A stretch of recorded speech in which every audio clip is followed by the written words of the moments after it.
New York Hell's Kitchen. Inside the Blackberry boxing gym, Hao Wan leans in the corner against the ropes of the ring, his gloves tossed aside as he wraps the bandages around his hands. Not far in front of him, two burly black men stand facing him. Compared to Hao Wan's evenly proportioned, streamlined muscles, their explosive physiques and bulk are far more visually intimidating. If Hao Wan were to rise to his feet now, the next instant those two would definitely rush straight at him. I'm saying, isn't this just bullying an honest man? Hao Wan has no intention of getting up at all. Both his words and his relaxed posture draw a continuous wave of boos from the spectators around the ring. This seemingly one-sided 1-versus-2 fight has the crowd brimming with eager anticipation. The spectators have no interest in why it is a 2-0. They only look forward to either seeing Hao Wan beaten until his teeth are all over the floor or watching him pound his opponents until they are the ones spitting teeth. At this moment, one of the black fighters wears a mocking expression. "Yellow-skinned monkey, what you too scared to move now? Didn't they say all of you know kung fu?" His words drag out with a mocking drawl, and as his gloves bump together, he strikes a twisted, exaggerated martial arts pose. Hao Wan does not even lift his eyelids, completely ignoring the provocation as though he has not seen it at all. He only has one match a day, and he had already agreed with the gym's agent on who his opponent would be. Now they have not only swapped out the opponent without warning, but even turned it into a 2-0. He has no intention of swallowing such a dumb loss. The two black men continue their unending taunts while Hao Wan remains utterly unmoved, and an awkward stalemate settles over the ring. The spectators pay no mind to the reason behind it all. Their boos shift into angry shouts as they roar for their money back. At this time, a figure outside the crowd struggles violently to squeeze toward the ring, and after a moment finally forces his way to the edge of the platform. It is an obese white man with a bulbous, drink-reddened nose. The buttons of his shirt strain at his chest as though they might pop at any moment. His greasy, pudgy hand reaches out to pat Hao Wan on the shoulder, only for Hao Wan to deftly evade his touch. Hao Wan meets the gaze of the smiling, fat white man standing before him. This is Hudson, his agent at the boxing gym, responsible for arranging Hao Wan's opponents and match times, and for paying him according to his number of appearances and win rate. "Hao, why aren't you fighting?" Hudson does not mind in the least that his hand missed its mark. His voice is anxious, yet he forces his smile to remain in place. He knows the man in front of him is truly formidable. Despite the terrifying build of the two black fighters, once they actually start, the outcome is far from certain. Hao Wan does not answer. His gaze sweeps over the two brothers in the ring, and the meaning behind it needs no words. Hudson instantly understands what he means and hurriedly explains it's what the big boss wants. He said there was a last-minute change, so we had to switch people. "I know your strength. This is no problem for you at all." That is indeed the case. Because of the substitution, the odds for this match have become sky-high, and Hudson has already placed a heavy bet on it himself. If Hao Wan refuses to fight, Hudson will not only suffer the wrath of the big boss, but may very well lose all his savings. Hearing this, Hao Wan shakes his head. "I understand what you mean, but you have to admit those are black fighters whose size and explosive power both surpass mine, and there are two of them. If we really go at it, this could cost me my life." As soon as he says this, Hudson is at a loss for words. Hao Wan thinks to himself that this man's comprehension is really lacking. He shifts the topic and continues, "What's my appearance fee again?" $5,000, Hudson blurts out without thinking, then suddenly realizes, "Hao, what do you mean?" The corner of Hao Wan's mouth curls. "I'll fight, sure, but the price goes up." "How much?" "20,000. Not a cent less, or there's nothing to talk about." Hudson grits his teeth hard, aching the fat on his face trembling. "All right, I agree. I'll go get it right after the fight. You'd better be ready." With that firm answer, Hao Wan rises to his feet in an instant, as if the lazy man from a moment ago were someone else entirely. He tosses his gloves straight onto the floor of the ring, then looks at the two black fighters with eyes gleaming with excitement and brutality. "By the way, which one of you just called me a yellow-skinned monkey?" The audience in the stands erupts into commotion at his movements and words. They do not care what just happened for them, only about where fists crash into flesh is the real reason they came here tonight. Seeing Hao Wan stand, one of the black fighters once again strikes that awkward martial pose and jeers, "What now, yellow-skinned monkey? You gonna use your kung fu to beat me?" The corner of Hao Wan's mouth twitches in a smile that never reaches his eyes.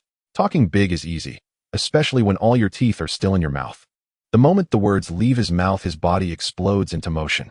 His double fists, as large as sandbags, are faintly shrouded in a dim, pale golden glow. His left fist shoots out straight for the black fighter's face. A straight punch. Though they had been mocking him nonstop, the moment they see Hao Wan take the initiative, both men snap back to alertness. They quickly split to left and right, ready to pincer him. By this time, Hao Wan's left fist has already arrived before his target. Bang! The black fighter arches his forearm up to shield his face. Hao Wan's left fist slams into it, and the fierce pain that bursts through his arm leaves him utterly stunned. Agony. And this man is not even wearing gloves. Are his fists made of iron? Before anyone can answer the question screaming in his mind, another golden-tinged fist hurtles straight for his jaw in the very next instant. The speed of the punch is like a golden bolt of lightning. The black fighter does not even have time to react. There is a flash of gold in his pupils, and then everything goes black. Crack! The sound of bone snapping rings out. Against his dark skin, splintered white teeth flecked with blood fly from his mouth. The upswinging uppercut sends his once sturdy body staggering backward. So black bastards still feel like talking big. Gowan watches the scene before him with excitement and raises a very friendly middle finger. In his heart, he thinks you dare try to bully others with brute force. As if you could withstand my fists. If that first punch had not been a feint that left straight alone, could have snapped his arm. In the midst of his thoughts, a faint, easily overlooked sting rises from the area of his lower back. He twists his head around to look and sees the other black fighter grinning at him, white teeth gleaming comically against his dark face. The man's gloved fist still rests against Gowan's lower back. You went for a sneak attack. Gowan stares at the smiling fighter with a blank expression, then his eyebrows give a slight twitch. A bad feeling surges through the black fighter's heart. He starts to retreat rapidly, but finds his feet will not move at all, and at the same time his scalp flares with a sharp pulling pain. He looks up and sees that at some point Gowan has already grabbed his hair with one hand. A mocking voice sounds by his ear. Trying to run. Where do you think you're going? Stay and play. At the same time he realizes that Gowan's other hand has at some unknown moment latched onto the hair of the first fighter, who is already unconscious. The force yanking at his scalp surges, and his body is wrenched forward, dragged right in front of Gowan in an instant. The once burly fighter now dangles from Gowan's grip like a scrawny chick. The conscious fighter hammers his fists again and again into Gowan's chest, but it is as if he is pounding an iron plate. There is not the slightest effect. Then an even greater force crashes down from above. The black fighter, who had been unconscious, snaps awake from the pain only to open his eyes and see a dark shape hurtling straight toward him. How about I give you two a little skull-splitting special? That is the last thing he hears. The next instant, everything goes black again. Gowan casually flings the two limp mud-like bodies onto the canvas, then strides in long steps toward the back area of the boxing gym. One Hao! One Hao! One Hao! The stands on both sides erupt into thunderous cheers, but without so much as a backward glance, Gowan disappears into the backstage area. Where's the money? After entering the backstage of the boxing arena, Hao Wan headed straight for Hudson in the observation room. He casually tossed the blood-stained bandage onto Hudson, then expressionlessly plucked a few grapes from the fruit platter and lounged back on the sofa, utterly ignoring the glances cast his way by the other agents around them. How I'm still your agent, you know. Watch your attitude. Hudson tried his best to make his tone sound tough. Yet his movements and expression betrayed his nervousness, and as he spoke he produced a prepared envelope and handed it over. Hao Wan snatched the envelope quickly and slipped it straight into his pocket, forcing a smile onto his face as he said, "Yes, Agent Hudson, thank you for the payment." Having said that, he reached for a few more grapes, then simply grabbed the entire bunch from the fruit platter and headed for the door. With the money in hand, he saw no reason to stay any longer. As for the amount, he trusted Hudson would not dare shortchange him. Biting down on a few grapes, Hao Wan stepped out of the observation room and slammed the door hard behind him. Bang! Hudson flung the bandage in his hand onto the table. Hao Wan's behavior just now had been nothing short of utterly disrespectful. "Hudson, how can you not even keep your own fighter in line?" someone said. "It's just a 1v2 match, isn't it? Even if it was a last-minute notice, what right does he have to refuse? He's just some underground fighter. Besides, it was the boss's order. He should remember who's putting food on his table." The voices of the surrounding agents drifted clearly into his ears, but Hudson remained silent. As an agent, a fighter's win rate was directly tied to his own income, and Hao Wan was his trump card, boasting a perfect record of 100% victories. Though his colleagues' words sounded as if they were backing him up, in truth, they were mostly jealous that Hao Wan was under his management. If they had Hao Wan working for them instead, Hao Wan would be riding roughshod over them all, perhaps even more overbearing than Hudson himself. If the two of them really fell out today, chances were that, by tomorrow, Hao Wan would have switched to another agent's camp. Some things were best left unheard. Hudson was no fool. Just then the sound of the door opening came from outside. Hudson and the others looked over instinctively, then hurriedly moved to greet the newcomer. "Mr. Bonnet, what brings you here?" Bonnet was the trusted aide of the boxing arena's owner, and most matters of the arena fell under his control. He said nothing, merely sweeping the room with his eyes to signal everyone else to leave until only Hudson remained. In the apartment, Hao Wan sprawled on the sofa. After casually tossing aside the grape stem, he pulled out Hudson's envelope. His fingers flipped it open. $20,000, no more no less. As the envelope opened, a holographic panel appeared before him, visible only to his eyes. Yes, it was a system. Hao Wan was a transmigrator. A month ago, while he was playing ranked in League of Legends using Sett to deliver a breathtaking outplay on the enemy AD carry, the computer exploded. In the next instant, Hao Wan had arrived in this world. From the information he gathered, he learned that this was none other than the Marvel Universe. Thanks to the system, he adapted quickly to his new environment. The system was called the League of Legends system. As long as he recharged the money he earned in reality into the system, he could spin a lottery to obtain anything from the world of League of Legends. Summoner spells, runes, equipment. Even hero ability inheritances and the heroes themselves could all be drawn. The lottery was divided into 4 tiers. The basic lottery cost $100,000 per draw with rewards such as non-mythic items, gold coins, and fragments of summoner spells. The intermediate lottery cost $1 million per draw, granting epic equipment, legendary gear, summoner spells, and high-tier runes. The advanced lottery cost $10 million per draw, yielding mythic items, hero skills, full rune pages, and more.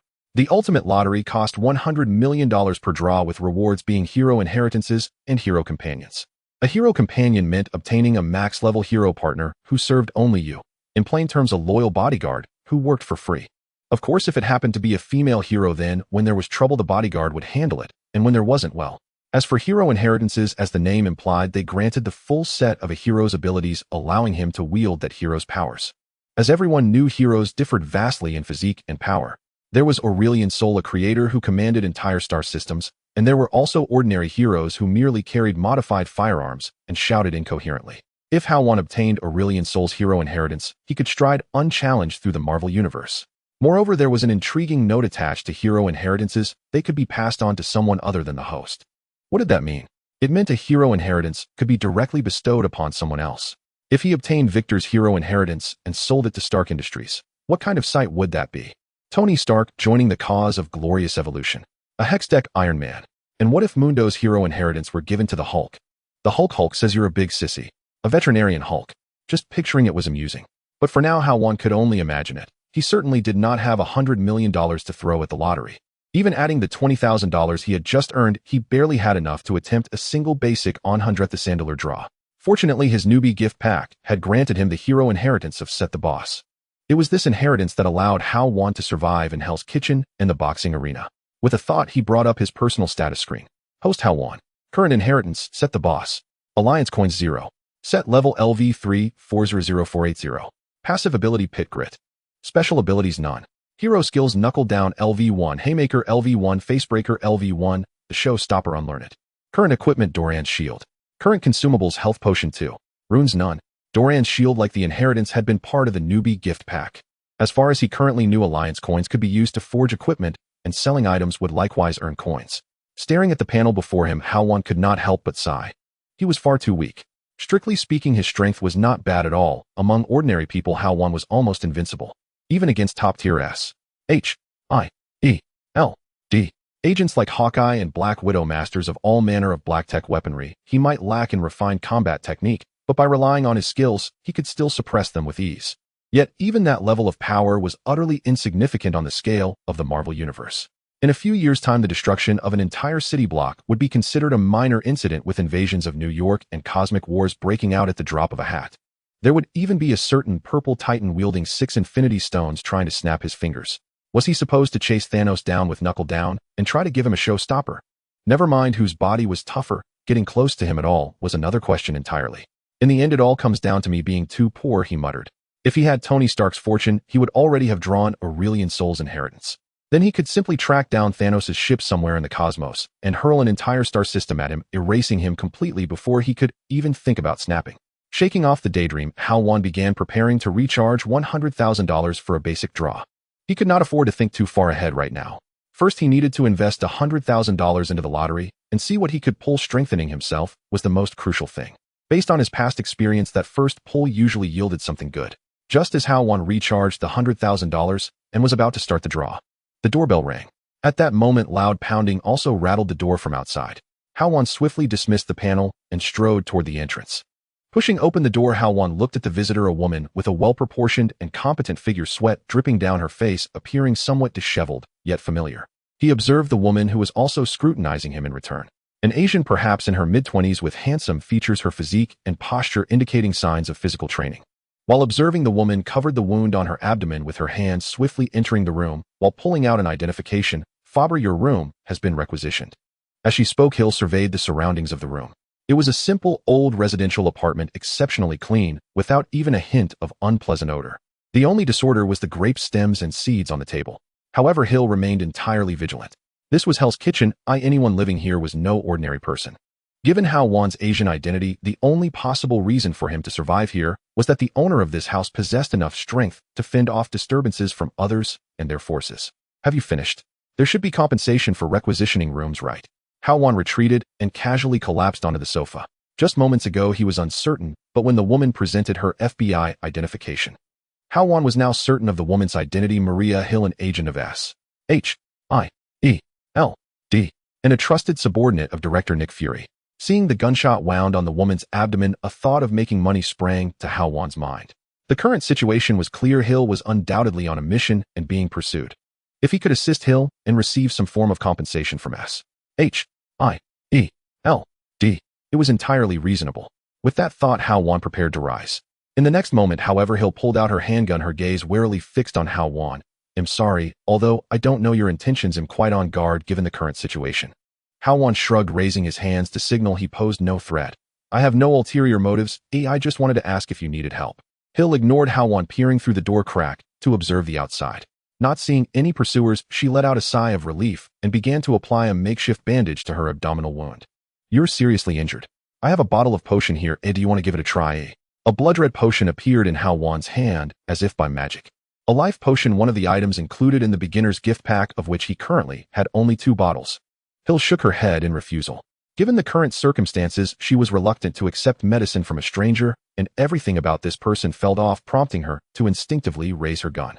Hao Wan thought to himself how boring this was, and continued to introduce. I'm a magician. This is a magic potion. Are you sure you don't want to try it? In just 15 seconds your injuries can be completely healed as long as they aren't severed limbs.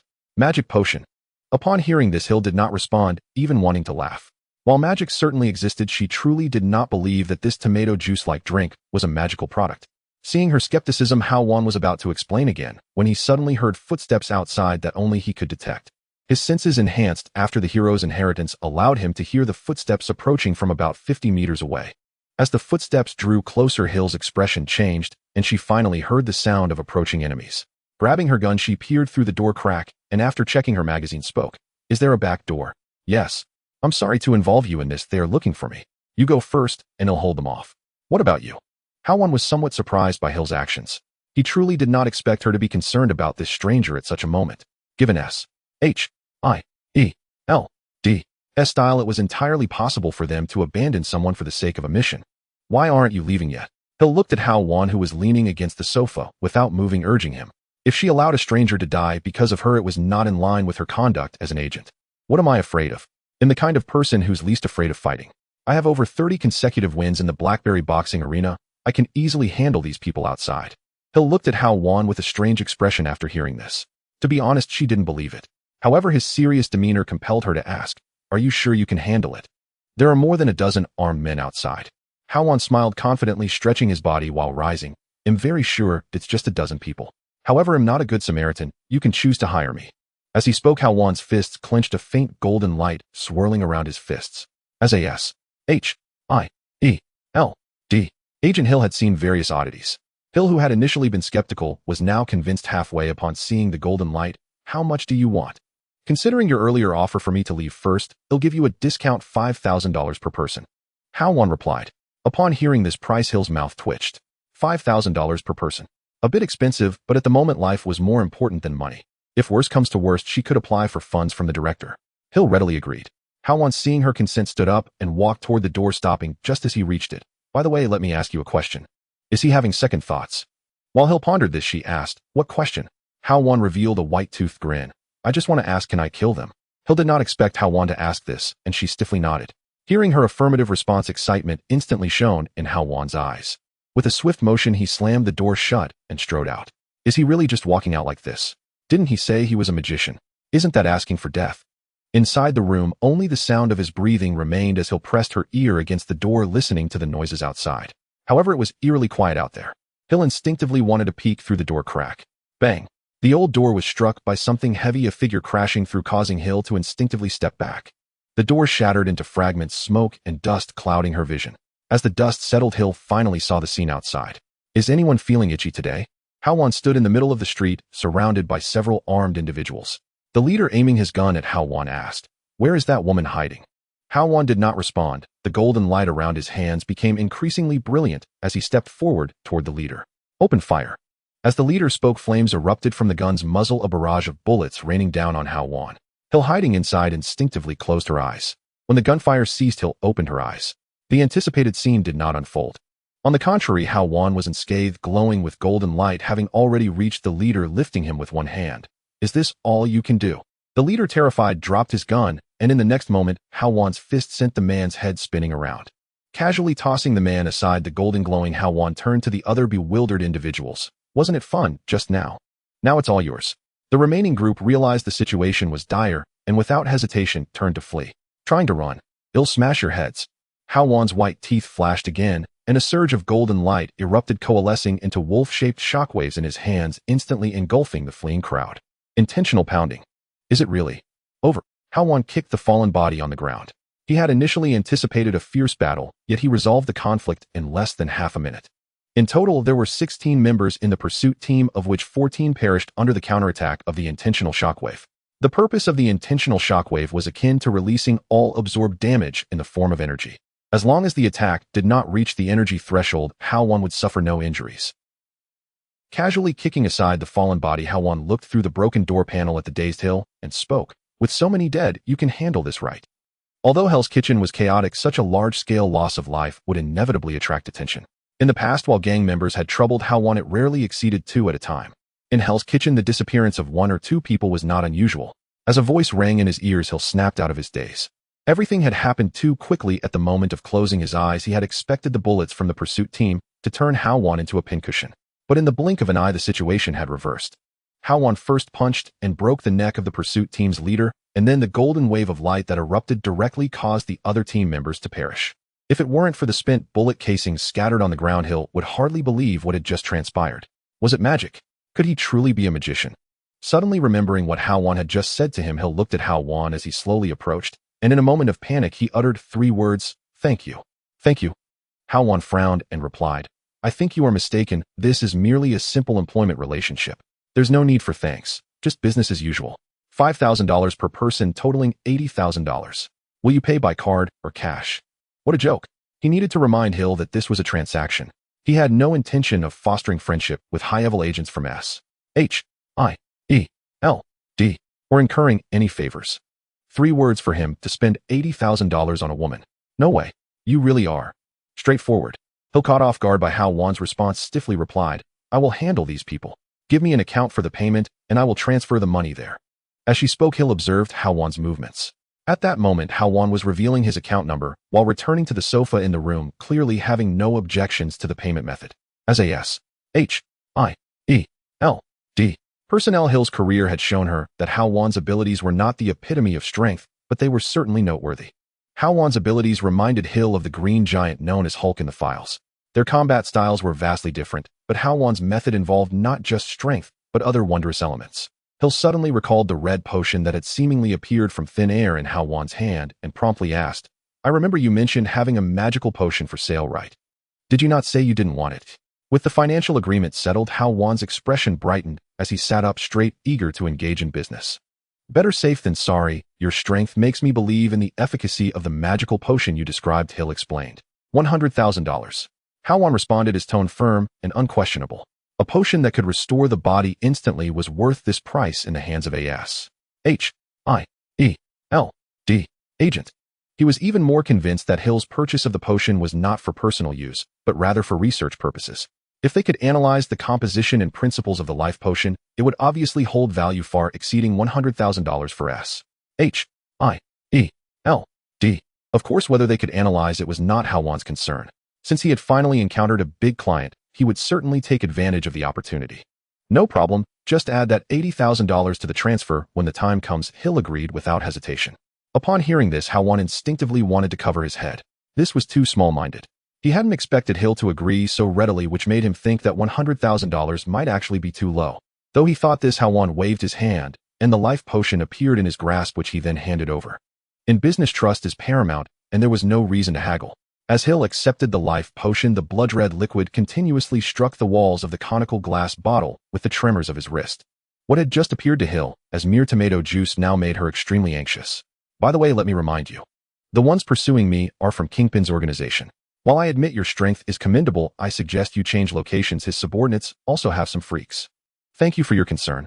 Hao Wan replied nonchalantly. Kingpin's people. He was well aware of the underground emperor of New York City. If you need anything, you can contact me. As she spoke, Hill placed a business card on the table and then left Hao Wan's room without looking back. Hao Wan did not even glance in the direction Hill had left. Maintaining his composure, he was currently examining the business card on the table. FBI agent Maria Hill. Who would believe in Hill's identity as an FBI agent? S-H-I-E-L-D. Personnel always like to conceal their identities under the guise of the FBI. Was she trying to recruit him? At present, he did not wish to get involved with S-H-I-E-L-D. So early, yet it was evident that he would attract their attention through this incident. Ding. The sound of a vibrating phone rang out. It was a text notification confirming the arrival of $180,000. Quite efficient. It arrived so quickly.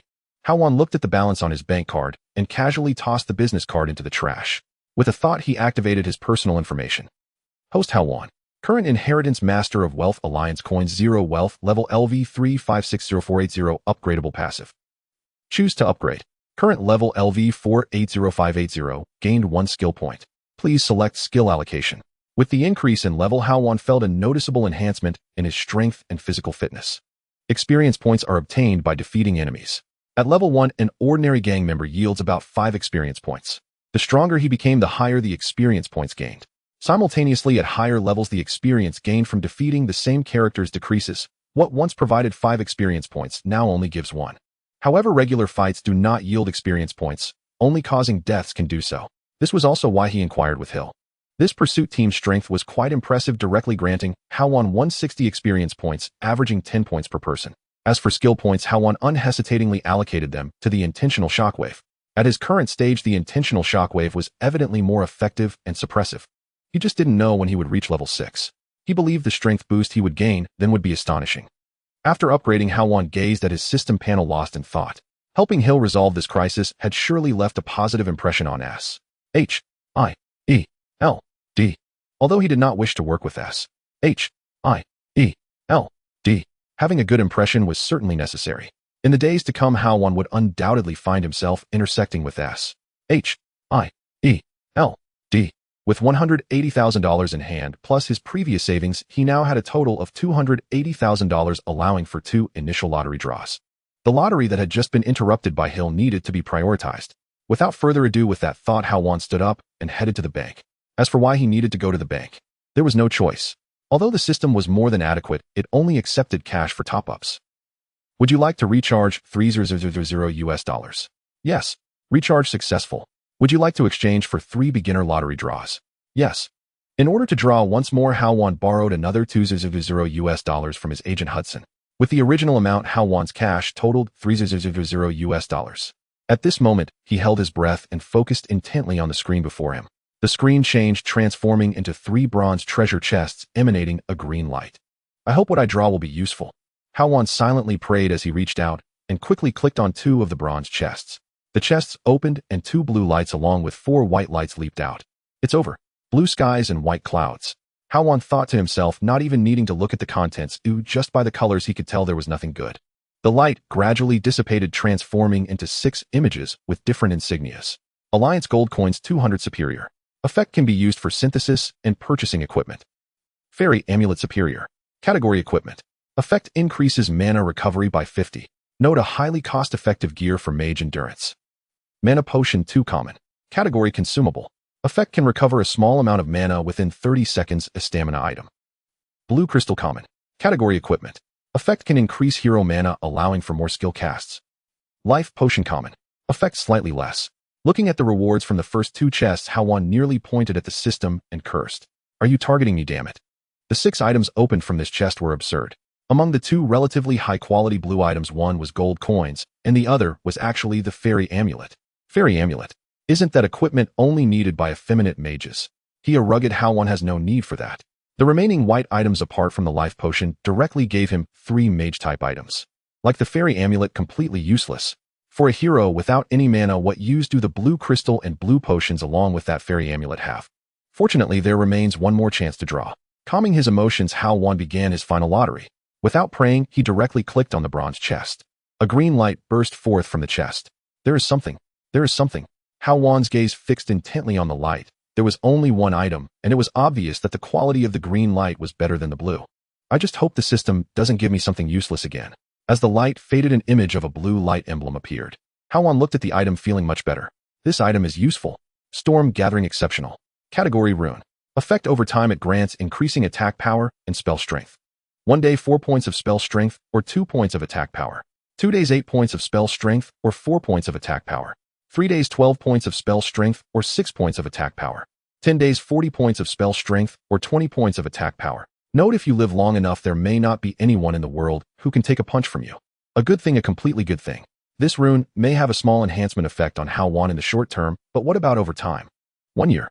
2 years? This is not a game where the match lasts no more than an hour. As long as he lives long enough, the effects of Storm Gathering can indeed grow infinitely. To him, the effects of Storm Gathering might even surpass some high-level runes of the blade type in reality, although he did not draw equipment to amplify himself. But with Storm Gathering, that $300 spent was worth it. Suppressing the excitement in his heart, Hao Wan called up his refreshed attribute panel. Host Hao Wan. Current heritage Hao Wan. Alliance Gold 200. Hao Wan level LV 480580. Passive skill Battlefield Heroism. Special skill none.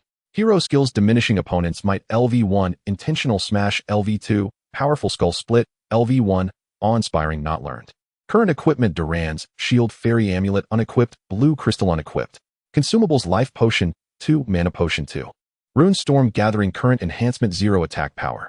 Equipment only takes effect when equipped. The equipment slot is the same as in the game, allowing for a maximum of 6 equipped items. After much consideration, Hao Wan still equipped the fairy amulet and blue crystal. Although he had no use for them, now there was no selling channel like in the store, so he simply equipped them. But the next moment, equipping the fairy amulet and blue crystal, he felt unusually spirited. The previous battle seemed easy, but the release of skills still consumed a significant amount of Hao Wan's stamina.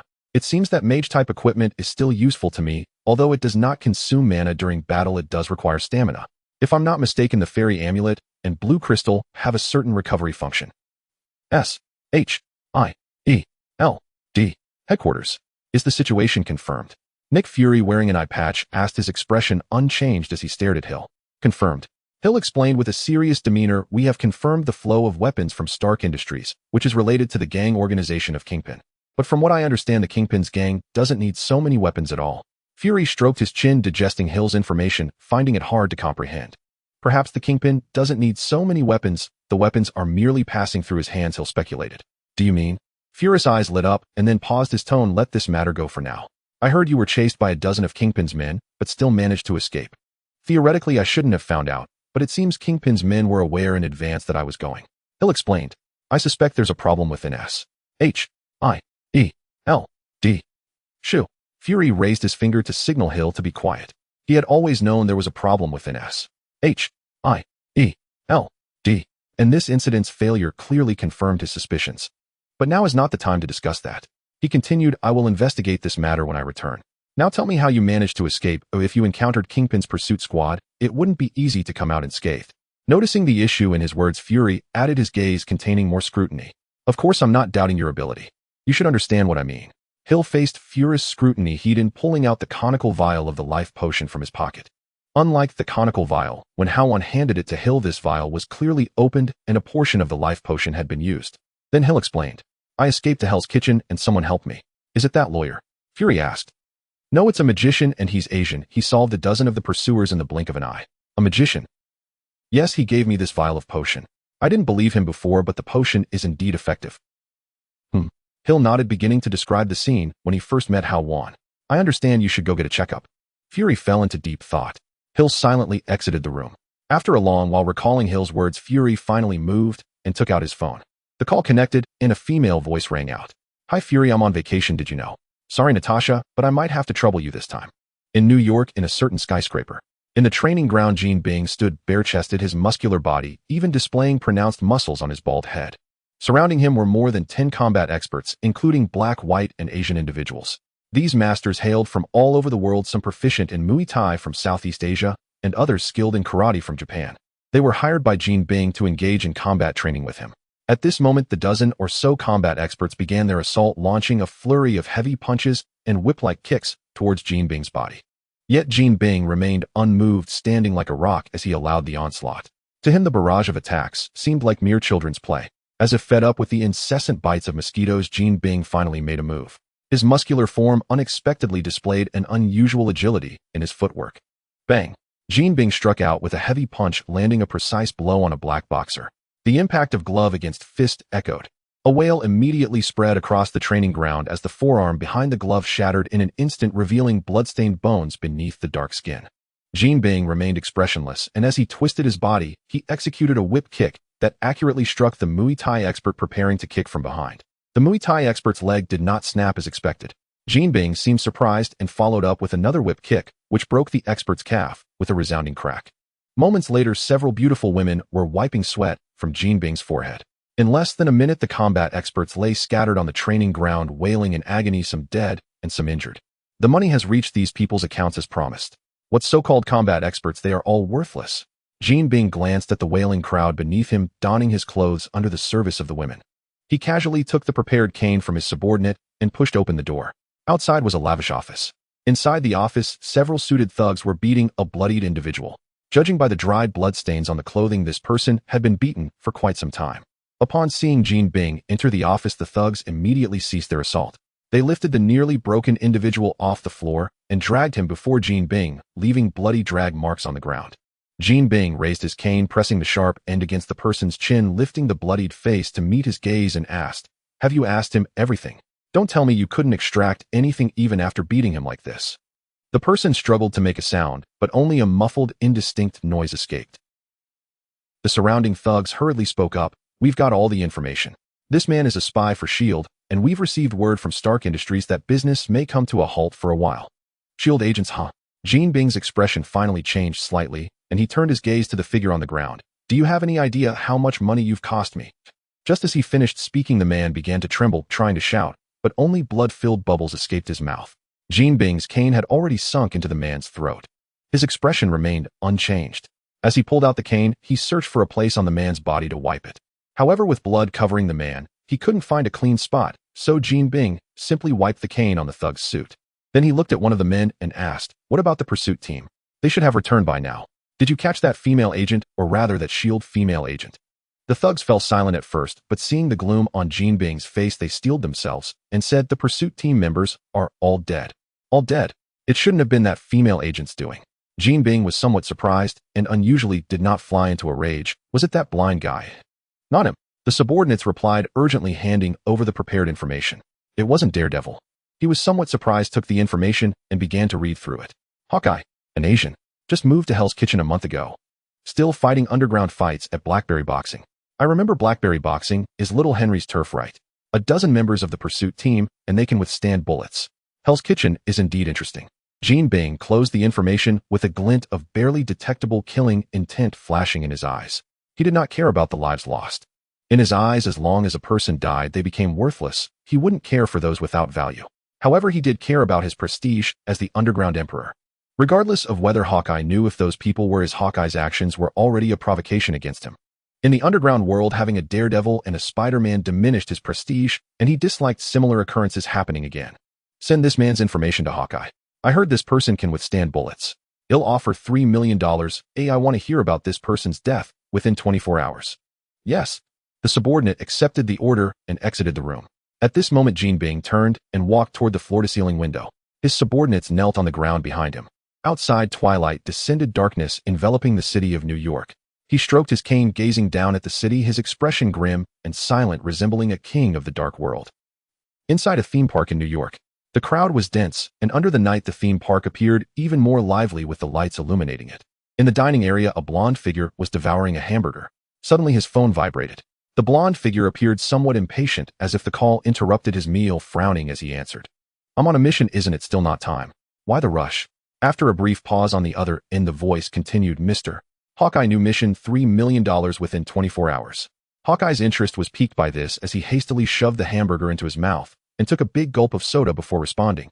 "That's a big budget. I remember the last time such a high amount was offered was to eliminate Daredevil. What have you encountered? A tough opponent?" "Indeed tough. All members of the pursuit team perished. According to the news, this person can withstand small caliber bullets." Upon hearing this, a deeper meaning flashed in Hawkeye's eyes, the description from the other side of the phone fully capturing his interest. Interesting, I'll take the job. Send me the detailed information shortly. All right, but Mr. Hawkeye, won't your current mission be delayed? Of course not, just a moment. Hawkeye replied, quickly scanning the crowd until he swiftly locked onto a black figure in the throng. The black man was currently enjoying a leisurely stroll with his family, the joyful scene bringing smiles. What a happy family, but soon. Hawkeye muttered to himself, shaking his head. He finished the soda in his cup in one gulp, pulled out the straw, and casually crumpled the paper cup. In the instant he stood up, Hawkeye flung the straw into the crowd. Whoosh! The sound of slicing through the air rang out, masked by the din of the crowd. The straw swiftly pierced through the crowd, precisely finding its mark in the black man's neck. His smile froze as he looked incredulously at the blood gushing along the straw, collapsing to the ground amidst his family's horrified screams. Hawkeye casually hailed a taxi, and after getting in he spoke into his phone. All right, you can tell me the details of the new mission now. Blackberry Boxing Arena. Boom. The opponent on the boxing ring collapsed in response, while Hao Wan celebrated his victory by waving his arms. One Hao. Cheering spectators around the boxing ring waved their arms or objects, loudly celebrating. The Blackberry Boxing Arena was now welcoming its new champion. Today marks Hao Wan's 40th match, and it is also his 40th victory in the ring. With this winning streak, Hao Wan shattered the 5-year unbeaten record of the Blackberry Boxing Arena. As Hao Wan looked around at the cheering crowd, he felt an uncontrollable excitement. He had to admit that he was somewhat relishing the cheers from the ring. In the corner of the ring, Hudson shouted loudly for Hao Wan, but was drowned out by the rising cheers of the audience. In a moment of turning around, Hao Wan finally spotted Hudson shouting from beneath the ring. He lowered his hands, signaling the spectators to stop cheering. With the noise subsiding, he jumped forcefully, clearing the ring's railing and landing directly beside Hudson. The ground cracked like a spider web under the pressure of Hao Wan's feet. He looked at Hudson in surprise and asked, "Why are you here? Wasn't today's payment supposed to be advanced?" In his memory, Hudson spent most of his time in the observation room at the boxing arena. He rarely appeared near the boxing ring except for special circumstances. How didn't you break the boxing arena's record? As your manager, it's only right for me to come see it, Hudson replied, rubbing his chubby hands. Hao Wan scrutinized Hudson without responding. He didn't believe Hudson's words. There must be another motive behind Hudson's behavior. Seeing that Hao Wan was not engaging, Hudson fell silent for a moment. Forget about the 20,000 advance payment. Consider it a congratulatory gift for breaking the boxing record. Finally, unable to bear the pressure of Hao Wan's gaze, Hudson spoke up, and your appearance fee has changed. It's now $8,000. Well then, thank you, my manager. Hao Wan forced a smile in response. During the past month, he had heard that Hudson had made a substantial profit by betting on him from outside the ring. Last time against the Black brothers, Hudson had made a killing with the high odds. A $20,000 gift was a small matter for him. Although Hao Wan looked down on Hudson, a salary increase and a gift were still pleasing, and he didn't want to show a bad face to Hudson. However, he always felt that Hudson's demeanor suggested there was something else at play. With his smile fading, the spectators gradually left the stands. Hao Wan fixed his gaze on Hudson and asked, "Mr. Manager, I believe you must have something else to discuss." Realizing his acting was lacking, Hudson cleared his throat and awkwardly replied, "You really can't hide anything from you. It's nothing bad, just that Mr. Henry, the big boss, wants to meet you." "That's a good thing." Hao Wan immediately displayed a surprised expression, trying to convey his astonishment at being favored by the boss. However, he remained skeptical of Hudson's words. Although he had defeated the Black brothers with his strength last time, considering the sudden change of opponents, he truly didn't believe that Henry the Big Boss had not done this on purpose. The purpose was clear: to end his winning streak and possibly even threaten his life. A matter like that could not be settled with just $20,000. He was the type to settle scores, and sooner or later, he would find someone to take revenge.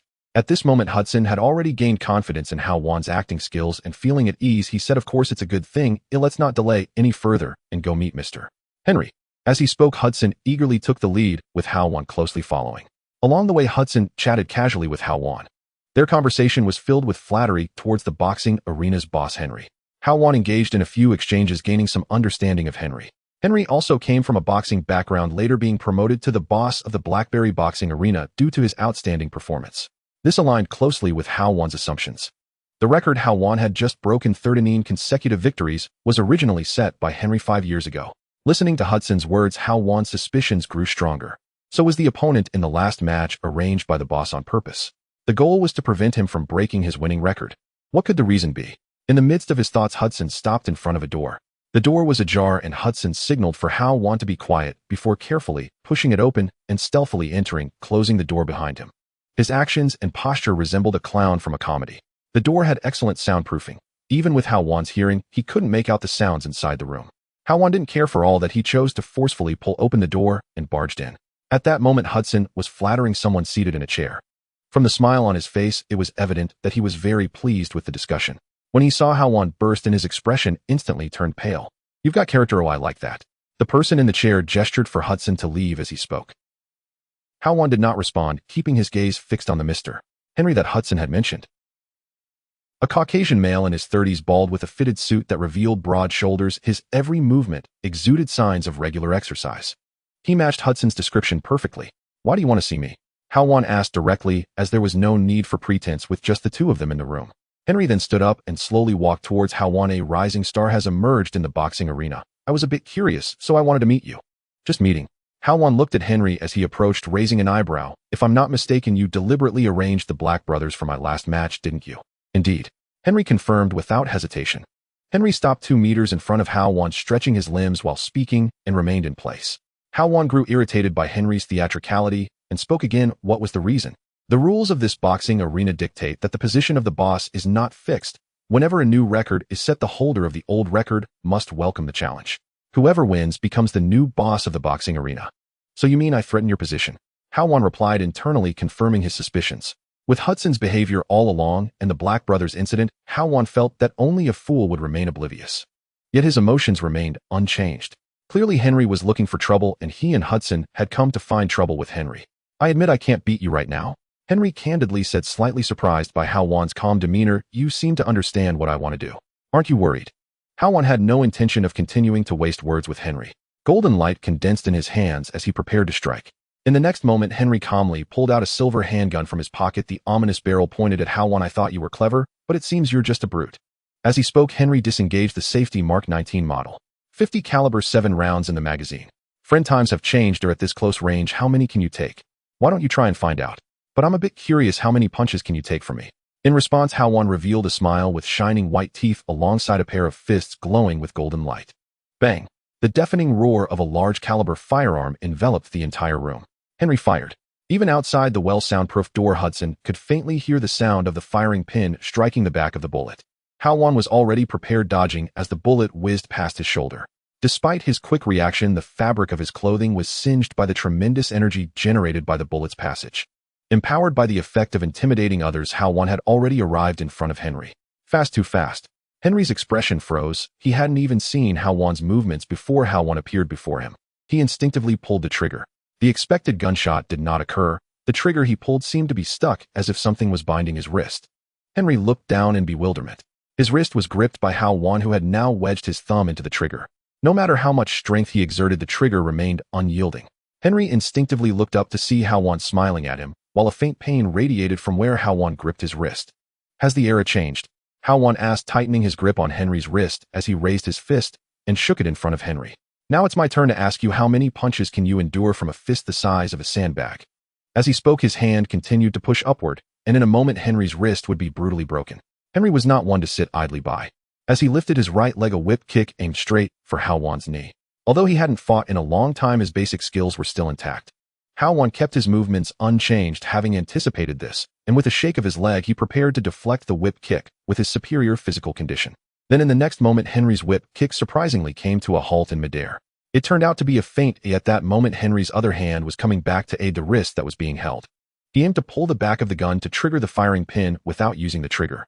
Hao Wan remained unfazed as he intensified his grip. Bang! With Henry's effort, the bullet was successfully fired, but his wrist was brutally twisted upward by Hao Wan, leaving a bullet hole in the ceiling. "My hand!" Henry's wail echoed, his previously calm expression changing as the nearby gunfire filled his ears with a constant buzzing. "How could you break my hand?" He glared angrily at Hao Wan. Hao Wan looked puzzled at Henry's words. "Is this person stupid? You aimed to kill me, and I break your wrist. What's the problem? Did I become foolish as the boss? I just wanted your life, and you broke my wrist. Do you think I'm playing house with you?" Hao Wan released his grip, causing the gun to drop to the ground. Henry clutched his wrist, now exposed to the bone, the blood in his eyes sharpening his senses, his anger transforming into fear. At this moment, he finally understood that the man before him wanted his life, and he pleaded, "Give me a chance, please. You can be the boss." Bang! The answer to Henry was a punch from Hao Wan that struck him squarely in the face. His nose collapsed under the impact, teeth shattered, and mixed with blood in his mouth as Henry's vision blurred and his movements became erratic. Hao Wan showed no mercy, landing an uppercut directly to Henry's chin. At that moment, Henry had no ability to defend himself.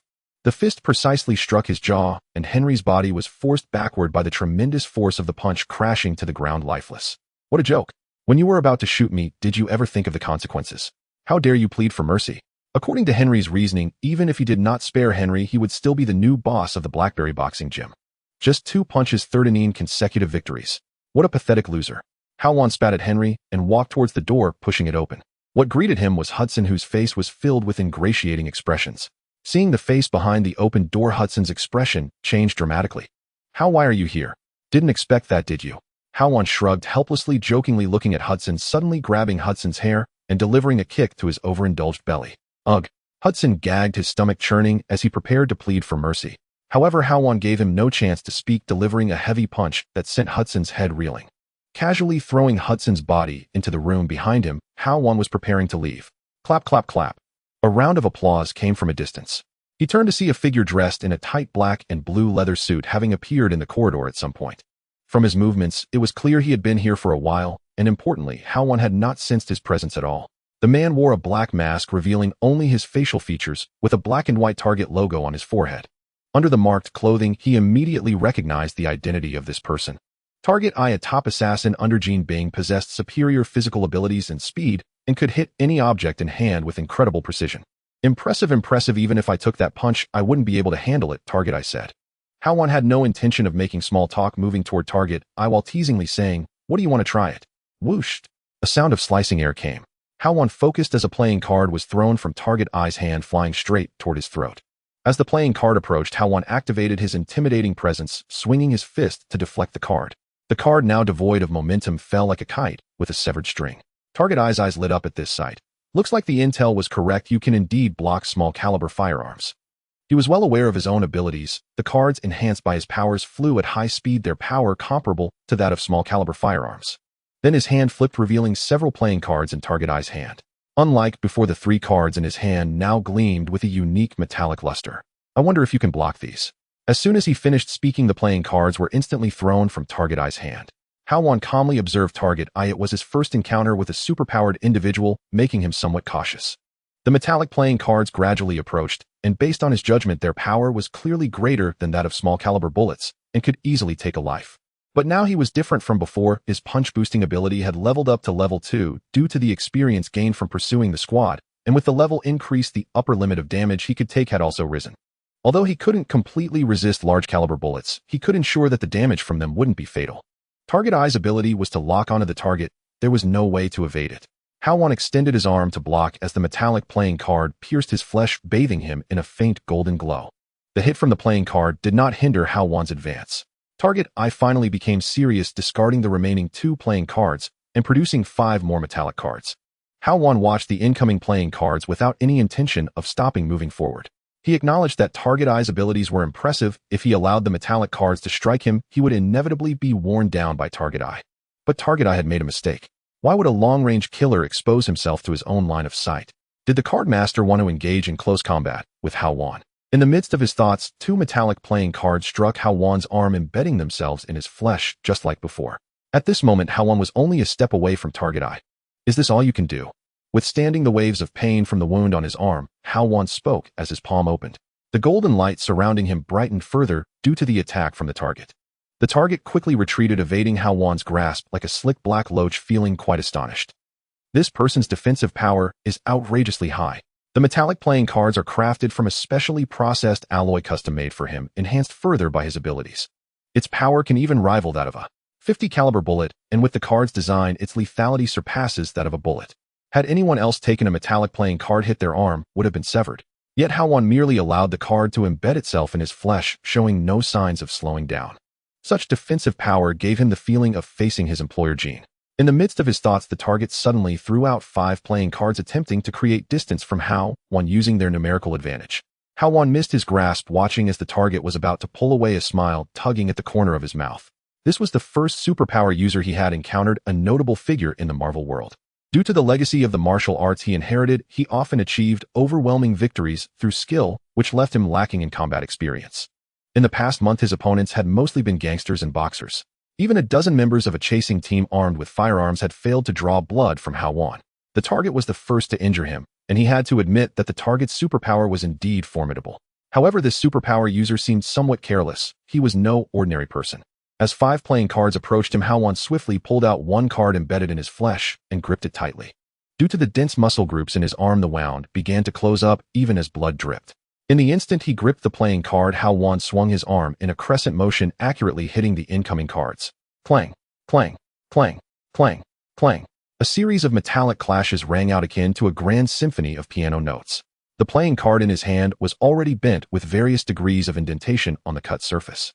The 5 incoming playing cards tumbled to the ground amidst the metallic sounds. The target observed everything. Hao Wan's counterattack left him feeling somewhat powerless. His proud attacks could only scratch the surface of Hao Wan's defenses. He regretted his initial decision. Run. The target contemplated this carefully. Given the current situation, he was clearly no match for Hao Wan and would need to prepare differently for the assassination. In the midst of his thoughts, the target abruptly turned around only to feel an inexplicable pulling force from behind. His shoes slid against the ground due to the suction force behind him, and no matter how hard the target tried, he couldn't move an inch. What was happening? The target turned his head. At this moment, Hao Wan aimed a single hand at him, gathering airflow in his palm. Undoubtedly, the source of the sudden suction was in Hao Wan's palm. Skybreaker. The skill could be unleashed without direct contact. As long as there was a certain distance, it would generate a massive suction to pull the enemy towards him. Thanks to the speed granted by his overwhelming strength, the target was now within the range of Skybreaker. Seeing himself unable to escape Hao Wan's strange suction, the target drew 8 gleaming throwing knives from behind, instantly throwing them with both hands. The intention was clear. He aimed to use the knives to impede Hao Wan's actions. However, Hao Wan showed no intention of letting go. There was only one chance up close. He believed the target's knives would not pose a fatal threat. At worst, they would only push the limits of his intended punch. Thud, thud, thud, thud. The throwing knives predictably struck his chest, causing the golden light on him to shine even brighter. Bright red blood flowed from the wound, and the target was pulled into Hao Wan's grasp due to Skybreaker. The spillage of blood ignited his emotions. As he saw the target fall into his grip, Hao Wan raised his fist and aimed it at the target's chest. Contrary to his expectations, the scene of the target's chest caving in from the pain did not occur. Hao Wan only felt his fist striking concrete. Looking down, there was no sign of abnormality on the target's chest. Instead, his fist throbbed from the recoil of the impact. Damn, he's quite tough. Hao Wan cursed in astonishment, quickly realizing the situation with the target. He had remembered the target's superpower well, but forgot that the paralyzed target had undergone modifications by scientists. All the bones in his body had been replaced. The material was the same adamantium alloy as Wolverine's claws. At this moment, the target revealed a fierce smile, pulling a small dagger from his waist. The dagger was small yet incredibly sharp. It was the target's last trump card, forged from leftover material from the modification surgery, possessing remarkable sharpness and hardness. He believed this dagger could pierce through Hao Wan's defenses. Seizing the moment of Hao Wan's astonishment, the target gripped the dagger tightly and aimed it at Hao Wan's chest without hesitation. Hao Wan still sensed the target's movement. Unable to dodge in time, he was stabbed in the right chest. However, he showed no signs of releasing his grip from the pain. At this moment, Hao Wan tightened his grip, his entire being enveloped in dazzling golden light. The target's stealthy strike had pushed Hao Wan's attack limits to their threshold. Looking up, his eyes were filled with fury. The urgent golden light consumed the target's view. When his vision returned, he saw the golden light converging into the form of a gray wolf on Hao Wan's fist. Hao Wan struck out the gray wolf-shaped shadow, devouring the target's body like a nightmare. Intentional punch. The light faded and blood trickled from the target's mouth as he fell to the ground. Hao Wan endured the pain and pulled out the throwing knives and dagger from his body, a vial of life potion appearing in his hand, which he drank in a single gulp. Though his injuries were not severe, he urgently needed recovery. Who knows if there were more enemies around? A cool sensation flowed down his throat to his stomach, then spread to all his wounds. Moments later, his muscles twitched, skin grew faster, healing even without leaving a scar. This was his first fierce battle since arriving in the Marvel world. Although he lost a vial of life potion, he had dealt with the target. This also made Hao Wan realize the importance of enhancing his strength and various means at this stage. The martial arts legacy was indeed powerful, but its drawbacks were also evident. Against the target, he only had a moderate level of suppression. It must be noted that the target was still one of the lower-tier villains. Putting his thoughts aside, he stored the adamantium dagger and walked towards the target. As he approached, Hao Wan let out a light gasp. Crouching down, he placed his fingers on the target's nose and indeed felt steady breathing. He was still alive. One must say that after the adamantium modification, the target was truly formidable. After enduring the intentional punch, he had not died, but merely lost consciousness. It's good that you're not dead, Hao Wan muttered to himself, then rummaged through the target's body for his phone. Unlocking it with the target's fingerprint, he browsed the contacts and finally locked onto a number. After a moment's hesitation, Hao Wan dialed the number. The call connected and a gloomy voice came from the other end. Is it done? Well, that seems to be resolved, Hao Wan replied with a smile. Hearing the unfamiliar voice, Jin Bing on the other end of the phone understood the situation. So it seems you dealt with him. Indeed, Mr. Jin Bing. Do you know who it is? Jin Bing asked. Of course I know who you are. I also know that half of the gang forces in the country are under your control, and even the boxing gym I work at has your shares. Who doesn't know the infamous emperor of the underworld? As Hao Wan responded, he couldn't help but roll his eyes. The contacts in his phone clearly labeled Jin Bing. How could he not know who he was? Or do these people just enjoy rambling? The boxing gym, being a violent place, has always had intricate ties with gang forces. As the emperor of the underworld, he had to believe that the shareholders of the Blackberry Boxing Gym would either be Jin Bing or his trusted associates. On the other end, Jin Bing fell silent for a moment before asking, "Who exactly are you?" According to Jin Bing's information, Hao Wan had suddenly appeared in Hell's Kitchen a month ago. The intelligence also indicated that Hao Wan had no ties to any special forces. He was aware of the strength of the Target Eye. Strictly speaking, Target Eye was not his subordinate. As a superpower user, his advantages in that aspect made Target Eye's overall strength only slightly inferior to Jin Bing himself. To easily defeat Target Eye, the man on the other end of the phone could not be without a background he could trust. "I am just a black fighter," Hao Wan replied honestly. "A black fighter? Do you think him a fool?" Jin Bing clearly did not believe Hao Wan's words. "Whether you believe it or not is your business." Hao Wan shrugged and straightforwardly suggested, "How about we end this matter here? As long as you don't trouble me in the future, I believe we won't become enemies." Currently, he was still in the developmental stage, and fighting alone was not a problem. Although he wasn't afraid of Jin Bing at this stage, Hao Wan had not yet reached level 6 to learn the ultimate skill, making it unwise to create too many enemies. Jin Bing did not respond immediately to Hao Wan's words. He was weighing the pros and cons. Target Eye, as a top assassin with superpowers, had almost no failures aside from the Night Demon. Even in the dark world, he was a high-ranking existence, and many non-humans had died at his hands. Hao Wan's currently displayed strength exceeded Jin Bing's expectations. In New York, the stronghold of Jin Bing's underworld forces, dealing with two small groups like the Night Demon and Spider-Man, was already enough trouble. He wasn't afraid of Hao Wan, but he also didn't want to create too many enemies. Moreover, after the background investigation, it showed that Hao Wan had no family, making him the most dangerous type of person, as threats against family members wouldn't work on him. Thinking of this, Jin Bing spoke. "Since you want to end this, I will let it end. My people will no longer appear near your neighborhood, and I will gift you the control of the Blackberry Boxing Gym." "Of course that works for me," Hao Wan immediately agreed. Ending the matter was naturally the best outcome, and gaining control of the Blackberry Boxing Gym was an unexpected delight. Looking down at the still-breathing Target Eye, Hao Wan continued, "Now that we've resolved our conflict, let's talk about something else." "What else is there to talk about?" Jin Bing on the other end of the phone spoke, somewhat gloomily, feeling offended by Hao Wan's words. Sensing the change in Jin Bing's tone, Hao Wan smiled and replied, "Don't be in a hurry. Let's discuss the ransom for Target Eye." "Target Eye? He isn't dead yet." Jin Bing's tone was somewhat surprised, as he thought Target Eye had already perished at Hao Wan's hands. It should be noted that capturing him alive was much more difficult than simply killing him.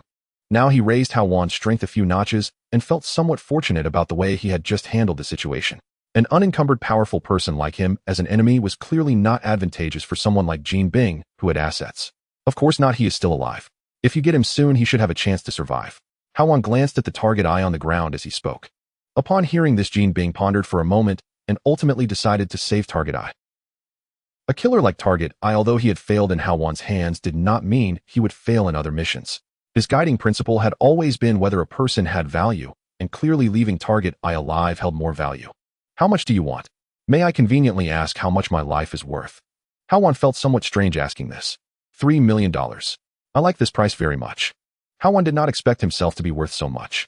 In dire need of money, he even thought about using himself to obtain this $3 million, hurriedly saying, $5 million, I want cash.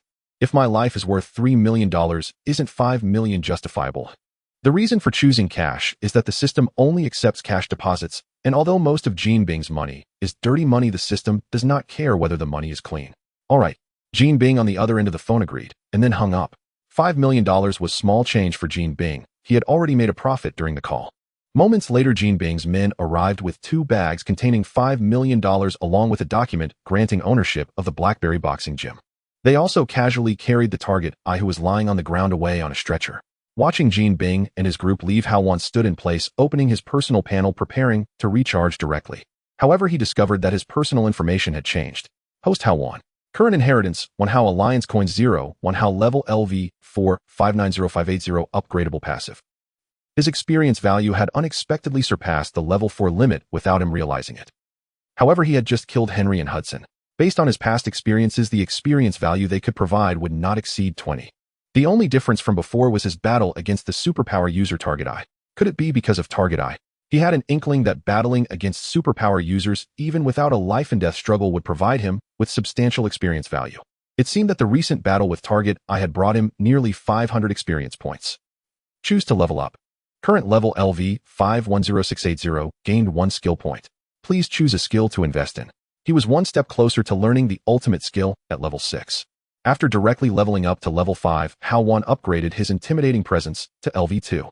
In the battle with Target Eye, he felt his speed was lacking, and leveling up intimidating presence could enhance his pursuit speed after using the skill. At the same time, the growth in levels again brought Hao Wan improvements in perception and other abilities. Originally, Hao Wan could only hear footsteps within a range of 50 meters. Now he had expanded this range to about 60 meters. With the enhancement of his perception, Hao Wan, standing at the doorway, clearly felt some changes around him. Certain things hidden in the corridor were finally discovered by Hao Wan. There are still people. Hao Wan's gaze became vigilant, and he finally locked onto the corner of the corridor, saying, "Friend, you've been watching the show for so long, it's time to come out. If you don't, I might have to leave." Just as the words fell, at the corner of the corridor, a figure appeared in Hao Wan's line of sight. Dressed in a tight-fitting crimson leather suit, wearing a mask that revealed only his jaw and eyes, with small devil-like horns on his forehead. From the attire alone, the appearance and the tight clothing of the Bullseye looked quite similar. However, the iconic red leather suit and mask revealed his true identity. Daredevil Matt Murdock. As the iconic hero of Hell's Kitchen, Daredevil can be considered the nemesis of Kingpin. He is blind, but the very factor that rendered him blind also granted him special abilities. Super senses. Apart from vision, Matt's other 4 senses, touch, smell, hearing, and taste, are all enhanced. Coupled with the teachings of his master stick, Matt's skills are top-notch, and without the legacy, Hao Wan would definitely not be his match. Seeing Matt's arrival, Hao Wan's caution relaxed significantly. He initially thought Kingpin was out to kill him to ensure that his $5 million would be earned without a life. Now it seems he was overthinking. "You're impressive. Bullseye isn't a match for you." Matt did not respond to Hao Wan's question. Instead, he began to praise him. Not long ago, he received news of Bullseye assassinating someone at an amusement park. Upon receiving the news, he hurriedly set aside his lawyer work and rushed to the amusement park. However, when he arrived at the amusement park, he happened to witness Bullseye committing the act. With his keen hearing, he clearly picked up the information from Bullseye's phone. After confirming Bullseye's mission, Matt had been trailing him, waiting for him to strike, ultimately arriving at the Blackberry boxing arena to hide.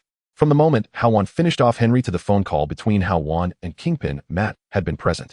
Initially, Matt thought the conflict between Henry and Hao Wan was just a black-and-black dispute among gangs, and he did not intend to intervene. But upon witnessing Hao Wan defeat Bullseye and say what he did to Kingpin over the phone, Matt understood that Hao Wan was someone he could potentially ally with. "Thank you for the compliment," Hao Wan replied coldly. Despite Matt's good reputation as Daredevil, he did not want to smile at someone who had been spying on his fight without announcing themselves. Matt took a few steps closer to Hao Wan, now standing right in front of him, and advised, "I consider myself an old foe of Kingpin. This matter seems fine for now, but I know Kingpin's character. If you make him suffer a loss, he will eventually come back for it. Is that so? For this $5 million, how much will he have to pay me next time?" Hao Wan was completely unfazed by Matt's warning. Although Kingpin holds the title of the strongest human in Marvel, comparing him to events after the cinematic universe opened, he is at most an elite thug. Based on his own growth, at most level 6, after learning the ultimate skill, Hao Wan can make Kingpin pay dearly. Kingpin's intention is to buy time, waiting for an opportunity to take care of Hao Wan. Isn't he also buying time? Seeing that Hao Wan was completely indifferent, Matt, knowing his kind warning was futile, began to analyze the pros and cons for Hao Wan. "I know you're strong, but no matter how strong you are, you're just one person. Kingpin, as the emperor of the underworld, controls half of the gangs in the country. Do you think—" Stop. Hao Wan impatiently interrupted Matt's words. If he hadn't already understood Matt's character, he wouldn't want to waste words with him, and said, "Just say what you want to say directly. Let's work together to oppose Kingpin. A one-person's strength is ultimately limited." Matt finally revealed his intent. "I refuse." Hao Wan thought to himself as expected, and promptly rejected Matt's invitation. He really did not want to get entangled with too many superheroes and criminals. His only goal at this stage is to make money and become stronger. Strong enough that no one in the Marvel world can dictate his life or death. If possible, he would even consider breaking the dimensional wall like Deadpool. Lost in thought, he pulled the 2 bags of luggage next to him, revealing stacks of green $100 bills. Hao Wan pointed to the money in the bags and asked, "If I oppose Kingpin with you, can I get this?" "No." Matt shook his head helplessly. He had clearly heard the phone call between Hao Wan and Kingpin, knowing that the 2 bags contained $5 million. Given his own worth, he truly could not afford to pay much cash. Moreover, taking down Kingpin is an anonymous good deed with absolutely no money to be made. If not, then there is really no reason for me to agree. Hao Wan replied helplessly with open hands. If Matt truly had the money to hire him, he wouldn't mind teaming up with him. Matt looked at Hao Wan. Although he knew the outcome, he still unwillingly spoke. "I thought you were a good person." He had even been labeled as a good person. Hao Wan thought to himself, then retorted, "Can being a good person be eaten? Although I occasionally do good deeds, I am a realistic person. Do I need money?" Upon hearing this, Matt fell silent and did not continue speaking, leaving the boxing arena. Hao Wan also turned and left the corridor, heading back to his residence. Having learned from Matt's previous experience to avoid anyone discovering the anomaly in the system recharge money, he carried the 2 bags filled with cash, planning to recharge at home. After all, this is Hell's Kitchen, and along the way many ill-intentioned people were eyeing Hao Wan's bags. However, Hao Wan's name had already resounded throughout Hell's Kitchen for a month, and no short-sighted fugitives dared to trouble him. Walking slowly as he passed by the location of his room, Hao Wan noticed that the vacant apartment next to his was lit up. In his memory, this apartment had been uninhabited for a month. The light being on clearly indicated that a new neighbor had moved in. He had no intention of greeting them, but curiosity drove him to glance at the apartment. Using his extraordinary vision to look inside the window, a figure flashed by, currently holding a suitcase as if moving in. The reflection of the light allowed Hao Wan to clearly observe the silhouette of the apartment's owner. After a brief observation, Hao Wan confirmed that his new neighbor was a woman. He was somewhat surprised, as women who could live in Hell's Kitchen were not ordinary individuals. The alluring curves of her figure were strikingly illuminated by the light on the window. Hao Wan considered himself not a peeping Tom like Matt, hastily averting his gaze. "This time I have $5 million in hand. With a mid-level lottery, I can draw 5 times. Holding the luggage bag, he quickly stepped into his apartment, calculating in his heart what items the lottery would bring him. The rewards from the mid-level lottery had substantially improved compared to the basic lottery. Whether it be epic-level equipment, summoner skills, or high-level runes, they would bring a qualitative enhancement to Hao Wan in reality. Legendary-level equipment would even come with additional special effects. Entering the room, he placed the 2 bags of money on the table, due to the presence of his new neighbor. Hao Wan turned on the television to avoid drawing attention. At that moment, the television was broadcasting dull news. Just as Hao Wan was about to recharge the money into the system, a news segment on the television caught his attention. Recently, Tony Stark, a key figure in Stark Industries, received an invitation from the military. Mr. Stark will secretly travel to Afghanistan with the military to showcase the pinnacle of military technology, the Jericho missile. Barring any unforeseen circumstances, the military is likely to sign a procurement contract with Stark Industries, leading to a surge in its stock price. Upon seeing this news, Hao Wan fell into deep contemplation.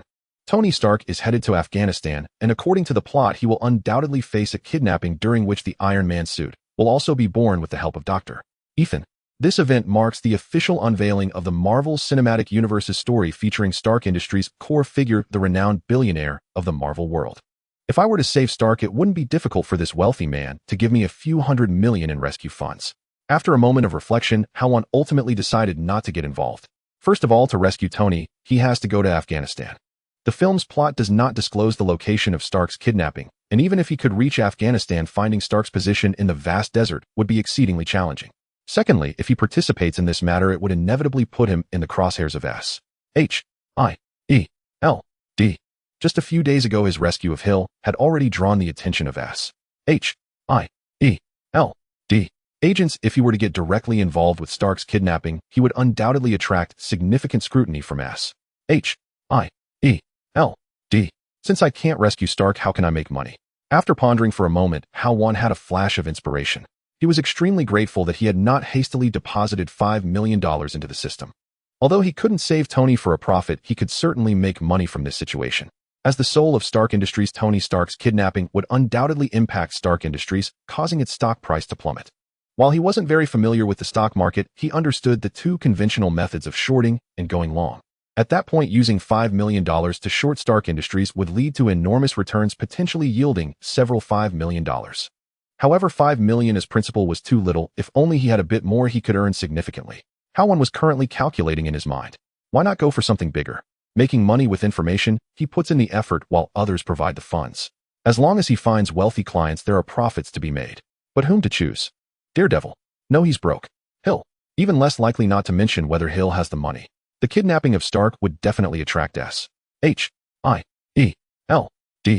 attention. Us seeking him out would be asking for trouble. Quickly filtering through the characters that had appeared over the past month, one individual crystallized in Hao Wan's mind. He thought of someone and promptly took out his phone to dial. I have a business proposition for you. Are you interested? The man on the other end of the line fell silent for a moment before asking, what kind of business? If you're not declining, then we can talk. I have a money-making opportunity. Are you willing to cooperate? Go on. You provide the funds, and I provide the information. The profits we make will be split 50-50. The information is absolutely accurate, and as long as you follow my instructions, you will definitely make a significant profit, and the source of the funds will be entirely clean. The man on the other end remained silent for a moment before finally responding, tell me the details. Seeing that he agreed, Hao Wan didn't spill the information immediately. Talking on the phone isn't secure. Hey, let's meet for a detailed discussion. How about tomorrow at 6 in the afternoon at the Queen's Bar? All right. The reason he didn't communicate directly over the phone was due to specific concerns. As an agent of S.H.I.E.L.D., Hill was a crucial ally of the man without fear. Having saved Hill a few days ago, she would undoubtedly report to Fury. Whether it was the life potion or the abilities he displayed, both were enough to draw S.H.I.E.L.D.'s attention. The absence of any S.H.I.E.L.D. movement in the past few days led him to suspect that his phone might be tapped. In a hospital in New York City, the ward is equipped with luxurious decor and advanced medical equipment, indicating it is a highly rated hospital. On the hospital bed, Bullseye's body was wrapped in bandages, leaving only his face exposed, staring intently at the silhouette beside the bed.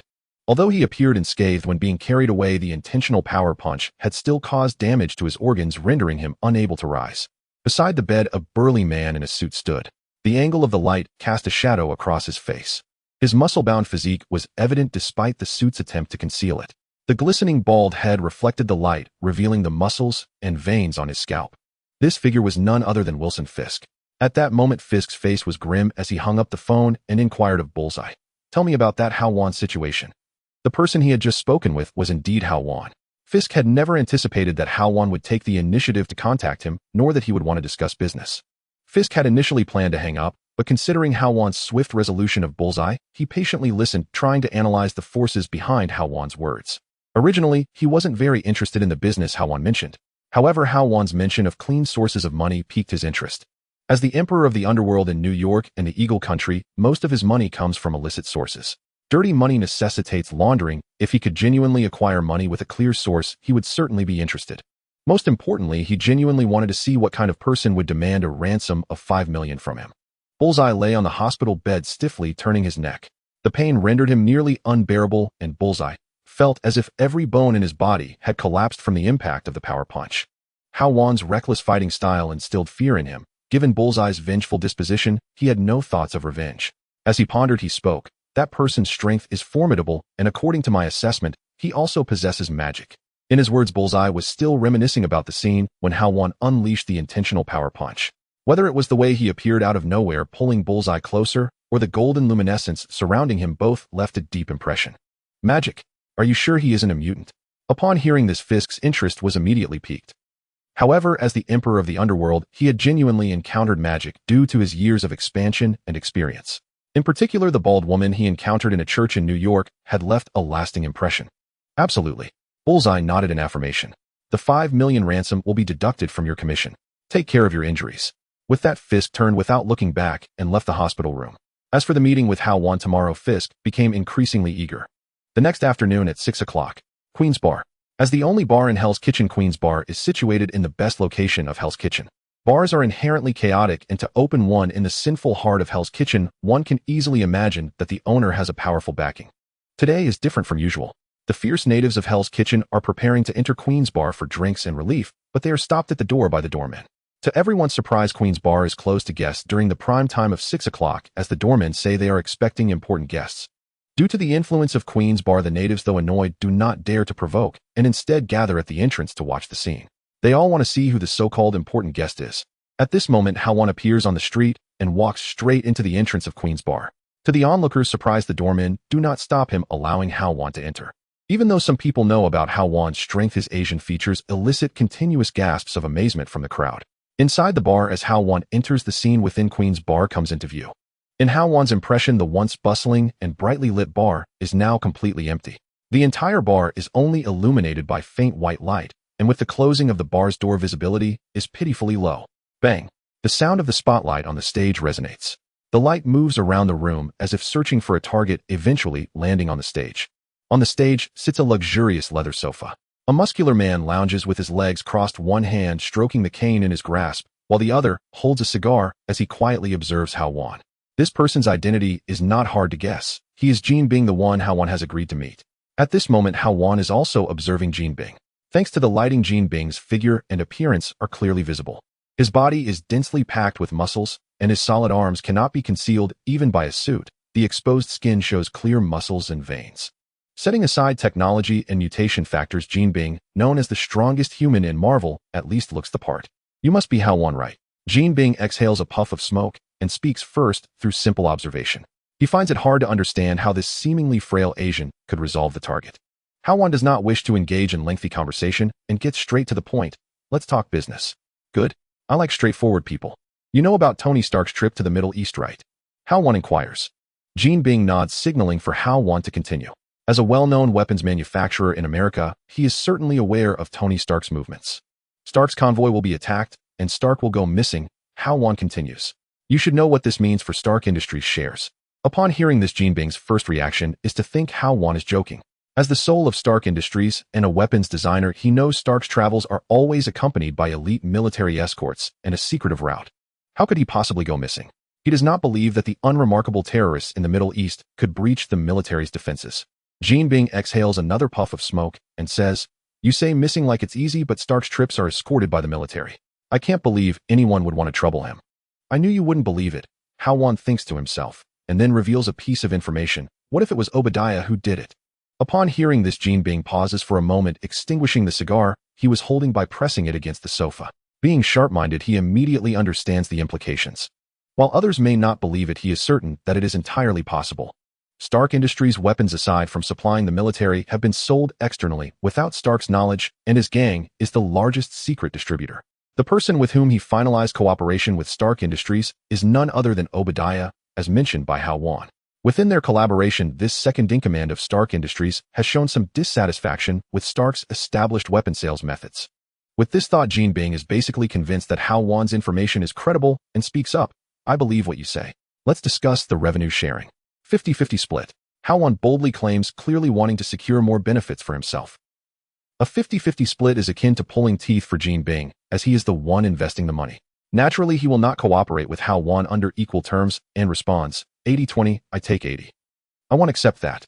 Hao Wan directly rejects the offer. He already has a bottom line regarding profit distribution, and an 80-20 split crosses that line. Jin Bing remains silent, tightening his fist and slamming it down heavily, his massive fist crashing through the armrest of the sofa. At the same time, several red dots appear on Hao Wan's clothing. Jin Bing rises and asks, They'll give you another chance, 80-20, I take 80. Several red laser dots are aimed and locked onto Hao Wan's clothing, yet he shows no signs of backing down. If he were to be intimidated, he would not choose to collaborate with Jin Bing. He steps forward, fixing his gaze on Jin Bing, and says defiantly, I think I should remind you we are not enemies. Peaceful cooperation is the best choice. And I have no family. If you really make a move and let me escape, you better be prepared. Jin Bing falls silent. He is pondering Hao Wan's words. To be honest, he has no confidence in being able to keep Hao Wan here. Judging by the description of the target, Hao Wan's methods seem quite unique. Moreover, this person clearly has more to offer when dealing with the target, leaving him uncertain about what tricks Hao Wan might have up his sleeve. If Hao Wan truly escapes, the losses would undoubtedly outweigh the benefits. After contemplating, Jin Bing gestures. The red dots on Hao Wan's clothing immediately disappear, and Jin Bing then states, Let's both take a step back. 60-40 split, I take 60. Agreed. Hao Wan responds immediately. A 60-40 split exceeds his expectations, showing that Jin Bing's words convey sufficient sincerity. He then asks, How much are you willing to invest? At most $100 million. Upon hearing this, he looks at Jin Bing with distrust. For such a guaranteed profitable deal, it seems somewhat lacking for Jin Bing, the underground emperor, to offer only $100 million. Don't look at me like that, Jin Bing explains. Short selling requires clean money. I can only provide this much clean money for washing, and 100 million is already enough to short Stark Industries at its current high stock price, ensuring a substantial profit. All right then, hey, race to a pleasant cooperation. Hao Wan extends his hand. He naturally does not believe that Jean Bing can only provide this much money, but as long as he can secure his share of the profits, he is fine with whatever Jean Bing does thereafter. Seeing this, a slight smile appears on Jean Bing's face, and he reaches out his hand. As their hands meet, the two finalize their deal. Hao Wan releases his hand and leaves Queen's Bar. On the way home, nothing unusual occurs. However, as Hao Wan approaches his apartment, he notices a woman lurking at the door of his home. From her silhouette, she resembles his new neighbor whom he saw yesterday. Hao Wan quickly approaches, ready to inquire, but when the woman turns to face him, he is taken aback by her appearance. I'm sorry, I thought someone was home. If others were to see this woman's charming appearance, they would undoubtedly be captivated. Natasha. This woman is none other than a member of the original Avengers. Natasha Romanoff, an agent of Sett, known as the Black Widow. He had originally thought that Sett was merely listening in on him without taking any further action. Now it seems that they had already begun their operations against him last night. They even sent one of their top agents, the Black Widow Natasha, to approach him. Clearly Sett took Hill's intelligence seriously. Excuse me, do you need something? Knowing Natasha's identity, he chose to cooperate with her performance. Seeing that he was not swayed by her beauty, Natasha moved gracefully, casually displaying her well-proportioned figure as she explained, sorry, I forgot to introduce myself. I'm your new neighbor. The water pipes in my house are broken. Could I borrow your wrench? Of course. He did not expose her, and he was very open about Natasha's casualness. Who doesn't enjoy watching a beautiful woman show off her figure? He left Natasha waiting outside the door while he went in to fetch the wrench. Natasha was quite measured. She observed the layout of his room through the crack in the door, noting any information that could be useful. At the same time, the structure of his room began to manifest in her mind. She patiently remained outside the door, knowing that she couldn't rush her approach to him. After he handed the wrench to Natasha, he was about to close the door when she called out to him. What's wrong? He asked impatiently, wondering what trick Natasha was up to this time. I'm not an actress. Please, acting is exhausting. As a woman, I'm not good at fixing water pipes. Can you help me? As she spoke, Natasha subtly adjusted her body angle to highlight her attractive figure. Seeing his impatient expression, she didn't believe that her tried-and-true tactic would fail against him. Sure, he readily agreed to Natasha's request. Not because he was infatuated, but because constantly rejecting Natasha's request would surely raise her suspicion. If he truly raised Natasha's suspicion, Sett might assign another agent to replace her in the observation task. If it were someone familiar like Natasha, it would be manageable. However, if it were someone unfamiliar, the feeling of being watched by a stranger was definitely not what he desired. Seeing him agree, Natasha thought her scheme was working. Opening the apartment door for him, Natasha naturally led him into the kitchen. He gave a quick glance around the apartment. The clean and tidy room showed no signs of abnormality, and upon entering, he could still smell a unique fragrance. Before even reaching the kitchen, he could hear the sound of water flowing continuously. Upon opening the door, water had already pooled across the entire kitchen floor, the flow of water from the pipes, clearly outpacing the drainage. He glanced at Natasha, thinking that this woman was truly committed to her act, pretending not to know how to turn off the main valve. Wading through the water in the kitchen, he turned off the main valve and began replacing the broken pipe with a new one he had prepared. While he was repairing, Natasha engaged him in casual conversation, trying her best to maintain communication with him. Most of the small talk revolved around his personal information. Occasionally, her indirect hints were met with his perfunctory responses. After finishing the plumbing, he was about to leave the kitchen when Natasha, holding a new pair of slippers, stopped him. Sorry for getting your shoes wet. Please wear these for now. I'll wash your shoes and return them to you tomorrow. After saying this, Natasha placed the shoes down, indicating for him to change. It was a very common excuse. He felt it difficult to refuse, so he simply took off his shoes, preparing to put on the slippers. While changing shoes, he noticed Natasha approaching him with a bottle of red wine and 2 glasses. She placed the glasses down, opened the wine, and asked, would you like some? A solitary man and woman sharing a room, and a beautiful woman pouring wine for him. He had even taken off his shoes. Although he knew that Natasha was acting, he couldn't help but swallow hard at the sight. Thank you. With the slippers on, he was completely unaware of his own flushed face. He stood up, took the glass of wine she poured, and drank it all in one go, preparing to leave the room without looking back. Wait. Natasha called out to him again. He turned back, ready to ask what was wrong, only to notice the wrench in her hand. Using the mirror in the living room, he saw his own face, flushed either from the alcohol or embarrassment. Taking the wrench, he stepped out the door in his slippers. Watching him leave, Natasha revealed a slight smile, walked to the table, and took a sip of the poured red wine. The crimson liquid staining her lips showcased a different kind of beauty, and she muttered to herself, interesting. I didn't expect him to be such an innocent boy. Back in his room, the redness on his face faded. He took out the $5 million he had been hiding and sat there in a daze. According to his original plan, he intended to let the professionals handle the $5 million and invest it in the stock market to short sell. As long as the compensation was enough, hiring a professional was quite simple. The reason he didn't hand over the money to Jean Bing was to guard against unforeseen circumstances. Even if Jean Bing were to default, the profits from $5 million would be sufficient for his current needs. But now he had changed his mind. Natasha's arrival made him eager to enhance his own strength. Currently, he only had two ways to increase his power. One was to improve his hero legacy level through combat. Leveling up would comprehensively enhance his physical attributes. The other method was through lottery draws. He decided to keep $1 million for himself and invest the remaining $4 million into the stock market as originally planned. The other $1 million would be used for the lottery. A single intermediate draw would suffice for his current needs. Without further ado, he directly opened the store panel. Would you like to recharge with $1 million? Yes. 100 bundles of cash vanished into thin air, and the system's lottery panel displayed a balance of $1 million. Recharge successful. Would you like to exchange for an intermediate lottery draw? Yes. He held his breath, staring intently at the screen before him. As before, the screen transformed momentarily, revealing a silver treasure chest radiating with a silvery glow. What a cliché setting. Bronze is for the beginner draw, silver is for the intermediate draw, so gold must be for the advanced draw. He thought to himself, extending his hand to click the silver treasure chest on the screen. The treasure chest opened, releasing 2 beams of green light and 1 beam of purple light. The quality is very high. He felt a sense of relief as he looked at the screen. Purple. Without needing to look at the content, one can feel that this newly appeared color is something good. The light gradually dissipated, transforming into 3 images with different markings. Filled with anticipation, Hao Wan looked at each one. Blink, excellence type, special skill. Skill effect, teleport in a specified direction instantaneously within a distance of 10 meters, becoming immune to damage during the teleportation. Note, are you a DB Link or inf blink? Bone coating, excellence type, rune effect, block a fatal damage once.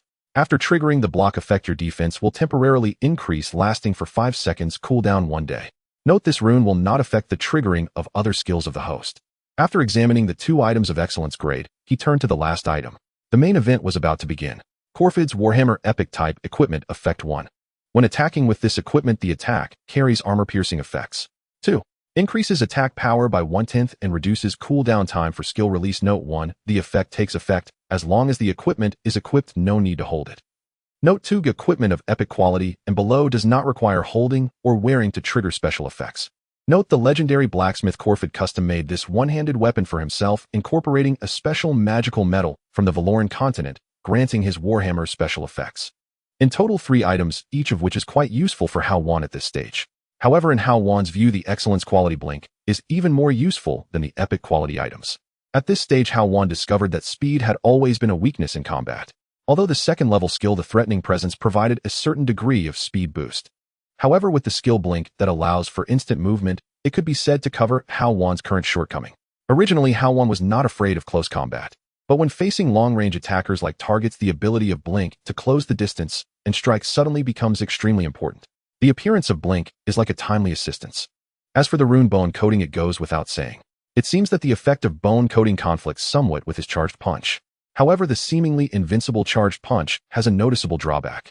That is, if the damage received exceeds the upper limit threshold, charged punch cannot be triggered in time.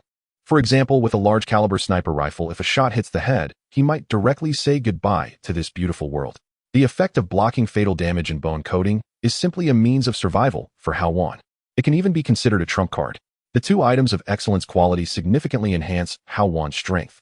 Conversely, the last item left him less surprised. Corfid's Warhammer has a total of 2 effects. The first effect is that attacks with the Warhammer carry armor-piercing effects. Simply put, it ignores a certain level of defensive capability. For instance, when encountering a target modified with Edmund alloy, using charged punch would not be sufficient to kill the modified target. However, if he uses Corfid's Warhammer to attack the target's vital points, it is very likely to break through the target's metal defense, leading to its immediate death. Unfortunately, he has long been accustomed to the unarmed attack methods of the Armament Master and needs to adapt to the attack methods of the Warhammer. As for the second effect, he is quite satisfied with it. The increase in attack power and cooldown reduction are practical means of enhancing strength, and it can work without holding the equipment. Overall, among the 3 items, the 2 excellence items offer a greater enhancement for him. Equipping all 3 items, his personal information was refreshed. Host Hao Wan. Current Inheritance Armament Master Alliance Coins 200 Armament Master Level LV 510680 Passive Skill Battlefield Heroism. Special Skill Blink.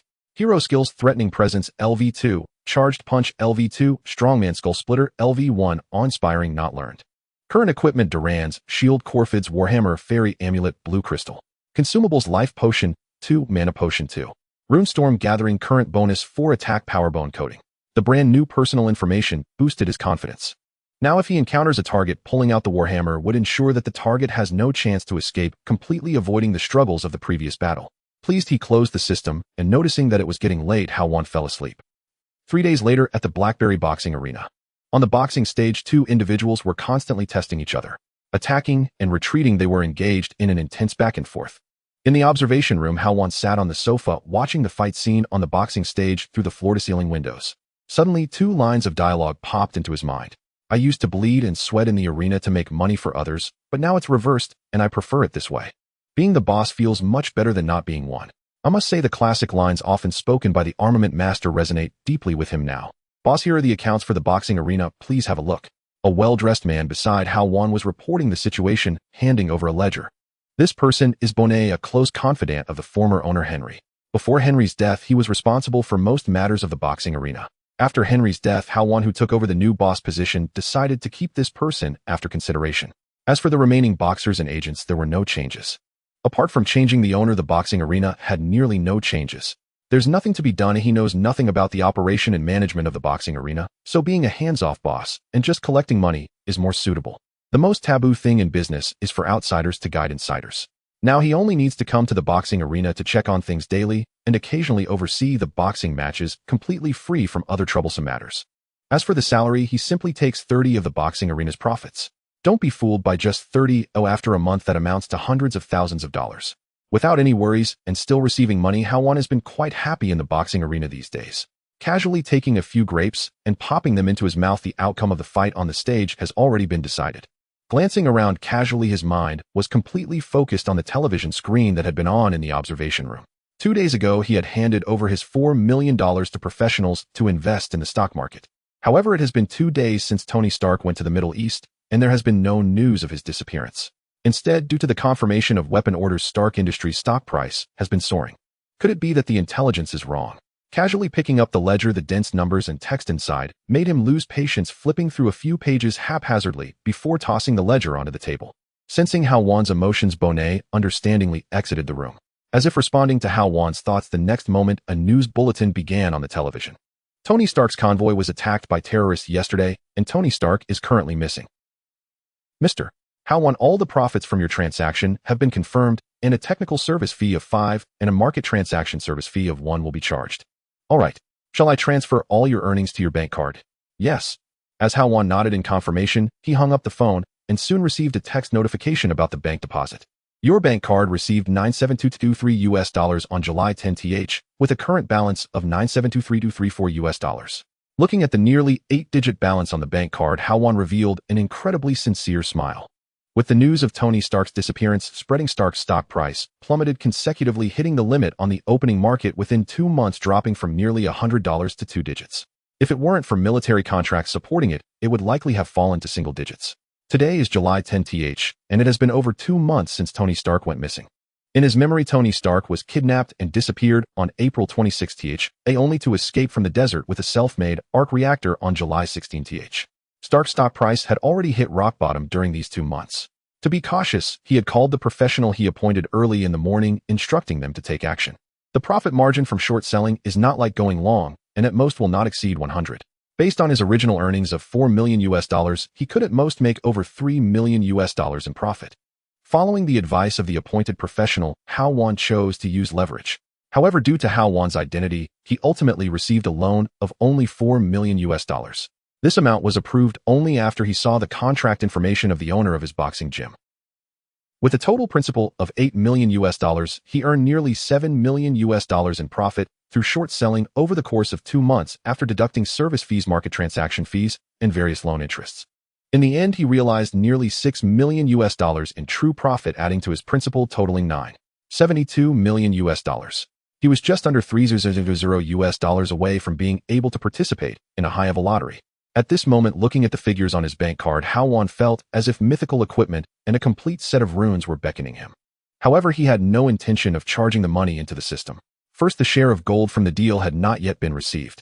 Early this morning, he had called Jean Bing to inform him that he could stop. The profit from his $4 million was merely pocket change. The bulk of this guaranteed deal was in Jean Bing's hands.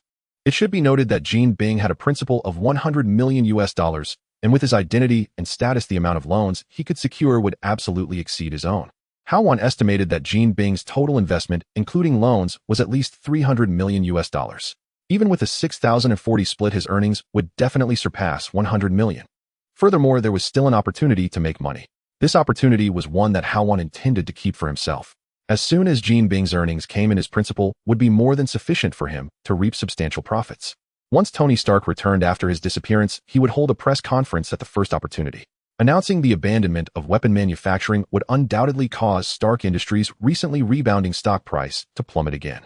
However, Hao Wan was a man who had seen the movies. When Tony Stark produced a large arc reactor, Stark Industries' stock price would surely soar. As long as he found the right time to buy Stark Industries stock, the returns would certainly exceed 100. Such a money-making opportunity was one that Hao Wan would not miss. Just as Hao Wan was comfortably enjoying his substantial returns, while sitting on the sofa, a knock at the door interrupted him. Annoyed, he casually set down his phone and got up to answer the door. When he peered through the peephole and saw the figure outside, his emotions calmed considerably. Upon opening the door, the figure before him spoke.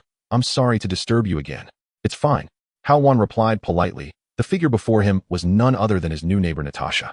Over the past few days, he had been observing Natasha on her way to work. However, according to his observations, Natasha had not been home these past few days. He suspected it was because of Tony Stark's incident, prompting Fury to call her back to S-H-I-E-L-D. "May I ask what work you are currently doing?" Natasha asked while standing at the door. Hao Wan did not respond, deliberately furrowing his brow in confusion as he stared at Natasha.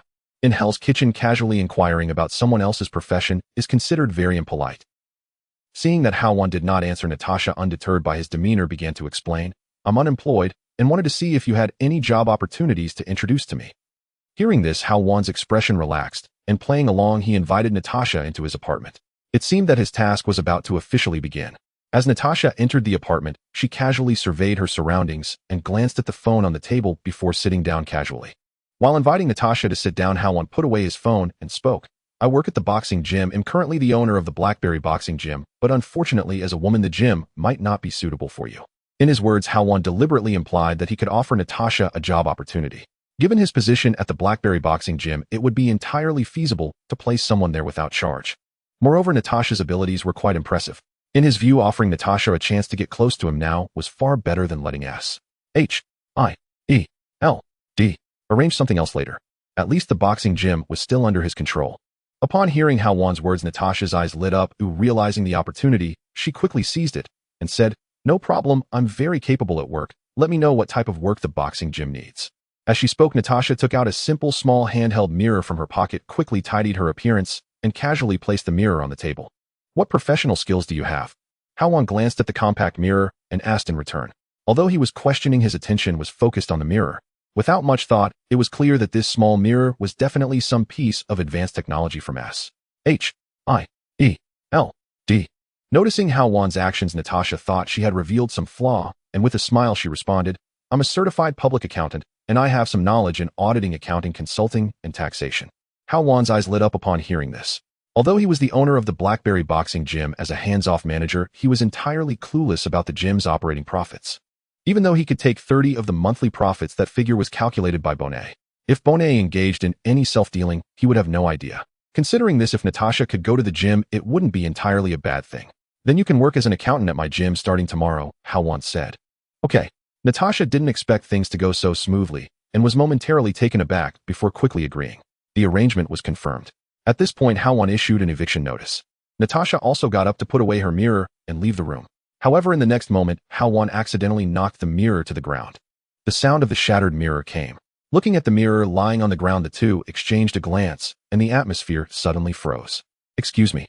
Hao Wan spoke to Natasha, quickly bending down to pick up the fallen hand mirror. "Let me do it," Hao Wan said as his large hand blocked Natasha's attempt to act first. However, contrary to his expectations, Natasha did not stop him and allowed Hao Wan to retrieve the hand mirror. The broken mirror revealed its metallic back. As anticipated, no listening devices appeared on the back of the mirror. Is this hand mirror not a piece of S.H.I.E.L.D.'s advanced technology? Hao Wan thought to himself, raising his head to find Natasha staring at him.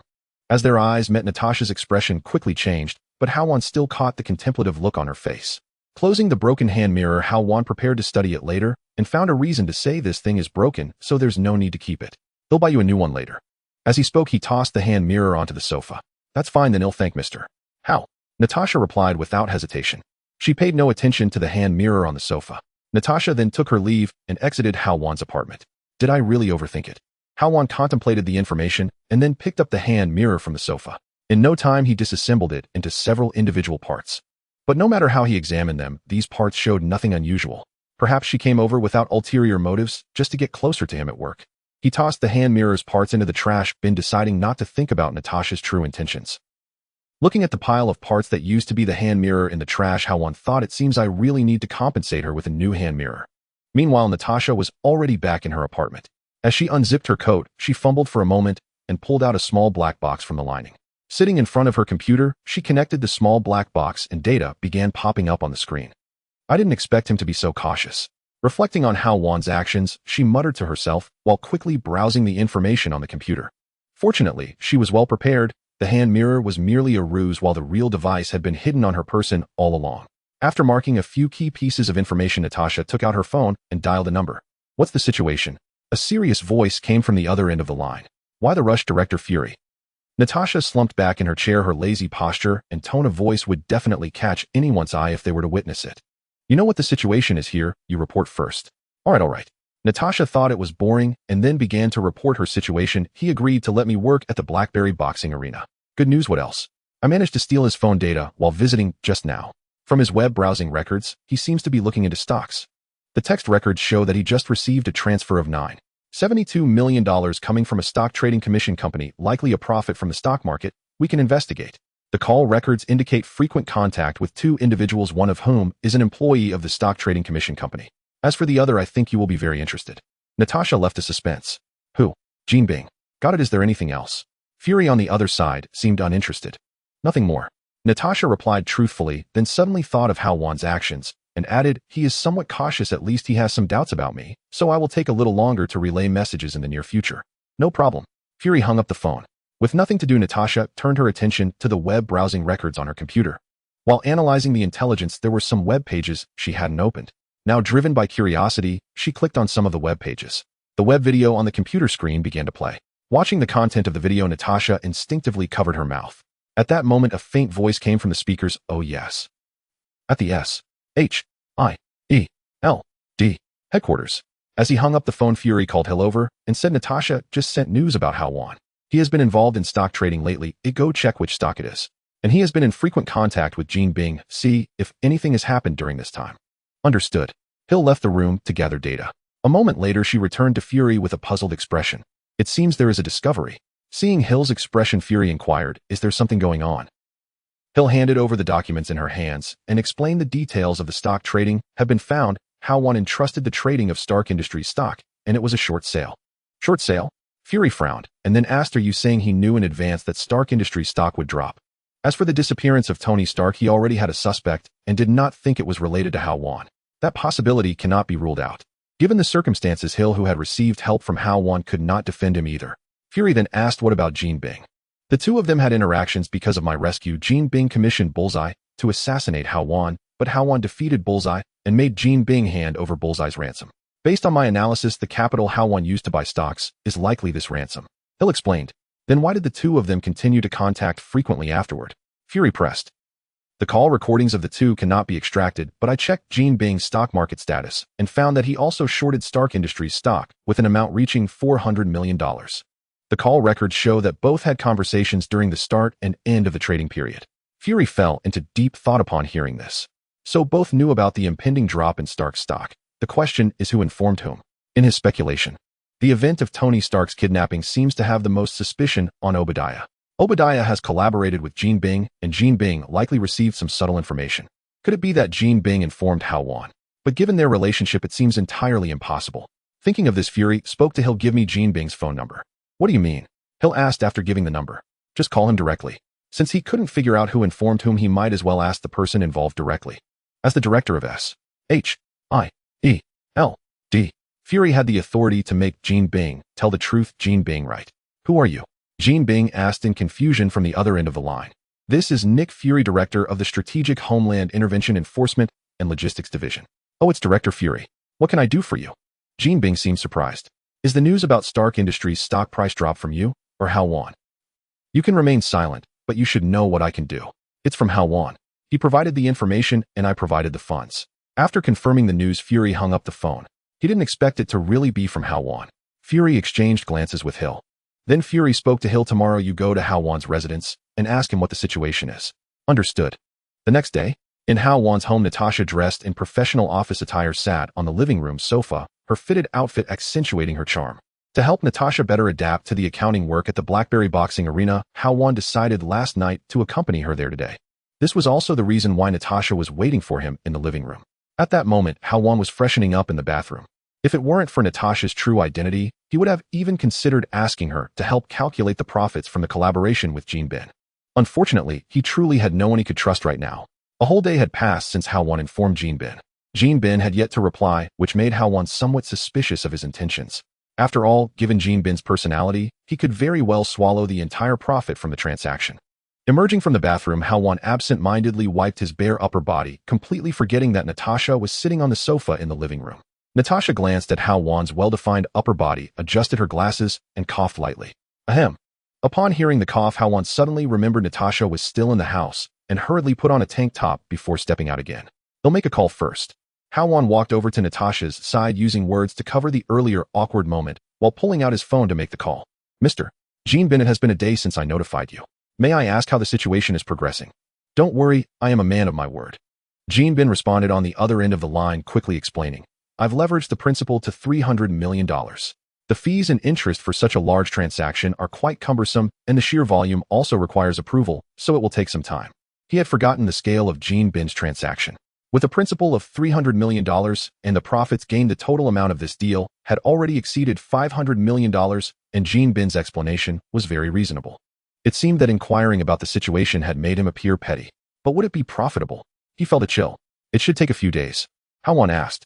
Based on his own transaction of $5 million, he estimated that the $300 million should yield at least $250 million in profit, with a 60-40 split, meaning he would also gain at least $100 million. At that moment, Hao Wan felt the call of heroism and heroic partnership beckoning to him. It should wrap up the day after tomorrow. To celebrate this successful collaboration, I plan to host a dinner for you. At that time, your share will be given to you, and I hope you will grace us with your presence. Jean Bing said on the phone, Of course you don't have to worry. It will just be the two of us. No problem, Hao Wan readily agreed. Just the two of them meant there would be food and money to be had, so there was no reason not to go. Even if Jean Bing intended to create trouble for him, Hao Wan wasn't afraid at all. He was currently worried that he had nothing to test his newly acquired skills on. If Jean Bing were to cause trouble, he wouldn't mind letting Jean Bing test his fists. All right, see you tomorrow. Jean Bing received a positive response and hung up the phone. Hao Wan put down his phone. Although he was making a call in front of Natasha, he had deliberately lowered Jean Bing's volume when answering, believing Natasha couldn't hear clearly. Now we can go. Hao Wan put on his jacket and called out to Natasha to prepare to head to the Blackberry Boxing Arena. Knock, knock, knock. There was a knock at the door. Who could it be again? He hadn't met many people. Hao Wan murmured to himself, walking towards the door to look through the peephole. Peering through the peephole, he thought to himself, why is she here? Hao Wan opened the door. Long time no see. The visitor smiled and greeted Hao Wan. It was none other than Hill, the S.H.I.E.L.D. agent Hao Wan had helped before. What brings you here? Hao Wan asked, stepping aside to let Hill in. He didn't understand why Hill, also a S.H.I.E.L.D. agent, would come to find him now that Natasha was close by. Is it not okay to come find you for no reason? Hill retorted, her gaze sweeping over Natasha as she entered the room. The two familiar faces exchanged a knowing glance without greeting each other. Noticing their little exchange, Hao Wan had no intention of exposing it, crossing his arms and saying, Let's get to the point, agent. Did I commit some crime? Hill did not answer, her eyes shifting toward Natasha, indicating that there were outsiders present. You both are quite the actors. Hao Wan said to Natasha. You should head home and wait a bit. I have something to take care of. He thought to himself, S.H.I.E.L.D. agents are all actors. Natasha said nothing more and left Hao Wan's room, leaving only Hill and Hao Wan in the room. Now can we talk? Hao Wan flopped down on the sofa. Thanks for the potion, Hill did not answer the question. If you don't speak up, I'm leaving. He was not interested in small talk with Hill, and he felt no gratitude for her thanks. The potion was merely a normal financial transaction, with Hill hardly deserving of thanks. Seeing that Hao Wan was uninterested in idle chatter, Hill got to the real issue. You know about Tony Stark's kidnapping, right? Of course, it's big news that everyone knows about. Hao Wan casually provided an excuse. It seemed that the stock market operations had alerted Sett to something unusual. However, regarding Stark's kidnapping, Sett should have their own suspects. Hao Wan speculated that they were puzzled about how he had anticipated the stock price drop or Stark's disappearance. Hill, not in a joking mood, asked seriously, what I mean is, did you receive the news in advance? I'm a law-abiding citizen who I didn't. Hao Wan pretended to be unaware. Hill, seeing Hao Wan's stubbornness, began to present the facts. We accessed your stock market trading records after obtaining permission, confirming that you shorted $8 million worth of stocks 3 hours before Tony Stark disappeared. That just means I was lucky. Then what was the reason for your phone call with Bin? Hill continued to inquire. Hao Wan thought to himself that they were investigating rather thoroughly and evasively replied, my own capital is too limited. Is it wrong to find someone to cooperate and make some money? Is that illegal, eh? You really believe in your luck, and why should Bin believe in your luck? Hill pressed on without giving up. Hao Wan flashed a mysterious smile, suddenly leaning forward, his piercing gaze fixed on Hill, his face nearly touching hers. Do you remember what I said when we first met? What did you say? I'm a magician. Hao Wan explained. As a magician, it's not unreasonable for me to be lucky and foresee the future, is it? You really believe in your luck? Hill scrutinized Hao Wan. Of course. Do you know how much Bin invested in the stock market? How much? Hill's gaze was resolute, showing no sign of retreat as she ignored Hao Wan's previous actions. He retorted knowingly, already aware of the answer. Hill extended 4 fingers. $400 million. Bin invested $400 million because of your luck. How much? Originally confident, Hao Wan now looked at Hill with confusion. 400 million. While answering, Hill had already noticed Hao Wan's expression. Bang. To Hill's shock, Hao Wan smashed his fist onto the table. This damn bastard. He cursed inwardly. He should have realized this a long time ago. He had thought Bin was trustworthy, but now it seemed he had been naive. The time has come to the next day. Hill has left. Under Hao Wan's constant evasion as a magician, Hill failed to extract any useful information. She did not try other methods to question Hao Wan. She used both soft and hard approaches, yet Hao Wan remained steadfast in his responses. The SHIELD has confirmed the general area for the search and rescue of Tony Stark. Hao Wan continued to remain silent, and Hill decided to stop questioning him. Currently, Hao Wan had Natasha by his side. Even if Hao Wan did not speak, she believed that with Natasha's professional skills, Hao Wan's situation would eventually be thoroughly understood. As for Natasha, after Hill left, she was taken to the Blackberry boxing arena by Hao Wan. Upon entering the arena, Hao Wan assigned Natasha to the finance department responsible for the previous bills and the recent financial situation. Thinking of the overwhelming numbers in the accounts being handled, Hao Wan felt a sense of joy. A highly skilled assistant who was almost free was helping him tally the profits of the boxing arena. Hao Wan had no reason to be unhappy. Originally, Bonet, who was responsible for these matters, was somewhat reluctant, but as the boss, Hao Wan's orders went unopposed. He had no choice but to hand over all the account books to Natasha. Currently, Natasha should be in the office of the boxing arena calculating its profitability. At this moment, Hao Wan was heading to the New Bay Hotel in Queens. He was going alone to meet Bin for a dinner appointment. Earlier that morning, the two had a phone call to confirm the meeting place. This was indeed the destination of his trip, the New Bay Hotel. As for whether Bin was meeting alone, he did not care. He was confident he could deal with Bin before anyone else intervened. Upon learning the real amount of Bin's transaction from Hill, Hao Wan felt a surge of anger. Though he had some vague suspicions earlier, the feeling of being deceived was quite unpleasant. An additional $100 million in principal would nearly yield an extra $100 million in profits. Even with a 40% share, that would still be close to $40 million. The hotel was right in front of him. Holding back his rising anger, he entered the hotel's high-rise elevator under the guidance of the doorman. Stepping out of the elevator, he saw Bin waiting for him with a beaming smile. Unlike their previous meetings, Hao Wan's information had indeed brought substantial profits to Bin. Naturally, Bin would greet Hao Wan with a smile for the benefits he had gained. You're quite punctual. Bin gestured with his cane, inviting Hao Wan to take a seat first. Knowing that Bin played tricks behind the scenes, Hao Wan showed no courtesy and entered the room, taking the seat of honor. Bin slightly moved his lips, but remained silent, taking a seat directly opposite Hao Wan and instructing the waiter to serve the dishes as if he were considerate of Hao Wan's dietary preferences. The dishes were a fusion of Chinese and Western cuisine, and chopsticks had been prepared for Hao Wan. He buried his head in eating. To his surprise, within his perception, the entire floor within a 70-meter radius was devoid of anyone except for the waiter. Truly, as Jean Bing had promised, he was all alone. Jean Bing was still unaware that Hao Wan had already learned the true amount of the transaction from Sett, ignoring the concealed profits. Jean Bing had given Hao Wan face and other aspects which left him somewhat puzzled. What was Jean Bing aiming for?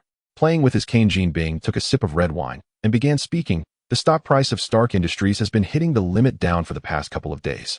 As long as there is no news of Tony Stark, the stock price will continue to decline. Why choose to sell everything yesterday? Steady approach, Hao Wan replied dismissively. Upon saying this, he had already guessed Jean Bing's intentions. Steady. Jean Bing pondered for a moment, quickly grasping Hao Wan's implication. You mean Tony Stark is still alive and will show up, right? Exactly. Wiping his mouth with the tablecloth, Hao Wan glanced at Jean Bing. Today is July 14th. In 2 days, Tony Stark will likely escape from the desert of the Middle East. Even if he doesn't tell Jean Bing the day after tomorrow, Jean Bing will see it on the news. When will he appear? Jean Bing inquired upon hearing this news. Shorting Stark Industries had been quite profitable for him. Tony Stark's return would inevitably drive the stock price of Stark Industries up again.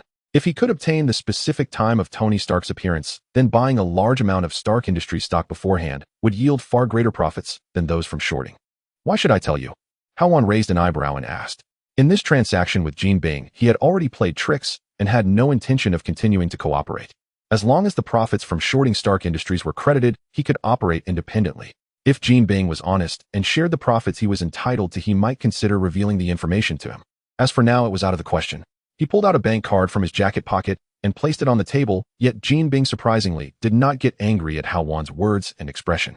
With a finger, he gently pushed the bank card, which moved precisely in front of Hao Wan. This is the profit share from this transaction. With a principal of $300 million, the total return was $270 million. After deducting handling fees, stock transaction costs, and loan interest, there remains $250 million in profits. According to our agreement, we split it 60-40. The total profit from this cooperation of $100 million is all in this card. Is that all? Hao Wan scrutinized Jean Bing and casually pocketed the bank card. It seemed Jean Bing truly did not want to speak the truth, so he could not be blamed for not giving him a chance. That's all, a profit of $100 million. Jean Bing shrugged and smiled at Hao Wan. Now we can talk about the next cooperation, right? Why should I cooperate with you? Hao Wan replied with a dark expression. Are you dissatisfied with the profit share? Jean Bing asked. He still hadn't figured out Hao Wan's situation, thinking Hao Wan simply believed the share was too low, and then added, if you're unhappy with the share, we can negotiate further. How about a 50-50 split? You were given a chance, yet you are useless. Hao Wan had finished eating and now stood up, leaning on the table and glaring at Jean Bing. What do you mean? Jean Bing, somewhat confused by Hao Wan's expression, retorted. What I mean is, do you even know how much principal you invested? Hao Wan suddenly flipped the table and shouted loudly. The table was overturned, almost crashing down onto Jean Bing, who held his cane with one hand, the tip pressing against the incoming table. At this moment, he finally understood that Hao Wan already knew of his concealment. Truly ungrateful. Jean Bing thought to himself, having just shown enough sincerity to Hao Wan. He felt that too much friendliness had made others forget his title as the Emperor of the Underworld. With a dark expression, Jean Bing stood up and casually pushed the table aside, looking at Hao Wan. I want to tell you, this $100 million is merely my charity. Even without it, you can't do anything to me. You're just a street fighter, don't forget your identity. Listening to Jean Bing's words, Hao Wan did not get angry. Instead, a smile appeared at the corner of his mouth. His fists, charged with a faint golden light, stepped forward towards Jean Bing and said, What are you? To hell with your identity and charity. Leaning forward, his fists transformed into a golden hue, reflecting the pressure exerted upon him. With the target Jean Bing right before him, Hao Wan initiated the attack, his left fist aimed directly at Jean Bing's chest. The storm's enhancement effect had been accumulating for nearly 2.5 months, nearly doubling Hao Wan's attack power. If this punch had met the previous target, he was confident that a single punch could dent the chest bone of the target Audiman alloy.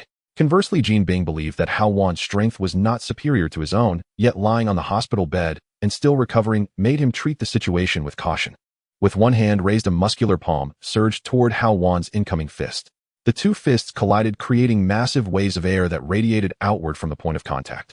Jean Bing's toes pressed against the ground, the force causing the ceramic floor to dent. In this offense and defense, Jean Bing remained utterly unmoved. Not bad, he remarked. Jean Bing praised, feeling the continuous force transmitted through his arm. The dense muscle tissue enveloped his bones, forming a highly resilient protective layer. Even though he had understood Hao Wan's strength beforehand, he was still amazed at the power of Hao Wan's punch. There's even better to come. Hao Wan responded. His previously dismissive attitude toward Jin Bing began to shift. Although surprised that Jin Bing had fully absorbed his left punch, he remained unfazed. The passive skill war spirit allowed Hao Wan's punches to alternate between his left and right, with the right punch being significantly faster and more aggressive. The true killing move lay within this right fist. In the next moment, a dazzling golden fist shot forth like a lightning bolt toward Jin Bing's jaw. As the golden right fist moved, one could even faintly hear the sound of air being sliced by rapid motion.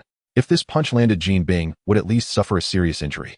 Quickly, sensing the fierce momentum of the approaching fist, Jin Bing did not sit idly by and allow the blow to land. Though he was powerful, he was not foolish. His right hand abruptly grasped Hao Wan's still extended left fist. With a push and a pull, Hao Wan found his balance disrupted by these two actions. As the right punch missed its target, he violently swung his arm, attempting to shake off Jin Bing's grip. However, Jin Bing's large hand held onto his fist like an iron claw. With a sudden tug of his right hand, he broke free the tremendous force, causing Hao Wan's body to lurch forward to the left. Jin Bing planted his left hand on the ground, transforming his palm into a fist which rushed toward Hao Wan's face with a similar sound of air slicing. Watching the fist approach, Hao Wan, having lost his balance, suddenly exerted force from his waist, halting the forward momentum of his body. Nevertheless, that punch still landed on Hao Wan's shoulder. He quickly retreated a few steps to dissipate the force of Jin Bing's blow, feeling a burning pain as the effect of the deliberate strike triggered. Hao Wan's steadied form radiated a golden glow. Interesting, Jin Bing remarked lightly. He was aware of his own strength and believed that his earlier punch was not significantly inferior to Hao Wan's. Though this punch did not strike a vital point, he estimated that even landing on the shoulder would at least break a few of Hao Wan's bones. However, at this moment, Hao Wan seemed unaffected, the dazzling golden glow around him appearing to negate the damage from the punch. Magic. He couldn't help but recall the description given to him by the target. With a nimble body, he took large strides toward Hao Wan. He wanted to see just how many punches Hao Wan's magic could withstand. The pain in his shoulder continued to throb, and for the first time, Hao Wan felt the impact of a fist striking his body. Although he had been boxing for over a month, those opponents were not Jin Bing. A punch landing on Hao Wan had not even triggered the effect of the deliberate strike. The pain stimulated the secretion of adrenaline, and Hao Wan's face lit up with excitement as he activated the war spirit, once more responding actively. Bang! Bang! Fist met fist. The two exchanged blows, with Hao Wan always guarding his vital points, and although Jin Bing landed a few punches on him, the golden light around Hao Wan grew brighter. Conversely, Jin Bing did not gain the upper hand either. Though his right punch was skillfully dodged by Jin Bing, only Hao Wan's left punch struck him, leaving several large dents in his suit. Suddenly, Hao Wan lifted his right foot and kicked fiercely toward Jin Bing's lower region. Jin Bing prepared to block with his left arm, but Hao Wan's right foot halted midair. A feint. In the next moment, his noticeably quicker golden left fist raced toward Jin Bing's face. Jin Bing instinctively raised his right forearm to block Hao Wan's left punch. But in the next moment, Hao Wan's left punch stopped again. His right fist shot forth like a meteor toward his own face. Another feint. Jin Bing lamented, for his previously lowered left hand could no longer provide support. He could only minimize the damage. Allowing Hao Wan's right fist to strike his face, he straightened his raised right forearm, aiming it directly at Hao Wan's face. He intended to exchange injury for injury.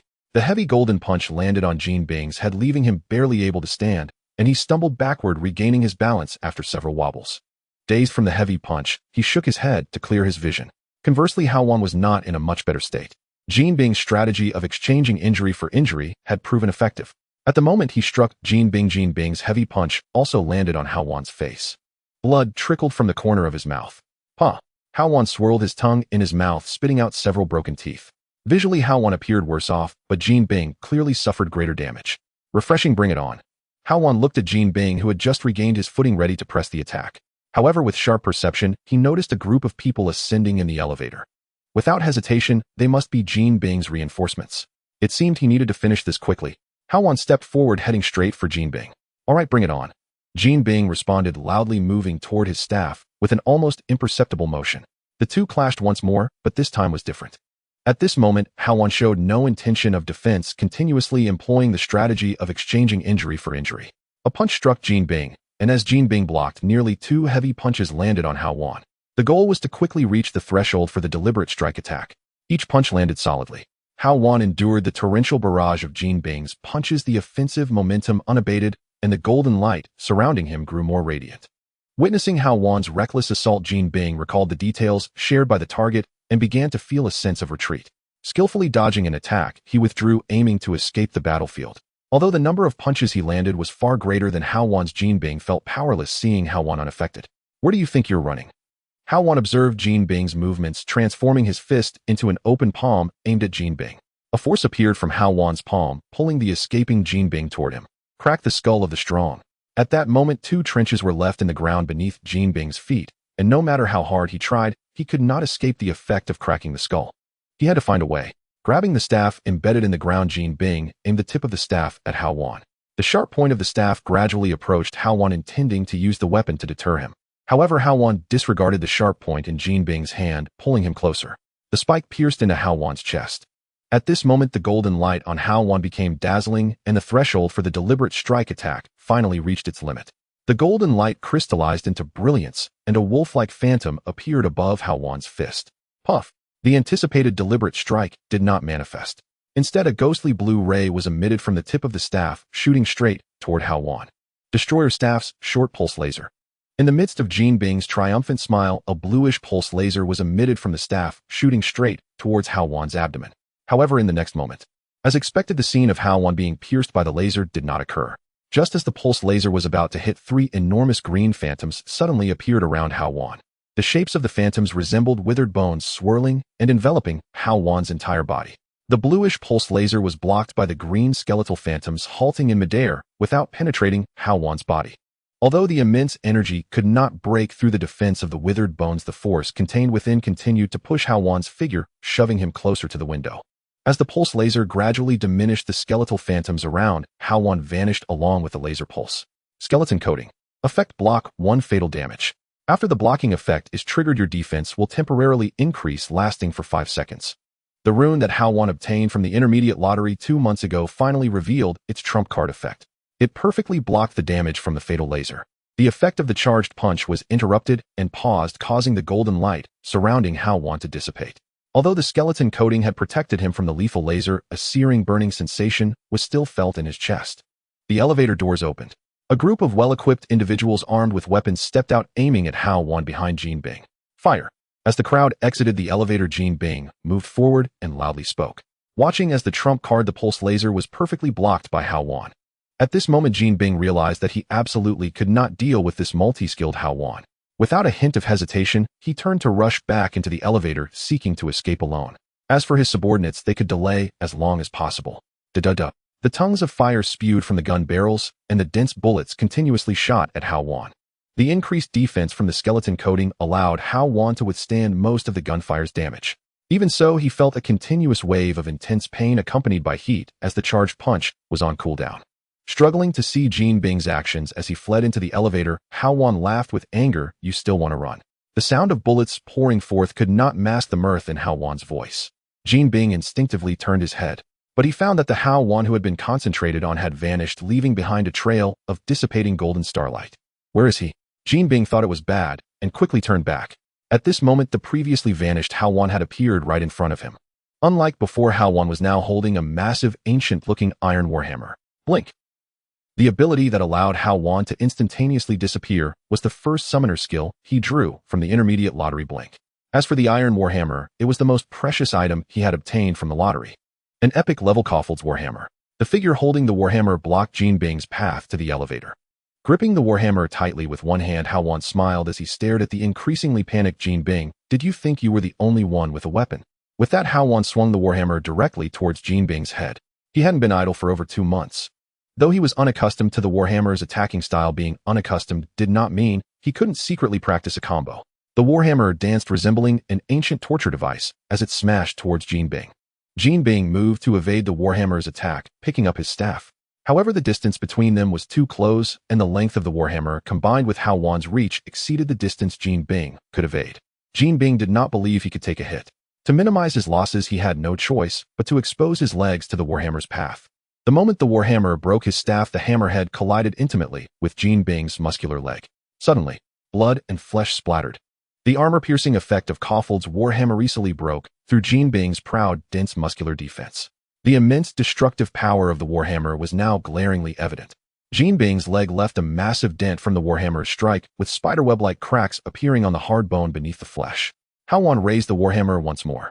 Jin Bing broke out in a cold sweat, urgently dragging his thigh and moving backward. The well-equipped armed personnel had never seen their boss in such a pathetic state, and they all lowered their weapons, ceasing fire. "You're pretty tough, huh?" Hao Wan remarked in surprise, looking at Jean Bing's still intact leg bone. Despite the Warhammer's armor-piercing effect, Jean Bing's leg bone had not been completely shattered. Having become disabled, Jean Bing was naturally slower than Hao Wan, his slow movements rendering him a lamb to be slaughtered. The Warhammer was raised high and heavily fell, striking the location of Jean Bing's previous injury. "Oh!" The mournful scream echoed throughout the entire floor as Jean Bing's thigh was broken by Hao Wan's Warhammer. The surrounding armed personnel looked on in horror at Jean Bing's plight. They were extremely relieved that they had just given up resisting. Jean Bing's situation made them feel that if they continued, they would become the next Jean Bing. Watching Jean Bing, who was screaming in agony and still trying to retreat despite his broken leg, Hao Wan put down the Warhammer and inquired with a smile, "Why aren't you running?" "Spare me." Jean Bing restrained his screams and said, "I'll give you all the profits from this stock market." At that moment, he was genuinely afraid, knowing that the man before him could really kill him. "The car crashed into the wall, and you know how to turn. The stocks have risen, and you know how to buy." Hao Wan responded mischievously. "What car, what stocks?" Before Jean Bing could comprehend Hao Wan's words, he saw Hao Wan lift the Warhammer again and swing it towards him. He instinctively tried to block. The ancient Warhammer broke his arm. The remaining force struck Jean Bing, hitting him in the chest. With no strength to support him, Jean Bing's arm fell limply and his sternum visibly caved in. Hao Wan approached and squatted down to check Jean Bing's breath, discovering that he still had some breath left. He should be alive. Glancing at the trembling armed personnel beside him, Hao Wan took out his phone and dialed, "Hey, Hill, do you have time to come to the New Bay Hotel?" "What's up?" Hill asked on the other end of the line. The previous communication with Hao Wan had left Hill disgruntled, and his tone was somewhat angry. "I heard you were invited to the hotel, and I thought it was an invitation for dinner to apologize. It's nothing, just asking if your FBI is interested in Jean Bing." Kicking the still Jean Bing, Hao Wan inquired. "Of course we are interested." "Then hurry up and come to the New Bay Hotel. If you come early, this guy still has some breath left." Jean Bing is not dead. Due to his strong vitality, as one of the strongest humans in Marvel, he still retains his breath. As Hill arrives, Jean Bing is lifted onto an ambulance, taken to a special ward awaiting interrogation. His survival is mainly because Hao Wan deliberately left him a breath. After all, Jean Bing still has tens of millions in unfulfilled profits in his hands. If Jean Bing really died, there would be no witnesses. With the way SHIELD operates, it is very likely that the money would be confiscated by them. The armed personnel with guns would face the same fate. Since they gave up resistance, Hao Wan did not hold it against them for firing their guns, and was taken away with Jean Bing by Hill, who claimed to be from the FBI. "If we capture Jean Bing, there will be a bounty, right?" Hao Wan casually asked. From his understanding, notorious criminals with names always have bounties on SHIELD's wanted list. Of course, the reason for asking this is not because he wants Jean Bing's bounty. At this moment, only Hao Wan and Hill remain on this floor. "The FBI will provide a certain amount of bounty, but I don't know the specifics," Hill replied, while continuously assessing Hao Wan's physique with her eyes. She held Hao Wan in high regard regarding his abilities. She had witnessed Hao Wan's previous method of action. However, she had never thought he could nearly beat Jean Bing to death. In fact, she felt that Hao Wan was much weaker than Jean Bing. According to SHIELD's files, Jean Bing is an extremely difficult character. Now it seems she has underestimated Hao Wan. "I don't want the bounty, I only want what belongs to me," Hao Wan said, waving his hand as a half bottle of potion reappeared in his grasp. He took out the remaining life potion and drank it in one gulp, casually tossing the conical bottle aside. The scorching sensation from the laser and the bullets had yet to dissipate. The clear potion entering his stomach gradually soothed the burning pain throughout his body, and the toothless gums began to itch. "Your part? What do you mean?" Hill glanced at the empty potion bottle on the floor and asked. Hao Wan began to recount the events that transpired. From the 2 months of cooperation between the two to the simple retelling of the final concealment of the transaction amount by Jean Bing. Of course, there were also modified parts. Through Hao Wan's words, Hill grasped the context of the situation. "I really didn't expect that," Hill said, looking at Hao Wan with a surprised expression. He truly did not expect that the conflict between the two would stem from this reason. And just because of this reason, it led Hao Wan to attend the banquet alone, allowing Jean Bing to capsize in this gutter. If others were to learn the inside story, they would definitely feel that Jean Bing's greed was not worth it. After pondering for a moment, Hill offered her explanation. "The interrogation of Jean Bing will commence shortly. If what you said is true, after verification, your portion of Jean Bing's assets will be transferred to your account. Hao Wan can directly drag Jean Bing down, and as long as it belongs to him, she can make the decision without needing to consult anyone." "That's even better," Hao Wan said, turning to leave, but after taking a few steps, Hill called out to him. "Wait a moment. Is there anything else?" Hao Wan retorted. If he wasn't aware of Hill's true identity, he really wouldn't enjoy communicating with her. During their previous 2 encounters, Hill had inadvertently tried to recruit him. Moreover, every time she spoke to him it felt as if he owed her something. If it weren't for the future need of Hill, Hao Wan would have been disinclined to respond to her. Hill fell silent for a moment, finally directing her gaze to the life potion bottle on the ground. How much of this potion do you have left? I need to buy a few more bottles. She did not know why she called Hao Wan back. When he turned around, she had to bring up a topic. The life potion had been under intensive research since she brought it back to S.H.I.E.L.D. With the increase in research permissions following Hill's body examination, even with her current level 7 clearance, she could not inquire about the progress of the life potion. She only communicated with Fury about whether it was possible to obtain more life potions. Currently, I have none, Hao Wan replied, thinking that this was what she was asking. Of course, he still has a bottle of life potion. However, he does not want to give it to Hill just yet. Firstly, he does not know the extent of S.H.I.E.L.D.'s technology. If he were to provide S.H.I.E.L.D. with too many samples of the potion, it might accelerate their analysis and research progress. He is not afraid of S.H.I.E.L.D. developing the potion. But let's not forget that there are Hydra personnel mixed in at high levels within S.H.I.E.L.D. If the life potion is successfully developed despite its small size under Hydra's influence, it will inevitably affect certain processes in the Marvel world. Secondly, he wants to extract the value of the life potion. The scarcer the life potion, the higher its value will be as time passes. So you mean there will be more in the future? Hearing this, Hill understood Hao Wan's implication and responded, yes. When you have the potion, remember to contact me. We can negotiate the price. Okay, Hao Wan replied tersely as he stepped into the elevator. Inside the elevator, it was only Hao Wan alone. Seeing that he was alone, Hao Wan brought up his personal information. Host Hao Wan. Current inheritance, 1 Hao Alliance Coins 0, 1 Hao level LV570680 can be upgraded. Choose to upgrade. Current level LV640780, you gained 1 skill point. You have the opportunity to learn a finishing move. Please choose the skill to allocate points. At this moment, Hao Wan's level finally rose to level 6. Originally, Hao Wan thought that fighting against superpowered individuals would provide him with huge amounts of experience points, even if it did not result in life or death. Now it seems that his thoughts were incorrect. Experience points are not only obtained from superpowered beings. As long as there are notable individuals in the Marvel world, regardless of whether they have superpowers, one can gain experience points. The battle with Jean Bing brought Hao Wan 710 experience points. However, he wonders if only villainous characters can provide experience. The answer to this can only be explored by Hao Wan himself. Do you want to learn breathtaking? Yes. The level of breathtaking has been raised to LV1. Due to learning the skill, your combat power has increased and your combat power rating has changed. Please check the personal information panel. What does combat power rating mean? Immersed in the joy of learning the finishing move, Hao Wan opened his personal information panel. Current inheritance, 1 Hao Alliance Coins 200, 1 Hao level LV640780 passive skill Battlefield Pride. Special skill Blink, cooldown time 24 hours, hero skills Intimidating Presence LV2, Intentional Punch LV2, Strongman Skull Split LV1, Breathtaking LV1. Current equipment Duran's Shield, Caulfield's Hammer, Fairy Amulet, Blue Crystal. Consumables Life Potion 1, Mana Potion 2. Rune Storm Convergence, current bonus 150 attack, Power Bone Coating, cooldown time 24 hours. Other than the level increase and skill cooldowns, there were almost no changes. Hao Wan directly scanned to the last line, where 3 large words appeared before his eyes. Combat Power Rating District Level. District Level.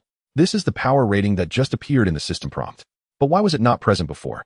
Does it mean that the previous Hao Wan was not worthy of a rating? What does district level even mean? Hao Wan stared thoughtfully at the last piece of information on his personal profile. In the blink of an eye, he noticed a small question mark appearing behind the power rating. Clicking on the question mark, a series of messages were listed. District level personal combat power can cause destruction to buildings within a district with a range not exceeding 1 district. Experience points acquisition method for district level. Defeating nameless enemies grants no more than 10 experience points, while defeating enemies of the same level grants no more than the current level's experience limit. Power rating tiers: district level, jurisdiction level, city level, regional level, national level, planetary level, etc. The power rating standard is based on the damage that personal combat power can inflict. Upon seeing this, Hao Wan finally understood the standard for the power rating. Looking further down, the explanation of experience points acquisition methods clarified how to obtain large amounts of experience points. His previous assumptions were inaccurate. Only enemies rated higher than himself or at the same level could bring him substantial experience points. Just like the target that attempted to assassinate him earlier, and Jean Bing, with the district level power rating appearing when Hao Wan was at level 6. This proves that the enhancement brought by the breathtaking achievement is significant enough to elevate Hao Wan's destructive power to the level of obliterating an entire district. In other words, Hao Wan could use brute force to destroy Hell's Kitchen. As for the naming conventions of the power rating tiers, they surprised him. There were no flashy names, just a straightforward display of the destruction potential of personal combat power.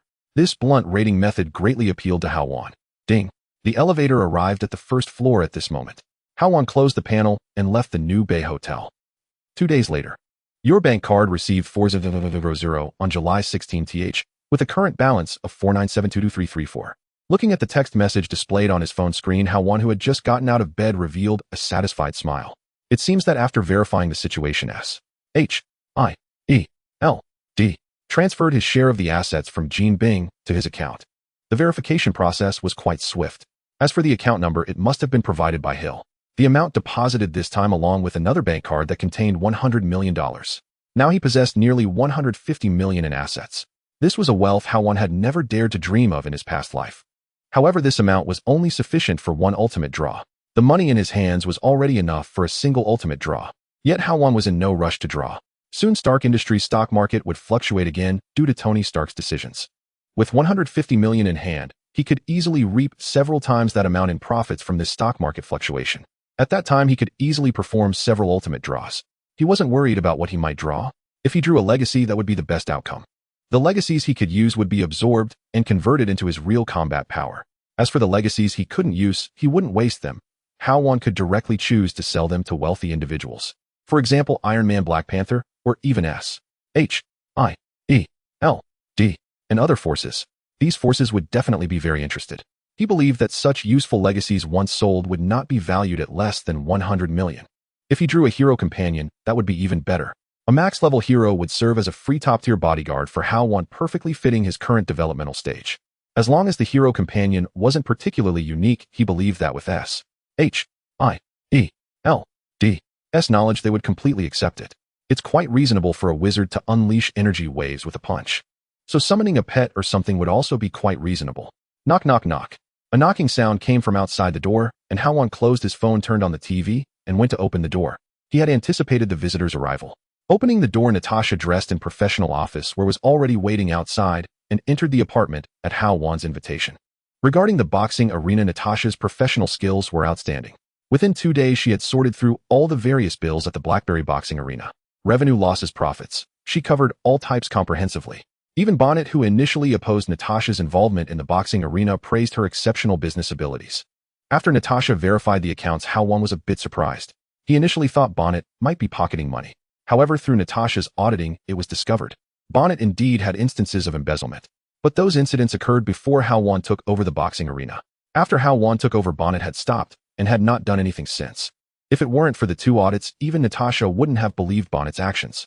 With such performance, Hao Wan decided to completely become a hands-off manager. One managed operations while the other handled accounts. He entrusted the boxing arena entirely to Natasha and Bonnet. He hadn't even visited the Blackberry boxing arena in the past 2 days. Due to Jean Bing's arrest by S.H.I.E.L.D., the profits that were originally to be handed over to Jean Bing were all swallowed by Hao Wan. The monthly profit share of 30 was also raised to 60. Now he spent his days at home waiting for Natasha to report the financial situation of the Blackberry boxing arena from the previous day. Today you might need to go to the boxing arena. Instead of reporting the situation, Natasha proposed a request. What's going on? Hao Wan raised an eyebrow. With Bonnet and Natasha. He was unsure why he was needed at the boxing arena now. Yesterday someone caused trouble, claiming to want a share of the boxing arena's profits and to interfere with the business, or else they wouldn't let it operate. Natasha explained, the news of Jean Bing's arrest has spread. The Blackberry boxing arena has lost its backing and Jean Bing's rival forces have begun to replan their strategies. In fact, with Natasha's strength, she could completely resolve it. However, Natasha's current identity was merely that of a weak accountant. Then let's go and stretch our muscles. Hao Wan agreed. He hadn't anticipated that sending Jean Bing to S.H.I.E.L.D. would trigger such a chain reaction. Even the Blackberry boxing arena had people causing trouble. He had only been gone for 2 days, and now he was being asked to come back. He wanted to see who was the blind fool bothering him. The Blackberry boxing arena was his stable source of income. He wanted everyone to know that the backing of the Blackberry boxing arena was none other than himself. All right, Natasha agreed, while beginning to report on the previous day's situation at the boxing arena. Due to the trouble caused by someone, the revenue of the Blackberry Boxing Arena had sharply decreased compared to the previous day. After finishing the report, Natasha stood up and prepared to go to the boxing arena with Hao Wan. However, the next moment she was pulled back by Hao Wan and seated on the sofa. She looked at Hao Wan in confusion. Hao Wan pointed at the TV. "Don't rush him waiting for a news report." Natasha focused her attention on the screen. The content of the news on the TV screen was changing at this moment. Breaking news yesterday: Tony Stark was rescued by the military after being missing for over 2 months. This morning, Tony Stark held an emergency press conference claiming that Stark Industries would cease manufacturing and selling weapons. Seeing Hao Wan, who had anticipated this, Natasha marveled inwardly. He really seems to have the ability to foresee the future. The Blackberry Boxing Arena. Hao Wan and Natasha stepped into the establishment. Along the way, Natasha kept probing, questioning how Hao Wan had foreseen that Tony Stark would be rescued today. It was, of course, magic. Hao Wan's answer to Natasha was identical to that he had given to Hill. No matter how Natasha inquired, it was always this response. The reason he had Natasha watch the news was to let her witness the scene that made it seem as if Hao Wan possessed foresight. It was intentional on his part. The aim was to convince H-I-E-L-D that he had some ability to predict the future, laying the groundwork for his upcoming investment in Stark Industries stock market. When Tony Stark produced a large arc reactor, the stock price would rebound from its lowest point. This would not only solidify Hao Wan's reputation as a magician, but also prevent H-I-E-L-D from bothering him like they had this time. "Boss, how you are here too." Bonet had been surprised at Natasha's late arrival today, but upon seeing Hao Wan and Natasha enter the boxing arena together, he hurried down to greet them. In the 2 days since Hao Wan had last visited the boxing arena, Bonet felt relieved, while also recognizing Hao Wan's considerable trust in Natasha. Seeing the two enter the boxing arena together further confirmed his suspicions. Bonet glanced at the two of them, his gaze becoming ambiguous. "I just came to take a look today." As Hao Wan spoke, he noticed Bonet's gaze on him and casually explained, "Don't misunderstand our relationship. We are just neighbors." "Neighbors? What kind of neighbors?" Bonet thought to himself, but he said, "Boss, how I understand. You understand nothing." Hao Wan scolded as he looked at Bonet's unchanged expression, then walked toward the boss office upstairs. "Whatever the boss says goes," Bonet said obediently, showing no change in attitude due to Hao Wan's scolding, and followed him upstairs. He understood that his performance over the past 2 months had earned Hao Wan's trust. This scolding was not a reproach, but rather a compliment to his loyalty. In the boss office after Henry's death, Hao Wan had Bonet redecorate the office. Only a few comfortable sofas, a square table, and a large floor-to-ceiling mirror remained. The floor was also modified to showcase the entire first floor through one-sided glass.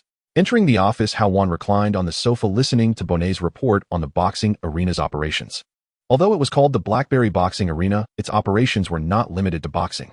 There were also a casino and a bar operating on the first floor. While watching boxing matches accounted for half of the Blackberry Boxing Arena's revenue, the casino and bar also constituted an indispensable half of the earnings. The troublemakers mentioned by Natasha mostly appeared in the casino and bar areas, some selling drugs, while others harassed customers and dealers, disrupting casino operations. Bonet was discussing the decline in operations at the boxing arena, but failed to mention the troublemakers to Hao Wan. "What caused the decline?" Hao Wan inquired. Bonet cleared his throat, ready to explain, but was interrupted by Hao Wan waving his hand. "I heard there are troublemakers, right?" Glancing at Natasha beside Hao Wan, Bonet finally understood the reason for Hao Wan's visit today. He then explained, "I thought I could handle it, so I didn't plan to tell you." "So have you resolved it?" Hao Wan stood up and retorted, his senses covering the first floor, keenly detecting the chaos in the casino and bar areas below. "No," Bonet replied, lowering his head.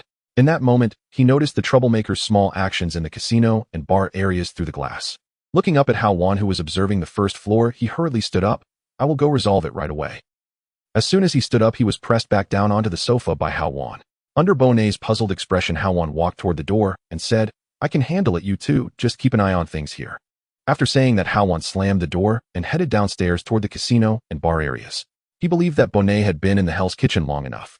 Although Henry was dead and Jean was captured, he had accumulated quite a bit of connections and power. If he could handle it, there wouldn't be any troublemakers today. The only reason troublemakers were still appearing today was that Bonet couldn't handle them. These individuals had backgrounds that Bonet could not manage. In his thoughts, Hao Wan had already arrived at the casino. The female dealers were distributing gambling tools to the players, but there were always those who harassed the dealers, and even the customers. Looking around, the troublemakers were nearly as numerous as a third of the customers. It would be strange if it didn't affect the boxing arena's business. "Everyone stop. Stop." Hao Wan, stretching his muscles and bones, yelled at the troublemakers. "Dear guests, we will not be operating today. I will give you all tickets for tomorrow's boxing match. The Blackberry Boxing Arena has some matters to attend to." The troublemakers exchanged glances at the lone figure shouting out, and then began to encircle Hao Wan. The customers playing around, recognizing the disturbance, hurriedly scattered. The people in the bar area heard the commotion and rushed over. Nearly 40 individuals with disheveled appearances forming a surrounding encirclement around Hao Wan. Their eyes fixated on Hao Wan as if their gaze could kill. These 40 or so individuals could have made Hao Wan die several times over. Moments later, a person who clearly looked like the leader squeezed through the crowd and looked at Hao Wan. "You all come to cause trouble without asking who is backing this place." Hao Wan scanned the crowd before addressing the leader. "Who is it?" The leader lit a cigarette, exhaling a plume of smoke towards Hao Wan. "Is it that gangster Emperor Jean who has already been arrested?" After saying this, the surrounding people burst into laughter. "Who told you it was Jean?" Hao Wan shook his head. "If it's not Jean, could it be you?" The leader, receiving the denial, looked at Hao Wan and mocked. "You guessed it right." Hao Wan replied with a smile. The leader glanced around at his people, suppressing his laughter. "Why is it you? Are you good at fighting?" "I'm okay." "What good is being able to fight? To survive in this world, you need power and a background. Which side are you on?" "My name is Hao Wan. If you don't like that, I have another name. You can just call me Wan Hao." Hao Wan's smile grew even wider. Hearing this, the leader stepped up to Hao Wan, pointing at him. "So it's a little bum after all." He took a deep drag from his cigarette, preparing to exhale smoke directly at Hao Wan's face. However, the next moment, just as he opened his mouth, he felt something restraining him, preventing him from opening his mouth. Looking closely, a large hand firmly gripped the leader's lips. Hao Wan pulled back his arm and drove his knee into the leader's abdomen. Guess what use it is to be good at fighting?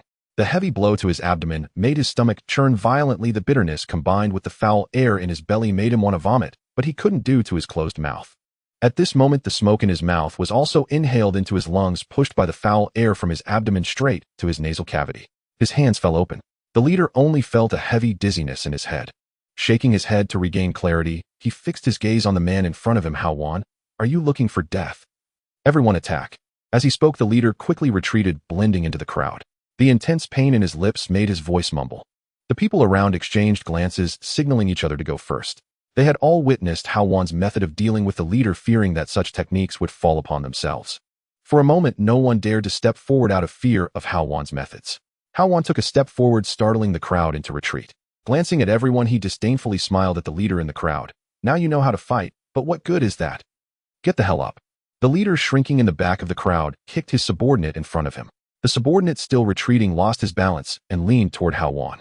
With just a slight dodge, Hao Wan caused the subordinate to crash into the wall behind him. It was quite comical. With one brave soul stepping forward, the more than 40 others gathered courage and began to surround. Without bothering to display his might, Hao Wan chose to strike first. Against these weaklings, even a normal punch from him would likely be more than they could handle. As he moved, his right arm swung forward, sweeping through the air. With a disparity in power, a single arm sent the first person flying, crashing into the crowd and knocking down a large number. Lifting his left hand, he delivered another blow. Only half of the 40 or so surrounding him remained standing. In the midst of the crowd, like a chick, he picked up the leader by the collar and smiled at him, asking, "What did you just say?" "Put me down, I'm not someone you can mess with." The leader struggled to break free from Hao Wan's grip. Although he was lifted, his words still sounded quite defiant. Even a muddy figure has some temper. Hao Wan considered himself not to be without anger. He initially thought of forcing the leader to yield, to ask who was behind this group. It seemed that asking anyone else would yield the same result. Bang, bang, bang. A series of gunshots rang out, interrupting Hao Wan's thoughts. Feeling a slight pain in his abdomen, Hao Wan looked down. He saw the leader holding a pistol, still emanating smoke, staring in shock at the torn fabric of Hao Wan's abdomen. You're not human." Even the gun could not harm Hao Wan. At this moment, he finally felt a sense of helplessness. "My clothes are very expensive." Hao Wan's smile vanished, and he infused his fist with golden light, striking the leader in the face. With a crisp crack, the leader's jaw shattered from the force of the golden fist, blood pouring out as torn skin and muscle pulled against broken bones. "Who do you work for?" Hao Wan asked. Looking at the leader, who could no longer open his mouth, Hao Wan patted his own head. "Oh, sorry, I forgot you can't talk anymore." "Since you can't talk, then you have no use left." Hao Wan's voice suddenly turned cold as he lifted the leader's body and slammed it hard onto the ground. "Pock." Spitting, Hao Wan looked at the leader, who lay on the ground, rolling and wailing while holding his body, and feeling unsatisfied, he kicked him again in the head. "I might have been a bit too rough. Can you tell me who's behind you? I'd like to see if I can handle it." Hao Wan surveyed the trembling crowd in front of him, regaining his smile as he spoke. The crowd exchanged looks, and eventually one unfortunate soul was pushed forward. Hao Wan fixed his gaze on that person and asked, "Can you tell me?" The person pushed forward trembled uncontrollably, and Hao Wan's smile stood in stark contrast to the leader on the ground, who was barely recognizable, like a demon. He instinctively shook his head and then hurriedly nodded like mad. Do you smoke? Hao Wan asked. The unfortunate soul numbly nodded. Hao Wan reached out his big hand toward him, and he instinctively closed his eyes. What he expected, being slapped, did not come. Instead, he felt a touch on his leg. Opening his eyes, he saw Hao Wan rummaging through his pants pocket and soon pulled out a pack of cigarettes. He lit a cigarette. Don't be so afraid, as long as you know your place I won't do anything to you. As Hao Wan handed over the lit cigarette, he asked, Can you speak now? The person took the cigarette, took a deep drag, and the influx of nicotine helped calm his nerves. He spoke up, We are from the Black Forest Gang. The Black Forest Gang. I haven't heard of it. Here, I'll look it up after this matter is settled. In my memory, a nameless gang shouldn't be a major force. Could there be someone behind these people? With that thought, Hao Wan looked at the man again and inquired, Is it just the Black Forest Gang? We are just the small fry, we don't know the specifics.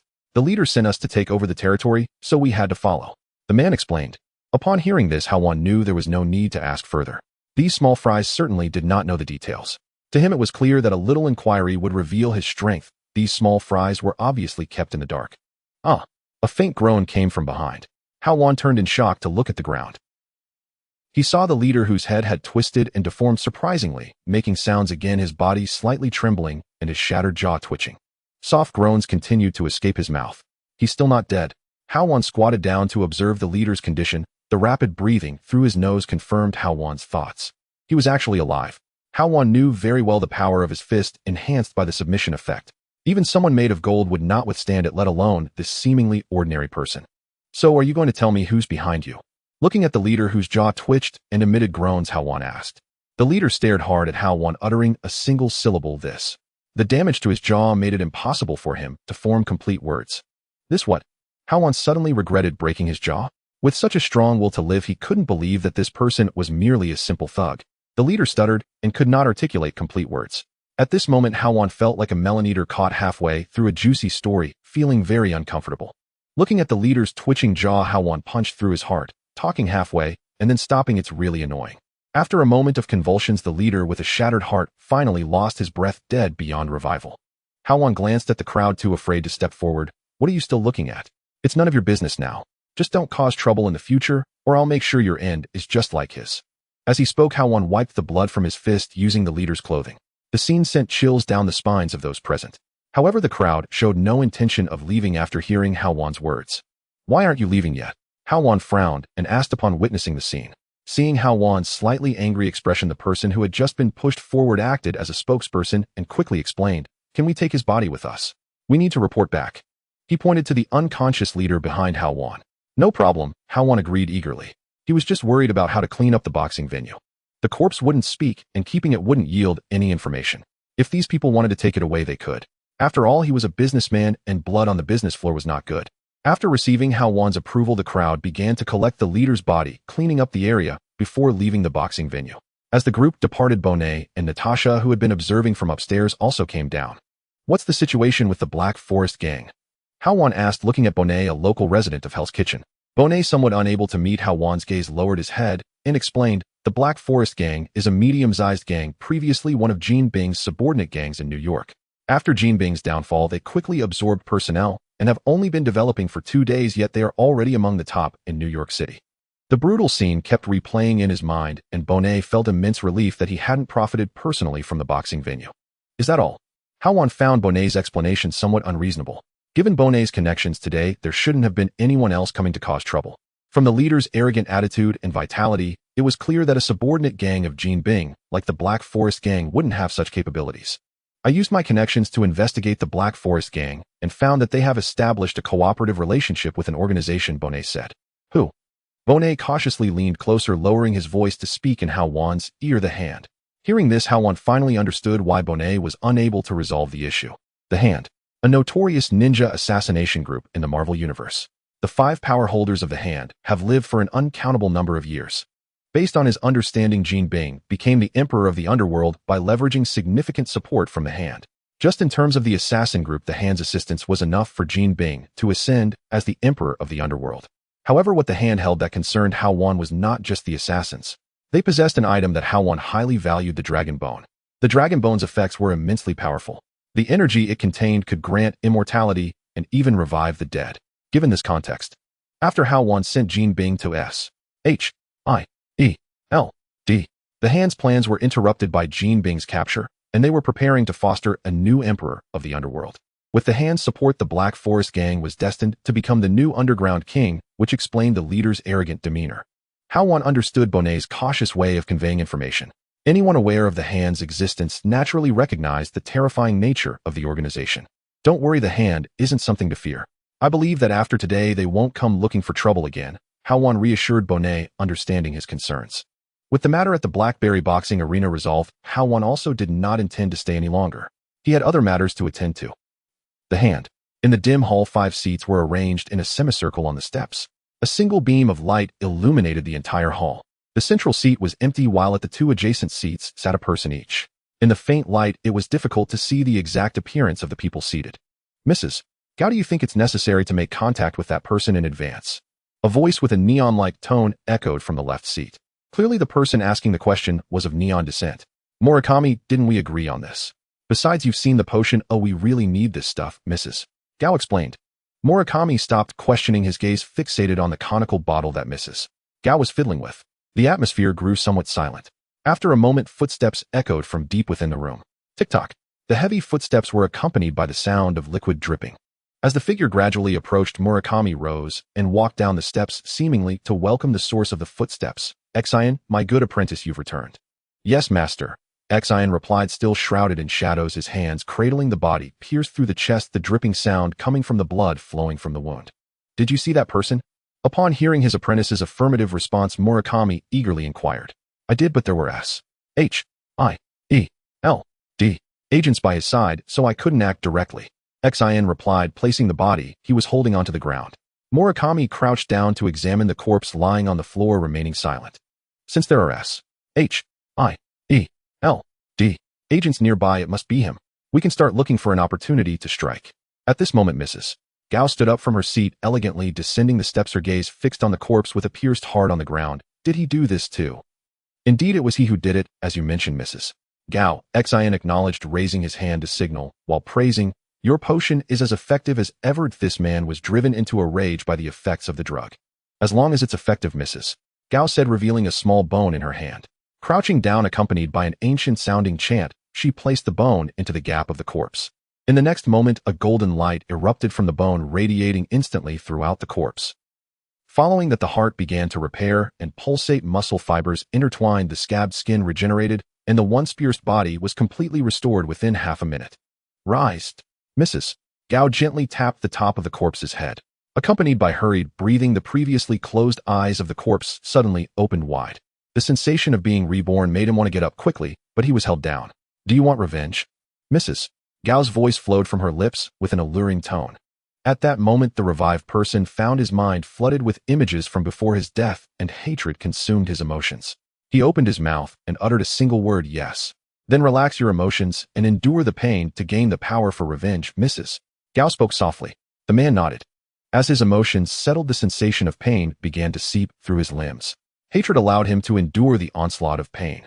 Moments later, black mist enveloped his surroundings. His eyes turned crimson, clearly discernible even in the darkness. I've seen Hei Kong. The 3 people, including Exion, spoke simultaneously upon witnessing this scene, their voices respectful.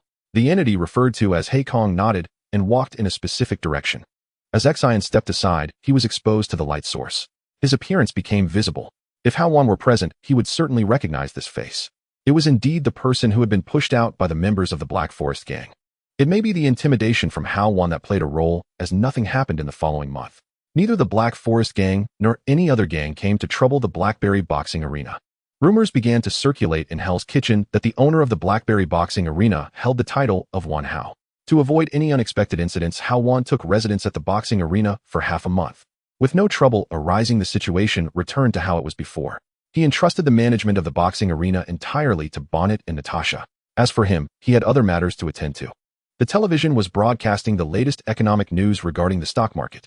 Today we report the latest developments from Stark Industries. A month ago, the soul of Stark Industries, Tony Stark, was rescued by the military after going missing, causing Stark Industries' market value to swiftly recover to peak stock levels, and with the confirmation of military weapon orders, it began to surge dramatically.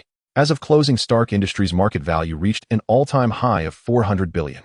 On the following morning, Tony Stark announced a press conference where Stark released a significant announcement. Stark Industries would henceforth abandon its weapons manufacturing business and shift to other lines of business with specifics yet to be determined.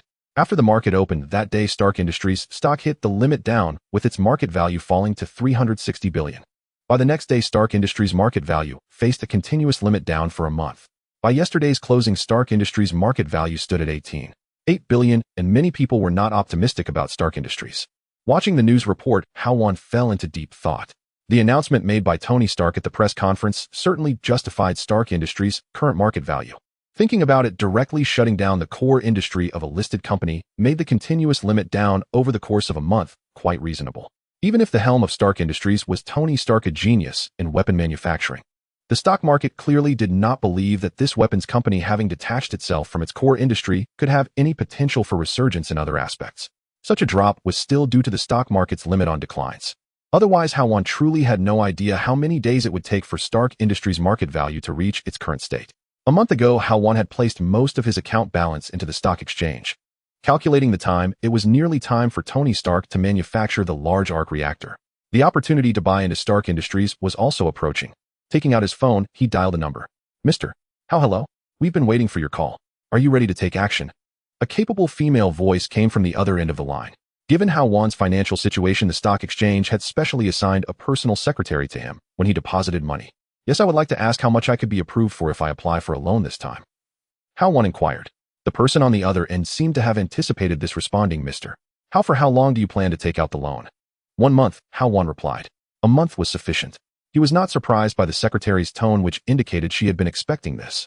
He had long expressed his intention to apply for a loan. Moreover, he believed that based on his previous short-selling record, the amount he could obtain this time would certainly be increased. "May I ask, Mr. Hao, which stock are you planning to act on? We will assess the loan amount and interest based on the stock you wish to sell." The personal secretary, having received confirmation, continued to ask, "Of course, no problem, Stark Industries." The personal secretary was initially silent, thinking she had misheard, and after a moment confirmed, "Mr. How are you sure it's Stark Industries?" Clearly, the personal secretary was not very optimistic about this stock. "Confirmed." Hao Wan understood the secretary's doubts and responded with unwavering certainty. "Please hold for a moment and do not hang up. The situation is a bit special. I need to discuss it with my superior."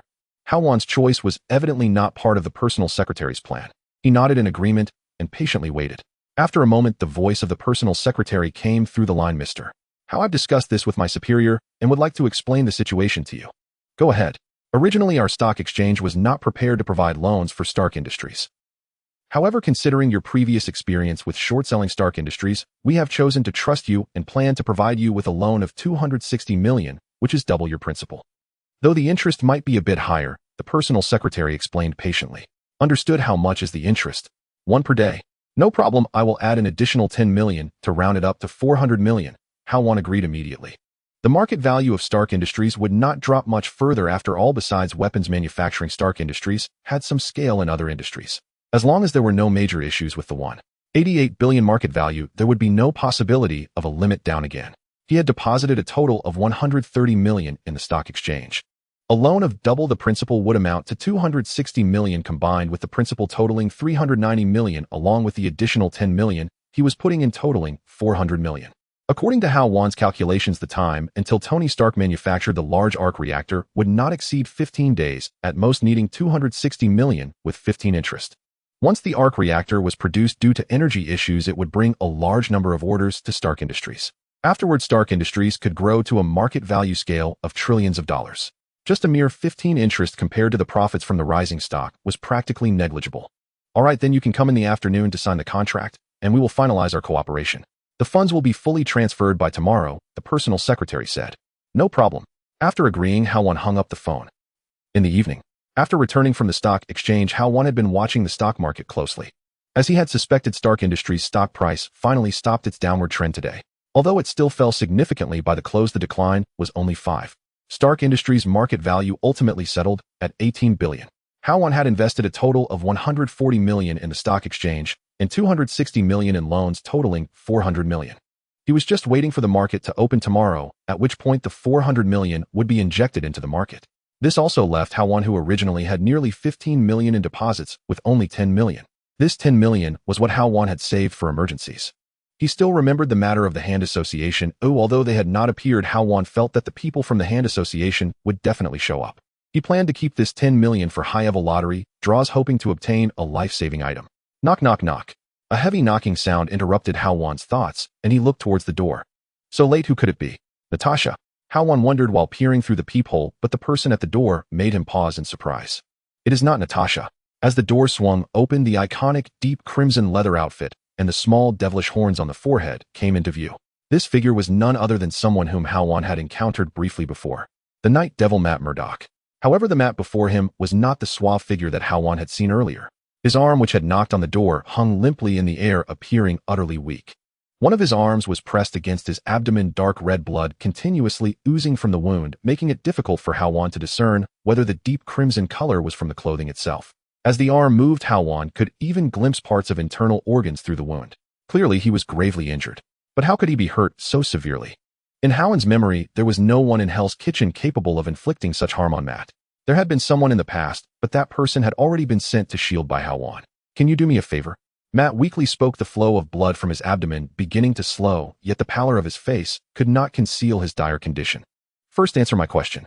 Hao Wan allowed Matt to enter, but did not immediately agree. He was not surprised that Matt knew his address. He was not like Matt, a masked hero. As the new owner of the Blackberry Boxing Arena, the reputation of Hao Wan had spread throughout Hell's Kitchen in the past month. With just a little investigation, one could easily discover his whereabouts.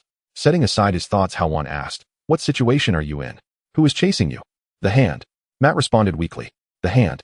This was the second time Hao Wan had heard the name. The last time was a month ago at the Blackberry Boxing Arena.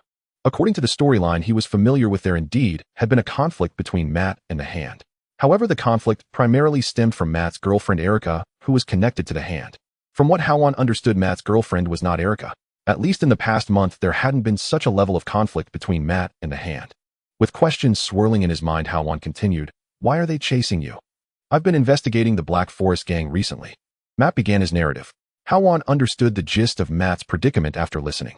After the downfall of Kingpin, the Hand had shifted all its support to the Black Forest gang, accelerating its expansion and beginning to back the gang. Furthermore, the Hand and the Black Forest gang had started selling DP extensively within their controlled territory. This move caught Matt's attention. Moreover, in the past month, he had repeatedly sabotaged the Black Forest gang's DP warehouses.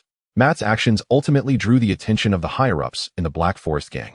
The Hand and the Black Forest gang had somehow learned of Matt's true identity and kidnapped his confidants from the law firm. At the same time, they left a message demanding that Matt alone go to an empty warehouse. Matt went alone and eliminated all the members of the Black Forest gang present, nearly killing a high-ranking member of the Hand named Xian. Just as Matt was about to kill the high-ranking member Xian, a sudden figure appeared and ambushed him from behind, nearly delivering a fatal blow. Although Matt dodged the lethal strike, the wound on his abdomen was still severe. In Matt's description, the assailant's technique was peculiar. Even his super senses could not detect their presence until they struck. Ultimately, Matt seized the opportunity to escape the warehouse and ran toward Hell's Kitchen, hiding and thinking of Hao Wan living here. "So you're still being pursued?" After digesting Matt's information, Hao Wan raised an eyebrow. "Yes." Matt nodded in response, hesitantly asking, "I know your strength. You were the one who dealt with Kingpin. If you encounter that person, you can definitely handle him." Stop, hold on. I remember telling you I'm a realistic person. I only occasionally do good deeds." Hao Wan quickly interrupted Matt. The Blackberry Boxing Arena had just settled down for a month, and he did not want to get into trouble because of Matt. Although the Black Forest gang was not a big deal, their influence was growing. Hao Wan could not always remain at the boxing arena. Of course, if the Black Forest gang took the initiative to provoke him again, he wouldn't mind replacing their underworld kingpin. "I will pay. $3 million, is that enough?" Matt said decisively. "Then it's settled." Hao Wan readily agreed. "You should have said that earlier. If you had mentioned money earlier, I would have agreed right away." As he thought, a red conical vial appeared in Hao Wan's hand. It was the life potion. Hao Wan had not been idle in the past month. Hill had also sought to purchase life potions. Hao Wan had drawn 4 life potions and 3 magic potions in a 10 consecutive draw, along with 200 gold coins and a red crystal. The red crystal was immediately equipped by Hao Wan, while the remaining potions were stored. Given Matt's current condition, it was evidently time to use the life potion. This is a magic potion that can heal your wounds. While it won't completely heal you, it will restore most of your injuries. Hao Wan introduced as he handed over the life potion. Of course, the price is $300. Having learned from his previous transaction with Hill, Hao Wan would not sell it at a cheap price of $100. Matt glanced at the life potion and then down at the wound on his abdomen where organs were visible. He believed Hao Wan's words. 3 months ago, Matt had witnessed Hao Wan's battle with Bullseye. He had seen Hao Wan use the life potion from the shadows. After taking the life potion, Hao Wan's injuries had begun to heal, which Matt had observed closely. Having spent $3 million, he wasn't about to quibble over $30,000. All right, I'll pay you later. Matt gritted his teeth, suppressing the pain, and got up to take the life potion from Hao Wan's hand. He uncorked the vial and brought the dark red liquid to his abdomen. A refreshing sensation surged into his stomach, turning into a warm flow. Under his keen senses, the warmth began to gather at the wound. Soon the bleeding stopped instantly. Feeling his abdominal skin and muscle tissue start to move, Matt looked at Hao Wan with surprise and excitement, asking, "Do you have any more?" "They'll pay for a few more bottles with $30,000. No more."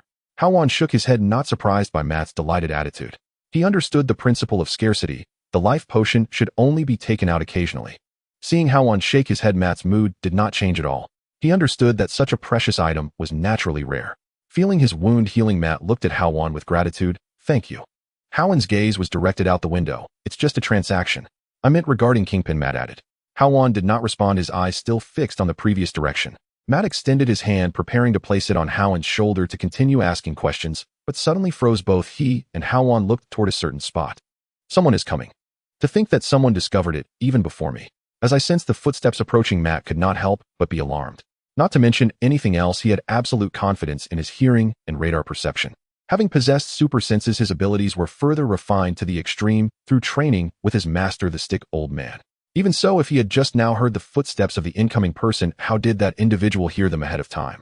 Initially, Matt believed that Hao Wan's strength was primarily composed of various combat techniques and methods akin to magic. However, it was now evident that Hao Wan's strength far exceeded his expectations, with even more techniques at his disposal. At the very least, his auditory ability had already surpassed Matt's super senses.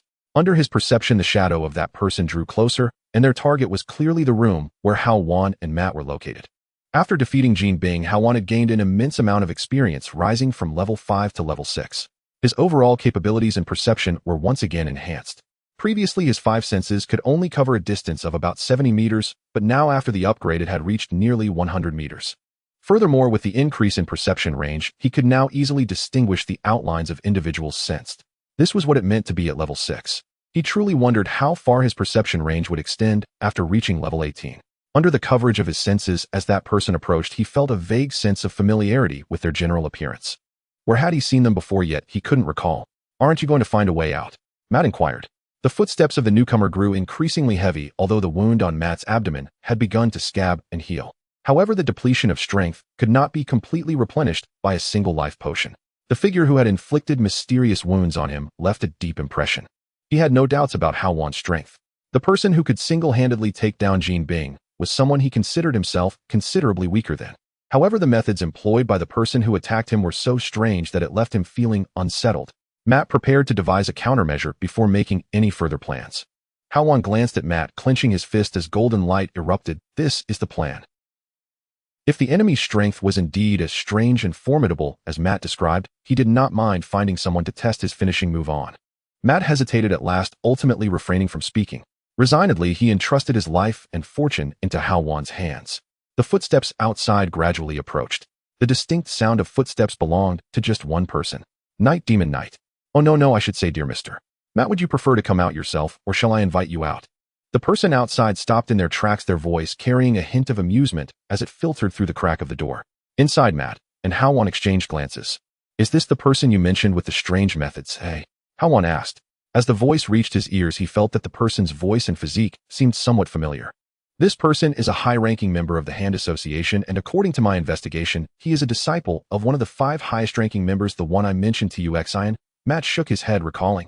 "As for the other one with strange methods, that is someone else. Hiding their true self, they must be a fool," Hao Wan scoffed. Matt fell silent with a bitter smile, yet the fact was that the fool Hao Wan referred to had inflicted a serious injury on him. Hao Wan disregarded the changes in Matt's expression, preparing to push the door open and meet the Xian that Matt spoke of. Hao Wan was aware of Xian, the disciple of one of the 5 highest-ranking members of the Hand Association, who had initiated the collaboration between the Hand Association and Jin Bing. He could be considered a high-ranking official of the Hand Association, positioned in the public eye. After Jin Bing's downfall, it was entirely reasonable for him to contact the Black Forest Gang for a DP deal. Bang! The sound of a gunshot echoed throughout the apartment, and the two with keen senses swiftly adjusted their positions to evade the incoming bullets. The The bullet pierced through the door, embedding itself directly into the wall behind Hao Wan and Matt. Seeing this scene, a smile appeared at the corner of Hao Wan's mouth as he peered through the peephole at the figure outside, his fists entwined in a glow akin to dazzling tungsten lights. He kicked the door open, his gaze landing on the hunched figure holding a gun in the street. Having smashed my door, what do you intend to use to compensate? What a coincidence we meet again, Hao Wan, or rather Mr. Wan Hao. As the person spoke, they raised their head. Thank you for the cigarette the other day. At this moment, Hao Wan finally saw the true face of this person. He gasped lightly. The scene filtered through his mind, ultimately freezing at the Blackberry boxing arena. No wonder he felt that this person's physique and voice were familiar. The Xian that Matt spoke of was none other than that person from the Blackberry boxing arena. The fool who had been pushed forward to communicate with him by over 40 people. It seemed that the incident with the Black Forest gang causing trouble back then was not as simple as just a DP deal. The S-H-I-E-L-D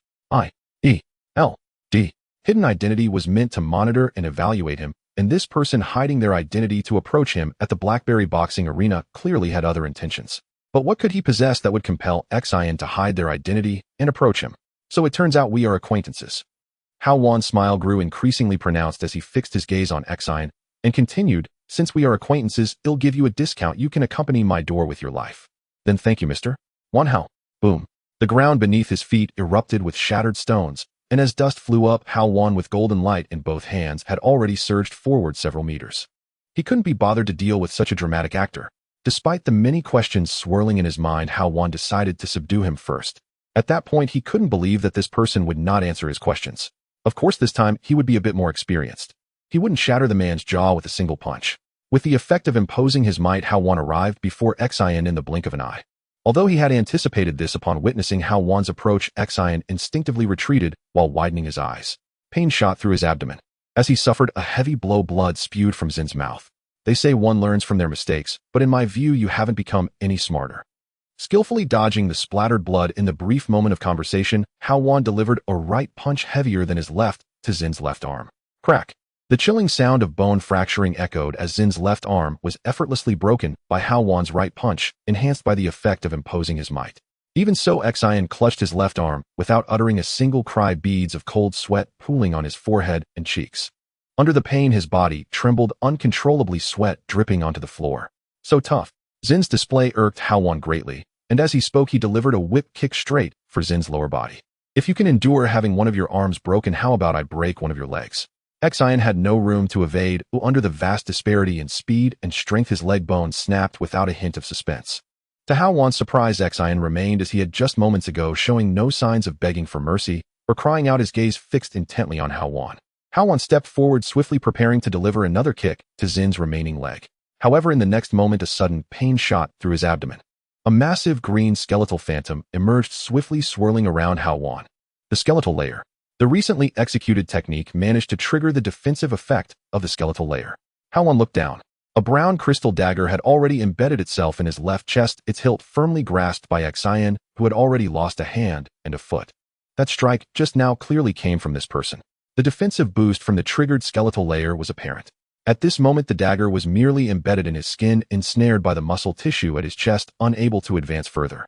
Gazing at the crystal dagger embedded in his skin, Hao Wan thought to himself. Without the skeletal layer, he would have surely met his doom this time. So what material is this dagger made of?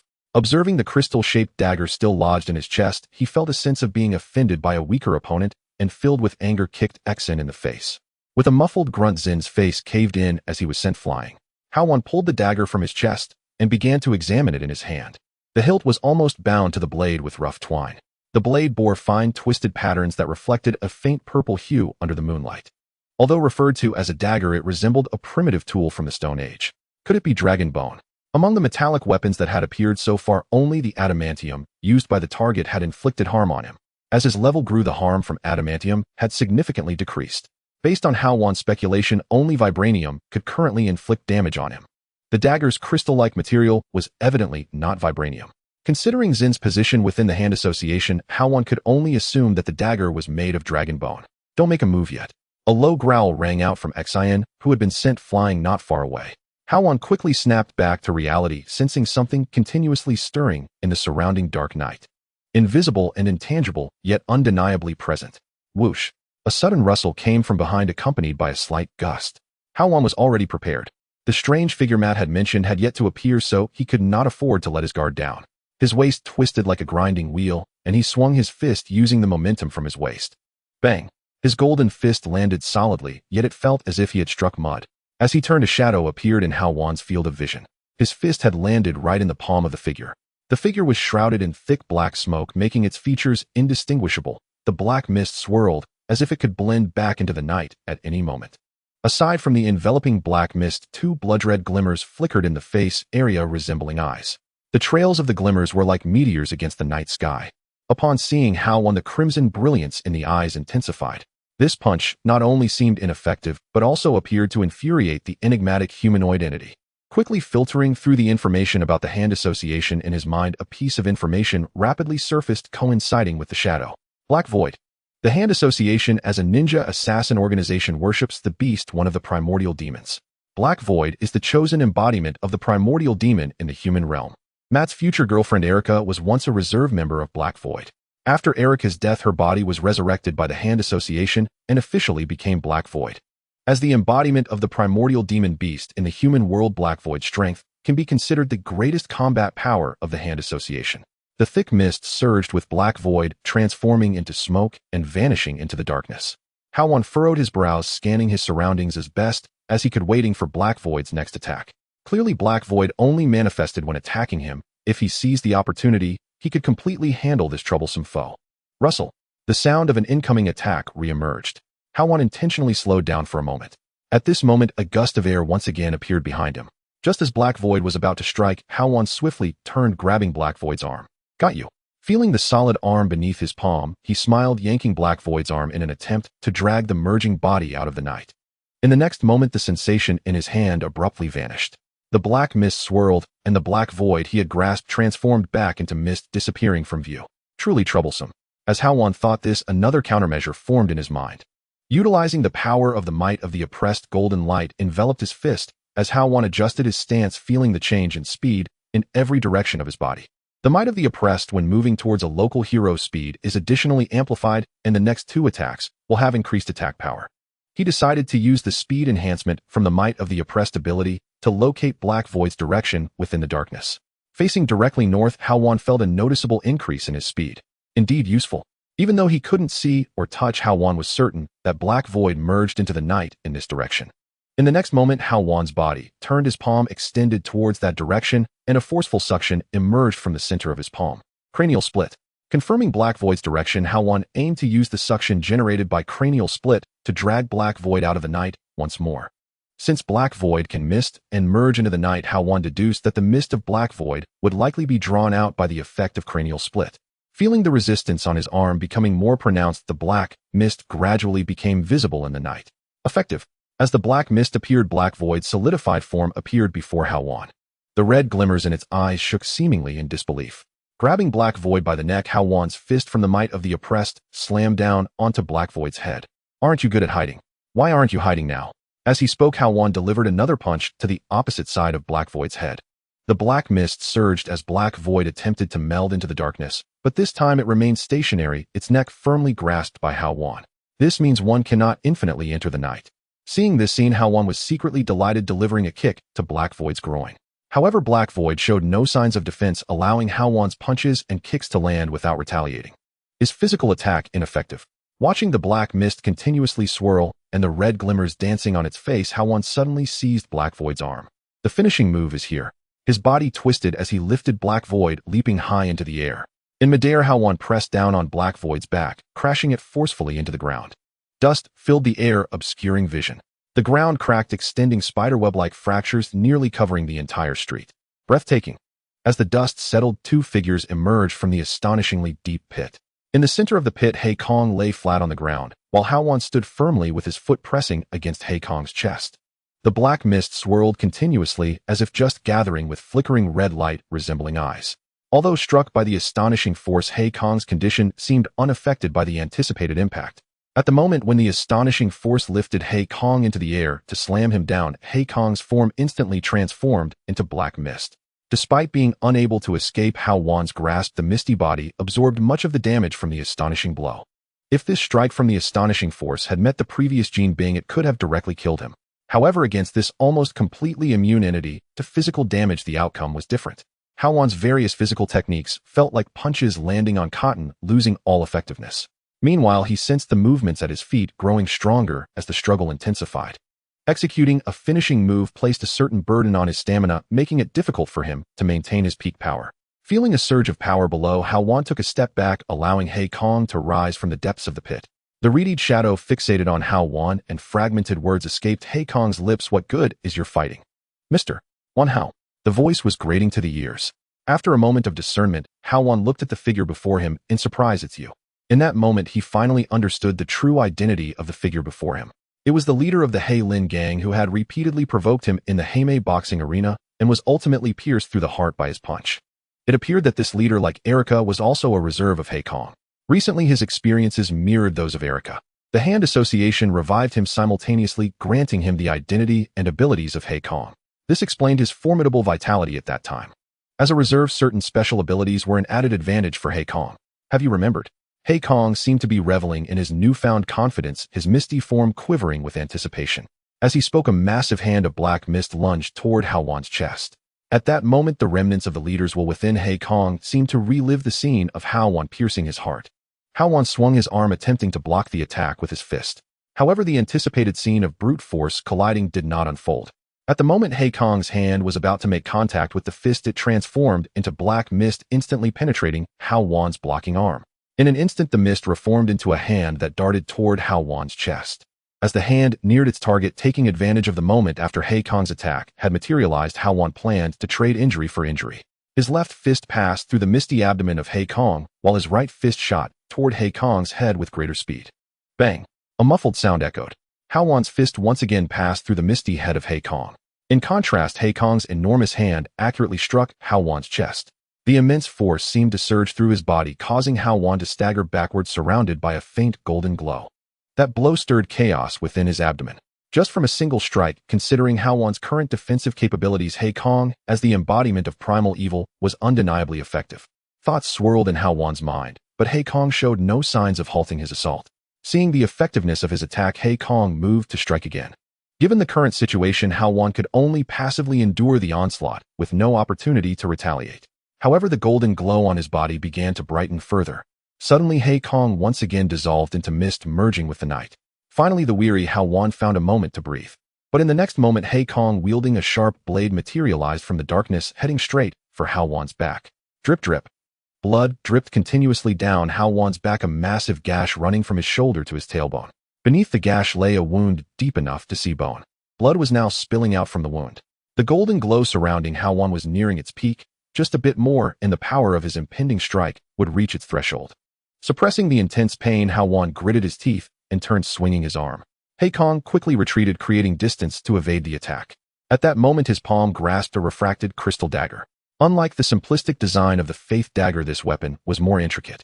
The dagger in Hei Kong's hand resembled a finely crafted piece of art, with even the handle made of crystal seamlessly integrated. Compared to Hei Kong's dagger, the Faith dagger seemed like mere scraps of jade. As a manifestation of the primal evil revered by the Hand Association, Hei Kong's dagger was evidently made from superior dragon bone. "You've got some skill." Hao Wan complimented, conjuring a conical vial filled with red liquid. It was the life potion. Considering his injuries, the life potion wouldn't fully heal the gash on his back.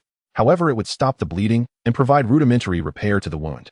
He unscrewed the vial's cap, fixating on Hei Kong as he prepared to down the life potion in one gulp. But in the next moment, Hao Wan's lips never reached the vial's opening. "Where's the potion?" Looking down, he found the conical vial had vanished, leaving only the cap in his other hand. A highly visible white mist enveloped the ground before him. Someone stole the life potion. Looking around, he noticed a figure emerging from the dissipating white mist on his left, holding the very life potion that had disappeared from his grasp. The person was none other than Xian, who had been struck in the face by Hao Wan and knocked out, now inexplicably back on his feet, silently approaching. Having stolen the life potion, he swiftly moved to a nearby position. "Is this ninjutsu?" Hao Wan was surprised by Zen's method, but puzzled by his behavior. Given the previous situation, Xian could have ambushed him without being detected, yet he chose only to steal the life potion from Hao Wan. "What does this mean?" "Finally got what I wanted, thank you, Mr. Wan Hao." Xian grinned, holding the life potion in triumph. Hao Wan's mind was filled with confusion. The current scene made him realize that everything the Hand Association had done did not seem to be aimed at pursuing Xian, but rather for their own gain. It seems I need to ask about the situation. Suppressing his doubts, Hao Wan called out to his apartment, Matt, keep an eye on this guy named Xian. Don't let him run away. I need to have a proper chat with him soon. Is that all right? No problem. Matt, who had been watching for a while, stepped out and focused his attention on Xian. Hao Wan, now reassured by Matt watching his back, turned his gaze to He Kong, who held the dragon bone dagger. Leave this guy to me. He believed that the techniques of stealth and teleportation must have some limitations when employed by Xian. Although Matt was injured, he had no trouble dealing with Xian thanks to the healing effect of the life potion. If he couldn't even handle Xian, Matt would have to pass on the title of Night Demon to someone else.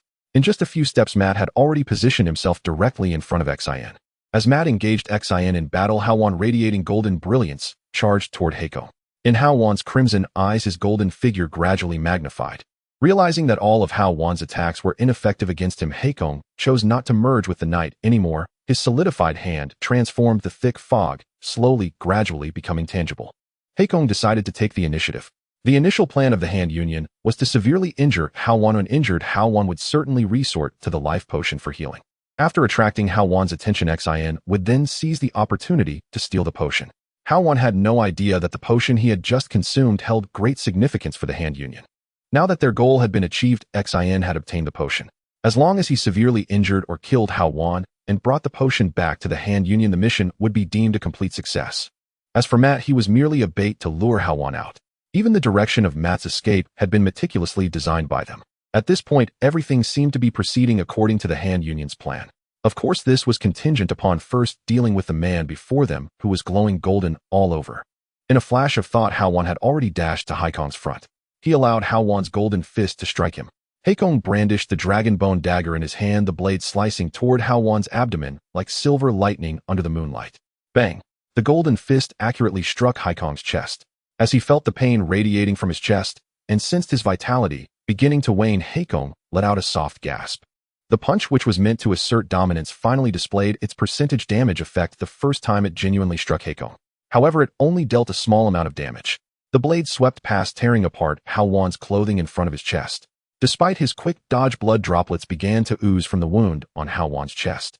Compared to their earlier battles, He Kong's speed had increased significantly in his non-misty form. While his right hand missed the blade aimed at Hao Wan, He Kong's left hand was not idle. As he tightened his fist, he swiftly aimed a hook punch at Hao Wan's chin. Having just dodged, Hao Wan had no chance to react and was struck on the chin by He Kong. The uppercut. The force behind the punch caused Hao Wan to stagger backward, increasing the distance between them. At this moment, the golden brilliance surrounding Hao Wan reached its zenith, and the threshold for his deliberate punch was finally maxed out. Feeling the surge of his power and the dazzling light surrounding him, Hao Wan smiled, spitting out a blood-stained tooth. Finally, it was here. The urgent golden light from Hao Wan engulfed He Kong's vision.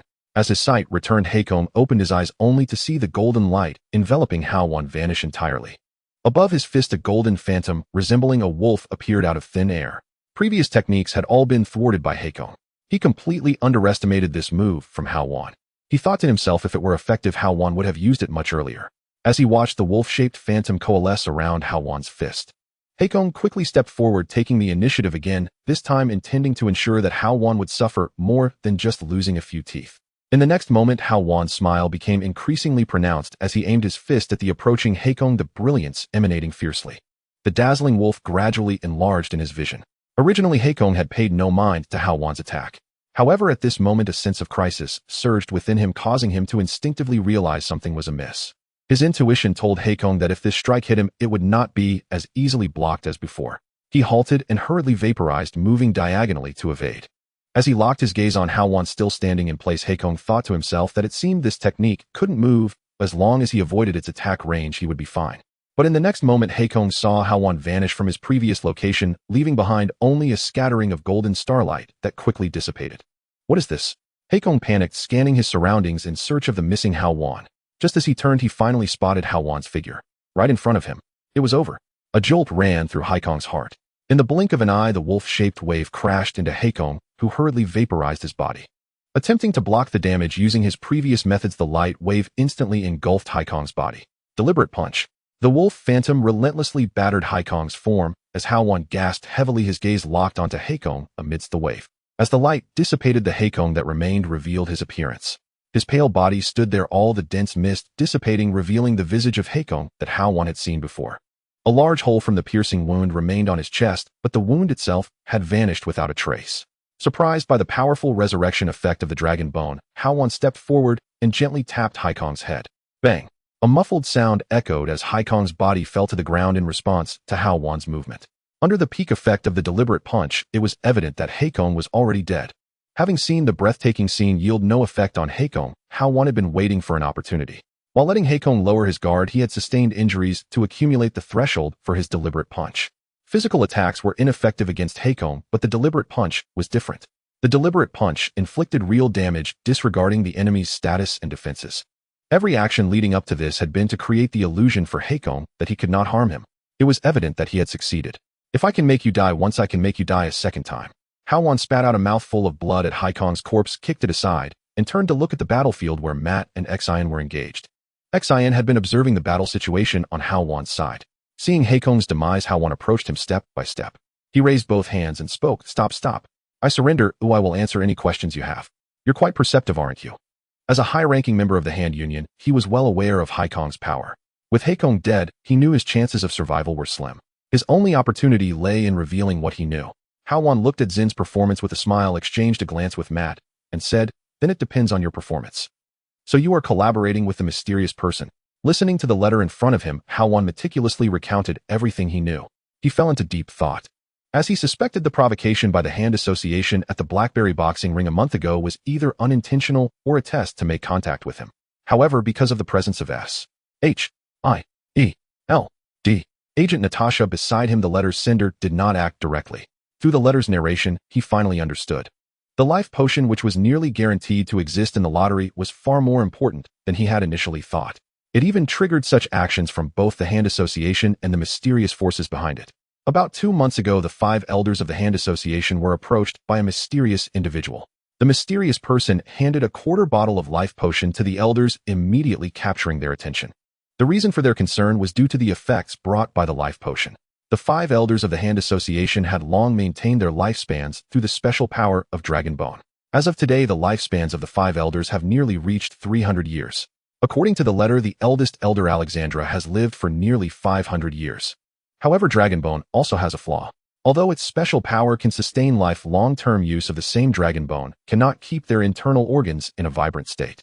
As time went by, the organs of the 5 elders of the Hand Association gradually began to deteriorate, and Alexandra, who had lived the longest among them, was particularly affected by organ failure. If no solution is found, Alexandra will die from organ failure within 6 months. There are 2 methods to resolve the issue of organ deterioration.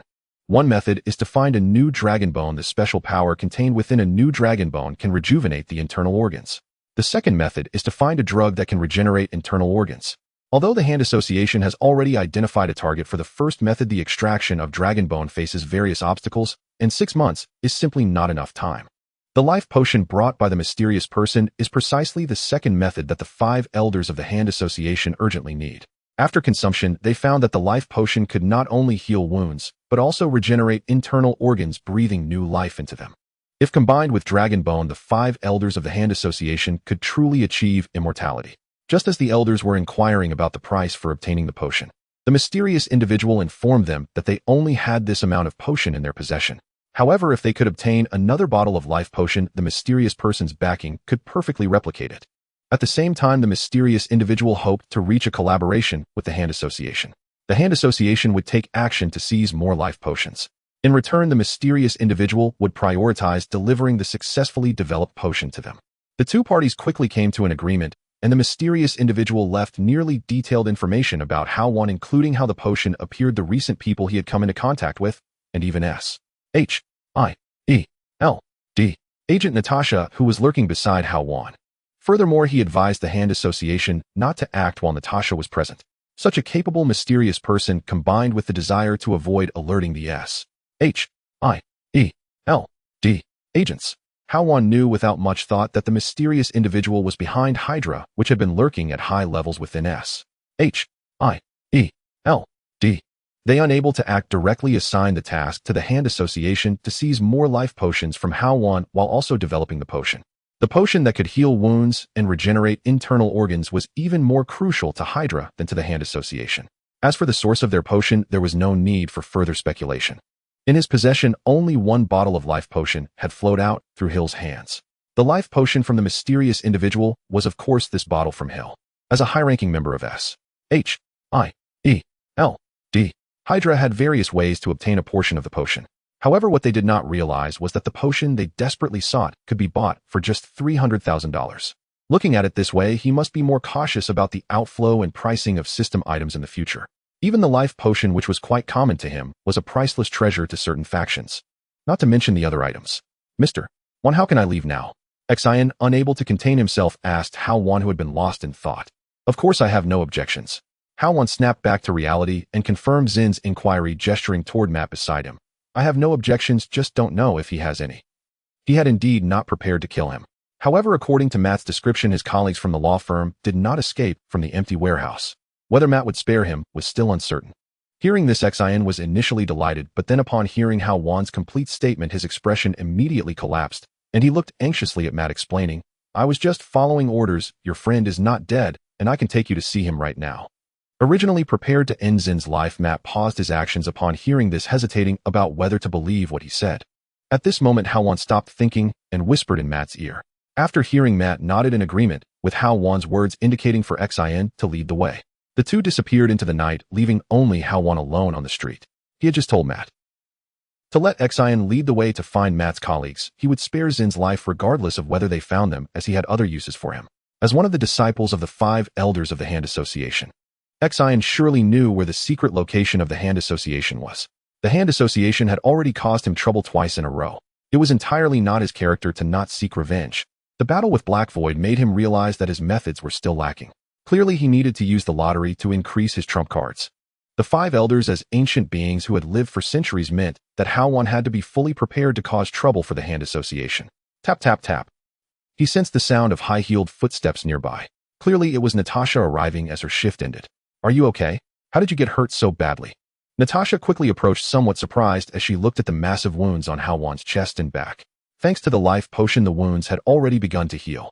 However, at this moment, the gory wounds on Hao Wan's back were still visible.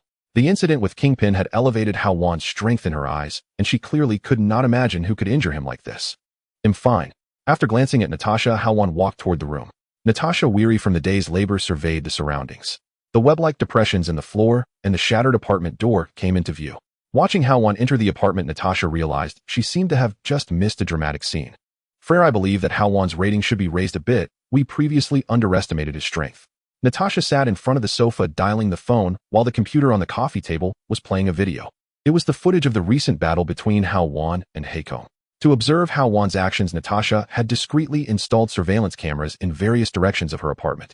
2 cameras aimed at the street and the entrance of Hao Wan's apartment clearly recorded everything that had just transpired. What level do you think is appropriate? Frere responded from the other end of the call. Natasha pondered for a moment, recalling the battle from the surveillance footage, and said at least level 3. Level 3. Frere exclaimed softly, seeming somewhat puzzled by Natasha's opinion. Natasha, are you sure you're not overestimating him? Level 3 is on par with that green giant. Do you really think he can compare to Hulk? After the call, I will send you the video. If you see his combat style and the large pit in the middle of the street, I think you will owe me an apology. Natasha's tone was firm without a hint of hesitation. Hearing her tone, Frere understood she was not joking and inquired proactively, all right, I believe you. Is there anything else? Yes, something very important. You must ensure that only you can hear this.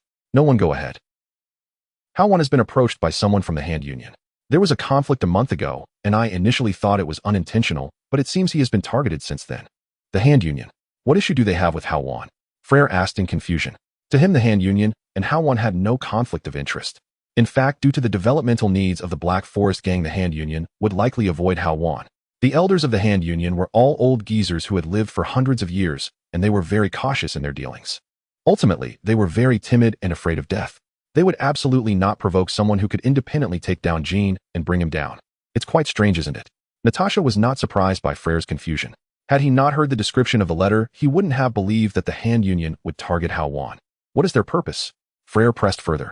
Natasha rewound the surveillance footage to the moment Hao Wan inquired about the letter. This is what I find even more puzzling. Their goal is the life potion in Hao Wan's hands. The Hand Union members were interrogated by Hao Wan, and a mysterious person provided them with the life potion, instructing them to seize it from Hao Wan and intending to research it.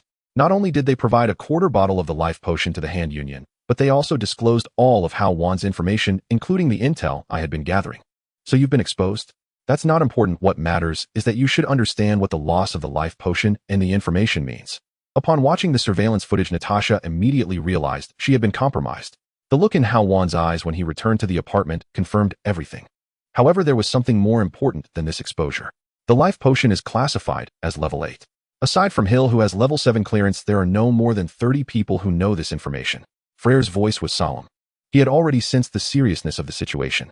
He then looked at the message received from the laboratory on his phone and said, "Just now the life potion laboratory reported that the sample dosage has not disappeared, but the concentration of the sample has been diluted." That quarter bottle of potion indeed leaked from the laboratory. Only those with level 9 clearance can access the life potion laboratory, and by calculation, the number of eligible individuals is no more than 15. I think the SHIELD needs to conduct a thorough investigation internally. Natasha spoke up. "Leave this matter to me. What about Hao Wan? Even though this incident occurred, the life potion is still very important. The laboratory's research will yield results soon. I will find a way." Natasha hung up the phone and sent the surveillance footage to Frere, staring at the astonishing actions of Hao Wan on the computer screen, lost in thought. The next day, Hao Wan sat on the sofa with 2 large luggage bags. He got up and opened the bags, spilling bundles of dollars onto the table. With a thought, the system activated. Hao Wan directly called up the shop panel. "Would you like to recharge $13 million? Yes. Over 1,000 bundles of cash vanished into thin air, and the lottery panel of the system displayed a balance of $13 million. This morning, Hao Wan went to the stock exchange to sign a loan contract. During his return, he withdrew all the funds from his bank card. The amount of $13 million was enough for 1 high-level lottery and 3 intermediate lotteries. Last night's fight with Hekong made him realize that enemies could appear at any moment, and he needed more means and trump cards. Would you like to exchange for 1 high-level lottery and 3 intermediate lotteries? Yes. He held his breath, staring intently at the screen in front of him. As before, the screen changed, transforming in an instant into 3 silver chests, glowing with silver light, and 1 golden chest. Having learned from previous experiences, Hao Wan did not hesitate and reached out to click on the golden chest on the screen. The chest opened, revealing a golden light and 2 purple lights on the screen. As the light slowly faded, it transformed into 3 images with different symbols. The quality is not high. Filled with anticipation, Hao Wan focused his gaze. Extraordinary Evil Power, Legendary Type Hero Skill. Skill effect: the host's skills will provide a layer of extraordinary evil power when hitting an enemy. Killing an enemy of equal strength will grant 5 layers of extraordinary evil power, with each layer providing the host with 1 point of spell power. Physical attack heroes adjusted to 1 point of attack power. Note: I am the devil. No laughing. Hex Crystal Epic Type Special Item Effect: essential supplies for special inheritance and certain items. League Gold 500 coins. Epic effect usable for synthesis and purchasing equipment. Non-lucky guy. Absolutely a non-lucky guy. No need to say more about the gold coins. I have no idea what the Hex Crystal is for. As for the Extraordinary Evil Power as a hero skill, it is also a growth type skill and overlaps significantly with the effects of Storm Gathering. This clearly aims to make him a cautious person in a survival path. When Infinite War arrives, can he face Thanos with a single punch? Systemite.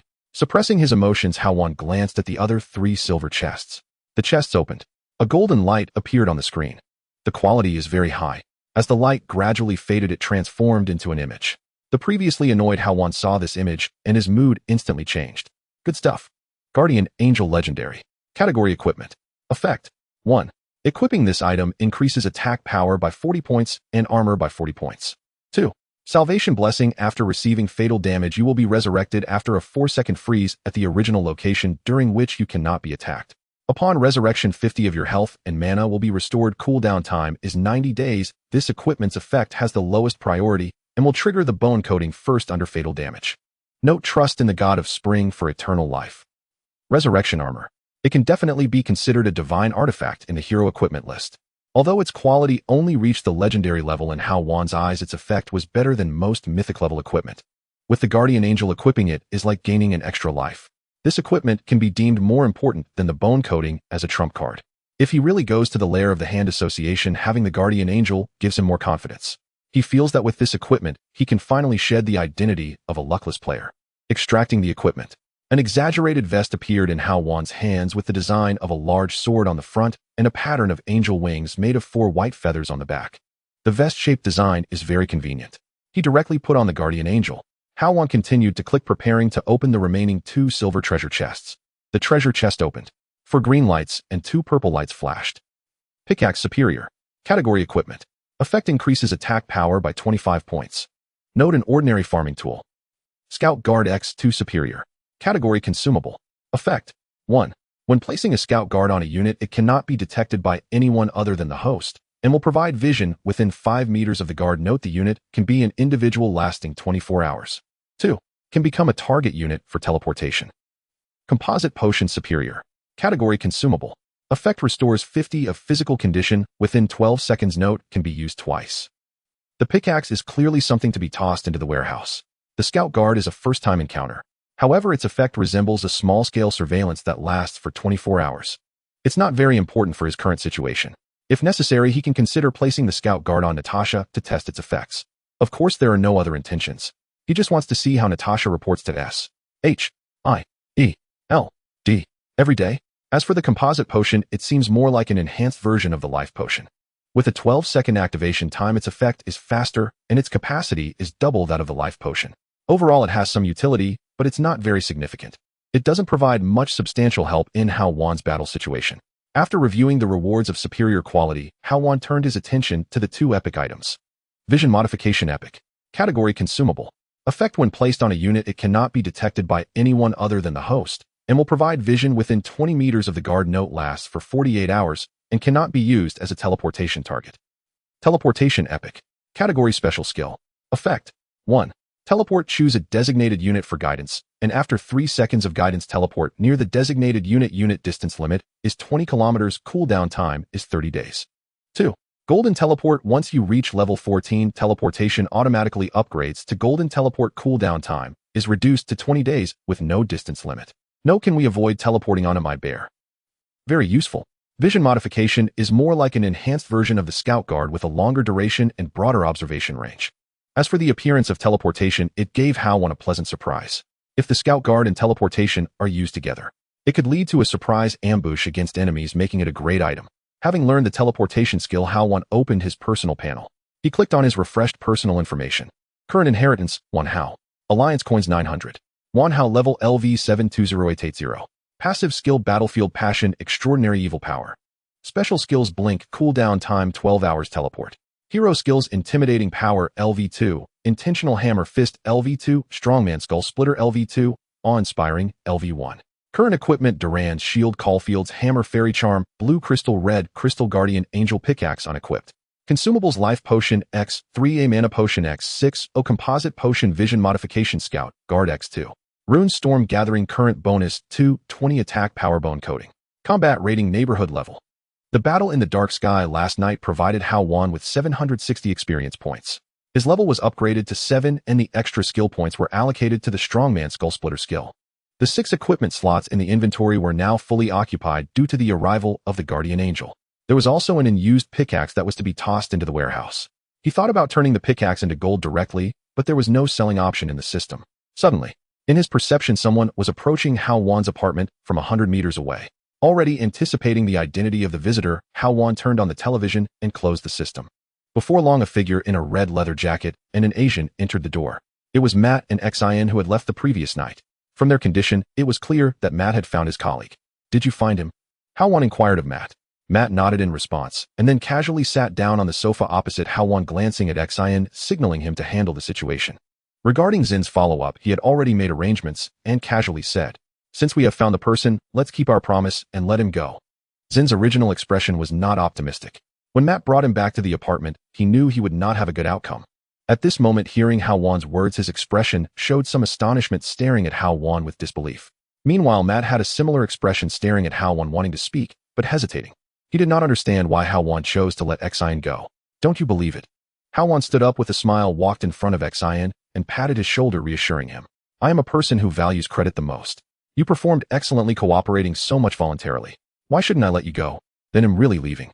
Xin finally understood that Hao Wan was not joking. He slowly turned towards the door, taking a few steps before nervously glancing back. Seeing that Hao Wan remained stationary, he suddenly burst through the door and fled swiftly. Hao Wan watched Zin's retreating figure, his smile becoming even more pronounced. He then turned to Matt on the sofa. "You might need to help me with something tomorrow. Are you interested in learning more?" After Tony Stark abandoned weapon manufacturing, he devoted himself to the research of clean energy. Last night, the Stark Tower successfully replaced its power lines, illuminating the building with the clean energy generated by the arc reactor.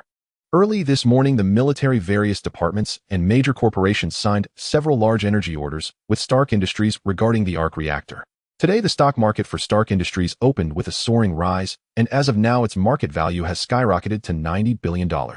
Economic news is currently being broadcast on television. It is now the second day. Since entering the stock market, the morning economic news has become a must-watch for Hao Wan. After all, who wouldn't want to see how much money they can make? The development of the arc reactor progressed more than 10 days ahead of Hao Wan's expectations. Fortunately, Hao Wan signed a contract at the stock exchange yesterday, directly investing funds into the stock market. Otherwise, he would have truly missed this opportunity. Last night, Stark Industries had a market value of $20 billion, but this morning it surged more than fourfold. Hao Wan's $400 million in principal turned into nearly $7 billion overnight. The phone on the table rang. Hao Wan glanced at the caller ID, somewhat surprised, but still answered the call. Mr. How, congratulations. You truly have a knack for predicting the future. This morning, Stark Industries' market value increased more than fourfold, and you have really made a fortune this time. On the other end of the line was the personal assistant assigned to Hao Wan by the stock exchange. Compliments flowed continuously over the phone. Thank you, Hao Wan responded coldly. He was unclear about the reason for the personal assistant's call at this time. Normally, the personal assistant would only contact him if he reached out first. Hearing Hao Wan's indifferent response, the personal assistant paused for a moment before saying, Mr. How do you have any plans to sell your stocks? Do you think I'm a fool? Everyone knows that Stark Industries' market value will continue to rise. I believe you know this as well. If I sell my stocks now, am I doing charity? Hao Wan retorted without holding back. Did they really think he was clueless? As long as Hao Wan sold his stocks, he wouldn't even need to go through the stock market. The stocks he intended to sell would transfer directly to the stock exchange. Moreover, Hao Wan isn't lacking in money right now. The interest on the $260 million loan is negligible compared to Stark Industries' increase. Why should he sell? These capitalists have their own calculations. Mr. How, there is another loan with a 1-month term, a $260 million loan at a 1 daily interest rate. The personal assistant on the other end spoke again. What do you mean, eh? Hao Wan furrowed his brow, his tone turning cold. Was this a negotiation that turned into a threat? The words from the other end of the line made him feel a sense of threat. Mr. Hao, please don't misunderstand. I have no intention of threatening you. Sensing the change in Hao Wan's tone, the personal assistant quickly explained, this loan has only been used for 1 day. We can offer you an alternative repayment method that I believe will be more ideal for you. Let's hear it. The method proposed by our exchange is that Mr. Hao sells us 1500 shares of Stark Industries stock to offset all the loans and interest from the exchange. What do you think? The personal assistant explained. Hao Wan did not answer immediately. He relaxed his brow and fell into thought. He had a total of 4 million shares of Stark Industries stock, currently valued at $7 billion, accounting for 2 of Stark Industries' market value. The 1500 shares were worth $15 million yesterday, and today they have turned into $67.5 million. Although now $67.5 million compared to the $260 million principal seems vastly different. However, Stark Industries' market value will undoubtedly not stop at $90 billion. As the impact of the arc reactor begins to show, the value of the 1500 shares will continue to grow. In the long run, Hao Wan would incur greater losses. However, the current issue is that the rise in Stark Industries' market value still requires time. Furthermore, when the principal matures in a month, he will inevitably need to sell some stocks to repay the loan. By then, the stock price will not be particularly high. Upon careful thought, the personal assistant's loan repayment method didn't seem particularly disadvantageous. However, 1500 shares is still too large a quantity. With a decision made, Hao Wan stopped being silent and spoke to the other end of the phone, 100 shares of Stark Industries stock with the other conditions unchanged. The personal assistant on the other end did not respond immediately. There was the sound of the phone being put down, clearly to discuss with the superiors. Moments later, the personal assistant picked up the phone. Mr. Hao, it's a pleasure to cooperate. Let's confirm a time to sign the stock transfer contract. After the contract is signed, we will settle your loan. They'll come by shortly, Hao Wan replied and hung up the phone. After finishing up with the stock market matters, Hao Wan pondered for a moment, sitting on the sofa and accessing the system. Sliding the screen in front of him, a constantly shaking perspective appeared on the display. The top left corner still displayed the information, remaining time 10 hours. From the screen's visual, it seemed like someone was moving in a panic with a camera, the lens roughly at shoulder height. Clicking the screen, he adjusted the angle. Hao Wan could clearly see that person's face. He observed the individual's anxious expression running while constantly looking back. It was Xian. Last night, just before Xian left, Hao Wan had placed a scout guard on him. The image on the screen was Zin's real-time footage. The hand association had already caused him trouble twice. He had no reason not to seek them out. He was never one to suffer in silence. If he simply let Xin lead the way, it was uncertain whether Xin could really take them to the true lair of the Hand Association. There was a high possibility of being ambushed.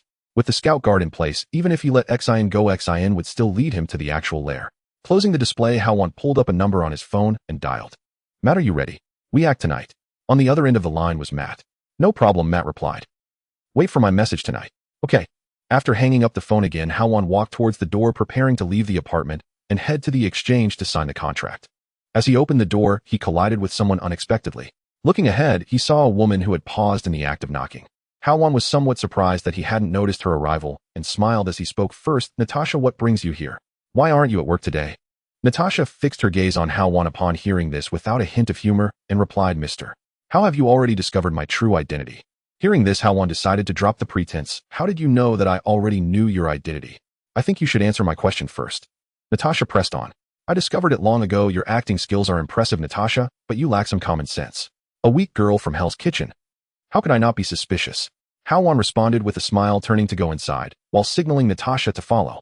Once at the sofa, Hao Wan suddenly turned to Natasha. "Of course you also forgot one thing." "What is it?" "I am a magician. Isn't it reasonable to guess your identity?" "Reasonable?" Natasha retorted with an eye roll. Although Hao Wan had two answers, she understood that his first response was the accurate one. He had already discovered Natasha's true identity. Moreover, it was evident that he had recognized her identity from the very beginning of their interactions. The thought of the past month filled with deliberate closeness made her realize that her intentions and actions had been laid bare to Hao Wan. Even the fact that she had invited Hao Wan to her apartment made Natasha feel as if she had been played. Her once proud acting skills had all been effortlessly matched by Hao Wan's cooperation. One could only say that Hao Wan's acting was not much inferior to her own. She believed somewhat in the prospect of foreseeing the future. As for Hao Wan's claims of being a magician, she did not believe in Hill's words. As one of the few level 9 agents of Sheld, Natasha was different from Hill. She had truly encountered a magician. Real magicians possess far more means than Hao Wan. "So how did you know that I confirmed your identity?" Hao Wan interrupted Natasha's thoughts with a question. "Yesterday, I reviewed the surveillance footage near you and discovered your battle situation and conversation with Xin." Natasha answered truthfully. "Conversation? I don't recall surveillance being able to record audio." Upon hearing this, Natasha looked at Hao Wan as if he were a fool. "You know my true identity, yet you don't know the technological capabilities of Sheld. A surveillance system with audio recording function is quite simple. So you admit to monitoring me?" Hao Wan raised an eyebrow at Natasha. "Those with special abilities are assessed by Sheld to determine whether their level and personality could impact ordinary lives. I hope you understand," Natasha candidly admitted. Since her identity had already been exposed, they could discuss these matters openly. Sheld monitored more special individuals than just Hao Wan. Even if discovered by these special individuals, Sheld agents would choose to admit it, and those who passed the assessment might even be invited into Sheld level. "What level am I?" Hao Wan did not expect her to admit so readily, and while asking, he pondered over Sheld's level assessment. Currently, it was not just Hao Wan himself. The Hulk and other heroes with special abilities were also under Sheld's surveillance. He just did not know what his evaluation level in Sheld was. "I can only tell you that your level is quite high, but specifics are classified information of Sheld, so I cannot disclose them. However, you can." Natasha explained, throwing out a bait. "I can join Sheld. Can I?" Hao Wan directly interrupted Natasha, as her joining Sheld meant constraints and other factors for him. Sheld also had to guard against Hydra's schemes. As long as he did not encounter a few specific individuals, he was completely safe, and thus would not join Sheld. The risk versus reward. He was not a fool. Moreover, he did not want to play babysitter for Sheld. Natasha affirmed yes. "I refuse." Hao Wan decisively declined. "Then let's talk about something else." Natasha was not angry at Hao Wan's firm rejection. She had already anticipated Hao Wan's refusal to join Sheld. Since he was aware of his identity, he should have known about Hill's identity as well. She had also previously rejected Hill's invitation, and she did not believe that Hao Wan would change his mind after a month. In fact, she had even considered the possibility of leaving Sheld D. Of course, Natasha's visit to Hao Wan this time was also for other matters. What else is there? Hao Wan, suspecting Natasha's words, was already aware of the topic. Life potion, you should have some in stock, right? Natasha got straight to the point. Of course I do. Hao Wan did not beat around the bush. He thought to himself that it was indeed for this. From XIN, Hao Wan learned of Hydra's development progress. Most of Hydra's experimental data and development progress were slower than S. H. I. E. L. D. S. Even copying S. H. I. E. L. D. S. experimental data to maintain parallel development. Although he did not know what methods S. H. I. E. L. D. used, he could now confirm that S. H. I. E. L. D. only needed 1 or 2 vials of life potion to replicate it. Once S. H. I. E. L. D. developed a new life potion, his own life potion would become considerably less useful. He intended to seize this opportunity. Is it unreasonable to ask for a patent fee? Thinking of this, Hao Wan directly spoke, "What price are you offering?" "It depends on your conditions. I will do my best to meet them." Natasha responded, $10 million for 2 vials of life potion. I want cash. No problem. Natasha readily agreed, seemingly afraid that Hao Wan would change his mind in the next moment. 2 vials of life potion would be enough for S. H. I. E. L. D. to replicate the same life potion. This price was entirely worthwhile for such an item. However, the next moment Hao Wan leisurely spoke, "Don't be in such a hurry. I haven't finished my sentence yet." He had no intention of extorting S. H. I. E. L. D. He just felt Natasha had agreed too quickly. What other conditions are there? Natasha expressed slight displeasure as her brows furrowed. Hao Wan's gaze turned to Natasha, his finger pointed at her face. "I want you." "Say that again." Natasha nearly exploded, but reason kept her from unleashing her anger. After more than a month of interaction, she understood that Hao Wan's words were not as simple as he might have meant. "Don't get the wrong idea." Hao Wan clarified he did not intend for Natasha to sell her body. He explained, "I mean, you will work for me." Natasha had performed exceptionally well in the Blackberry boxing arena during this time. The accounts were meticulously organized, and there was no need for Hao Wan to worry about any aspect. The thought of confronting a plethora of numbers and bills once Natasha completed her tasks made Hao Wan feel as if his head would explode. Since S. H. I. E. L. D. needed something from him, asking Natasha to work for him for a while was not too much to ask. Of course, Hao Wan could easily hire another financial officer. Having Natasha manage the finances of the Blackberry boxing arena also had its own wicked pleasure. "How long?" Natasha coldly inquired, her brows slightly relaxing. 1 year. Deal. Then Hay raced to a pleasant collaboration.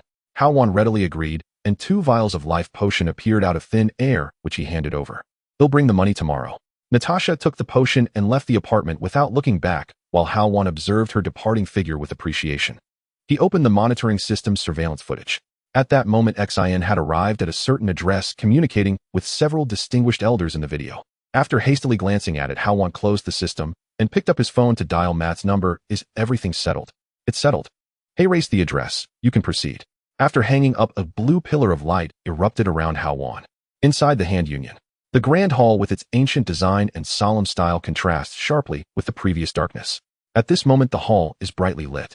At the highest step of the hall, the 5 chairs are surprisingly occupied today. The 5 elders of the Hand Union's highest council have gathered together. The Asian-looking elderly woman Madame Gao and the elderly man Murakami, alongside the Westerners Soanda and Alexandra, as well as the African gambler. They all share a common characteristic: they appear exceedingly old. Among them, Alexandra, seated at the head position, has nearly lost all her hair, her figure hunched, exuding an aura of decay. The high-ranking elders of the Hand Union are distributed across different jurisdictions on Earth based on their ethnicities. Aside from Madame Gao and Murakami occasionally visiting the Americas, Soanda and the gambler mostly stay in Europe and Africa.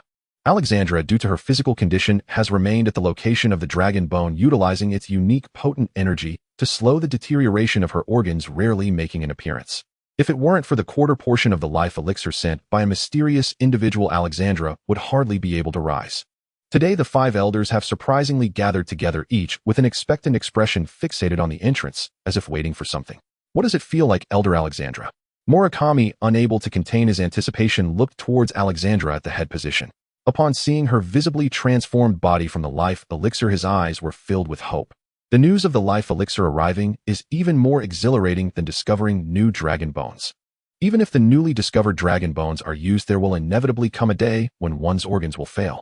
No one can guarantee how long it will take to discover dragon bones again. The emergence of the life elixir is like a timely rain. Revival, the feeling of revival. I sense my decay retreating. I feel my various internal organs rejuvenating. No, it is not just revival. It is the goddess of life blessing me.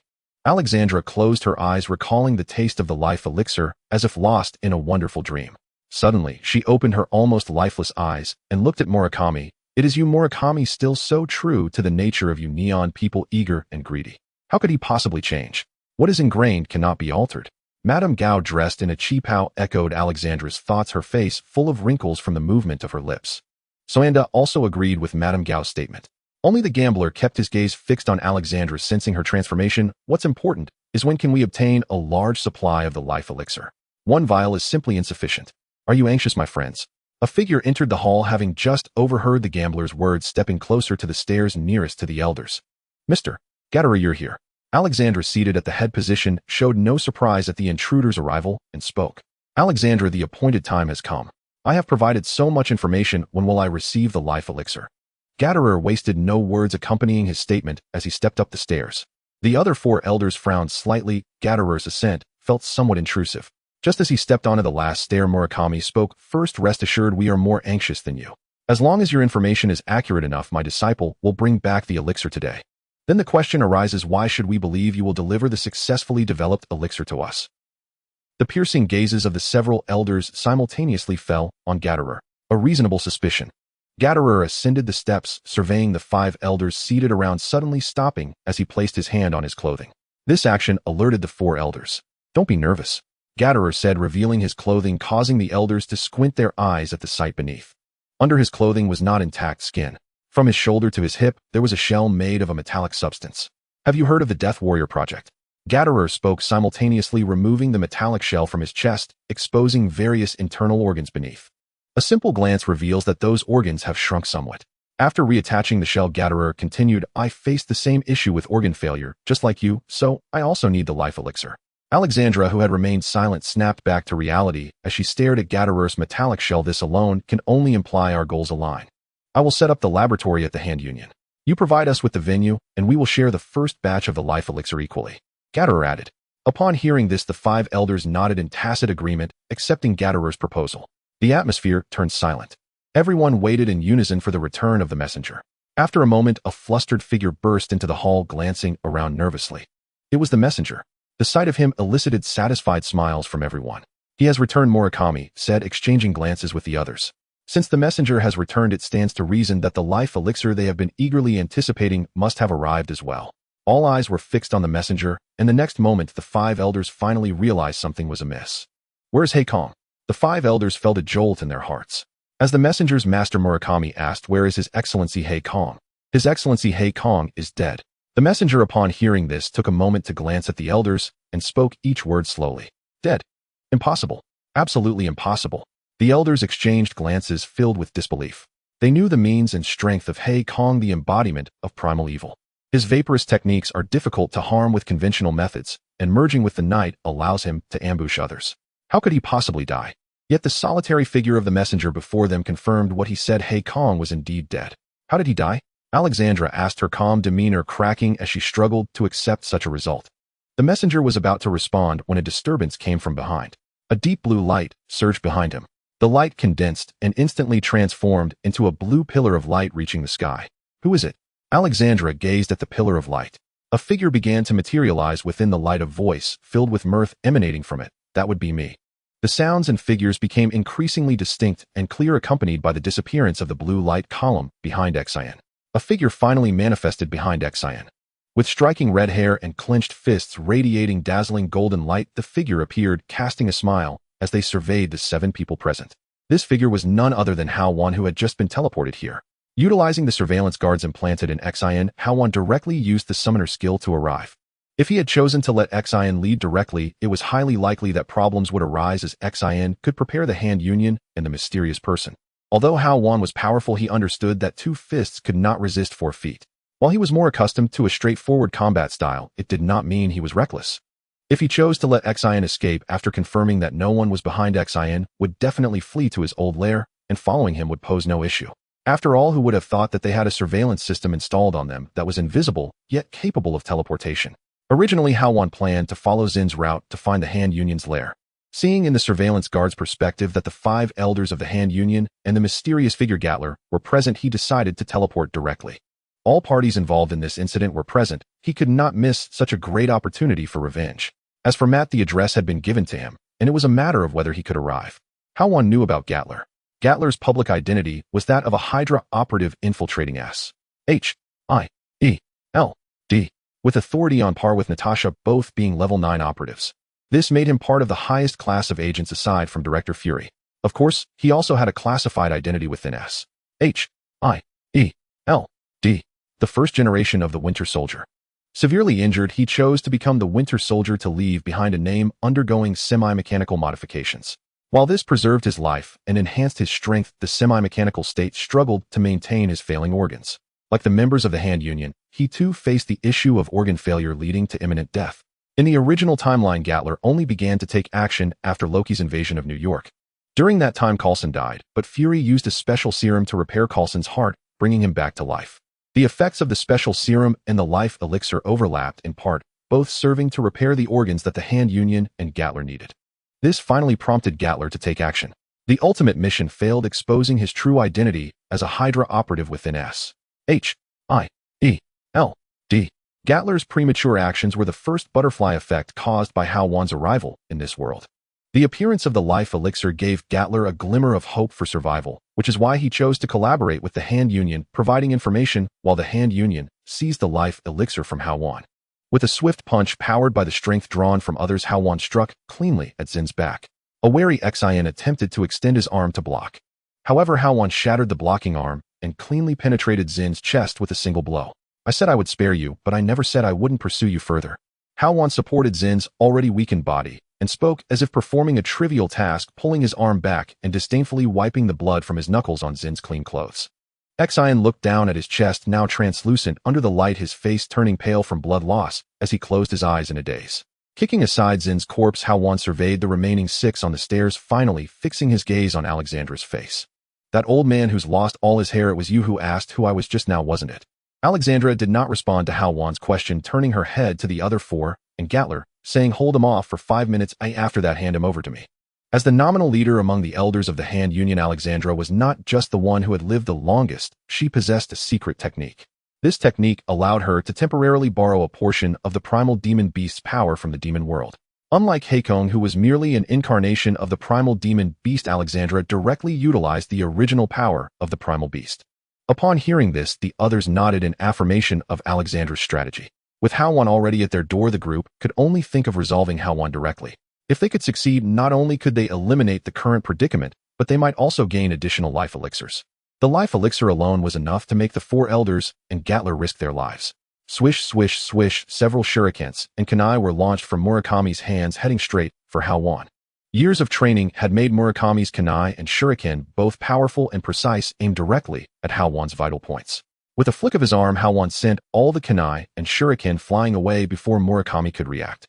Once again, drawing on the strength of others aimed at the forefront, Murakami did not linger. He shifted his position, revealing Lady Gao, who was overlapping with him. Lady Gao waved her hand, releasing a purple powder that shimmered like starlight from her fingertips. Poison powder. This Lady Gao is a master of toxins. Hao Wan frowned slightly as the poison powder approached. He extended his palm, activating the strong hand split skull technique. The suction drew the air, wrapping around all the scattered poison powder, which ultimately fell into Hao Wan's hand. At this moment, Lady Gao also entered the range of strong hand split skull, her figure uncontrollably moving towards Hao Wan. Hao Wan switched arms, grabbing Lady Gao's neck as she drew near. He pried open Lady Gao's mouth, which had some of her teeth missing, and abruptly stuffed the poison powder he had just collected into her mouth. "Who taught you to use poison? Here, have it all back." After saying that, still not satisfied, he slapped Lady Gao's mouth, forcing all the poison powder into her throat. Lady Gao's eyes filled with resentment as she fell to the ground, rolling continuously. The remaining 2 elders who were about to take action suddenly halted. The instantaneous loss of one person dampened their spirits, making it hard for them to muster the will to fight. "A bunch of cowardly old fools." Hao Wan grinned, mocking everyone as he charged forward. Soanda and the gambler instinctively stepped back. 3 minutes. Alexandra's voice echoed behind them, a wave of dark magical power radiating from her. Sensing the magical energy emanating from behind, Soanda and the gambler exchanged glances and steeled themselves to confront it. Whoosh! A small missile launched from Gatler's chest. As the Winter Soldier, he seized the moment and finally made his move. As a death warrior, the semi-mechanized Gatler not only prolonged his life through mechanization, but also enhanced his extraordinary abilities. This included weapon modifications and power amplification. However, for Hao Wan, these methods clearly posed no threat. After reaching level 7, Hao Wan's perception improved once again. At the moment Gatler made his move, Hao Wan sensed the launch of a small missile. As the moment of the attack was triggered, he locked onto Gatler, who with increased speed swiftly dodged the missile's assault. Boom. The missile exploded behind Hao Wan, releasing immense energy against the wall. Fragments of various sizes scattered everywhere. The wall behind Hao Wan bore the holes created by the explosion. The light within the hall squeezed out through the gaps, indicating that the missile had targeted Hao Wan. But Gatler's missile seemed more aimed at the wall behind him. As a high-ranking member of S.H.I.E.L.D., he was aware of Hao Wan's true combat prowess after reviewing his dossier. Understanding that he and his companions might not be able to contend with Hao Wan, he believed that the only way to muddle the situation was to create enough noise to attract the attention of others outside the hall. By deploying enough personnel to restrain Hao Wan's actions, they could buy Alexandra sufficient time to successfully complete her secret technique. Only then would he and the remaining elders have a glimmer of hope. Without anyone restraining Hao Wan, he and the remaining elders would undoubtedly be crushed into pulp. The deafening sound of the explosion rang in his ears, and Hao Wan instinctively tapped his ears, his gaze fixed on Gatler, who had just launched the missile. With his senses extended, he noticed the surrounding crowd converging towards him due to the commotion caused by the missile. He realized Gatler's true objective. With a smile, he stared at Gatler, saying, "Looking for help, are we? I just wonder if you can hold on until they arrive to assist you." As he spoke, an ancient iron warhammer appeared in Hao Wan's hand. The epic quality Korfeld's warhammer. As an armor-piercing effect among epic equipment effects, it was naturally a perfect counter to Gatler, the mechanized death warrior. No matter what metal your body is made of, even if it's adamantium, a single strike will teach you a lesson. With the warhammer swinging, Hao Wan, with golden threads of energy emanating from his fists, charged straight at Gatler. Gatler felt a chill creeping up his spine as Hao Wan approached. Why is he focused on me? The life potion requires my assistance to be successfully crafted. If you want a continuous supply, you too should stop watching. Gatler spoke to the two unmoving companions, Soanda and the gambler, as small firearms appeared around him, firing bullets at Hao Wan. The bullets sprayed forth, hindering Hao Wan's advance. Soanda and the gambler exchanged glances. Having initially intended to sit back, they now recognized the potential consequences of inaction. The gambler's eyes narrowed, and with a flick of his hand, a blue pill appeared at the center of his palm. Swallowing it, his eyes turned blood red.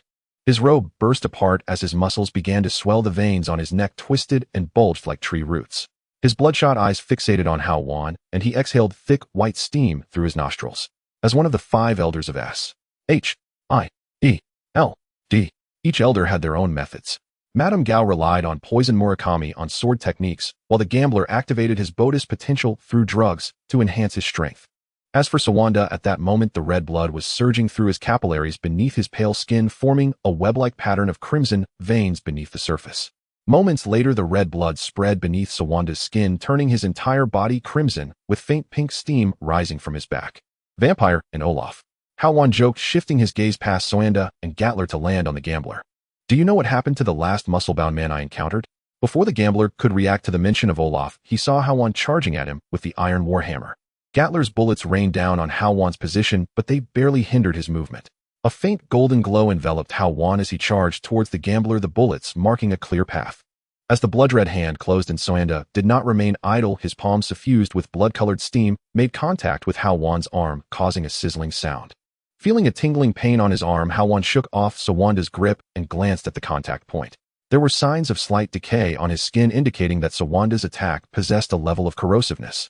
At that moment, Hao Wan finally stood before the gambler, raising his fist directly towards the gambler's chest. The gambler, prepared, raised his muscular arm to block. The fists collided. Hao Wan remained unfazed while the gambler's fist was sunk and causing him to stumble backward uncontrollably. Feeling the pain, the gambler looked incredulously at his deformed fist. The strength he had once been confident in was now at a disadvantage, and his fist had been distorted. The next moment, as the gambler lowered his head, he saw the war hammer growing larger before his eyes, and everything went dark. Bang! A heavy blow struck his jaw, blood splattering. Comparing strength with me. Do you think my storm gathering is for nothing? With the hammer head embedded in the ground, Hao Wan turned to the others, saying, "Who's next?" 2 minutes. Alexandra's voice resonated again, the magical energy behind her growing stronger. Her words gave the others a bit more confidence. Looking at the lifeless gambler, the others gritted their teeth and braced themselves for another confrontation. Hao Wan struck decisively, piercing Sawanda's abdomen with a powerful blow, smiling as he gazed at the remaining Gatler. So it was you who plotted against me, right? Gatler nodded numbly, fear surging within him. Just as Hao Wan was about to advance and claim his life, a shout erupted from behind. Huh. Turning around, a white streak entered his view. It was the blade. Murakami, who had been hiding, finally struck, aiming to deliver a fatal blow to Hao Wan. The blade made contact, embedding itself in Hao Wan's skin without budging. The golden glow around Hao Wan only intensified, showing no signs of being affected. Murakami's charged attack was insufficient to match the explosive force of Hao Wan's punch.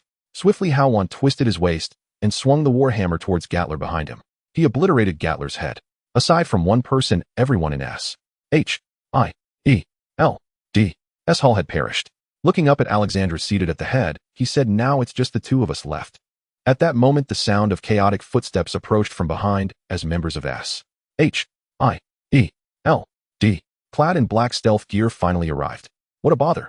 Thinking this, Hao Wan turned to face the members of S. H. I. E. L. D. surrounding him. Whoosh. A sound of slicing air accompanied a web-like projectile that struck the foremost S. H. I. E. L. D. member. Hao Wan smiled slightly. His reinforcements had finally arrived. Is this the Hand Association? What are these people in black cloaks, ninjas? While they actually use shurikens and kunai, I thought those were only in anime. Mr. Night Devil, that red-haired muscular man, must be Mr. Hao Wan, right? Did I talk too much? His true appearance remains unseen. Just by hearing this series of self-talk from the chatterbox, Hao Wan could confirm the person's true identity. A superhero active in New York, just like Night Devil. A guy from Queens. Spider-Man, Peter Parker. Before teleporting, Hao Wan had already communicated with Matt to inform him of the location. He chose to teleport directly to keep everyone safe. Besides the 5 elders, the Hand Association had quite a few followers. On the phone, he told Matt it would be best to bring some helpers.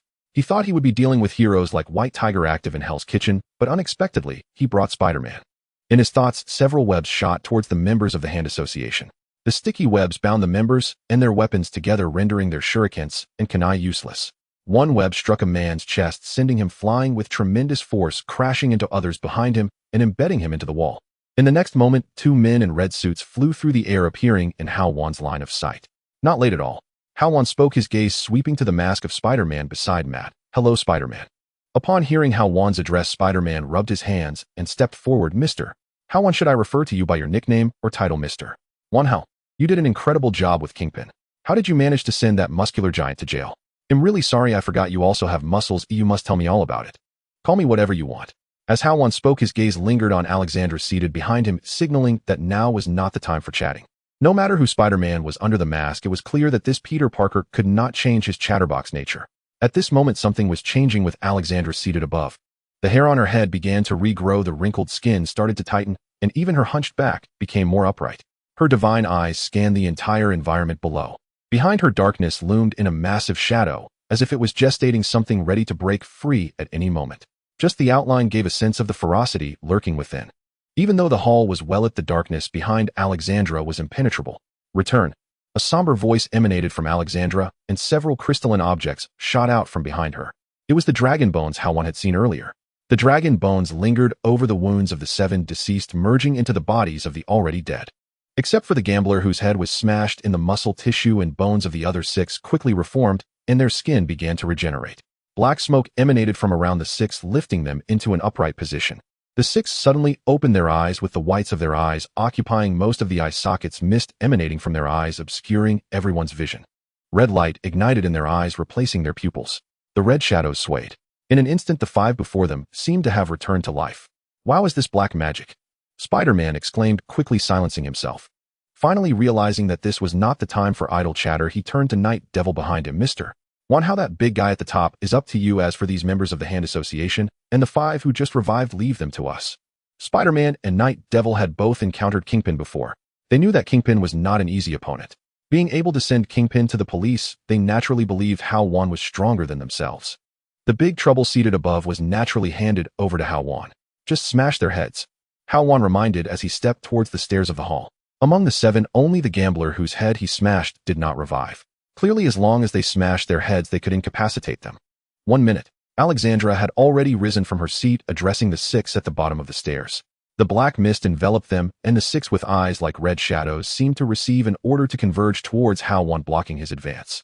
Night Devil and Spider-Man obstructed the advance of the five. A few steps away, Hao Wan finally ascended the last step of the stairs. In front of him, Alexandra's true face finally appeared in Hao Wan's eyes. As he stepped onto the stairs, Hao Wan finally felt the enormity of the shadow behind Alexandra. The pitch-black shadow resembled a black hole absorbing all light sources, the immense black shadow pressing against the ceiling of the hall, extending towards both sides.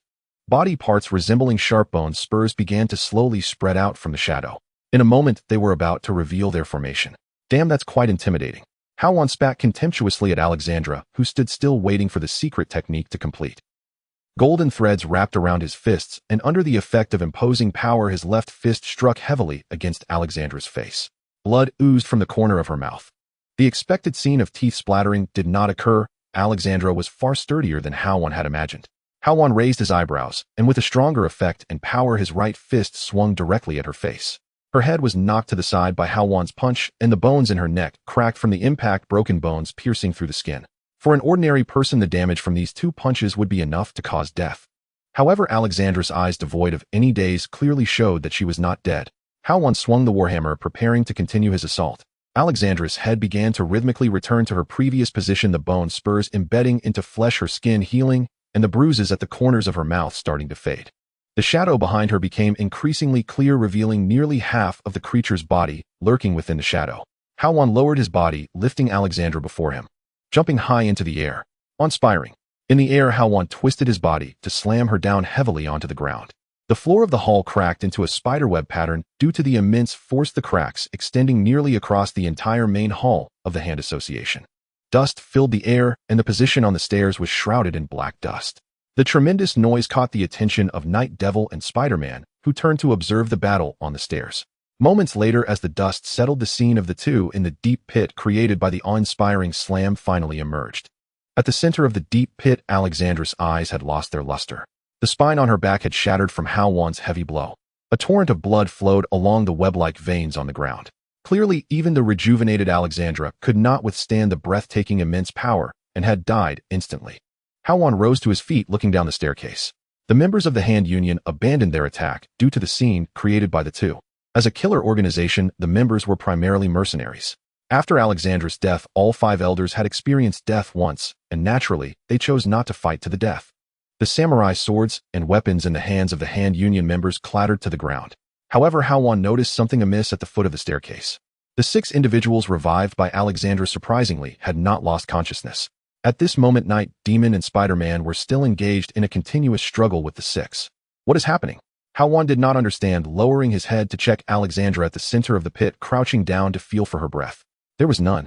This person was indeed dead. Then why were the 6 at the foot of the staircase still fighting? Be careful. Matt's voice suddenly called out, his gaze fixed on a position behind Hao Wan.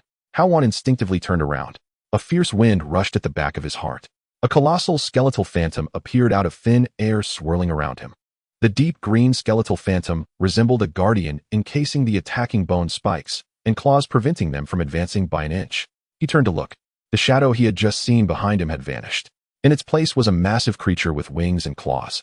Its entire pitch-black body was covered in sharp bone spikes, and its grotesque face had orifices oozing with viscous fluid. Twisted and repulsive, it was the primal demon, beast summoned by Alexandra.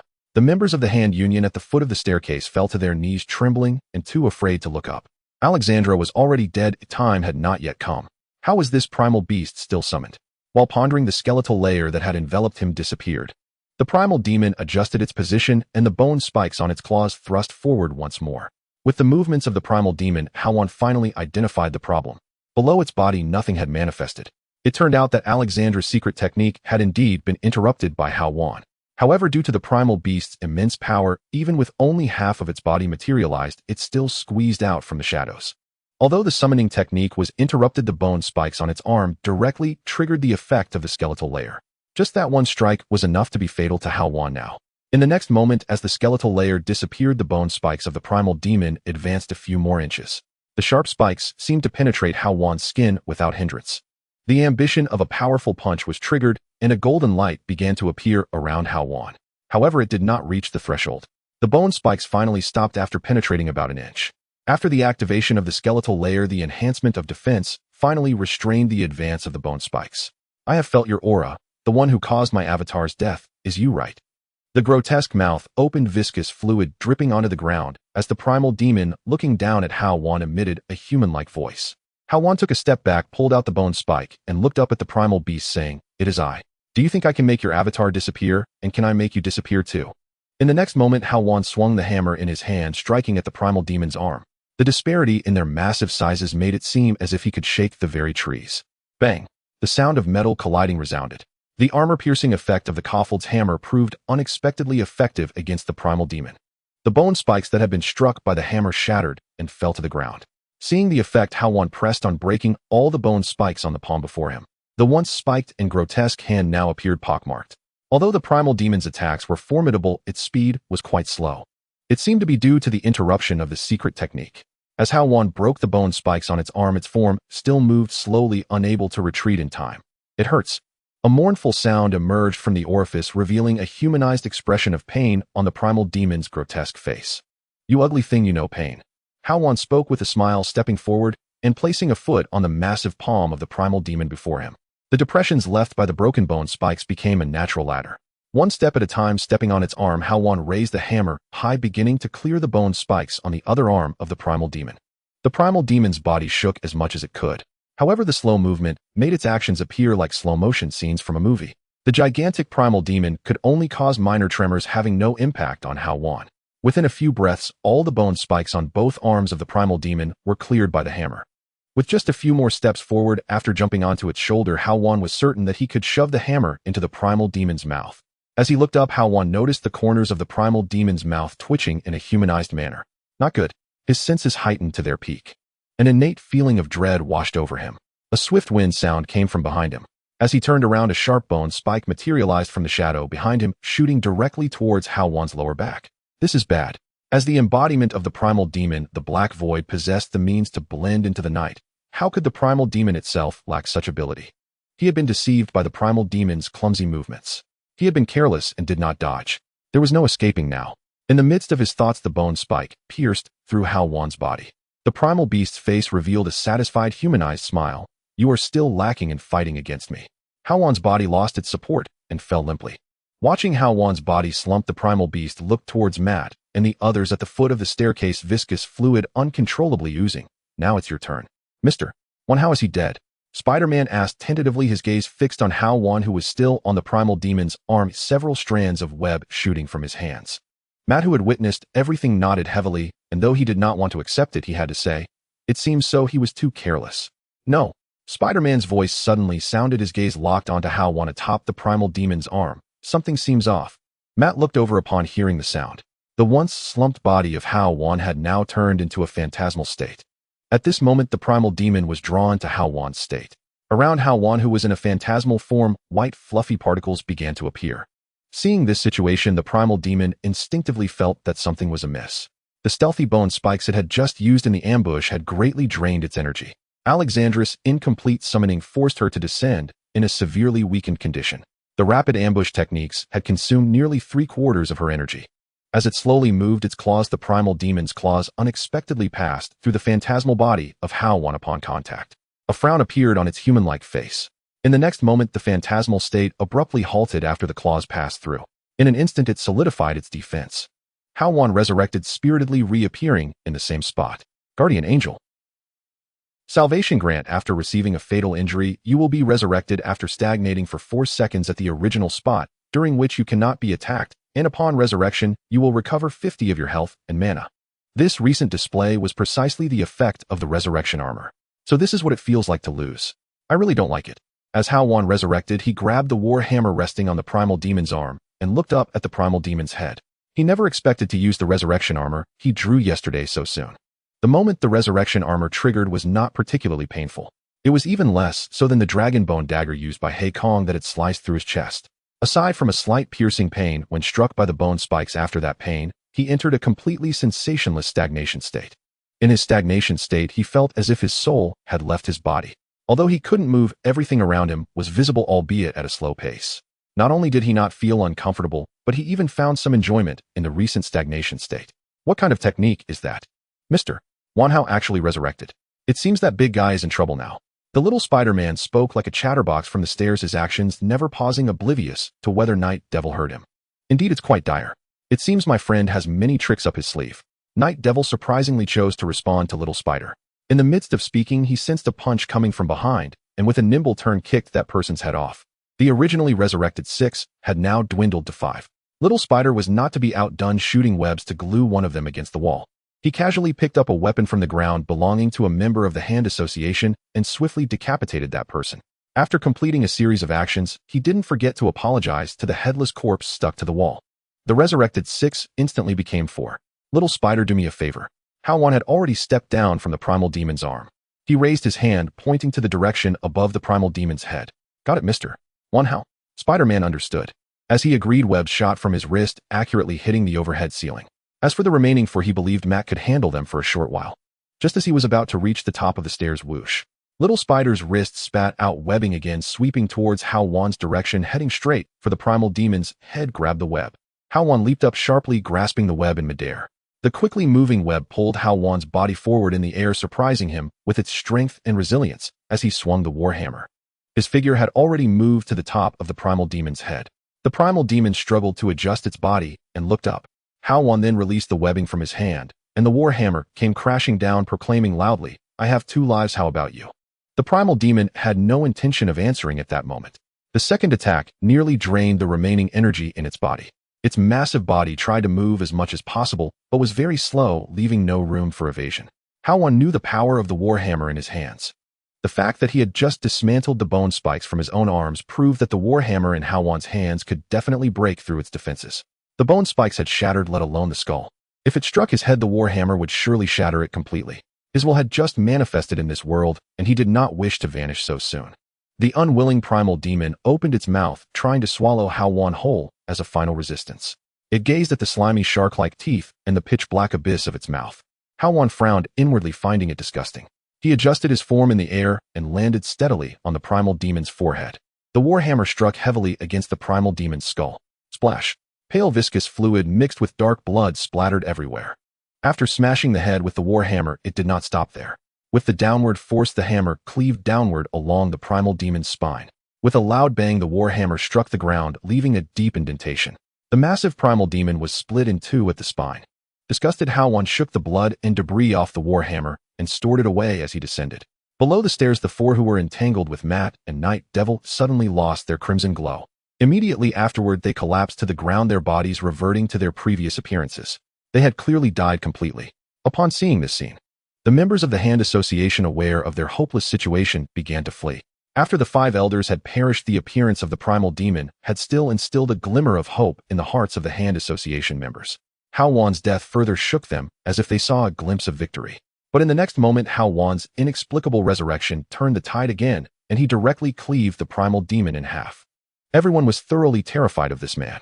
Seeing the members of the Hand Association flee, Matt and the others did not intend to stop them. All 5 elders of the Hand Association and the summoned primal demon perished. The remaining small fries could not stir up any trouble. As he descended the stairs, Hao Wan finally got a close look at the appearance of Little Spider. He was quite tall, and from his height, one could rule out the Holland version of Spider-Man. Shouldn't I wear a mask too, so the 3 of us look like partners? Looking at the 2 red-masked, skin-tight outfits before him, Hao Wan joked with a smile. His smiling face seemed to suggest that the violent man who had just fought the primal demon was not him. You're absolutely right. Matt was the first to remove his mask. To Hao Wan's surprise, Matt was wearing sunglasses beneath the mask. He had already seen Matt's true face last night. He just didn't understand how he managed to wear sunglasses under the mask. Seeing that both Hao Wan and Matt had revealed their true faces, Little Spider also took off his mask. Since you both have done so, I won't hide anymore. Let me introduce myself, Peter Parker from Queens. Hao Wan recognized at a glance that the Spider-Man before him was the version from the Extraordinary Spider-Man. He had anticipated this and showed no surprise. It was actually Matt's first time seeing Spider-Man's true face, and sensing Peter Parker's appearance, he asked, I thought you were about my age. How are you so young? Peter, you're not still in high school, are you? That's indeed the case, Mr. Night Devil. Peter scratched his head awkwardly. After a moment, Matt snapped back from his surprise, just call me Matt. After the 2 reintroduced themselves, Peter turned his gaze back to Hao Wan. Mr. Hao Wan, how did you do that just now? It was so amazing. Clearly he was asking about the resurrection armor. But how could Hao Wan reveal that to Peter? Smiling, Hao Wan replied, Peter, everyone has their secrets, and some things shouldn't be spoken about too much. Upon hearing this, Peter realized he had asked too many questions. He had secrets regarding his webs, let alone Mr. Hao Wan. He was just about to apologize to Hao Wan when a woman's voice came from behind. So who did this? The gazes of the three men instantly locked onto the source of the voice. The three individuals exist within the Marvel Universe, each possessing extraordinary perception abilities. Matt's super senses and Peter's spider sense enable them to detect their surroundings. Moreover, Hao Wan's range of perception can extend beyond 130 meters, surpassing the others. Despite this, none of them noticed the presence of an incoming figure. Clearly, the strength of this person must be formidable, possessing at least the means to conceal their presence. The three raised their gazes. A woman in a long robe floated in midair, perplexed as she gazed at the bisected body of the primal demon on the stairs. Her expression was devoid of emotion. The slime and chunks of flesh did not affect her mood. Her icy visage remained unchanged as she observed the corpse of the primal demon, completely disregarding the presence of the three beneath her. The woman took steps toward the stairs, with each movement causing metallic sparks to appear beneath her feet, as if the stairs were grasping her soles. As she walked toward the stairs, she murmured, "So it was a primal demon. No wonder it could escape my perception and manifest right under my nose." Her gaze swept over the three below her. "By the way, Peter Parker and Matt Murdock, and who else?" "You haven't answered my question yet. Who did this?" Her aloof demeanor was unmistakable. Matt and Peter were already filled with confusion regarding this sudden appearance. The failure of their perception left the two in a state of suspicion regarding the newcomer. When their names were called, their expressions tightened, and they were ready to take action. In contrast, Hao Wan remained unfazed. After glancing at the woman in the air and her distinctive bald head, he immediately recognized her identity. The white-robed bald figure needed no further contemplation. The Supreme Sorcerer of New York City, Gu-E, a powerful sorceress from the Himalayas, undeniably one of the pinnacles of the Marvel Cinematic Universe. She is also the guardian of Earth's magical realm, preventing demons and other magical beings from invading the planet. Gu-E, as a potent sorceress, is not one to be compared to mere pretenders like Wan Hao. She can transform her magical abilities into invisibility, energy projection, intangibility, longevity, illusions, flight, hypnosis, telekinesis, interdimensional teleportation, and various other superpowers. As the pinnacle of the Marvel Cinematic Universe, Gu-E can even stand against the Dark Lord Dormammu. Hao Wan felt that if Gu-E had a combat rating, it would definitely be above planetary level. Moreover, sorcerers in the Marvel Universe differ from those in other realms. The power of sorcerers in the Marvel world does not stem from continuous self-cultivation like in other worlds. Instead, it is derived from borrowing magical power from demons. The more power one borrows, the more severe the backlash after death. Gu-E could undoubtedly sense the primal demon summoned here by the Elder of the Hand. Gu-E's presence here was within Hao Wan's expectations. There is no danger. He placed a hand on Matt and Peter's shoulders, quietly assuring them that there was no threat. Due to Hao Wan's strength, the two believed his words and relaxed their tense bodies. As he spoke, Hao Wan looked up at Gu-E hovering above and responded, "That would be me, of course." "You?" Gu-E furrowed her brow, slightly unable to comprehend how the muscular man before her could resolve the magical creature's presence. From her perspective, this unknown man did not seem capable of dealing with the primal demon, one of the primal demons, the beast. She understood that even if only part of its powers manifested in her impression, it was not something these three could handle, let alone this unknown individual. As if recalling something, Gu-E turned back toward the stairs. She extended her hands, forming a triangular seal in the air. The Eye of Agamotto appeared in her hands. Green magical energy spiraled around the Eye of Agamotto as the power of the Time Stone was activated by Gu-E. Immediately, the scene on the stairs replayed in Gu-E's vision. From Hao Wan's appearance to Alexandra summoning the primal demon, and finally, Hao Wan, after being revived, cleaving the primal demon's body with Spider-Man's assistance. The striking display of power from the golden light of his fist was astounding, causing her brow to twitch slightly, while the appearance of the hammer and its teleportation made Gu-E's eyes light up. As for the skeletal plating and the process of the Guardian Angel's release, it further widened Gu-E's eyes. She clearly sensed the traces of temporal power within the Guardian Angel. It was entirely different from the time-space powers of the Time Stone, and the golden magical energy in Hao Wan's hands was something she had never encountered before. This person is peculiar. In her thoughts, Gu-E intended to use the Eye of Agamotto to deduce Hao Wan's past once more, but found that Hao Wan's history seemed obscured by something, rendering her unable to probe further. However, it was certain that the primal demon had indeed been dealt with by Hao Wan. Although the summoning ritual was interrupted, Hao Wan's ability to eliminate the primal demon was undeniably formidable. "It is indeed you." Gu-E's gaze locked onto Hao Wan. Hao Wan met her gaze, steadily nodding as if it were only natural. The atmosphere became somewhat awkward due to their stare. After a moment of contemplation, Gu-E spoke first. "The body of the primal demon should not appear on Earth. I will seal everything here, and regarding its body, I will return it to where it came from." Do you have any objections? Matt and Peter glanced at Hao Wan, clearly inquiring about his opinion. Since Hao Wan had primarily dealt with the primal demon, with the two merely assisting the handling of the primal demon was naturally led by Hao Wan. No problem. Let the professionals handle it. Hao Wan readily accepted Gui's assistance. It was perfect since he wouldn't have to call Hill, who might complicate things to have S-H-I-E-L-D manage it. Seeing Hao Wan's agreement, Gui gestured with her hand. Two portals appeared behind Matt and Peter, leading directly to a familiar street. The two looked at Gui with some confusion. You can go back now. This is a portal directly to your vicinity, Gui explained. The two looked at Hao Wan again as they were now following his lead. Regarding the bald sorcerer above them, they trusted Hao Wan's assurance of safety. Hao Wan nodded, indicating they could enter. The two stepped into the portal, leaving Hao Wan alone with Gui in the hall. I'm sorry, I don't know where you live, so you'll have to find your way back yourself, Gui explained. No problem, Hao Wan replied, walking towards the door without looking back. He moved to a less populated area on the street. Host Hao Wan. Current inheritance, 1 Hao Alliance coins 900, 1 Hao level LV718080 upgradable passive. Select upgrade. Current level LV9080 gained 2 skill points. Please select skill points allocation. He had unexpectedly leveled up twice. The primal demon and the 5 elders had provided Hao Wan with an immense amount of experience sufficient for him to level up twice to level 9. With the extra 2 skill points, he directly upgraded the effect of his intimidation to level 4. The battle with Alexandra made Hao Wan realize that his punches were still not strong enough. After applying the intimidation effect, a single punch didn't even manage to kill. How could that be acceptable? He still needed to deliver a single punch to defeat Thanos in the future. With the level increase, Hao Wan's perception had also risen to 160 meters. In his thoughts, he found himself near his room. In the neighboring room, the light in Natasha's room turned on, indicating that she had returned after fulfilling her agreement with Hao Wan. Sensing Hao Wan's return, the shadow at the window paused before continuing its movements. Hao Wan entered his room and turned on the light. Just as he looked up, a voice came from the living room behind him. Can you tell me what the principles behind those methods are?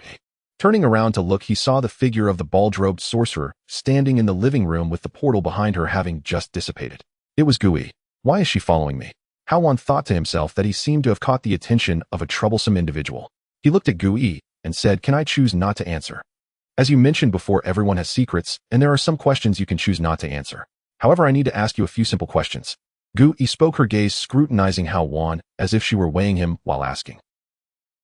"Sure, go ahead and ask," Hao Wan replied. Since he couldn't escape, he decided to answer Gui's questions directly. He knew that if Gui truly wanted to do something to him, he had no chance of resisting.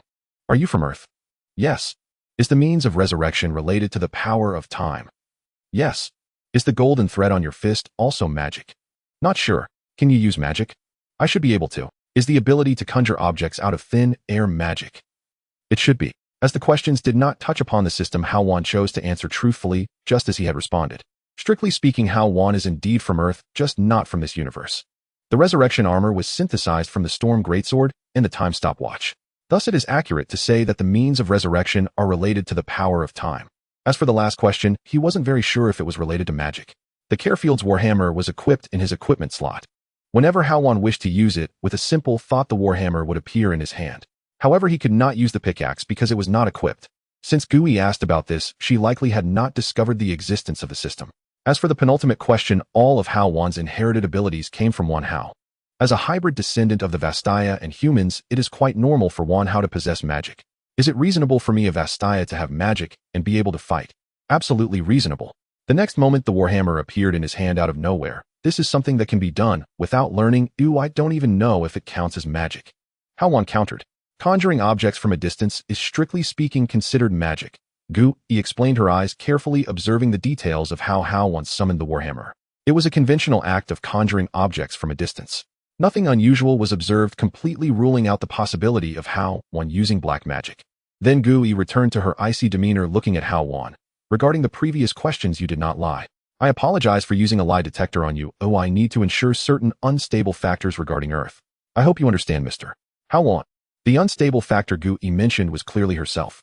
During the gathering at the Hall of Unity, she referred to him as that person. The nameless being who defeated the embodiment of the original demon was naturally considered an unstable factor in her eyes. Hao Wan nodded in understanding of Gui's actions. Then, with a tone implying it was time to leave, he said, "Have you finished asking your questions? Confirming that I have no issues, can you leave now?" "Sorry, it's too late. I need to rest." Gui shook her head, not affirming Hao Wan's response. Hao Wan frowned, having just answered those questions. His patience was about to wear thin. Although he knew Gu-yi was powerful, Hao Wan was curious to test just how strong she was. Sensing Hao Wan's change in emotions, Gu-yi smiled and explained, "Don't misunderstand, I just want to ask you one last question." "What question?" Hao Wan raised an eyebrow, waiting for her response. Gu-yi's expression became serious, her gaze fixed on Hao Wan as she continued, "I want to ask if you are interested in learning magic from me." The corner of Hao Wan's mouth twitched uncontrollably. What was going on? Why was he being invited to learn magic? Did she see my talent for magic? Does this mean I am set to take Stephen Strange's place? What happens to Doctor Strange if I learn magic from her? What if I excelled in abilities? Would Gu-yi then want to entrust me with the Eye of Agamotto? Surely this couldn't be a joke. However, looking at Gu-yi's serious expression, it didn't seem like she was joking. With a skeptical attitude, Hao Wan locked his gaze on Gu-yi and confirmed, "Are you sure you want me to learn magic from you?" "Absolutely." Gu-yi nodded, explaining, "Don't doubt that I have ulterior motives. I have discovered your talent for magic. Your magical energy is substantial, and even your recovery speed after casting spells is remarkably fast." Upon hearing this, Hao Wan instantly understood Gu-yi's meaning. Clearly, she might have misunderstood. With a wave of his arm, a talisman pendant and a blue crystal appeared in his hand. It was the fairy talisman and the blue crystal from his equipment slot. He had a faint feeling that Gu-yi seemed to be mistaking the effects of these two items for his own talent. Both items were mage-type equipment. The effect of the fairy talisman was to accelerate the restoration of a character's mana. As for the blue crystal, it increased his mana cap. Although Wan Hao's hero inheritance did not include a mana bar, it did not affect the blue crystal's ability to increase his mana. The two types of magical talents Gu-yi saw in Hao Wan were completely aligned with the effects brought by the blue crystal and the fairy talisman. "What you described might be due to these two items," Hao Wan explained as he handed over the fairy talisman and the blue crystal. As for the source of the equipment, he had already thought of a cover story. Right now, he just wanted this troublesome person to leave quickly. Gu-yi's eyes lit up when she first saw the two items. Taking the fairy talisman and the blue crystal in her hands, she examined them closely before asking, "Where did you get these two items?" "Like the Warhammer, they are all family heirlooms," Hao Wan casually fabricated a lie, explaining. Whether Gu-yi believed it was her business. Gu-yi clearly did not believe him, her eyes scrutinizing Hao Wan and the items for a moment before she chose not to press further about their origins, saying, "These two items indeed have the ability to enhance magical energy and increase recovery speed. However, these items are unrelated to your inherent talent. They merely amplify your talent. Your talent itself is still quite formidable." Hao Wan was left with a face full of question marks. It turned out it wasn't the effects of the fairy talisman and the blue crystal. So what Gu-yi considered to be magical talent was not due to the enhancement of equipment, but was genuinely related to the Vastaya bloodline within Wan Hao's inheritance. It should be noted that in the universe of League, the Vastaya live in the jungles of Ionia. Vastaya people are inherently attuned to the primal magic along the roads of Ionia. To put it in low language, magic is water, magic is life. For the Vastaya, magic is something innate. However, the talent Gu-yi observed was due to the inheriting factors of Hao Wan. For Hao Wan, learning magic under Gu-yi may not necessarily lead to mastery. Moreover, no matter how quickly he learned magic, could it be faster than accepting the inheritance? If he chose to learn magic from Gu-yi, he would inevitably end up following her around. Although the system was powerful, it also had its exposure risks. With this in mind, Hao Wan looked at Gu-yi and decisively said, "I refuse." "All right." Gu-yi readily agreed, showing no signs of pressuring Hao Wan. Just like his attitude towards Doctor Strange, he believed that Hao Wan would consider it in due time. He placed a business card in front of Hao Wan and continued, "Mr. Hao Wan, if you ever come to a decision, feel free to find me here." With that, Gu-yi waved his hand and a portal opened before him. He stepped into the portal and left, leaving Hao Wan alone in the room. After the fierce battle, Hao Wan instantly felt exhaustion wash over him. The tension that had built up dissipated and his vision blurred as he collapsed into sleep. The next day, early in the morning, Hao Wan was awakened by the ringing of his phone. "Hello." Rubbing his eyes, he answered the call without even seeing who the contact was. "Mr. Hao Wan, it's me." The voice on the other end belonged to the dedicated customer service representative from the stock exchange he had entrusted. Disturbed from his dreams, Hao Wan naturally replied tersely, "What is it?" Just yesterday morning, he had signed the contract with the stock exchange where the 100,000 shares of stock had offset all his loans. Now Hao Wan had no borrowing relationship with the stock exchange, only a commissioned employment relationship. He could even choose to stop his commission at any time. He could terminate the commission whenever he wanted with the stock exchange, helping him hold onto Stark Industries shares. Had it not been for the quick and smooth signing of the contract yesterday, he would have already chosen to hold the stocks himself. Moreover, since the stock exchange didn't take advantage of him during this time, he would have long since opted to manage his own holdings. "Mr. Hao, I sincerely apologize for disturbing you so early, but we have urgent news to inform you. The dedicated customer service representative sensed Hao Wan's urgency and responded swiftly, her tone betraying an uncontainable joy. It was easy to deduce that the news she had was likely good, at least in her opinion. What is it? Suppressing his irritation, Hao Wan asked. The representative began to explain, there are two matters, both of which are good news. The first matter is that the subscription agreement you signed a few days ago to purchase shares of Stark Industries coincided perfectly with the company's share registration date. Thus, your name has been entered into the shareholder register, allowing you to enjoy the upcoming quarter's stock dividends. Stark Industries has released its quarterly financial report, and in 3 months you will receive a profit dividend estimated to be over $100 million. The second matter is that since your stock holdings have now exceeded 2 of the market value, Stark Industries will invite you to attend the board meeting, but they do not have your contact information. The invitation from Stark Industries has arrived at the exchange. Mr. How do you intend to attend the board meeting? Hearing this, Hao Wan perked up considerably. In recent days, Stark Industries' market value had skyrocketed due to the number of energy orders. The 4.9 million shares Hao Wan held had surged in value from $400 million to around $5 billion. Due to the increase in orders, Stark Industries' financial report showed a terrifying gross profit. Just this quarter's profit dividend alone exceeded $100 million. This situation further solidified Hao Wan's reasoning for holding on to Stark Industries shares long-term. He didn't need to consider selling his stocks. As long as he held on for the long term, the quarterly dividends would be enough for him to make an ultimate lottery draw. A steady stream of income is preferable to living off past gains, and he certainly chose the former. The quarterly dividends were entirely beneficial for Hao Wan. As for the second matter, it was somewhat unexpected. He was aware that the stocks in his hand occupied 2 of Stark Industries' shares. However, he did not expect that holding 2 of the shares would warrant an invitation to attend the board meeting. When the board meeting convened, Tony Stark would definitely be present. It seemed he could meet this guy in advance and prepare for his ideas regarding Hextech Iron Man. With that thought in mind, Hao Wan responded on the phone, "Thank you for the news. Please hold on to the invitation. I have decided to attend Stark Industries' board meeting. I will come to collect the invitation tonight." After hanging up the phone, Hao Wan stood up and fell into contemplation. 3 days later, New York, outside Stark Tower. Hao Wan, dressed casually, walked towards the entrance of Stark Tower under the astonished gaze of the security personnel. Asian red-haired casual attire. This outfit appeared suspicious in the eyes of the black security personnel. Today was the day of the board meeting, and things couldn't go wrong. Drawing out his taser, the security personnel approached Hao Wan, ready to act at any moment. "What are you doing here? Do you know where this place is?" Hao Wan couldn't be bothered with the kind of situation where he had to deal with discrimination and show off. He flung the invitation directly towards the face of the security personnel. Originally wanting to swat away the flying object, the security personnel quickly reached out to catch the invitation upon seeing its cover reading the text on it. In an instant, the security personnel revealed a flattering smile, holding the invitation up to Hao Wan. "I apologize, Mr. Hao, for thinking you were too casually dressed. Let me escort you inside." His demeanor and tone were extremely low. Watching the security personnel's behavior, Hao Wan couldn't be bothered to change his expression. He didn't believe his words.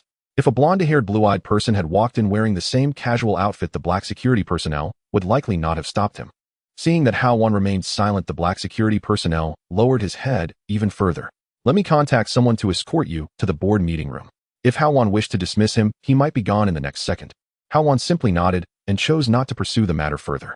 A moment later, a blonde-haired, blue-eyed beauty descended from upstairs. Seeing Hao Wan's Asian appearance, she was momentarily taken aback, but her high level of professionalism quickly made her smile. "Mr. Hao, I didn't expect you to be so young. I'll take you to the meeting room." "All right." Hao Wan was succinct with his words. The two entered the elevator together. Inside the elevator, the beauty continuously sized up Hao Wan, her body unconsciously leaning towards him. The smooth elevator felt to the beauty like a bumpy ride, causing her to sway left and right, her body parts inadvertently brushing against Hao Wan. He didn't mind her small gestures at all. Indeed, wealth is the most important thing. As her thoughts wandered, the elevator opened, evidently reaching the meeting room. The beauty led him to the door of the meeting room and gestured for Hao Wan to enter. Just as Hao Wan was about to step inside, he felt something being slipped into his palm. Looking down, he found it was a business card with her name and contact information slipped in by the beauty who had just guided him. When he looked up again, the beauty had already walked away. Upon seeing Hao Wan's gaze, she winked and gestured before descending the elevator. Hao Wan silently held the business card and walked into the meeting room. At that moment, more than 10 people had already taken their seats inside. A quick glance around revealed that Tony Stark was not among them.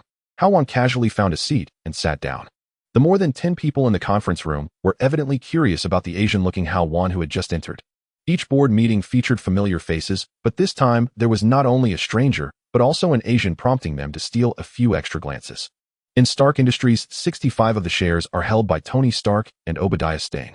As long as the two unite, control of Stark Industries remains firmly in their hands.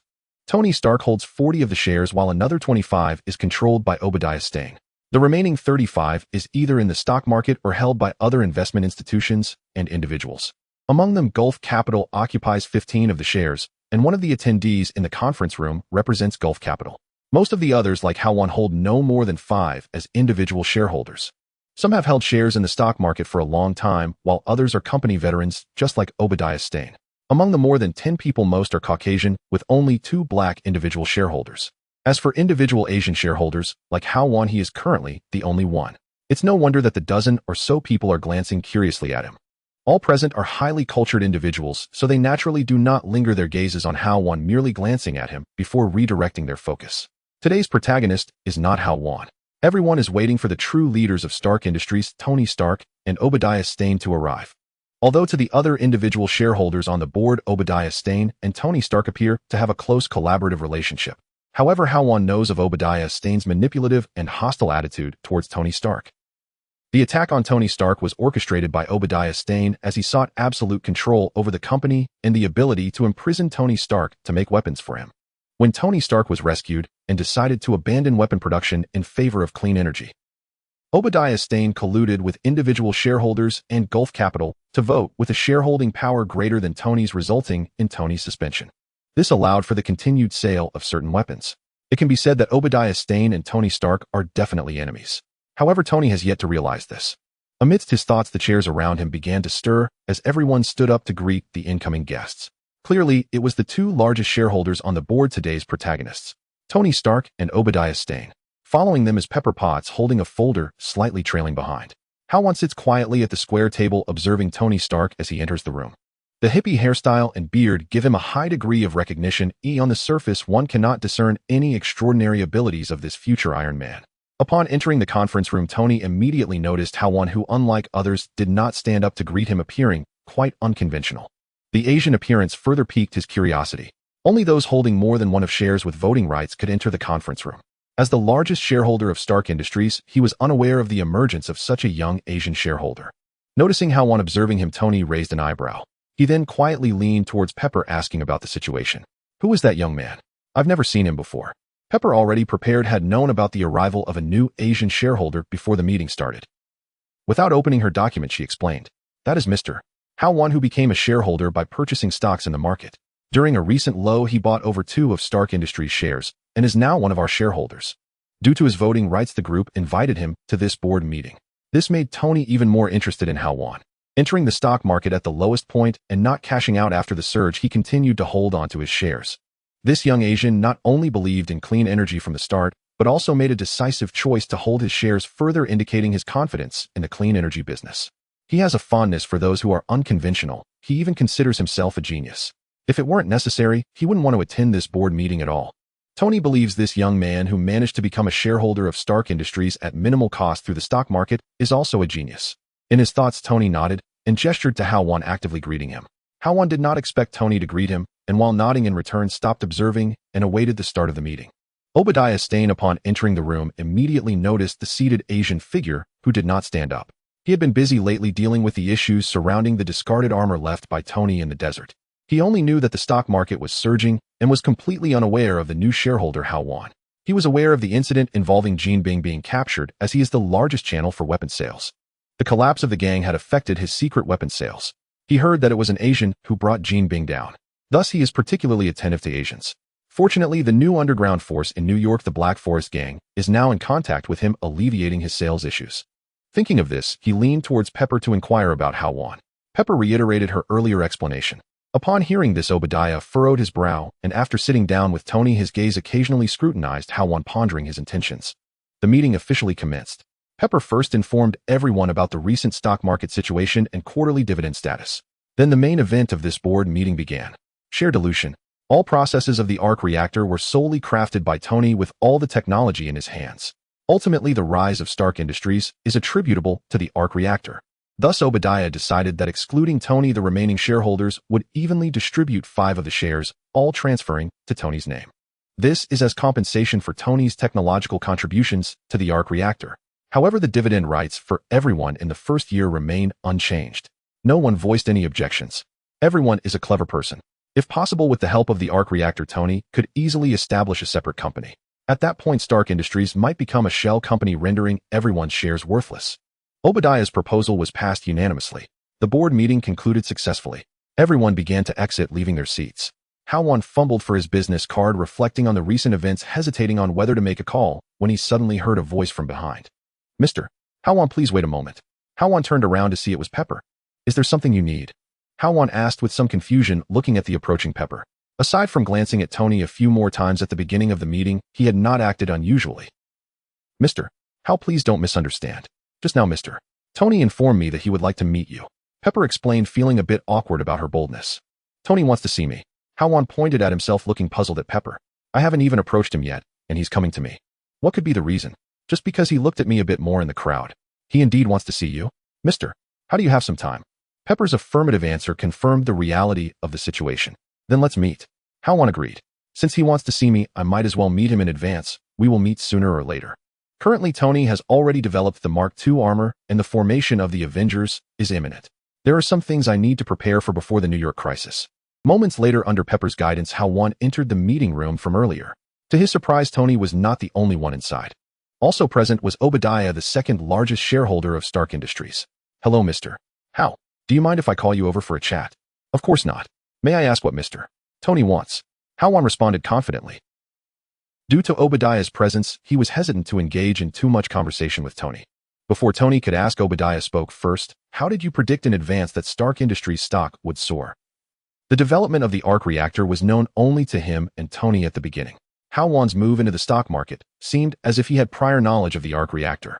When Tony entered the meeting room, he noticed that Tony had greeted Hao Wan. He thought they had known each other for a long time. However, according to Pepper's explanation, that was clearly not the case. This deepened his confusion. "Luck?" Hao Wan replied with his old excuse, then turned to Tony, waiting for his inquiry. Obadiah's tone and demeanor seemed to suggest it was expected, which he found quite unpleasant. "Just luck?" Obadiah pressed on skeptically. Hao Wan remained silent, showing no intention to respond, barely bothering to turn his head at this remark.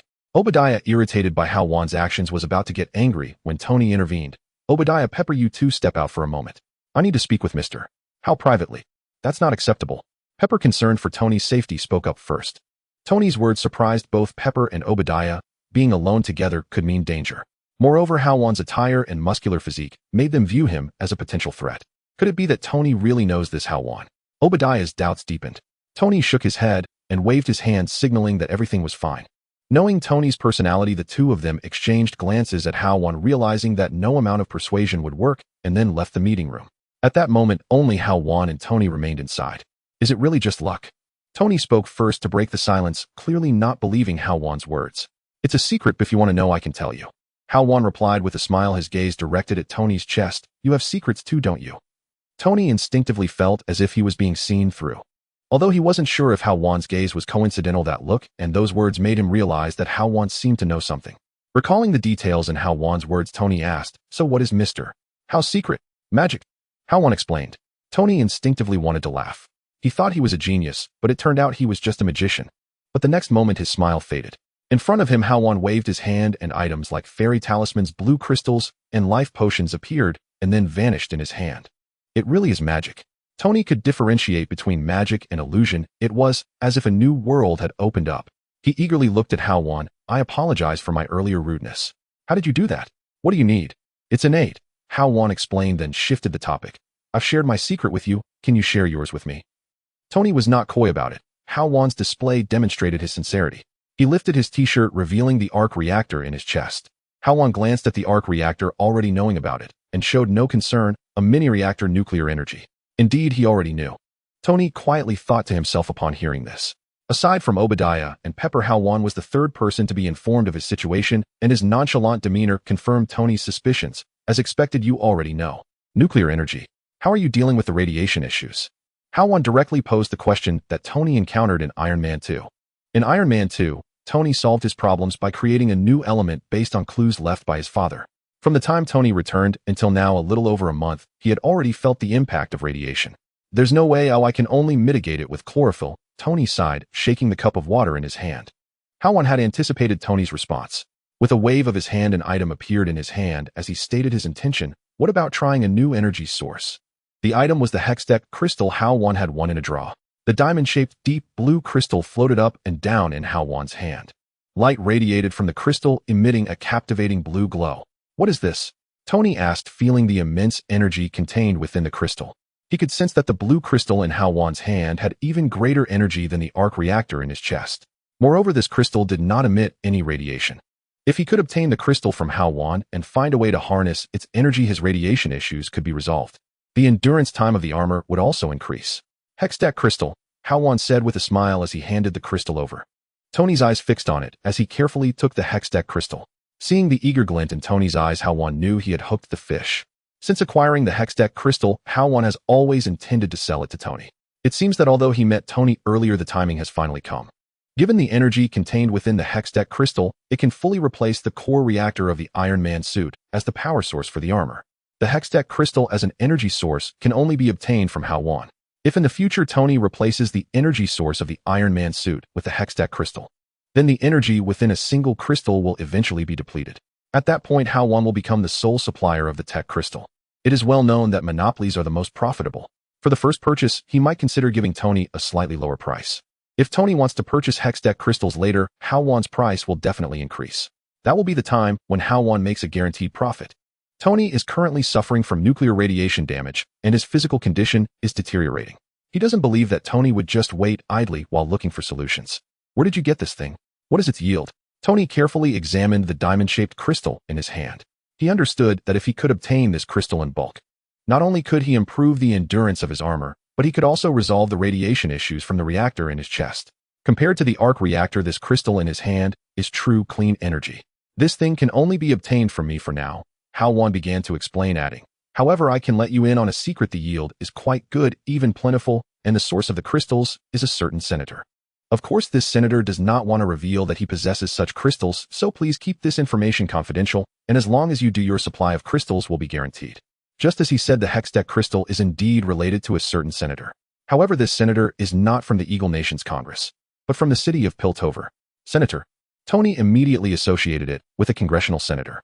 As a weapons manufacturer, he often interacts with members of Congress and the military. Upon hearing that the crystal comes from a senator, he even thought about asking his good friend Colonel Rhodes after finishing the conversation with Hao Wan if there were any intel on which senator held such crystals. However, the confidentiality implied in Hao Wan's words made him abandon that thought. At this moment, he was seriously considering whether to purchase the crystals from Hao Wan. He had two paths before him: to develop independently or to purchase directly. The Hextech crystal is clearly better than the current arc reactor in his chest. However, accepting the Hextech crystals would mean that his armor's energy would be at someone else's mercy. He does not like the feeling of being controlled. But his physical condition does not allow him to wait too long. The longer he waits, the more severe the effects of nuclear radiation on his body become. How much?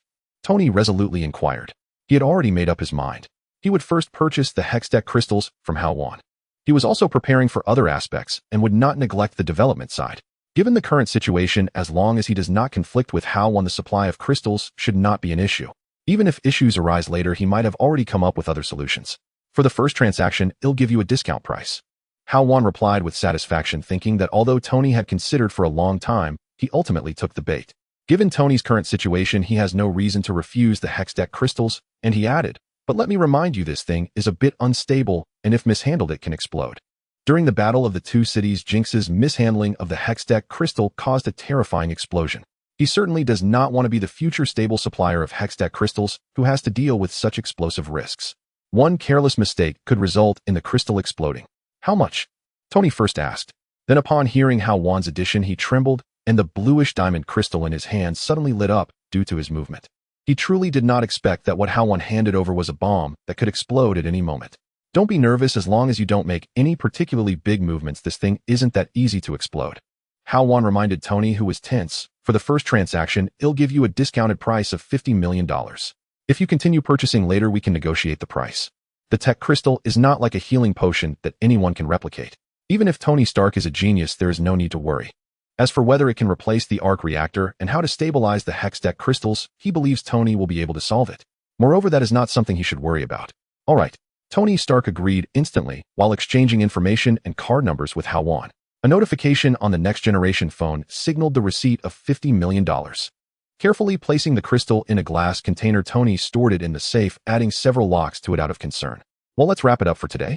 It was a pleasure collaborating with you, Mr. Hao Wan. After organizing everything, Tony extended his hand. I will contact you again when I need more tech crystals. No problem, Hao Wan responded. Now all he needs to do is wait for Tony to develop a method to replace the energy core, at which point he will start contacting him. The sales of Hextech crystals will be assured. A high-stakes lottery of $10 million can yield at least one crystal. The selling price will always be above $50 million, ensuring a profit. Then you wait for someone to take you out. I want to see you off. By the way, let me tell you one thing. What is it? Tony turned back in confusion. Hao Wan hesitated for a moment before finally reminding, watch the people around you. No problem. Tony, with an excited expression, completely disregarded this warning as his mind was solely on the crystal. Lifting the safe, Tony walked directly out of the conference room. At the door, he instructed Pepper to see Hao Wan off. He was eager to begin his research on the Hextech crystals. Seeing this scene, Hao Wan realized that his reminder was clearly ineffective. He had done what he needed to do. How things would develop next was up to Tony. Obadiah and Pepper, who were standing at the door, watched Tony leave with some confusion. They were unclear about what had transpired in their conversation that made Tony so excited. As Tony walked down the stairs, Pepper entered the conference room, preparing to lead Hao Wan out of Stark Industries' building. As soon as she entered, Obadiah blocked her. Under Pepper's puzzled gaze, Obadiah spoke. I would like to have a word with Mr. Hao Wan as well. Could you wait a moment? Pepper hesitated and slowly nodded. Bang! Obadiah swung the door open and entered the conference room. As Obadiah abruptly swung the door open, only Hao Wan and Obadiah remained in the conference room. Obadiah's well-defined muscles, honed from years of fitness, strained against his shirt. In terms of physique, the well-proportioned Hao Wan appeared to have the upper hand. His years of being in a position of power contributed to his unfriendly demeanor. What did you tell Tony? I've rarely seen him behave this way. You can just ask him yourself. Aren't you good partners? Hao Wan, disinterested in conversing with someone he deemed a future casualty, deflected Obadiah's inquiry onto Tony. If you have questions, just ask him. The matter concerning the Hextech crystal involves confidentiality. Even if Obadiah were to ask, Tony would likely withhold information from him. Just tell me directly, and it will be beneficial. After failing to extract information, Obadiah resorted to bribery. How much do you want? What could he possibly offer? Compared to the ongoing benefits Hao Wan received from Tony, how much could Obadiah's compensation be? Several million or tens of millions of dollars. It wouldn't even match the profit from trading a single crystal. Hao Wan remained silent, ignoring Obadiah's inquiries. Seeing Hao Wan's attitude, Obadiah realized he wouldn't get anywhere and shifted to his true objective. How many shares do you currently hold? Are you ever going to stop? Don't you see, I don't want to talk to you. Hao Wan, already unwilling to communicate, was further annoyed by Obadiah's incessant questions. The discussion of shares was particularly sensitive. What were shares? They represented a safeguard for his future lottery draws. No one should dare to covet them. Isn't it just about money? You currently own 2 of the shares valued around $7 billion. How about I buy all of them with a premium, say $12 billion? Obadiah shrugged, surprisingly not angered by Hao Wan's words. He presented what he believed to be a generous offer.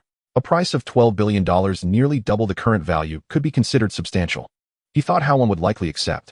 All along, despite holding only 25 of the shares, he had partnered with Gulf Capital and individual shareholders. He controlled far more than 45 of the voting power. Although Tony nominally had the final say in the company, most decisions had to pass through him.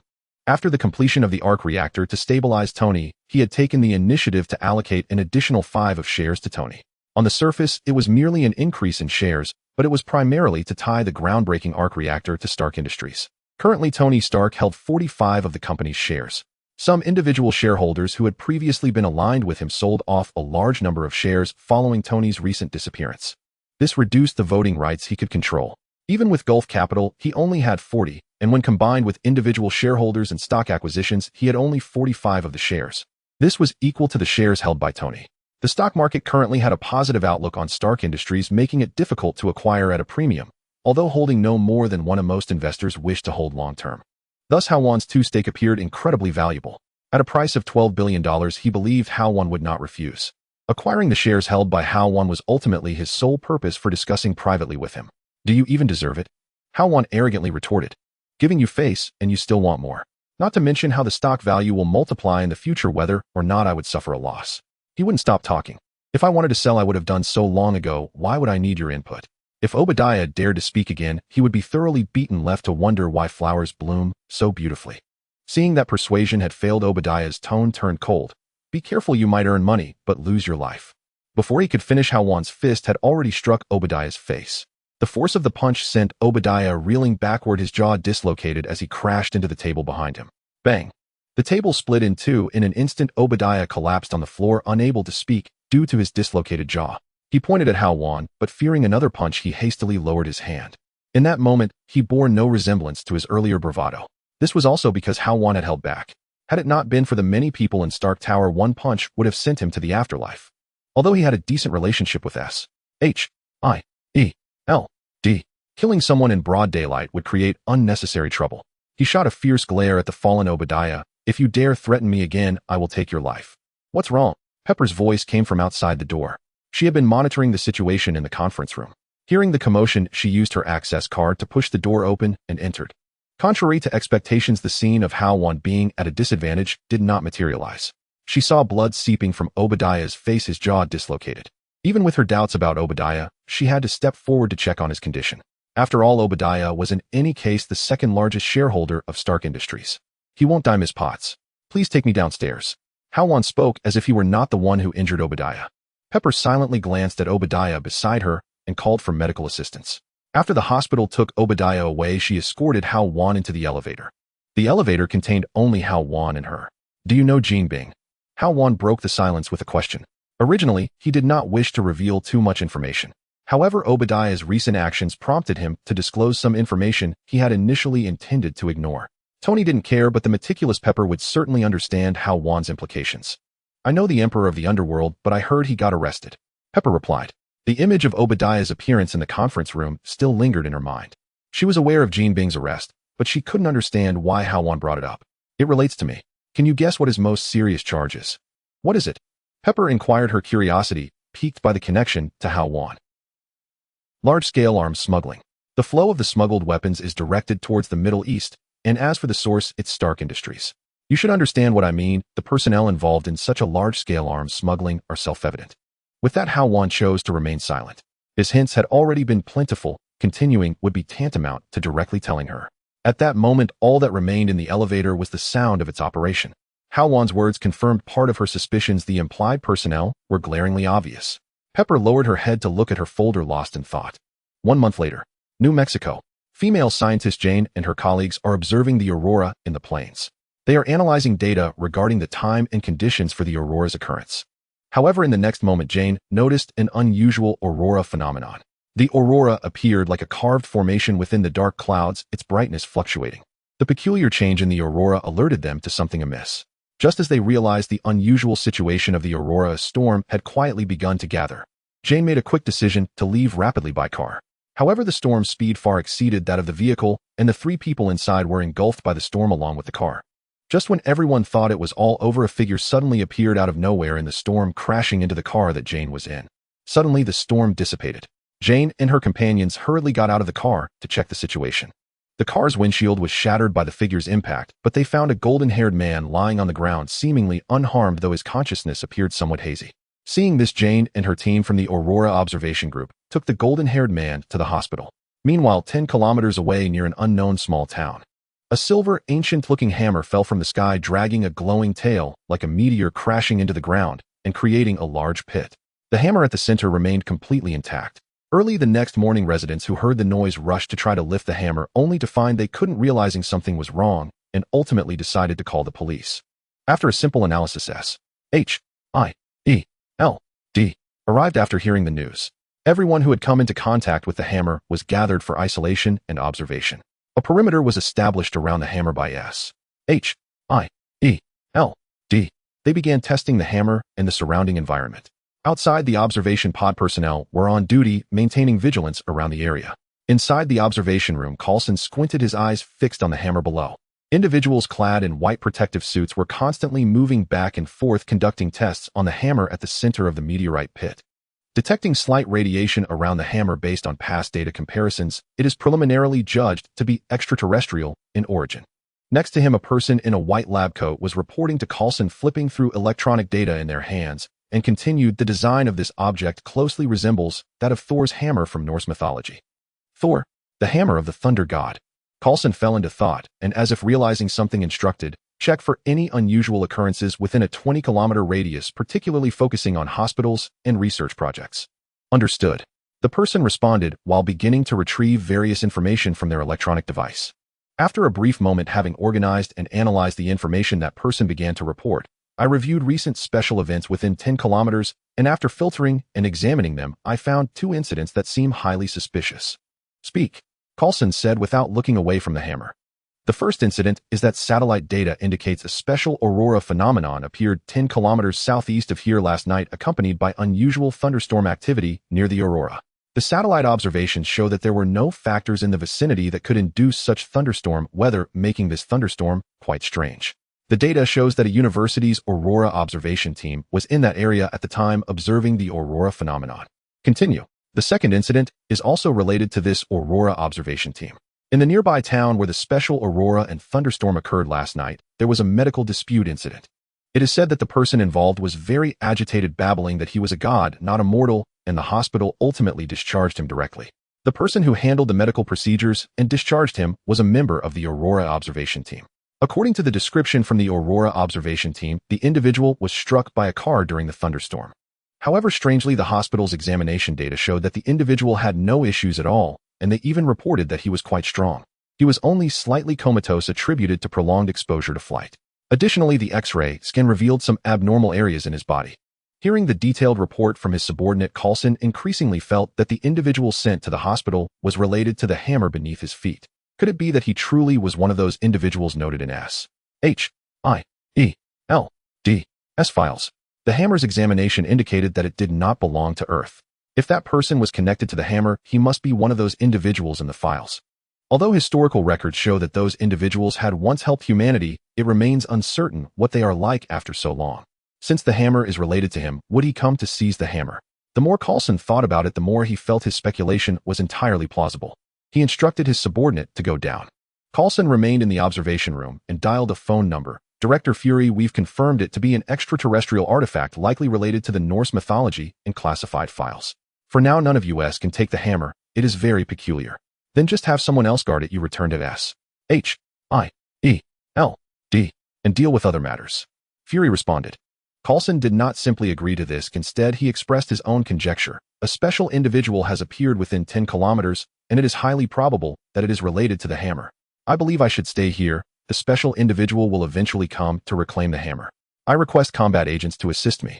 All right. Fury directly agreed. Barton is available. They'll have him bring a team over. I think one might not be enough. Coulson pondered for a moment before speaking. If it really is those individuals, one Barton would definitely be insufficient. Fury hesitated for a moment and finally said, the Iron Legion is on another mission and cannot come. Natasha is currently on a special task. I'll ask her if she can assist. Okay. Coulson readily agreed and hung up the phone. Meanwhile, 3 kilometers away in the small town, the golden-haired man discovered the location of the hammer through the people around him. Morning. At the New Bay Hotel, in a certain room. The phone rang. Hao Wan was awakened by the ringing and turned over, trying to push away the woman's arm draped over him, which made the sleepy woman murmur for a moment before releasing her grip. After covering himself with the blanket, Hao Wan answered the phone. What's the matter? Why aren't you at home? Where are you? Natasha's voice came from the other end of the line. It's not the employee's place to question the boss. Just tell me what you need. I'm very busy. Clearing his throat, Hao Wan glanced at the drowsy woman beside him. He really was very busy. Can I take a leave? S.H.I.E.L.D. has a mission and I need to go. Sure, but you have to tell me where you're going for the mission. Hao Wan thought to himself that this was the matter. He initially thought something had happened at the Blackberry boxing arena. New Mexico. Natasha responded. Hao Wan, who initially had little interest, sat up straight upon hearing those words. This time frame combined with the location in New Mexico. Hao Wan immediately recalled an incident that occurred in New Mexico. The second figure among the Marvel triumvirate, Thor, is about to make his appearance. He was banished to Earth by Odin due to causing trouble along with Mjolnir, the hammer of Thor. Of course, the reason Hao Wan was interested was not to meet Thor, but for another matter. He had no need to become familiar with every Marvel hero. After the hand association event concluded, Hao Wan's level surged 2 ranks, reaching level 9. However, in the following month, he had not encountered any formidable enemies. His level up had hit a standstill, gaining only 3 experience points in a month. Thor's appearance gave him hope for leveling up. After Thor was banished to Earth, Asgard would be controlled by Loki due to Odin's guilt. Once Loki controlled Asgard, he would dispatch the Destroyer to prevent Thor's return. Based on his speculations, the destroyer's strength was at least at the district level or higher. Its destructive power was even greater. This war machine constructed entirely of metal might pose a significant problem for others. But for Hao Wan wielding a destructive warhammer, it would be a perfect match. If he could defeat the destroyer based on his past experiences, it would definitely provide him with a substantial amount of experience points. His stagnant strength from a month would also see an increase. If luck was on his side and he reached level 11, he could elevate his astonishing level to level 2. A month ago, the arrival of Ancient One made him realize that he needed to improve his strength. Currently, leveling up was the best method for Hao Wan. Mr. How, why are you calling so early? The woman beside him, who had her arm draped over his shoulder, finally woke up. As she spoke, her hand caressed Hao Wan's abs. Sir, you're really impressive. Is there someone by your side? Natasha's voice on the other end changed slightly before returning to normal. She thought about the search records she found during her previous investigation on Hao Wan. Natasha quickly figured it out. It was normal for him to have a woman by his side. Not having one would be abnormal. Shoo. Hao Wan lowered his head, signaling the woman to be quiet. The woman stuck out her tongue, understanding and closing her mouth. This woman was named Andy. She was the beauty who had taken Hao Wan upstairs at Stark Industries and left him her business card before departing. The two had been in contact for half a month. Their relationship was simple. She was materialistic and he was lustful. Each sought their own needs. Today marked their first formal collaboration. He was quite satisfied with the current Andy, who was obedient, capable, and not a hassle. There is someone, it's the Secretary Stark Industries assigned to me, Hao Wan casually responded. Natasha fell silent, thinking to herself, what a joke. A secretary praises you in the early morning. She then added, I've told you so, I'll take a day off today. That's fine, but I have one condition. Hao Wan stated his purpose. What condition? Didn't I just tell you where to go? On the other end of the phone, Natasha asked with confusion. Not that I wanted to ask if I could go with you. Hearing this, Natasha fell silent again. She completely did not understand why Hao Wan had this idea. Without pressing further, she spoke. Let me check, and I'll notify you via text. As soon as she finished speaking, Natasha hung up. Hao Wan casually tossed his phone aside, lying back on the bed to stretch his body. Andy crawled beside him, lying on Hao Wan's chest. Are you leaving? Can't you stay with me a little longer? Be good, I'll be back soon. After saying this, Hao Wan pushed Andy away from his chest and took out 2 bundles of cash from his luggage, placing them before Andy. You can go first, or I'll contact you later. Andy slowly got up and put on her clothes, subtly tempting Hao Wan in the process. Hao Wan remained indifferent. After taking the 2 bundles of cash, Andy, with a reluctant expression, glanced at Hao Wan before leaving the room. At that moment, a text message arrived on Hao Wan's phone. It was Natasha's reply. Opening the message, you can go, but you must follow our instructions when you arrive. Call me before you leave. As long as he could go, that was enough. Whether to follow instructions upon arrival would depend on his own mood. Hao Wan put away his phone and pulled up the system panel. Heading to New Mexico would undoubtedly involve combat, so he decided to see if he could draw something good from the lottery. His luggage contained 30 million US dollars he had prepared long ago. Hao Wan directly clicked to recharge. Would you like to recharge 30 million US dollars? Yes. Over 3,000 bundles of cash disappeared into thin air, and the lottery panel in the system showed a balance of 30 million. 30 million US dollars was enough for 3 high-level draws. After waiting for 2 months, the dividends from Stark Industries would arrive, allowing for the ultimate draw. Would you like to exchange for 3 high-level draws? Yes. 3 diamond treasure chests appeared before Hao Wan. Already familiar with the procedure, he directly opened one of the diamond chests. 3 beams of purple light appeared, transforming into 3 identical illustrations. Hextech Crystal 3 Epic category slightly. This truly breached the nest of Hextech crystals. 3 crystals. Are they afraid Iron Man will lack energy after a successful research? Is this my system or Iron Man's? After placing the crystals into his personal space, Hao Wan opened the second diamond chest. A golden light and 2 purple lights emerged. They transformed into 3 different illustrations. Hextech Crystal 2 Epic. Hao Wan chose to ignore the system and raised his middle finger. Perhaps raising his middle finger had some effect. The next golden illustration caught Hao Wan's attention. Heavy punch of explosive power, legendary category, hero skill effect, passive effect. The host's third attack on the same target will additionally deal 35 of the target's health as damage, depending on the target's combat rating, ineffective beyond 2 stages, and will additionally provide 20 armor penetration and an extra 20 attack speed upon hitting the target. Note, I am not named Wei, I am called. Note, a hero can equip up to 5 hero skills. Changing a hero skill requires spending gold. This solidifies the chances against the destroyer. Not only does it deal percentage damage, but it also comes with armor penetration. With this skill, he could even forego the cumbersome warhammer for the armor-piercing effect. The additional note surprised Hao Wan somewhat. There was no such regulation before. It seems he must carefully consider new skills when drawn in the future. Hao Wan decided not to open the last diamond chest. He decided to hold on to it. He had already acquired what he needed, and he could draw again after the time was up. The phone rang again. Seeing Natasha's name on the caller ID, he understood that Natasha was about to set off, and this was her way of notifying him. He closed the system. Xingwan Hotel. Hao Wan answered the call and stepped out of the room. That evening outside the S.H.I.E.L.D. cabin in New Mexico, a helicopter's rotor blades whirled as it slowly descended and landed smoothly. Prepared in advance, Coulson and Barton stood nearby waiting for the helicopter door to open, watching as the helicopter powered down. Knowing who was arriving, Coulson and Barton eagerly moved forward to greet them. Barton was not far from Coulson's position, having arrived early after speaking with Fury. As the helicopter doors swung open, a capable figure clad in close combat gear leapt out, tossing her hair. "Natasha, long time no see." "Long time no see," Coulson exclaimed with open arms, enthusiastically preparing to embrace Natasha. They shared a brief hug. During the embrace, Natasha and Barton exchanged glances. "Good to see you too, Barton," she said, noting that it had been over 4 months since her mission involving Hawkeye. During this time, she had not seen Barton. He nodded in response. They were longtime friends, and their greetings lacked the formality of Coulson's. "I have a feeling that person will come to retrieve the hammer today. Let's hurry inside," Coulson said, releasing his arms and gesturing for Natasha to enter the cabin with him. "Hold on a moment," Natasha replied, not moving toward the cabin, but instead looking at the helicopter. "There's someone else who hasn't come down yet." "Who?" Coulson asked, his face showing confusion. "Someone else? Could it be that Fury realized the importance of this situation and sent another combat agent to assist us? Who could it be? Iron Rider? Or someone else?" "Hawkeye, it's time to come down," Natasha called out, interrupting his thoughts. There was a hint of helplessness in her voice, as she hadn't expected Hawkeye to fall asleep in the helicopter for hours. Perhaps he hadn't rested well last night. A figure tumbled down from the helicopter, rubbing his sleepy eyes and surveying the agents before him. Such an expression and demeanor caused both professional agents Coulson and Barton to frown slightly. From a professional agent's perspective, aside from his well-built physique, this individual did not conform to S.H.I.E.L.D.'s agent standards in any way. However, after spending months together, Natasha was used to Hawkeye's lifestyle and eccentricities as he walked toward them. "Who is this?" Coulson leaned closer to Natasha and whispered as the figure approached.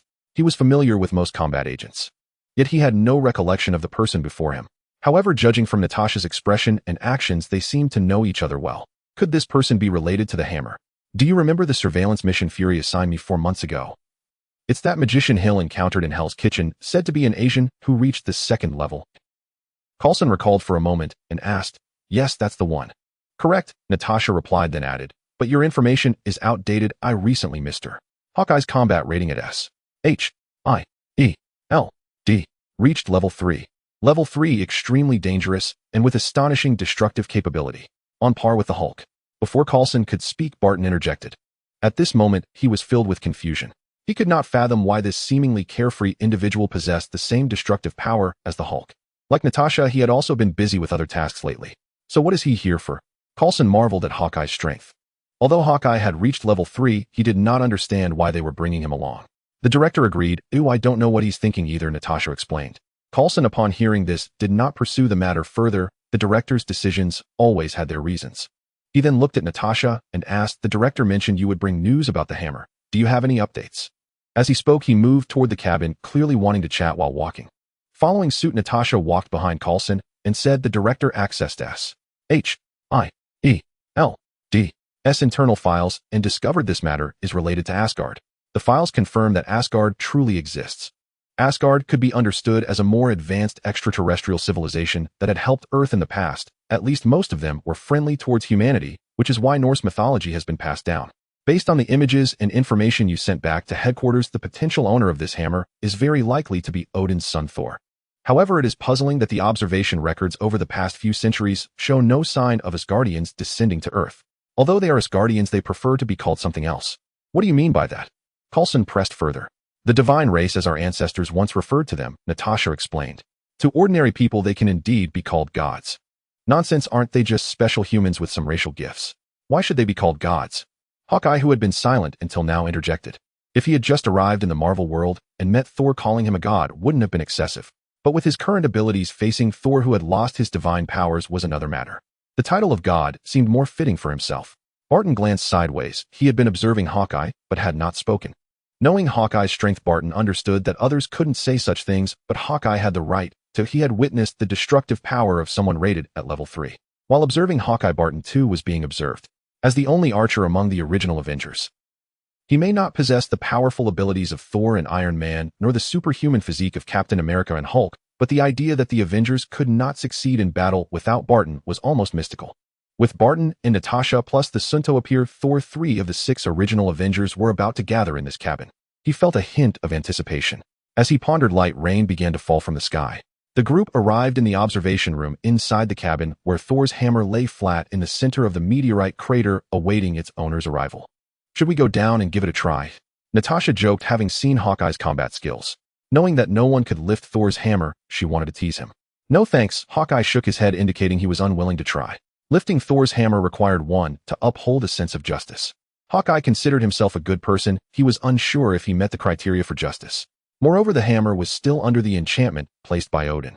Even if he did meet the criteria, he still couldn't lift the hammer. Just as Natasha was about to persuade him, further sounds of a fight erupted outside the cabin, accompanied by a man's roar. I am Thor, the god of thunder. For the glory of the northern god. Hao Wan subconsciously wanted to blurt it out. The thought that no one understood his reference made him feel quite disappointed. Thor's speed is quite impressive. He had just arrived, yet he managed to find the location and came here. The target has entered the northern passage. The voice of the guard reported over the intercom. At this moment, everyone took notice. The light rain in the sky began to intensify. Dark clouds gathered overhead, and blue lightning began brewing within the clouds. Under these various signs, it seemed as if the hammer of the thunder god was welcoming its master. Energy peaks detected near the hammer have increased. The voice of the researchers came through the intercom, further confirming everyone's suspicions. The next moment, a figure with yellow hair appeared in everyone's sight. It was Thor. At this moment, Thor reached the end of the passage, just a leap away from grasping the hammer of the thunder god. Looking at the familiar hammer, Thor smiled. Just as he was about to descend, a large black man appeared, blocking his path. Don't hold him back too much. A what if? Coulson's words were interrupted by sporadic electrical sounds from the intercom.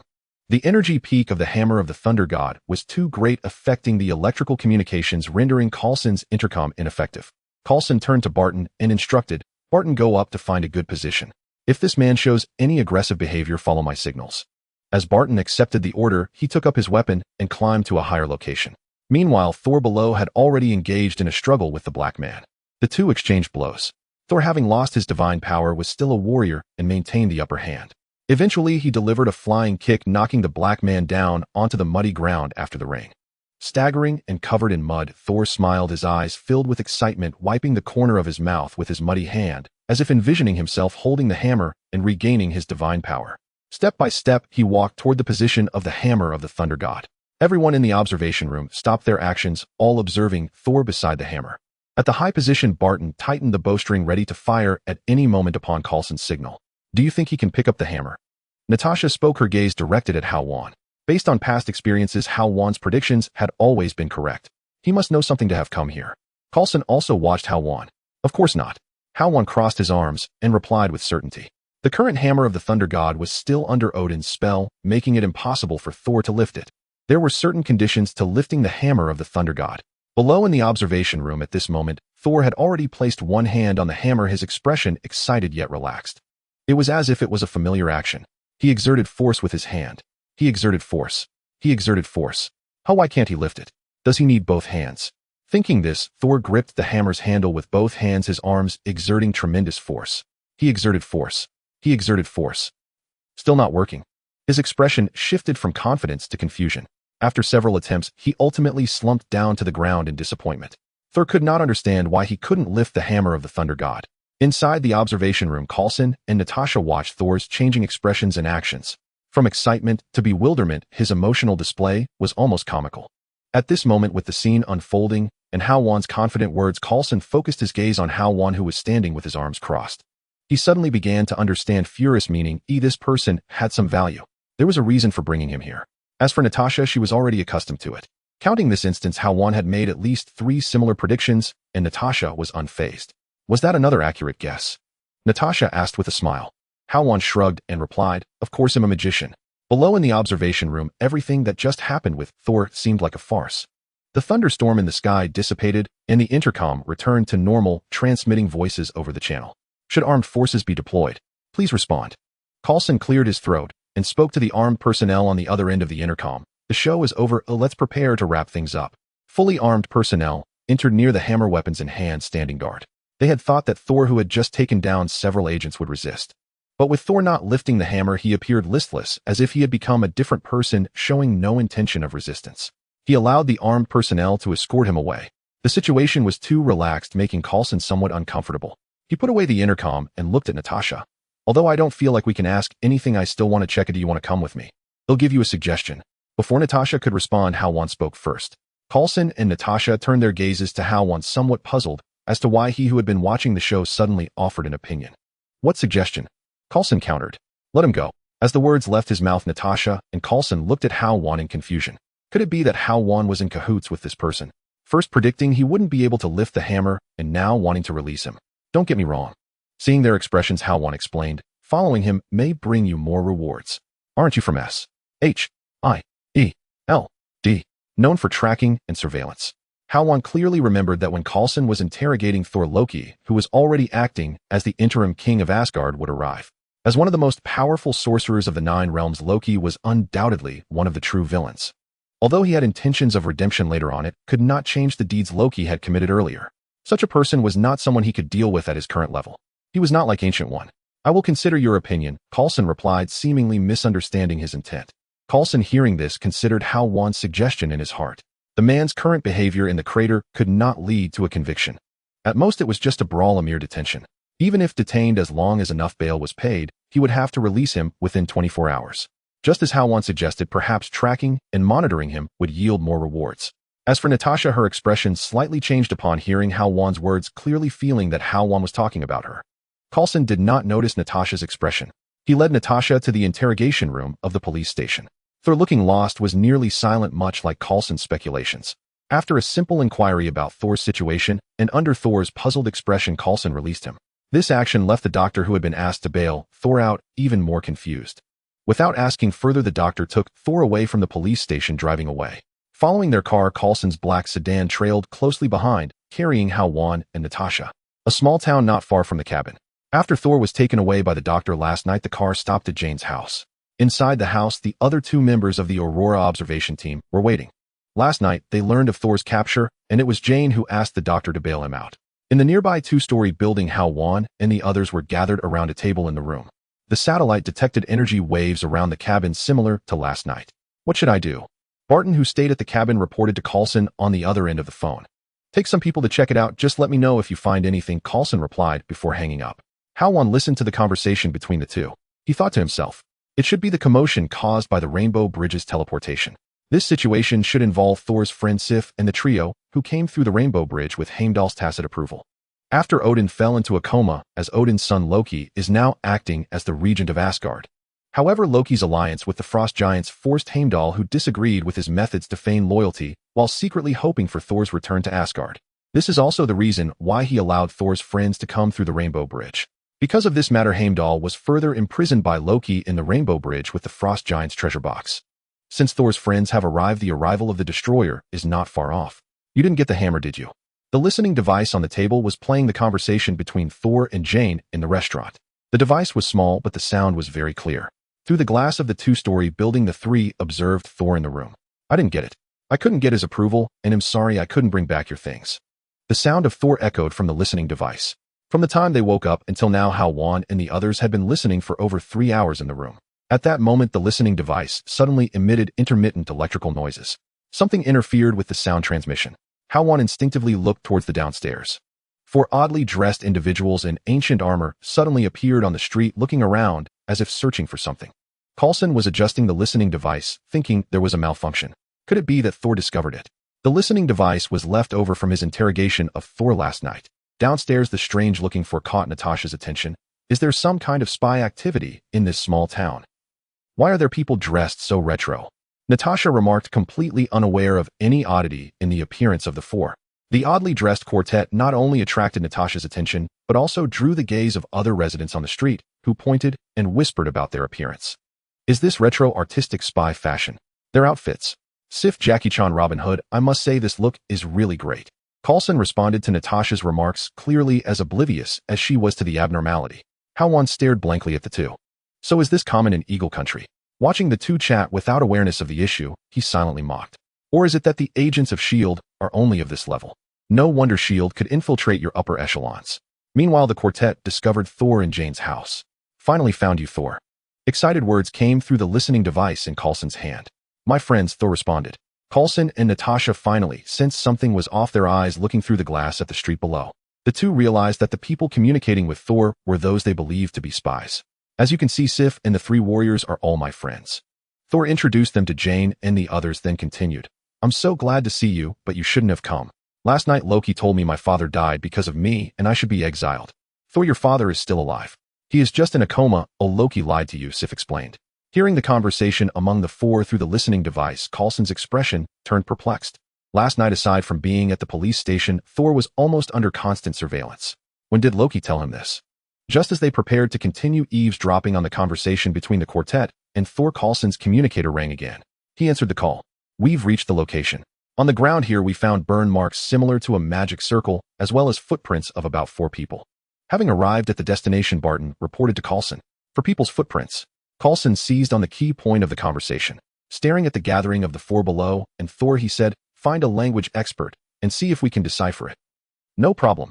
Barton replied, then his tone changed to surprise. Wait, I don't think we can find an expert right now. What do you mean? Coulson asked back. On the other end of the line, Barton's voice became noisy, accompanied by the sound of wind and dust. Look to the northeast. You should be able to see it. I think something is coming. With the sound of electrical interference, Barton was forced to hang up. Upon hearing this, Hao Wan looked towards the northeast.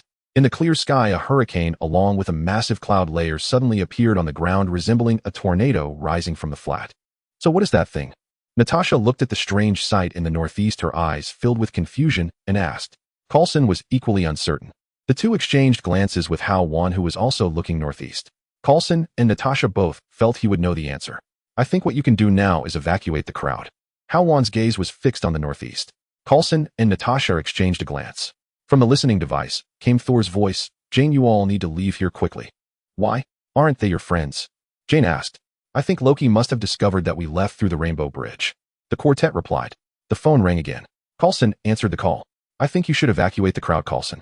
A big guy just destroyed all our vehicles and is coming your way. Barton's urgent voice came through. Upon hearing this, Coulson grabbed the walkie-talkie. All agents in the town, listen up. Evacuate the crowd. Evacuate the crowd. Boom. A thick laser beam penetrated the wall, exploding the building near Hao Wan. A large metallic foot stepped onto the street. Hao Wan knew that the destroyer had arrived. The destroyer, towering nearly 3 meters tall, finally revealed its true form. Its entire body was constructed of metal resembling a scaled-down version of a celestial deity.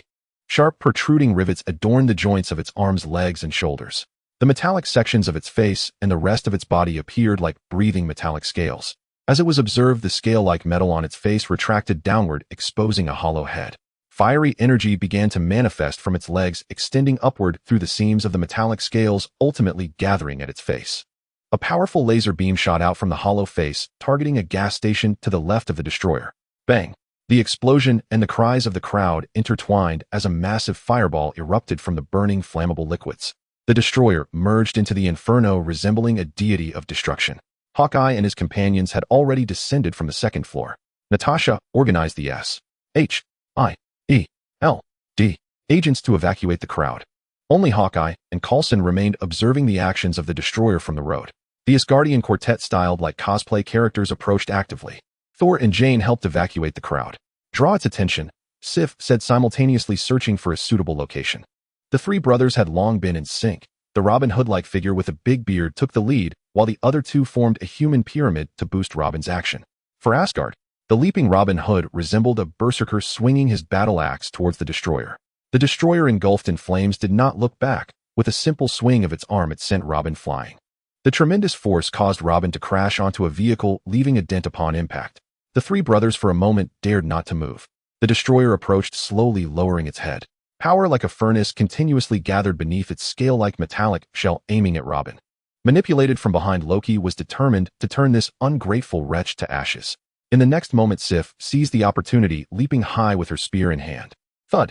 The spear, sharp and precise, plunged from above into the destroyer's neck. It pierced through, anchoring the destroyer firmly to the ground. The dazzling light beneath the metallic shell extinguished. Is it over? Coulson looked unexpectedly at the scene before him, feeling that this seemingly destructive destroyer was not as fearsome as it appeared. Not yet, Hawkeye replied, having anticipated this. As he spoke, the situation began to shift. The scale-like metal of the destroyer expanded and contracted, as if breathing, its frontal profile morphing into its back. The position at the back swiftly transformed into its face. A surge of power gathered at its face, heading directly towards Sif, who was originally positioned behind. A robust laser shot out, forcing Sif to roll and narrowly evade the attack. The surprise attack had failed. The Asgardian quartet retreated, realizing the destroyer was not to be trifled with. Sif's recent actions had only enraged Loki, who was controlling the destroyer. The scale-like metal on its face retracted, and an unceasing stream of laser surged forth from the destroyer's mouth. The laser penetrated buildings, tearing up the road. In an instant, the area surrounding the destroyer was reduced to ruins. The hiding Asgardian quartet and Thor were in discussion. "Thor, Asgard needs you, you should leave first." Sif and the three brothers spoke, but Thor interrupted. "I am just a mortal now. Even if I return to Asgard, I can do nothing. You are more useful staying behind than I am." Amidst their push and pull, Jane's voice rang out from the side. Thor looked quickly. Everyone lifted their eyes. A red-haired man was seen, his hands entwined with golden energy, dragging a rustic hammer that stirred up dust as he charged towards the destroyer. Who is this man? Why does he look somewhat familiar? Coulson, who had been watching from the sidelines, thought to himself, but upon turning back he found that Hawkeye had already vanished. The red-haired man was none other than Hawkeye. "There are some things I can try to hit." As soon as the words left his mouth, Hawkeye, wielding the hammer, leapt high under the influence of his powers. Loki, controlling the destroyer, wondered who this person was. However, seeing Hawkeye wielding the hammer reminded him of his brother Thor. Just because of this resemblance, he could not let him go. Manipulating the destroyer, he swung its arm, attempting to strike Hawkeye out of the air. As the arm was about to collide with Hawkeye, he twisted his body, landing on the arm and using it to block the attack, while simultaneously swinging his hammer down onto the destroyer's arm. The Caulfield hammer, imbued with armor-piercing properties, cleaved through the destroyer's arm as easily as chopping vegetables. It effectively severed the arm. Hawkeye felt a surge of joy, but barely had time to celebrate. The severed arm on the ground began to move as if it had come to life, writhing on the ground. The destroyer lowered its head, picking up the arm and reattaching it. Hawkeye's expression froze. How can I fight against this self-healing foe? He pondered. But the destroyer was not about to give him time to think. Its entire body radiated like a furnace, flames shining through the seams. Its hollow face began to condense laser energy. Thud! A thick laser burst forth. Realizing the danger, Hawkeye turned and fled. The laser tore through the ground behind him, chasing after his steps, nearly hitting him. Fortunately, the energy finally depleted. Looking at the burn marks on his heels, Hawkeye breathed a sigh of relief. If it had lasted any longer, the laser would have caught up with him. However, since I was able to sever the destroyer's arm, can I not also sever its head? The arm can heal, but can its head? With this thought, a blue light enveloped Hawkeye. Loki, controlling the destroyer, looked quizzically at Hawkeye's display. Magic, or some unseen magical technique. In the next moment, Hawkeye vanished from view. Loki felt something appear on the back of the destroyer. Teleportation. The Hawkeye that had teleported appeared right on its back. Just moments ago in midair, Hawkeye had stealthily placed a scout sentry on the destroyer's back, which only he could see. At this moment, it was perfectly positioned. Before Loki's controlled destroyer could turn around, Hawkeye raised his hammer, aiming straight for the destroyer's head. Clang! The sound of metal clashing echoed. The scene of decapitating the head did not occur. Instead, sparks flew as the hammer struck its target. Only a shallow white mark remained on the destroyer's neck. For the first time, the Caulfield hammer, known for its armor-piercing effect, lost its efficacy. That was hasty, he thought to himself, realizing his mistake. The destroyer, manipulated by Loki, finally began to move. The rivets on its shoulders transformed into sharp spikes, aiming at Hawkeye. A massive spectral figure resembling a skeleton surrounded Hawkeye, a layer of bone, shielding him from fatal damage. Meanwhile, the destroyer under Loki's control mimicked its previous stance against Sif. The scale-like metallic body breathed automatically, its back transforming into its face. Simultaneously, energy gathered in the hollow face of the destroyer, unleashing a powerful laser. A laser shot out from the face, wider and brighter than anything the onlookers had seen before. Just moments ago, Hao Wan's actions had thoroughly enraged Loki, the one controlling the destroyer. As the foremost mage of the 9 realms, Loki, the god of deception, felt a sense of being toyed with. This was intolerable for him. The residual waves of the laser dissipated. The townsfolk were all staring at the spot where Hao Wan had just been. In the next moment, they realized that there was nothing there. Only golden specks of starlight remained. Where was he? Was he melted by the laser? The crowd pondered instinctively. At that moment, a dragging sound could be heard from behind the destroyer. The crowd looked up.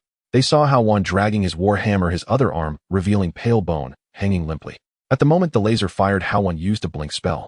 Even so, he was still hit in the arm by the laser. Upon contact, the high temperature rendered Hao Wan's arm numb. The laser devoured the flesh and blood of his arm like a ravenous beast. A long glass vial appeared in his hand. The grass-green liquid swayed within the glass vessel as Hao Wan moved. It was a composite potion far superior to a life potion, in effect a recovery potion that acted swiftly. The potion entered his abdomen. Unlike the cooling sensation of a life potion, the composite potion brought more heat and fury. The moment it entered his abdomen, a frenzied and scorching power swept through him. His arm regained feeling, a burning pain surged, followed by an itching sensation at the wound. The muscles and skin on his arm rapidly repaired themselves. As an upgraded version of the life potion, the composite potion had a faster recovery effect. During the healing process, the destroyer drew closer to Hao Wan. "Friend, you go ahead, I'll handle the rest." Thor's voice rang in his ears. Hao Wan felt relieved upon hearing this. He had thought that Thor would remain hidden. Originally, Hao Wan did not intend to fight the destroyer to the death. His battle with the destroyer was more of a probe, an experiment. He knew the destroyer was strong, but he hadn't expected such overwhelming strength. In his view, the destroyer's combat level was at least above district level. It was far beyond what he could contend with. Although he appeared reckless, he was aware of his limits when faced with challenges beyond his capability. It was better to leave the next steps to Thor. "Then I leave it to you," Hao Wan said, not forcing himself. His objective had been achieved, and there was no point in pushing further. As he spoke, Hao Wan quickly retreated, swinging the war hammer towards Thor. "I heard you also wield a hammer, borrowing this from you." The hammer traced an arc in the air, and Thor caught the handle firmly. "Thanks, my friend," Thor said, weighing the weight of the Mjolnir. "It's a bit heavier and longer, but it will do." As he spoke, Thor actively moved toward the approaching destroyer. Loki, controlling the destroyer, saw Thor and abandoned the pursuit of Hao Wan, heading directly towards Thor. The light from the gaps in the metallic scales shone brightly again, gathering from bottom to top, until it concentrated on the face, the laser charged and ready to burst forth. "Loki, I know you are controlling the destroyer. We are brothers, we can talk about this," Thor said confidently, throwing his hammer down onto the ground. In his eyes, this was just like when the two brothers quarreled as children. As long as they talked like before, the problem would be resolved. Loki, hiding behind the destroyer, seemed to have heard Thor's words. The metallic scales covering his face dulled the brilliance of the laser's charge, which ultimately faded away. Thor's smile deepened as he said, "I knew it, Loki, you are still my good brother." Just as he finished speaking, the destroyer's arm swung up and struck Thor with a heavy slap. Thor's figure was sent flying through the air, crashing heavily to the ground. If he were still in his divine form, this blow would not have harmed him. However, Thor had now been stripped of his divine form. This blow was enough to cost him his life. The god of thunder was great in many respects, except for being a bit clueless. Hao Wan thought to himself, feeling a twinge of regret for lending Thor the hammer. Jane rushed out from the crowd to check on Thor's condition. She saw that Thor's face was marked with claw-like wounds, his breathing had ceased, and from a human perspective, he was already dead. "What should we do? Should we run?" Coulson, witnessing this scene, turned to the returning Hao Wan and asked, "Is it best to leave now? The destroyer is clearly here for Thor, and now he is dead." Hao Wan was not a match for the destroyer either, so it was clearly the best choice to leave. "Wait a bit, no need to rush," Hao Wan replied, his gaze fixed on the fallen Thor in the street. An exciting moment was about to begin. The next moment, Coulson's communicator rang. "Sir, around the god of thunder's hammer, the energy peak has reached the highest level observed so far. It is trembling and has taken off." "What does that mean?" Coulson asked. Above them, dark clouds gathered, causing Coulson to instinctively put down the phone. Lightning began to gather. Under the collision of the dark clouds, arcs of electricity burst forth from the clouds, striking Jane and reaching Thor's body. Thor suddenly opened his eyes, the lightning radiating a blue glow within them. Silver-white armor began to manifest around him, enveloping his body. Restored to consciousness, Thor stood up, wrapping his arms around Jane's waist, and with a wave of his large hand, a sound of breaking air was heard. The god of thunder's hammer shot through the air and landed steadily in Thor's hand. He let go of Jane. Thor quickly spun the hammer and took off into the sky, dark clouds and a whirlwind swirling around him. The destroyer jumped with all its might, glowing brightly as a thick laser shot out from its hollow face, heading straight for Thor amidst the whirlwind. A heavy strike hit the destroyer's head. The massive destructive force of the hammer shattered the destroyer's head. The fish-scale metallic shards scattered, as did the scales that had constructed its form. Metal shards of various sizes littered the ground. Seeing this scene, Coulson looked at Hao Wan. "It seems you knew all along." "Of course I'm a mage, as I said," Hao Wan replied nonchalantly. Natasha, having just returned after evacuating the crowd, happened to overhear their conversation. "I remember you saying this was a piece of garbage, god." "I take back what I said before," Hao Wan responded playfully. Thor was now descending from the sky, scanning the crowd for Hao Wan and saying, "Thank you, I have decided on you as a friend." "Look, he doesn't even care," Hao Wan whispered to Natasha, then turned to Thor with a smile. "No need to thank me, god of thunder, Thor." New York, Hell's Kitchen. In Natasha's home, under her guidance, Hao Wan was invited to the living room. Thor has left. After dealing with the destroyer, he returned to Asgard to settle his personal matters. As he left as Odin's son, he represented Asgard in forming an alliance with S. H-I-E-L-D. Having successfully completed his mission, Coulson headed to S-H-I-E-L-D headquarters to report. Due to the mission, Barton exchanged brief pleasantries with Natasha before accompanying Coulson back to S-H-I-E-L-D. As for Hao Wan and Natasha, they were sent home by a car arranged by Coulson.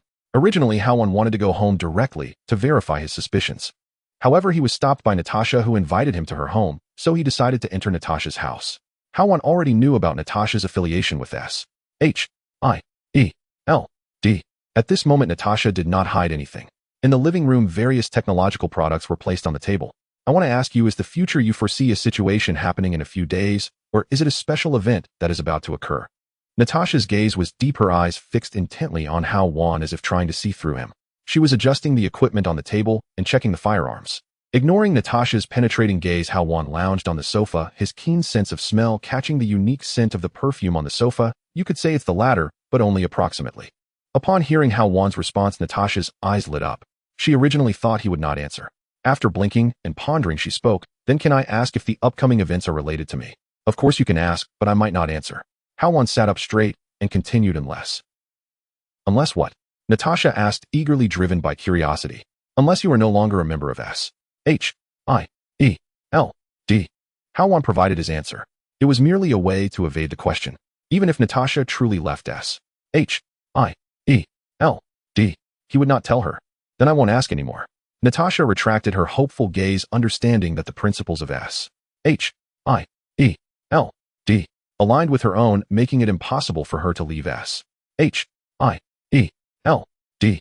Now, after all, you will eventually withdraw from S-H-I-E-L-D on your own.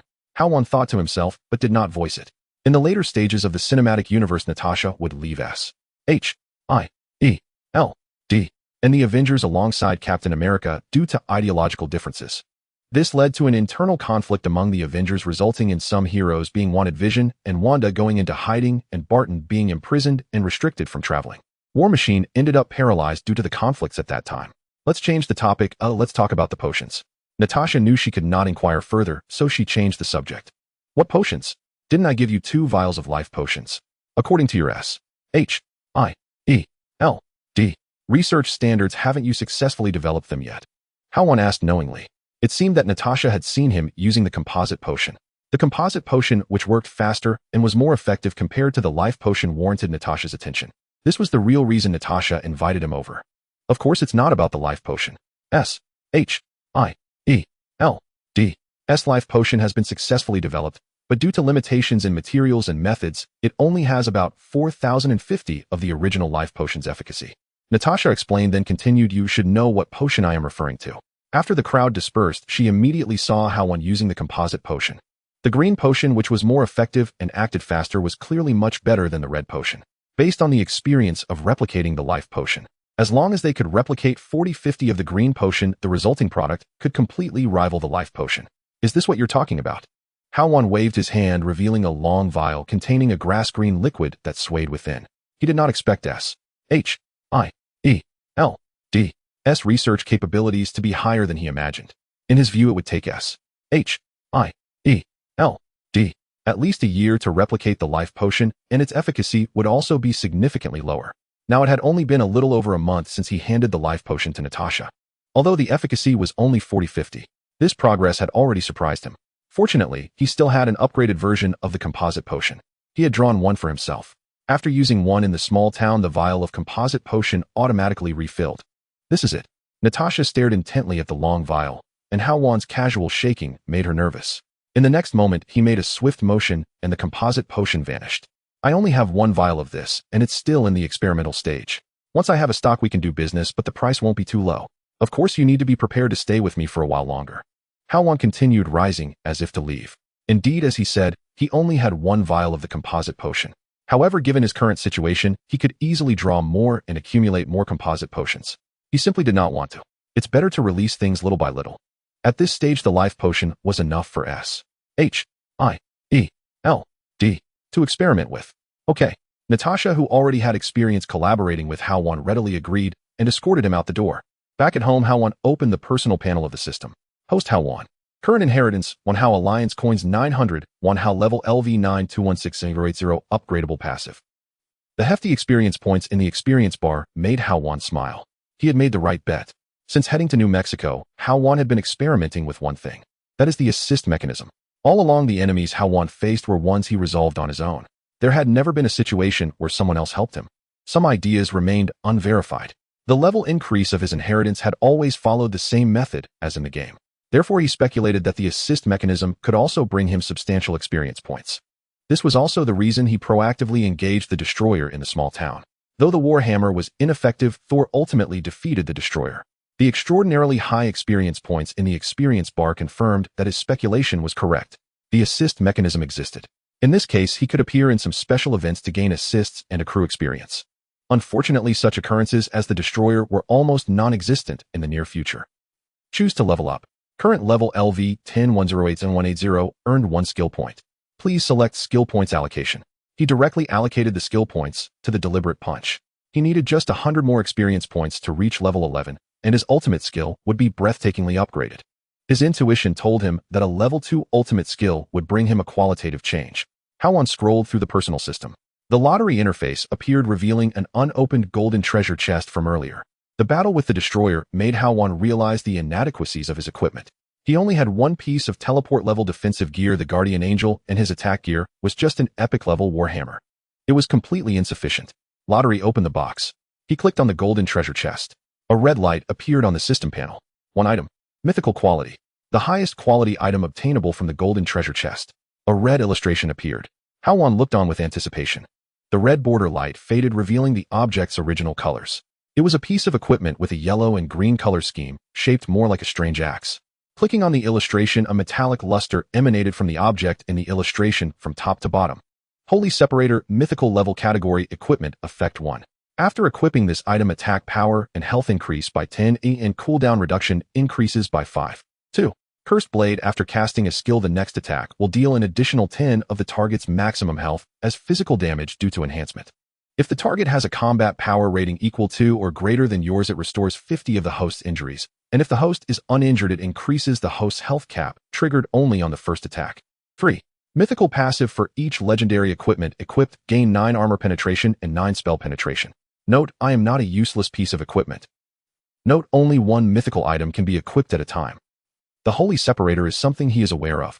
At the time of the recent update of the mythical version, it could be said that the least impressive mythical equipment was the Holy Separator. However, adjustments in subsequent versions significantly increased the equipment's appearance rate. However, its performance is still average. Don't be fooled by its mediocre performance in the game. In reality, its attributes are astonishing. Not only does it proportionally increase attack power, health, and cooldown reduction, but it also has the special effect of Cursed Blade. A 10 health strike is simply a godsend for some individuals. Injuries provide health recovery. If uninjured, it will also increase the host's health cap. According to the system's explanation of health, health consists of vitality and lifespan. To put it simply, the role of the Holy Separator is to absorb the lifespan of others to restore its own. If used properly, Hao Wan's lifespan will continuously increase due to the use of Cursed Blade. As for the third point, each legendary item equipped grants armor penetration and spell penetration. His equipment slot still has another Guardian Angel on cooldown. This legendary equipment will provide an additional 9 armor penetration. For Hao Wan, this is significant. The Holy Separator can completely replace Carefield's hammer, additionally providing the effect of absorbing health. It is undoubtedly a valuable item. This $10 million, no $30 million, is worth spending. Indeed, the lottery requires enduring hardship before tasting sweetness. Although previously he drew 5 Hextech crystals, just 1 Holy Separator fulfilled his needs. However, currently the Holy Separator and Carefield's hammer have conflicting effects. Moreover, it's better to wield a single weapon. Dual wielding feels somewhat awkward. Carefield's hammer is great, but now I have something better. Now he needs to consider who will take over the hammer. With this thought in mind, Hao Wan closed the system and picked up his phone to look for contacts. He finally settled on the name Tony Stark. Hao Wan dialed the number. How, why are you calling? I have developed a method for stabilizing crystals and a way for energy transfer.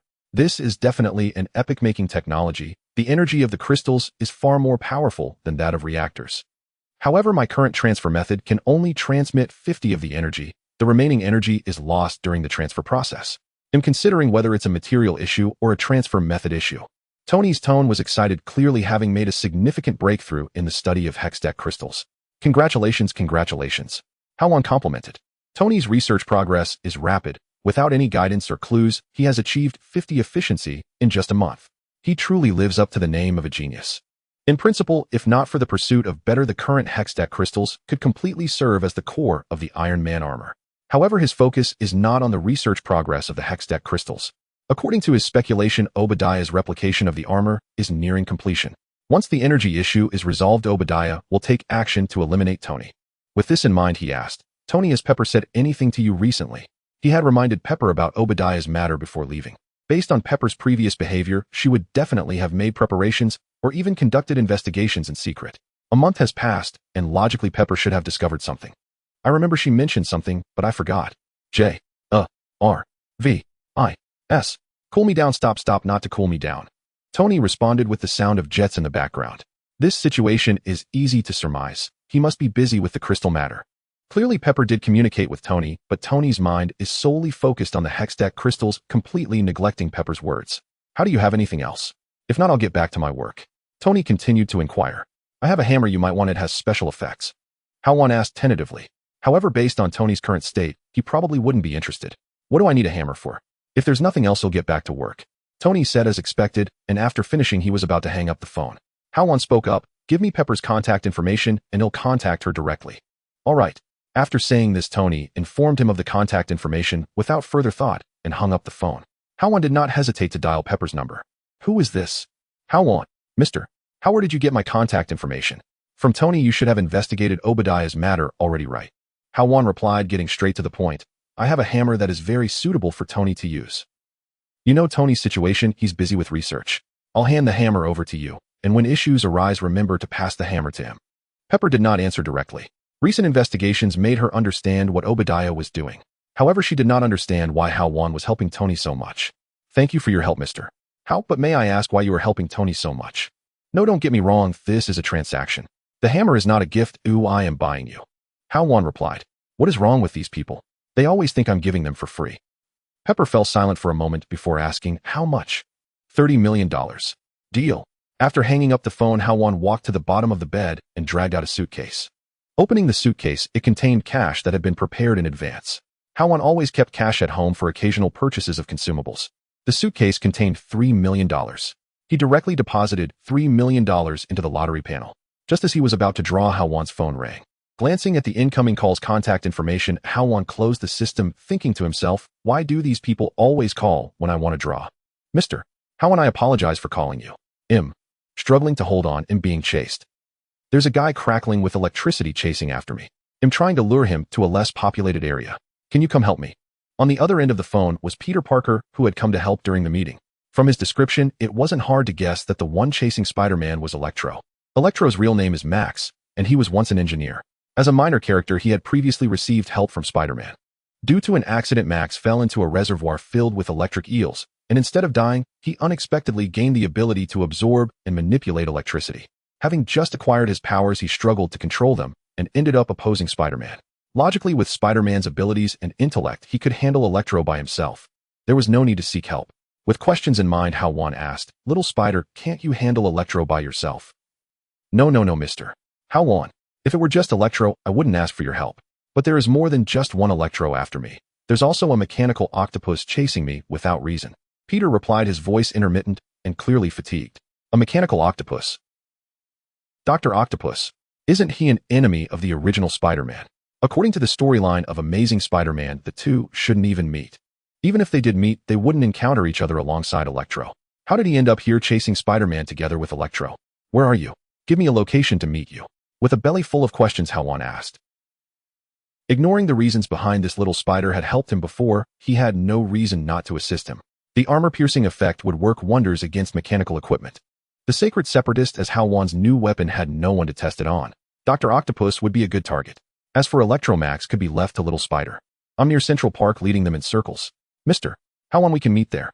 Upon seeing Hao Wan agree, Peter Parker responded. "Okay." Hao Wan hung up the phone and pushed open the door, preparing to head to Central Park. The sound of the door opening startled Natasha, his neighbor. Natasha opened her door and looked at Hao Wan's actions, asking, "Where are you going at this hour?" This was the first time she had seen him so anxious. "Helping someone." Hao Wan replied, not looking back as he ran towards Central Park. Behind him, Natasha quickly gathered her gear and started her car to catch up with Hao Wan. Despite Hao Wan's speed, it was no match for the speed of the car. "Where are you going?" "They'll take you with me," Natasha in the driver's seat called out while signaling Hao Wan to get in. Hao Wan accepted without hesitation, jumping through the window into the car to Central Park. A few minutes later, one had to admit that Natasha's driving skills as an agent were impressive. Of course, don't get me wrong, I'm talking about her driving skills. Originally, it would have taken Hao Wan about 20 minutes to walk to Central Park. However, with Natasha's quick driving, they arrived near Central Park in 10 minutes. Due to the huge commotion caused by Little Spider and Electro, the area around Central Park was surrounded by police cars prohibiting anyone from entering. After Natasha presented her credentials, the police personnel allowed them to pass. It seemed that bringing Natasha along was the right decision. If he had come alone, he would have undoubtedly been stopped by those Eagle Country officers. Without a doubt, it would have taken a lot of time to negotiate and force his way through. The car drove into the park. In the night, through the car windows, faint flashes of electricity could be seen outside. No need to think twice. That was where Little Spider was located. Without further ado, Natasha drove towards that direction. Inside the park, in front of Peter Parker, Electro was surrounded by gathering lightning, crackling with electricity, hovering in midair. Dr. Octopus held two mechanical tentacles, stabilizing his body as the other tentacles waved behind him. Watching the situation in front of him, he felt the pressure. Initially, after receiving the news about Electro at the power plant on the police channel, he had voluntarily gone to the power plant to deal with this guy. However, unexpectedly, just as the two were engaged in an intense battle, another massive figure appeared in front of them. This guy called himself Dr. Octopus and wanted to cause trouble for him without any reason. Before he could grasp the situation, what was once an evenly matched battle was instantly disrupted by Dr. Octopus' appearance. To reduce destruction and casualties, he could only lure both of them into Central Park. "You're such a selfish guy, I can't believe I once regarded you as an idol," Electro remarked. As he spoke, the electricity around him crackled, accompanying the high-pitched sound of his words. A bolt of lightning shot from Max's hand, heading straight for Peter Parker. Peter executed a nimble flip in midair, narrowly evading the incoming high-voltage electricity. The electricity exploded into a massive hole where Peter had just been standing. As he flipped in the air, Peter contemplated how to stall for time while waiting for Hao Wan's arrival. Suddenly, from the side and behind, a mechanical arm lunged towards Peter's back. Thanks to his spider sense, Peter sensed the approaching mechanical arm and adjusted his posture midair. He barely avoided the surprise attack from the mechanical arm. Just as he was secretly relieved, he felt movement beneath his feet. In confusion, Peter looked down and saw that beneath his feet was not the ground, but a mechanical arm that had appeared out of nowhere. Realizing the danger, he prepared to escape. The mechanical arm beneath him suddenly closed its three claws tightly, firmly gripping Peter's legs and rendering him immobile. In the air, Electro gathered electricity in his hands, forming an ever-deepening blue lightning orb. With a sinister grin, he looked down at Peter, who was struggling. At this moment, the scene felt like a deadlock. "Little Spider, you seem to be in quite a predicament." A voice filled with amusement came from the side. Hearing the voice, Peter turned to see a red-haired man holding a strangely shaped yellow-green axe grinning at him. It was Hao Wan. "Mr. Hao Wan," Peter exclaimed in surprise. As he spoke, he aimed his hands at Hao Wan, shooting two strands of web from his wrists that landed at Hao Wan's feet, forming a passage. Understanding the cue, Hao Wan, wielding the sacred separatist, stepped onto the web and walked towards the bound Peter. Meanwhile, Electro completed the gathering of the lightning orb in midair, abandoning the immobilized Peter. He threw the lightning orb heading straight for Hao Wan, who was walking on the web. A blue sphere hurtled towards him. Just as the lightning ball was about to strike Hao Wan, he stood on the web-like thread, as if stepping on a tightrope, and twisted the handle of the axe-shaped divine separator. At that moment, the divine separator resembled a tennis racket with the blade facing the ground. As the lightning ball was about to hit, Hao Wan firmly gripped the axe handle and swung it powerfully. The sphere struck the blade. In that instant, the lightning ball did not explode. Like a tennis ball, it was swatted away by the blade of the divine separator, rolling into the nearby jungle. Bang! The lightning ball exploded, releasing immense energy that ignited the surrounding trees, flames shooting skyward. Hao Wan, standing on the web, strode forward, the firelight reflecting on his smiling face. With the axe handle rotating back to its previous angle, the blade pointed downwards. Hao Wan had now approached the small spider. The divine separator was raised, aimed at the mechanical arm, binding the small spider, and struck down. The mechanical arm was effortlessly severed by the divine separator. Electric currents surged, churning at the neatly cut surface of the mechanical arm. Dr. Octopus, who had long regarded the mechanical arms as his own body, let out a silent roar, feeling waves of pain from the severed mechanical arm. The small spider, freed from its bindings, pried open the mechanical claws gripping its feet. "Mr. Hao Wan, have you changed your weapon again? Where did that hammer go? What kind of material is this, metallic yet non-conductive? That tennis swing just now was so cool." He couldn't help but chat a bit during the action. Hao Wan had no intention of engaging in idle chatter, glancing at the electric figure in the sky, observing him. The little blue guy up there is yours. Directing his gaze at Dr. Octopus, who was writhing in pain with his mechanical arms, he added, "As for this guy, let me see how many mechanical arms he has left." After saying that, Hao Wan tightened his grip on the axe handle, golden threads of light enveloping his fist, charging straight for Dr. Octopus. In an instant, fueled by a burst of speed, he reached Dr. Octopus. Facing Dr. Octopus was merely to test the divine separator. Hao Wan did not plan to use any other skills for now. Two mechanical arms supported him on the ground, while the severed arms lay folded against his back. Suspended in midair, Dr. Octopus commanded the other three mechanical arms to surround and charge at Hao Wan, although wary of the weapon in Hao Wan's hands. Dr. Octopus believed that as long as he could restrict Hao Wan's arm movements, preventing him from wielding his weapon, he would pose no threat. However, Hao Wan's movements were faster than he anticipated. Just as the mechanical arms were about to encircle him, Hao Wan swung the divine separator again. The divine separator left a trail in the air. Under the moonlight and firelight, the blade reflected its own sharp luster. Fearing its edge, Dr. Octopus hastily maneuvered the mechanical arms in front of him to dodge. If it struck his mechanical arm, given the weapon's sharpness, he could very well lose a second arm. In the next moment, Hao Wan had already arrived directly beneath Dr. Octopus through the opening in the encirclement. He raised the divine separator, angling it down to cut at one of the mechanical arms supporting him. Like a lumberjack wielding an axe under the sharp blade of this mythical-grade weapon, the once sturdy mechanical arm seemed to offer no resistance. As the axe passed, the mechanical arm lost its claw's support, sliding to the ground and embedding deep into the earth. The divine separator, a weapon of mythical quality, was remarkably exceptional, enhanced by its built-in armor-piercing effect. Against mechanical weapons, it was a natural counter. Against Dr. Octopus' mechanical arms, it was as easy as cutting through vegetables. The divine separator was fearsome indeed. At this moment, Dr. Octopus had already lost 2 of his 6 mechanical arms to Hao Wan's strikes. Realizing the precariousness of his situation, with only 4 mechanical arms left, Dr. Octopus adjusted another arm to support his tilting body. Pretending to pull out the deeply embedded mechanical arm, he prepared to flee. The red-haired man before him had far exceeded his expectations. However, Hao Wan completely denied him the chance to escape. Moving swiftly, he swung the divine separator. The axe handle flew from his grasp. The spinning divine separator pierced through the mechanical arm and embedded into the ground.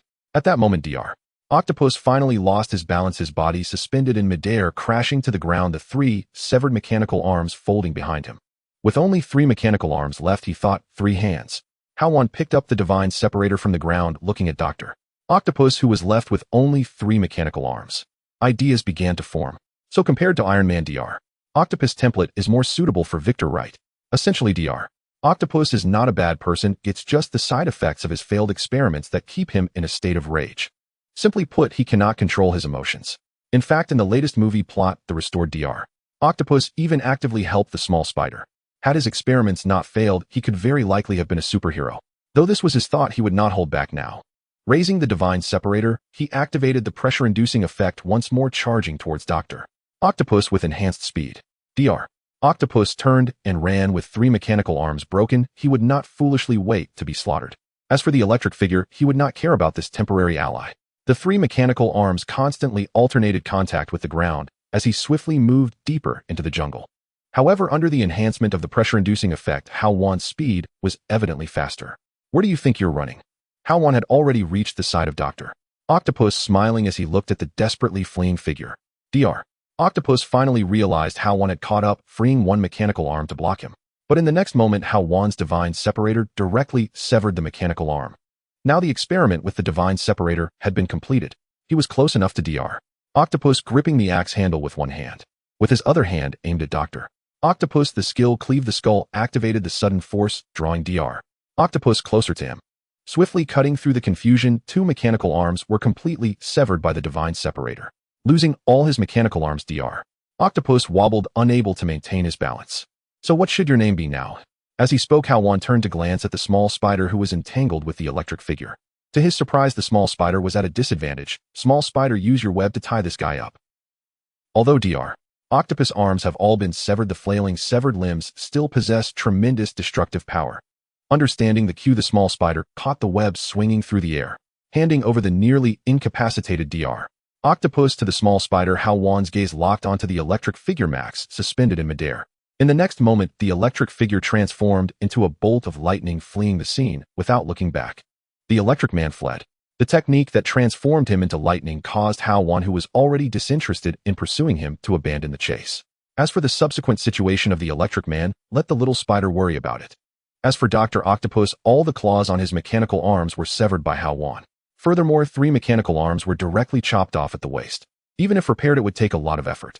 Dr. Octopus, now deprived of his mechanical claws, was entangled in the little spider's webs, lying on the ground like a zombie. Despite this, Dr. Octopus, with only 3 mechanical arms left, continued to struggle on the ground desperately, trying to break free from the webs. Unfortunately, without his claws, he was unable to cut through the resilient webs, allowing more and more strands fired from the little spider's wrists to envelop his entire body. Seeing the Electric Man escape, Hao Wan approached step by step. The terrified Dr. Octopus became motionless, giving up his struggles upon Hao Wan's arrival. He feared that if he moved even a little, the remaining 3 damaged mechanical arms would be taken off by Hao Wan. At this moment, Natasha drove over as the situation was resolved. "I leave this person to you. By rights, you won't use him for experiments, will you?" Hao Wan said to Natasha. Dr. Octopus was a failure from mechanical modification experiments, but apart from pursuing the little spider, he hadn't done anything too extreme. If his mental issues could be resolved, Dr. Octopus might even become a superhero like the little spider. "That depends on the agency's evaluation of him. I cannot guarantee anything," Natasha replied. This was indeed something she couldn't easily promise. From Natasha's response, it seemed likely that the scientists at SHIELD would use Dr. Octopus for experiments. Upon hearing this, Dr. Octopus, who was bound by webs on the ground, began to struggle again. The thought of being experimented on was frightening. Bang! "Settle down." Hao Wan kicked Dr. Octopus, causing him to stop moving immediately. Hearing Hao Wan's words, Dr. Octopus quieted down. This was the man who had severed all his mechanical arms. Although he was mentally unstable, it did not stop him from knowing fear. "Natasha, from my understanding, this person has mental issues following a failed experiment, so I hope you won't treat him like a criminal. If possible, consider curing his mental problems." Hao Wan expressed his views. It wasn't a saintly mindset, but rather, according to the plot, Dr. Octopus wasn't a bad person, and on the contrary, he was someone who valued gratitude. Helping him this once, if Dr. Octopus' mental issues are treated, his character would definitely lead him to repay the favor. The scene of Dr. Octopus fighting with 3 hands reminded him of the legacy of heroes. He had always been looking for candidates for the legacy.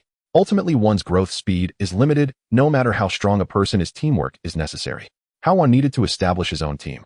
The suddenly appearing Dr. Octopus perfectly matched all his criteria for a hero's legacy. Of course, interrogating him should not be ambiguous.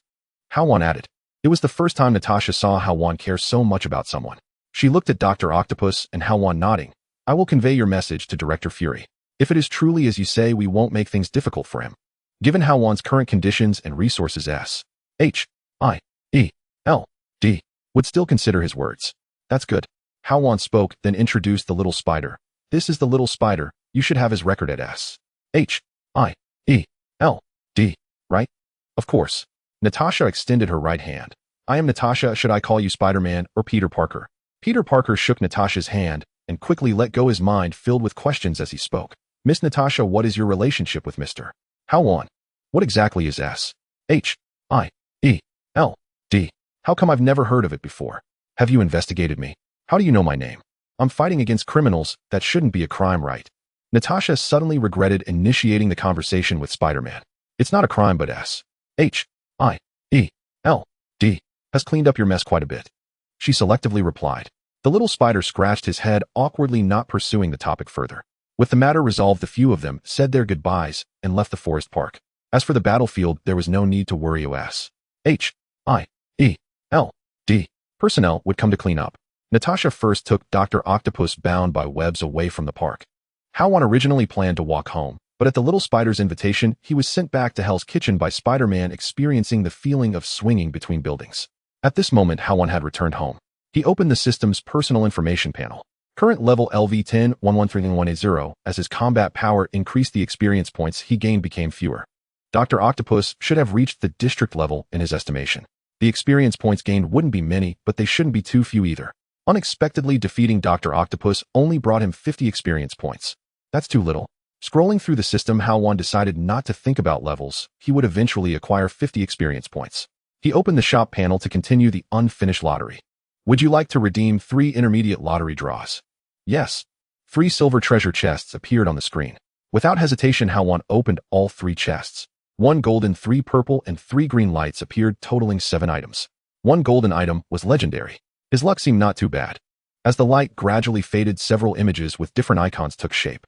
Unlike before, this time Hao Wan first looked at the one with the highest quality. With anticipation, he focused his gaze. Mechanical Claw, legendary category hero skill. Skill effect: a mechanical claw appears in front of the host's chest within a distance of 30 meters, dragging the first enemy hit towards the host and dealing a certain amount of magical damage. Note: look, you're leaking oil. This skill is evidently very useful for Hao Wan at present. After hesitating for a moment, he chose to learn it. At worst, if he finds other good skills later, he can forget this one and learn a new skill. As for whether the use of this mechanical claw in battle is somewhat odd, Hao Wan didn't need to think too much. As a magician, having a flying claw appear from nowhere is not an unusual thing. It's not strange for a magician to fight with hammers and axes. Why would it be strange for me to have a mechanical claw appear at my chest? After learning the mechanical claw, Hao Wan directly turned his attention to the epic item. Foreseeing modification, epic category, consumable effect slightly. The stuff from the junk warehouse is currently unnecessary. The last foreseeing modification was used on Natasha, but of course, don't get me wrong, he just wanted to see the location of Sett. He initially thought Natasha would return to Sett, but she hadn't returned. Instead, Natasha went to take a shower. Ultimately feeling guilty, Hao Wan watched the entire process with a critical mindset. Continuing to watch, he saw an equipment item, and upon seeing the equipment's illustration, Hao Wan's eyes lit up. Mercury Band, epic category equipment. Effect: increases the host's magic resistance by 10. 2. Mercury upon use removes all control effects on you. This effect will automatically trigger when the host is under charm or mind control and is unable to act. Cooldown 30 days. Looking at the Mercury Band in front of him, Hao Wan felt a sense of unreality at this moment. Why are all the prizes in today's intermediate draw so valuable? The effect of the Mercury Band can be considered one of the most cost-effective epic items. Its utility even surpasses that of some legendary support items. Although it only has one function to remove all controls, its effect is simply divine. For example, in today's battle against Dr. Octopus, if his limbs were restrained by the mechanical arms of Dr. Octopus, the outcome of the battle would not be affected. However, if his limbs were restricted, Hao Wan's fighting would not be so effortless. The Mercury Band can remove such control. It's truly a miraculous item. Could it be that after giving 5 Hextech crystals during the advanced draw, the system had a moment of conscience? Could it be giving a few more practical items? Continuing to look at the last epic item. Thornblade, epic category rune. Effect: the first 3 attacks on a single target gain an attack speed increase of 50 to 125, with higher levels granting greater bonuses. If the interval between 2 attacks exceeds 3 seconds, this effect will end cooldown 8 seconds after leaving combat. Another good item. Thornblade paired with Hao Wan is simply a perfect match. Could it really be that my life is not long? He seriously suspects that the system is hinting at something. After a moment of silence, Hao Wan continued to look down. Scout Guard 2, excellent. Category consumable. Effect slight. League coins 200, excellent. An excellent quality item, nothing surprising. The Scout Guard serves as a supplement for the 2 previously consumed. With 900 league coins now, adding another 200, he still hasn't seen any use for them. Equipping both items and runes, Hao Wan's personal information has been significantly enhanced. Current legacy: Hao Wan. League coins 1100. Current coins have reached 1000. A shop can be opened. Hao Wan level LV 10, 11301180. Passive skills: battlefield heroism, extraordinary evil power, explosive heavy fist. Special skills: blink, cooldown 0 hours, teleport.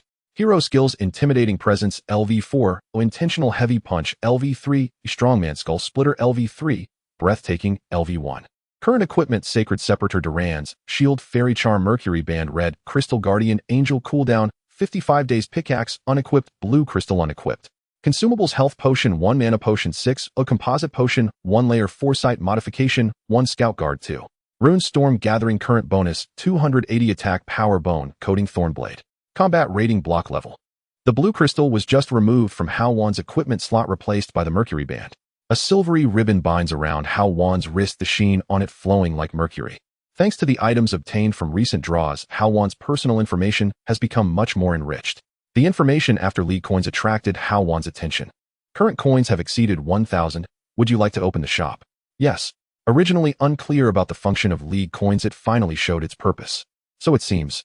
The previous shop was not opened because his coins had always exceeded 1000. The system panel originally had only 2 interfaces: personal information and lottery. Now another shop has been added. Scrolling through the interface, Hao Wan finally saw the details of the shop. The shop is divided into 5 sections. First category: equipment and consumables. The equipment and potions obtained from Hao Wan's lottery are listed here. However, compared to the shops in the game, the coins required for these equipment and consumables are much higher than those in the game. For example, the price of a health potion that originally cost 50 coins has increased to 100 coins. The price of the sacred separator has skyrocketed from 3,300 coins to 7,000 coins. The markup is exorbitant. The blue crystal and pickaxe in Hao Wan's personal space can also be sold. However, unlike the 80 resale value in the game, the selling value of weapons is only 50 of the original price. The pickaxe worth 1,000 coins can only be sold for 500 coins. This is truly outrageous. Fortunately, there is now a shop. Some consumables can be directly replenished without needing to rely on low-level draws. And some equipment he needs can also be purchased by saving coins. Although the amount of coins required is huge, there will always be a day when he can accumulate them. Second category, special items. The items in here are particularly miscellaneous. There are hero skill expansion slots, equipment expansion slots, and hero legacy expansion slots. However, the prices are extremely high. The skill expansion and equipment expansion slots cost 100 coins, while the legacy expansion slot reaches 6 figures. However, aside from these, there are also items that Hao Wan can use. 100 coins can be exchanged for a bronze chest, and 1,000 coins for a silver chest. Most of the prices are beyond what Hao Wan's 1,100 coins can afford, so he simply looked at the third category. Third category, non-shop weapons. This is much more interesting. Most of the items here are weapons used by heroes themselves. For example, Dravens, spinning axes, jinxes, fishbone rocket launcher, and Riven's rune blade. The prices are also quite steep. Hextech crystals are included, priced at 1,000 coins. Hao Wan felt disinterested, but one item caught his attention. Orn's Living Forge can enhance mythic equipment, evolving it into masterpiece-level equipment, greatly increasing all stats and effects. Value 1,000 coins. Another item priced over 1,000 coins, but the enhancement of mythic equipment is certainly eye-catching. Continuing to look. The fourth category, which is what Hao Wan values the most, has appeared. Hero Legacy Enhancement category. The contents of this category made Hao Wan's eyes light up. It should be known that Hao Wan's legacy is still within the realm of humanity, even with the support of other skills and summoner abilities. However, it is far from being able to contend with enemies like Thanos. The legacy enhancement clearly addresses Hao Wan's concerns. He focused on it. There are only 2 options available for purchase. Current legacy enhancement options available for purchase. Kingdom Mecha God Song Wolf. Divine Dragon Lord Flame Dragon. Note available after Hero Legacy reaches level 18. Hao Wan felt joy in his heart as he looked at the prices after the items. So many zeros. The price of Kingdom Mecha God Song Wolf has reached 5,000 coins. And the Divine Dragon Lord has even exceeded 1,000,000 coins. Once I accumulate enough coins, even Thanos Child might be able to snap his fingers. Organizing his thoughts, Hao Wan looked at the last category of the shop. The category is named Heroic Companion. Upon opening the category, Hao Wan found nothing as expected. Clearly, this category is in a locked state. The interface displayed several large characters accompanied by a small padlock icon. Heroic Companion not obtained will unlock automatically upon acquisition. Behind the text and padlock icon, various goods were shrouded in a chaotic darkness.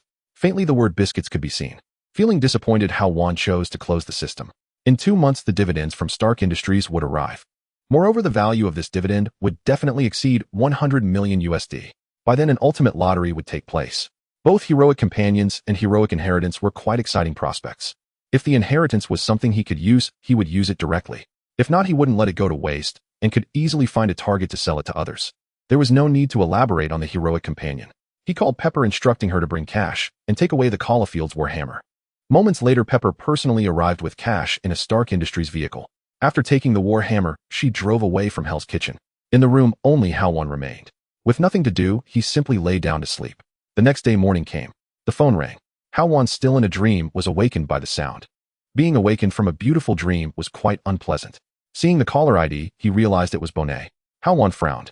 Since the hand association was destroyed, he hadn't visited the Blackberry boxing arena for a month.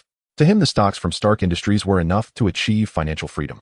Not to mention the total value, even just the quarterly dividends were enough for at least one ultimate lottery. The monthly profits from the Blackberry boxing arena were mere pocket change to Hao Wan. Although the recent business situation was decent, the dividends were only enough for one intermediate lottery. He had instructed that unless it was a big issue, they should not disturb him. Moreover, with Natasha overseeing the boxing arena, there shouldn't be any major problems. Hao Wan, now awakened, spoke impatiently. "What is it, Bonet? Didn't I say not to bother me unless it's important?" Bonet paused slightly, then explained, "Mister. How I remember everything you said, but this call is from Miss Natasha." What do you mean? Doesn't she have a phone? Can't she call me herself?"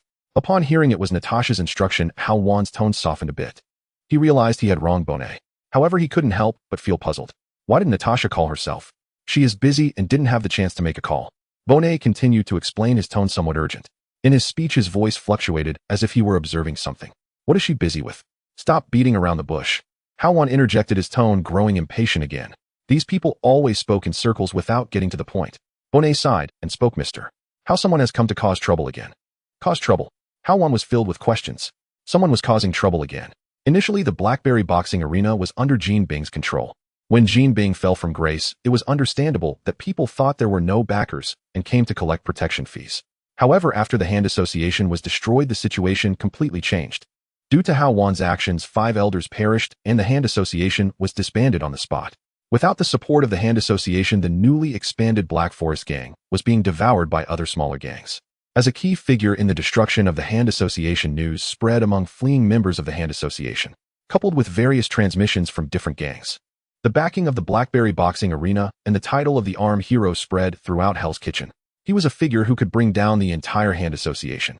They couldn't afford to provoke him. Hao Wan couldn't understand why someone would dare to come to the Blackberry boxing arena to cause trouble. Can't Natasha handle it? Hao Wan asked. As for Natasha, her true identity had already been revealed to Hao Wan, so there was no need to hide her abilities. Basically, when some ignorant youngsters came to provoke the boxing arena, Natasha dealt with it. This not only saved financial costs, but also security expenses. From Bonet's words, it seemed that the troublemaker was someone even Natasha found difficult to handle. As a combat agent of S.H.I.E.L.D., Hao Wan was aware of Natasha's strength. So what kind of force could this troublemaker be? Ordinary people couldn't manage to make Natasha unable to handle them, and therefore chose to contact him. Thinking of this, Hao Wan added, what does the person look like? 2 people. One is a white-haired old man wearing sunglasses, and the other is a uniquely styled woman. Bonet continued, they came yesterday, and specifically asked to see you. I didn't take it seriously and brushed it off, but they came back today. The one who fought with Natasha was that woman. An old man with white hair, sunglasses, and accompanied by a woman. Upon hearing Bonet's description, Hao Wan had a guess about the identity of the visitors and immediately spoke, tell that old man to stop. He'll be there right away. Okay. Bonet didn't waste time. After hanging up, Hao Wan could still hear Bonet shouting at the people downstairs. A few minutes later, Hao Wan arrived at the entrance of the Blackberry boxing arena. Stepping through the door, he found that all the guests had evacuated due to the recent conflict. Only the old man, a woman resembling my Shiranui Natasha, and Bonet remained. At this moment, the old man stood in the ring, while the My Shiranui lookalike lagged half a step behind. Natasha stood opposite him, her gaze locked onto the old man, her body tense, as if ready to spring into action at any moment. As for Bonet, he was hiding behind Natasha. Seeing Hao Wan enter the boxing arena, all eyes turned toward him, including those of Natasha, the old man, and the other woman. Natasha glanced around, and upon seeing Hao Wan arrive, she relaxed slightly, then returned her gaze to the old man. The old man, however, was different. He aimed his sunglasses at Hao Wan, not moving his head, as if scrutinizing him. The old man was examining Hao Wan. Hao Wan was equally scrutinizing the old man. He wore military green clothing, and his cap matched the color of his outfit. White hair peeked out from under the cap. Sunglasses rested on his nose. He held a pitch-black stick in one hand. If he guessed correctly, this person's eyes beneath the sunglasses were likely blind like Daredevil. Then the identity of this person became clear. Daredevil's master. The stick. The woman with the stick was also examining him. Her identity could also be confirmed. Erica. One was Matt's master, the other was his future girlfriend. So why were they here to find him? Instead of looking for Daredevil, they came to his boxing arena to cause trouble. Natasha was about to speak, ready to remind Hao Wan of their identities. These two are. Hao Wan waved his hand, stopping Natasha from speaking. He lightly jumped, soaring into the ring. After casually scanning the scantily clad Erica, he turned to the old man and asked, so Mr. Stick, why have you come to find me? Is there something you need? The old man with the stick remained silent, his sunglasses unmoving on the bridge of his nose, facing Hao Wan. His expression was serious, as if he were scrutinizing Hao Wan. What does this mean? Is he looking for a fight? Hao Wan pondered, wondering if he should call Matt. Why is he causing trouble in my boxing ring? Could it be that this old man is suffering from dementia? If that is the case, then let Matt take him back. Just as he was about to inquire, Natasha, who had been positioned behind him, leaned in close and whispered, the one who just attacked me is the woman named Erica, while the old man with the stick hasn't made a move yet. According to the information, they are both part of the Sacred Society, which has a good reputation within S.H.I.E.L.D. They wouldn't come looking for you without reason. That's why I called you to resolve the issue. After saying this, Natasha's gaze locked onto Erica behind the old man, her eyes filled with hostility. Judging by the outcome, their confrontation had yet to determine a victor. Thinking about their connections, Hao Wan found it somewhat amusing. What is this? A rivalry between the Night Devil's 2 ex-girlfriends. It would be interesting if the Night Devil were present. A battlefield like this is the most entertaining. Lost in thought, Hao Wan smiled and took out his phone to edit a message to Matt. This action, however, caught Erica's attention. Her gaze shifted from Natasha to Hao Wan, and a naturally indignant voice questioned him. How rude of you. Can't you see my master is here? What does our relationship have to do with me needing to be polite to you? You both come to my place and start fighting affecting my business, and here you are posing without saying a word. If you have something to say it quickly. I'm busy and don't have time to waste with you. Hao Wan was not mad. He wouldn't indulge someone like Erica. If it weren't for the fact that he knew the old man was Matt's master, he would have thrown them both out long ago. Hearing this, Erica, who considered herself quite capable but had a somewhat unpleasant personality, could no longer hold back. Her master remained silent. Erica flipped her dual-edged Japanese dagger into a fighting stance. She glared angrily at Hao Wan preparing to launch an attack. At that moment, a black staff blocked her path, preventing her from advancing. Knowing the owner of the staff, Erica looked at it, her anger dissipating significantly. Step back, you are not his opponent. At last, the old man with the stick spoke for the first time since Hao Wan's appearance. Erica initially wanted to persist, but upon seeing the old man's serious expression, she reluctantly withdrew. The staff returned to its previous position, its tip touching the ground. The old man's seemingly non-existent gaze appeared to penetrate through his sunglasses, looking at Hao Wan on the stage, who was observing him. He spoke again. Shall we have a spar? No problem. Hao Wan, who had been displeased with both of them, nodded in agreement. He was actually contemplating how to find an excuse to give them a beating. They had come looking for trouble. As soon as the words left his mouth, the old man lifted his foot and kicked the head of the staff. The staff rose, and the old man gripped it with both hands, wearing a particularly serious expression. Hao Wan took a step back, twisting his waist, concentrating all his strength in his right arm. He gripped the staff with his left hand, tightly holding the tail with his right as he spun the staff. In the old man's hands, the staff danced beautifully, creating arcs in the air. Moving forward, the staff propelled the old man's arm, thrusting straight at Hao Wan's vital points. Hao Wan squinted slightly.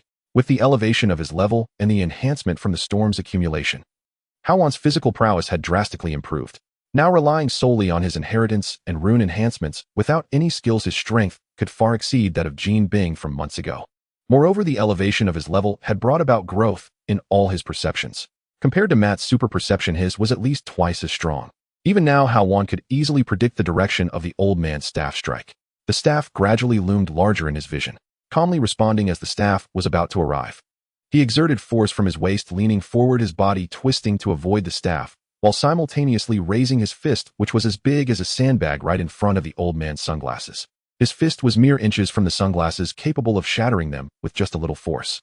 Before his fist fell, he turned to look, only to find that the staff he had maneuvered around had shifted position, now pointing directly at his vital points. Though enhanced by his perception, it was clear that simple foresight was ineffective. The old man could change the staff's direction at any moment. In terms of technique, the old man's performance was evidently superior. Of course, if it came to exchanging injuries, Hao Wan's punch could easily claim the old man's life. Fists fear the young and energetic, while staffs fear the old and experienced. The old man's staff was certainly seasoned. However, Hao Wan's fist was not just any youthful strike. Retracting the staff, the old man, still hidden behind his sunglasses, aimed his gaze at Hao Wan and said, "You are indeed strong." "Thank you for the compliment," Hao Wan replied, nodding. He was perplexed about what the old man was up to. He had thought he would have several more rounds with him. To his surprise, after just one strike, the old man didn't pursue any further attacks. With questions in mind, Hao Wan continued, "Is there something you need from me?" Marvel's elders are quite shrewd. He couldn't believe the old man was merely here to pay him a compliment. The old man seemed to have no intention of beating around the bush, stating, "Do you know about the Sacred Society?" "Of course I do," Hao Wan nodded in response. He was indeed aware of the Sacred Society, also known as the True Purity Society. In the Marvel Universe, it is one of the righteous organizations which has been contending with the infamous Hand Society for centuries. The two organizations mutually restrain and balance each other. Like the Hand Society, members of the Sacred Society are also formidable ninjas. They are skilled in combat, swordsmanship, disguise, stealth techniques, and even medicine. As high-ranking members of the Sacred Society, most of their names are related to their abilities and weapons, just like the old man with the stick. As Matt the Night Devil, he is also a member of the Sacred Society. So why did the old man suddenly bring up the Sacred Society? Now that the Hand Society has been destroyed, the Sacred Society should be celebrating. Is he inviting me to join the victory banquet? The Sacred Society is led by Stone, with the other 8 elders assisting, but Stone died a year ago. So what? Hao Wan asked. What does his death have to do with me? I didn't kill him. I have temporarily taken over as the leader of the Sacred Society. Once a suitable person is found, I will hand the society over to him. Wait. You mean to tell me that you want me to take over the Sacred Society? Hao Wan finally understood the old man's intention, interrupting him to question. After the Hand Society disintegrated, some of its members came to the Sacred Society. Now the Sacred Society is leaderless. The downfall of the Hand Society was primarily due to you, which is why I think you are very suitable. Am I really suitable? I have always thought so. Hao Wan indeed had the intention to cultivate his own power.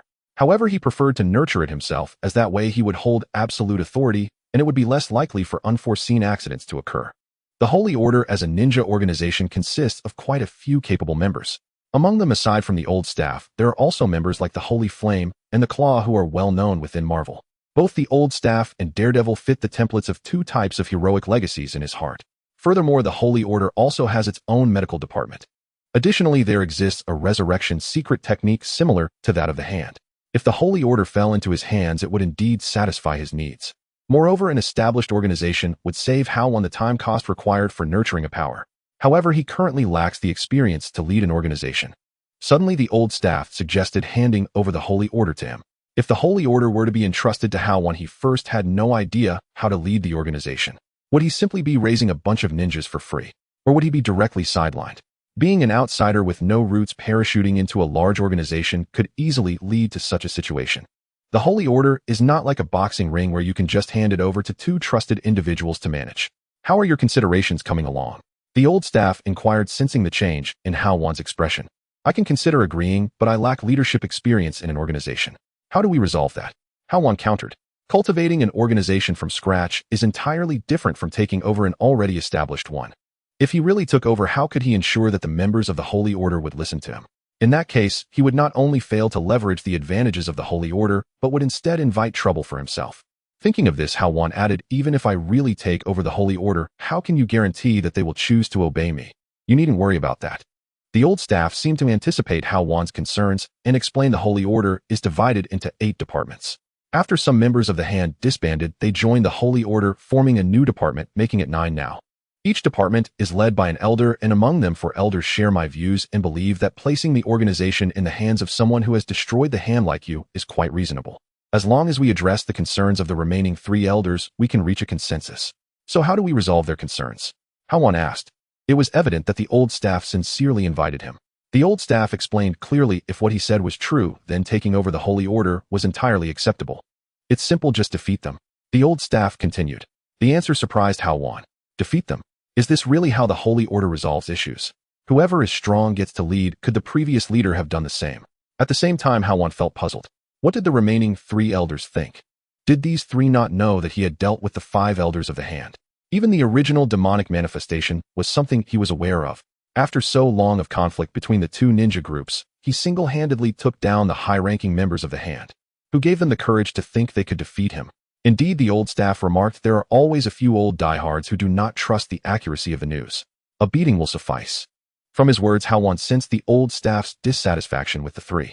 He believed about 70 to 80% of what the old staff said. Hao Wan posed his last question, so why not choose your disciple Matt to take over the Holy Order? Matt's strength was considerable, and he was favored more by the old staff. Comparatively, he was clearly more suitable.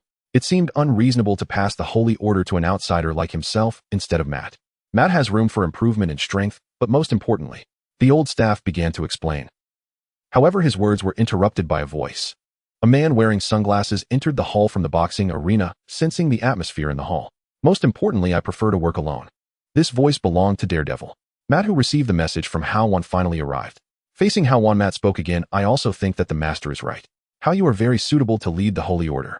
As he spoke, Matt's perception spread, keenly noticing Natasha's position behind Hao Wan. Since Natasha began working at the boxing arena, Matt had not been there. Coincidentally, the 2 acquaintances had never met. Upon discovering Natasha, he said, Natasha, I didn't expect to see you here. It's been a long time. Ahem ahem.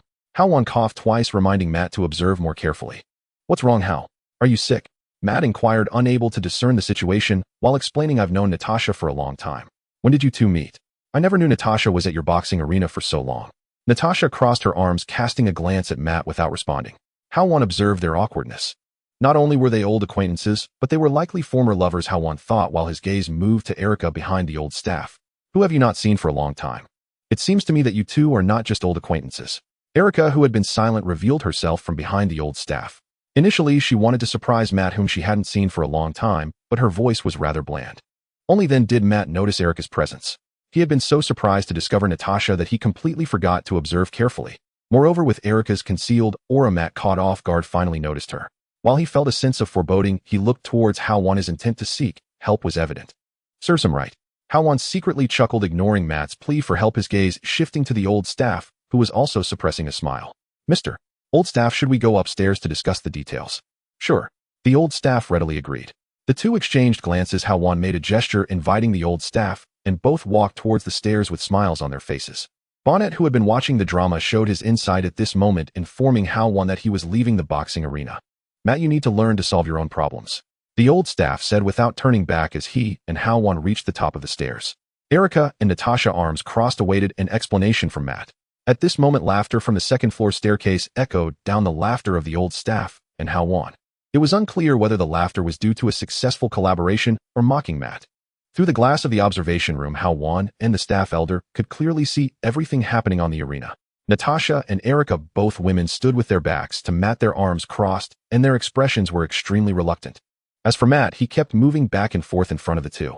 Although they couldn't hear what he was saying, they could tell from his expressions and gestures that he was trying his best to explain something. This scene made Hao Wan and the staff elder exchange glances and share a knowing smile. Aren't you going to manage this as a master?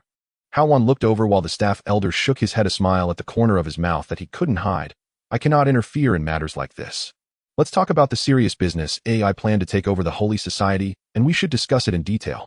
Hao Wan's expression became serious as he skipped the topic about Matt. He didn't come to chat casually. Seeing this, the staff elder also withdrew his smile and spoke seriously to Hao Wan. If you have any questions, just ask. I will answer anything you inquire about. How is the management situation of the Holy Society now? It can't be in dire straits, right? Hao Wan was straightforward and asked directly. This issue was what he was most concerned about regarding the Holy Society. The income and expenditure issue. Although he had money now, he was not a fool. The Holy Society had been leaderless for a while, according to the staff elder's description. Whether there were issues with their accounts. If Hao Wan took over, and there arose a situation where he had to subsidize funds, it would be a trap. You can rest assured about this. The staff elder had long known about Hao Wan's concerns. It was quite unreasonable for him to proactively seek Hao Wan to take over the Holy Society, so Hao Wan couldn't help but be suspicious. He then explained, among the 9 departments of the Holy Society, one of them is the medical department managed by UE. In reality, it was a branch of the Hand Union, but publicly, it was a large multinational medical organization with considerable profits, and there was no need to worry about income and expenditure. The Holy Society had surplus income every year. Moreover, Elder UE is on my side. He fully supports your takeover of the Holy Society, so you need not have concerns in this regard. All right. Hao Wan readily agreed. As long as they clarified this in advance, there would be no problem. He didn't want to take over just to inherit a mess and have to subsidize funds. In such a case, it would be better for Hao Wan to operate his own forces. At the same time, the medical department of the Holy Society also sparked some ideas in Hao Wan's mind. His life potion could be replicated by S-H-I-E-L-D. So could the medical department of the Holy Society replicate it? If so, the medical department could mass-produce lower-tier life potions. Suppressing this thought, Hao Wan asked the next question. And one more thing, where is the headquarters of the Holy Society? In both comics and films, as the opposing organization of the Hand Union, the headquarters of the Holy Society had never been revealed. There wasn't even a hint of information. Since he was about to take over the Holy Society, knowing where the headquarters was naturally a matter of course. You don't need to ask, I was going to tell you anyway. As the new leader of the Holy Society, you must know where its headquarters is located. The staff elder spoke up, having implicitly acknowledged Hao Wan as the new leader of the Holy Society, and then added the headquarters of the Holy Society is located in Xiangjiang, Huaxia, which is also why it has remained undiscovered for so long. Moreover, the challenges for the elders take place at the headquarters of the Holy Society, so in a few days I need you to accompany me to Xiangjiang. No problem. Hao Wan readily agreed. He had long suspected that the headquarters of the Holy Society was impossible to find because it was no longer within Eagle Nation. Now it seemed that his suspicion was correct. The headquarters of the Holy Society was not only outside Eagle Nation, but also located in a city across the ocean. And as he thought about going to Xiangjiang, Hao Wan suddenly remembered someone. Seeing Hao Wan's agreement, the staff elder knew this matter was settled. He'll contact you in 2 days, the sooner the better. All right. Hao Wan nodded in confirmation. The two of them tacitly stopped talking and looked down at the single-sided glass below. Matt, Natasha, and Erica were still in the ongoing chaotic scene. Although both women were Matt's ex-girlfriends, it did not affect their animosity towards each other. Matt found himself caught in the middle, feeling awkward while Hao Wan and the staff elder watched the spectacle. On the arena, the situation gradually changed. After constant explanations from Matt, he finally managed to clarify the situation between the three. Both women were ex-girlfriends, and after Matt's explanation, they found it inappropriate to escalate the situation further. They dropped their crossed arms and exchanged reluctant glances. But the situation had noticeably eased. I can't believe it got resolved. Your disciple is quite capable, Hao Wan praised. Of course, just look at whose disciple he is, the staff elder replied with a sense of pride, as if the earlier situation with Matt was not out of malice, but a test. It must be said that Matt indeed had some skills managing to navigate such a tense situation. The current scenario reminded Hao Wan of Andy from a few days ago. He was capable, compliant, and manageable. Natasha and Erica's situation was indeed troublesome. Even after breaking up, such matters could still arise. While pondering, Hao Wan's phone notification rang. It was a text message. Opening his phone, he found that the message was from Matt, who was still in the arena. Is it time yet? I've had enough of the show, help me out. Seeing this message, Hao Wan smiled and showed his phone to the staff elder. Regardless of whether the staff elder could see it or not, he assumed he had. He then said, "All right, let's go down. Your disciple is about to break down." Okay. The staff elder responded and stood up. The two of them walked down the stairs step by step toward the arena. The three who had been at a standstill remained motionless. Seeing Hao Wan and the staff elder appear, Matt let out a sigh of relief. As Hao Wan and the staff elder approached Natasha, and Erica's expressions changed, and they stopped their previous hostility. Natasha jumped down from the arena and moved to stand behind Hao Wan, not glancing at Matt at all.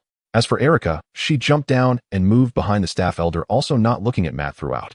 Don't forget, we're going to Showdown the day after tomorrow, the staff elder reminded Hao Wan as he was about to leave. Okay, Hao Wan readily agreed.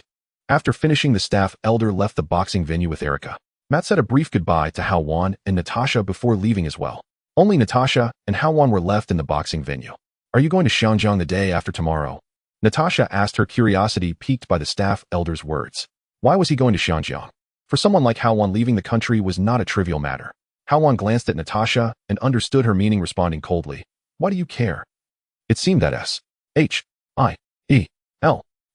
was indeed intruding a bit too much. 2 days later at night, a flight from New York to Hong Kong. A woman is lounging on the long sofa of a private jet with a man's head resting on her lap. Hao Wan is lying flat on the private jet's sofa, his head resting on the long legs of the woman beside him, sound asleep. "Brother Hao, we're almost there," the woman murmurs, gazing out of the window as the outlines of buildings begin to emerge on the ground. She gently touches Hao Wan's head, shaking him awake. The woman is none other than Andy. At this moment, they are the only two people on the private jet.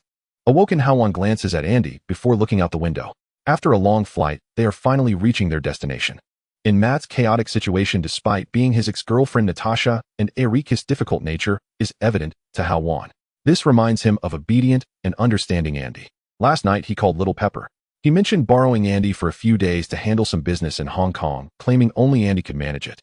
Little Pepper, being quite clever, naturally understands Andy's true identity, although she is unclear about when the two became involved. She readily agrees to give Andy a week's leave to accompany Hao Wan to Hong Kong. As for Andy's return, she wouldn't let Andy leave Stark Industries. As a personal shareholder of Stark Industries, Hao Wan has no trouble arranging for his personal affairs there. At most, she would just transfer her to a position where she could draw a salary without working. Coincidentally, since Little Pepper is with Tony, upon hearing about Hao Wan going to Hong Kong, she readily lent him her private jet. Early this morning, under Little Pepper's arrangement, Hao Wan and Andy took Stark Industries' private jet to Hong Kong. The Kinds had returned to Hong Kong a day earlier to arrange matters for the Elder Council Challenge. As for Natasha, due to the reason of him leaving the country, she originally intended to accompany Hao Wan to Hong Kong. In Natasha's words, this was a measure from S-H-I-E-L-D to ensure his safety. It is simply ridiculous, they can't even find a good excuse. Given Hao Wan's current combat capability, it is clear who would protect whom if they went to Hong Kong together. Hao Wan understands that S-H-I-E-L-D wants to monitor him. His value is now quite evident. The fact that he needs S-H-I-E-L-D's approval to leave the country is astonishing. Previously, Hao Wan thought his relationship with S-H-I-E-L-D was more of a non-interference cooperative relationship. However, it seems that S-H-I-E-L-D is indeed overstepping its bounds. Eventually, after Hao Wan's insistence, Natasha did not accompany him, and S-H-I-E-L-D did not impose too many obstacles. Hao Wan still has the perfectly effective life potion and compound potion in hand. S-H-I-E-L-D is also not in a position to offend or create difficulties for Hao Wan. Although Natasha is not following him, Hao Wan understands that S-H-I-E-L-D will not easily give up. He will be monitored upon arriving in Hong Kong. This matter has only strengthened his desire to quickly cultivate his own influence. First, he plans to assess the Sacred Society. Although he agreed to the kinds, it seems he still needs to observe the status of various departments in the Sacred Society. As for agreeing to go to Hong Kong, it is not just for the Sacred Society. On the other side, Tony's progress on the Hextech crystal research has already reached its peak. In terms of energy transmission, 70 of it has reached the highest bottleneck that Tony can currently study. The remaining 30 of energy has been unable to be realized due to technical limitations. Tony has simply given up on continuing research in that direction. The first version of Hex Iron Man has officially debuted. As the provider of the Hextech crystal, Tony specifically invited Hao Wan to view the Iron Man armor. At Hao Wan's suggestion, Tony changed the armor's color from red and gold to blue and silver to match the color of the Hex crystal. Of course, this matter is currently known only to Hao Wan and Tony. Even Little Pepper is unaware. Hong Kong International Airport. Upon arriving in Hong Kong, Hao Wan and Andy walk out of the airport. Normally, Andy is preparing to head to the hotel they had booked together with Hao Wan. Before she can speak, Hao Wan pulls her along, saying he wants Andy to go with him to a place because he wants to go shopping. Naturally, Andy enjoys shopping. As for where to go, understanding Andy does not ask much, linking her arm with Hao Wan's and saying she will follow him. They walk towards the taxi stand, where Hao Wan casually hails a taxi and they both hop in. Where are we going shopping? Andy, sitting in the taxi, can't help but voice her curiosity. Yau Ma Ti, the night market. Hao Wan responds to Andy while also instructing the driver, inquiring, "You don't mind, do you?" In his memory, the street performances in Hong Kong are generally found in only two places, Tsim Sha Tsui and Yau Ma Ti.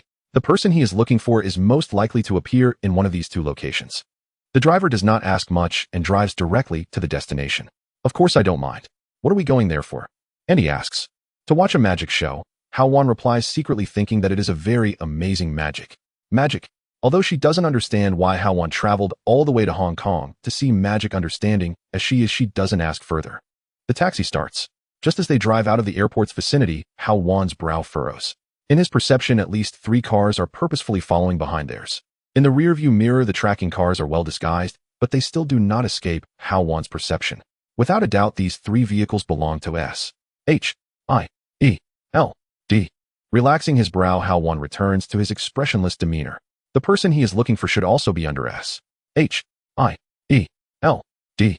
S surveillance. Even if no one follows him, he would still be discovered. Hao Wan decides to ignore it, allowing the 3 cars to follow. The vehicle bumps along. The lights outside the window stretch out quickly. At high speed, the taxi stops at the night market. Hao Wan steps out of the car, and Andy follows closely behind. In front of them, various small stalls are crowded together, selling fish balls, beef balls, and thick noodles. Various snack carts are clustered together, leaving a narrow passageway that is not too wide. The area around the snack carts is packed with tourists and pedestrians. A mix of various scents fills the air. They are not particularly fragrant, but certainly not unpleasant. The lights from the snack carts gather together. Although there are not many searchlights around the night market, is as bright as day. It feels like returning to the various snack stalls outside his university in his past life, which Hao Wan is already accustomed to. On the other hand, Andy frowns slightly upon getting out of the car, but seeing Hao Wan's familiar expression, she quickly relaxes her brow. Pulling Andy along, Hao Wan strides forward, purposefully weaving through the crowded narrow passage. "Is there really magic here?" Andy asks with a hint of doubt in her voice. "Of course, you'll see in a bit." Hao Wan continues to weave through, scanning the street performances where crowds are gathering around the snack stalls. Behind them, S. H. I. E. L. D. Agents also get out of the car, keeping a short distance behind Hao Wan. Sensing their footsteps, Hao Wan is indifferent and continues his search. The 2 figures continue to weave through the narrow path between the stalls. The night market in Yau Ma Ti was not large. With Hao Wan's speed, he could definitely finish it in less than an hour. However, Hao Wan was still holding on to Andy, and considering her reasons, his pace was not very fast. Time was ticking, and the hour was almost up. They had already covered most of the Yau Ma Ti night market, the magic show that Hao Wan mentioned. Andy had yet to see it, but the other street performances and various delicacies on both sides greatly piqued her interest. Though she disapproved of the food from such stalls, the energy consumed from walking made her eye a few appealing dishes. "Where's the magic show?"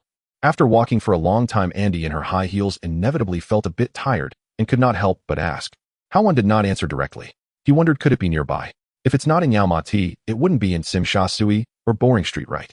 In the entire Hong Kong, these 3 gathering spots for street performers were all possibilities. Among them, Yau Ma Ti had the highest probability, while Boring Street had the least. The remaining area was small, so Hao Wan simply stood still. He activated his perception, instantly covering most of the remaining unsearched area. A street performance in the northeast direction caught Hao Wan's attention. Sensing the general outline of the performer, he felt he had found his target. A man around 175 meters tall with above-average looks was performing in front of an overturned magic hat, which had scattered coins and small change inside. This was the standard scenario for a street performer. At that moment, his fingers moved, deftly executing a cliché and simple card trick. There were not many onlookers, only a few scattered people, including a couple. The simple and cliched card trick still earned praise from the woman in the couple. With a hint of sarcasm, the man in the couple said, "Such a simple magic trick, anyone can do it." His words made the street performer frown, and he snapped his fingers after clenching his palm. A plume of intense flame appeared between his index and middle fingers. The street performer tightly grasped the flame in his hand, causing the onlookers to gasp in surprise. He extended his hand again, palm open, revealing a budding flower in his palm. The street performer blew softly, and the flower bloomed instantaneously. This made the woman in the couple's eyes shine with excitement. The street performer pretended to offer the blooming flower to her, but was swatted down by the man's hand. The petals shattered and fell to the ground. The street performer hesitated to speak, ultimately choosing to remain silent with an unnatural expression. "Just an old trick, who are you fooling?" The man spoke, enjoying the street performer's embarrassment. He pulled his girlfriend along and continued, let's go, who wants to see such magic?" This scene was completely witnessed by Hao Wan and Andy. To Andy, the street performer's magic indeed seemed as ordinary as the man said. Cliched and simple. It was practically beginner-level magic. It was completely not worth the nearly hour-long walk that Hao Wan and she had taken. Filled with doubt, Andy leaned close to Hao Wan's ear and whispered, "Brother, how is this the magic you wanted to show me? I may be rude, but this person's magic is indeed quite average." At this moment, Hao Wan was fixated on the street performer. He clearly heard Andy's words. The magic of the street performer before him was indeed average. But what he wanted to see was not magic, but rather a magical-like superpower. With an air of anticipation, Hao Wan pulled Andy towards the street performer, saying as they walked, "I told you not to rush, we'll see it soon." In just a few steps, Hao Wan and Andy arrived in front of the street performer. The street performer was still recovering from the earlier embarrassment, glancing at Hao Wan and Andy, a handsome man and beautiful woman who looked quite compatible. The earlier couple's reaction made him contemplate what magic trick would be most appropriate to perform. He forced a smile, ready to speak. However, the red-haired Asian figure in front of him spoke first. "Come on, show me an impressive magic trick. I'm not short on cash." Just as he was preparing to perform, the red-haired man tossed $200 bills into the magic hat at his feet and continued, "I mean impressive, do you understand what I mean?" As he spoke, the red-haired man leaned forward, his tall frame with both eyes fixed intently on the street performer. At that moment, the street performer could no longer control his emotions, the frustration from earlier with the couple exploding. In the midst of his thoughts, the street performer raised both hands. With a swift motion of his arms, he returned to a stance where a massive flame appeared out of nowhere in the street performer's hand. Then the street performer brought his hands together, and two flames merged into a larger flame that he lifted with one hand. He swung the huge flame held in his single hand. The flame left his palms, swirling in the air like a giant fire dragon for a moment before dissipating. Contrary to expectations, the scene of the red-haired man and woman being frightened and running away did not occur. At that moment, Hao Wan laughed heartily, watching the street performer's display, pointing at him while looking at Andy beside him, saying, "See, I told you this magic is impressive, right?" Andy nodded stiffly, nearly scared enough to run away from the earlier scene. If it weren't for Hao Wan beside her, she would have bolted long ago. At the moment the street performer cast the flames, she distinctly felt the heat, even catching a whiff of her hair burning. That was not an illusion, but real flames. "This is what I want to see." Hao Wan spoke again, his gaze fixed on the street performer before him. At that moment, Andy stammered, wanting to say something. She couldn't understand how the street performer could maintain his arms in such a state for so long without injury under the intense flames. Hao Wan turned to look at Andy, then said, "You're tired today too? Why don't you head back to the hotel to rest? I'll have a chat with this gentleman." He patted Andy's back, and without further questioning, she walked towards the road. Not long after Andy left, Hao Wan looked at the street performer and said, "This isn't magic, is it?" The street performer halted his movements, his wary gaze locking onto Hao Wan. "Who are you?" "Who I am is not important. What matters is that I can offer you an opportunity." Hao Wan spoke, pulling out a bundle of cash from his pocket and weighing it in his hand. "How about considering working with me?" Chen Haoran. This is the name of the street magician before him. As seen just now, Chen Haoran possesses the ability to conjure and manipulate flames. This ability is useful for performing magic and in small-scale battles. However, its lethality is not very impressive, nowhere near the widespread destructive power of someone like the Electric Man. At the same time, as a superpowered individual, Chen Haoran dreams of becoming a superhero. Hao Wan, upon seeing the system, immediately recognized the potential to impart this information to others. He did not imagine what kind of chemical reaction might arise from the legacy of well-known figures like Iron Man or Hulk.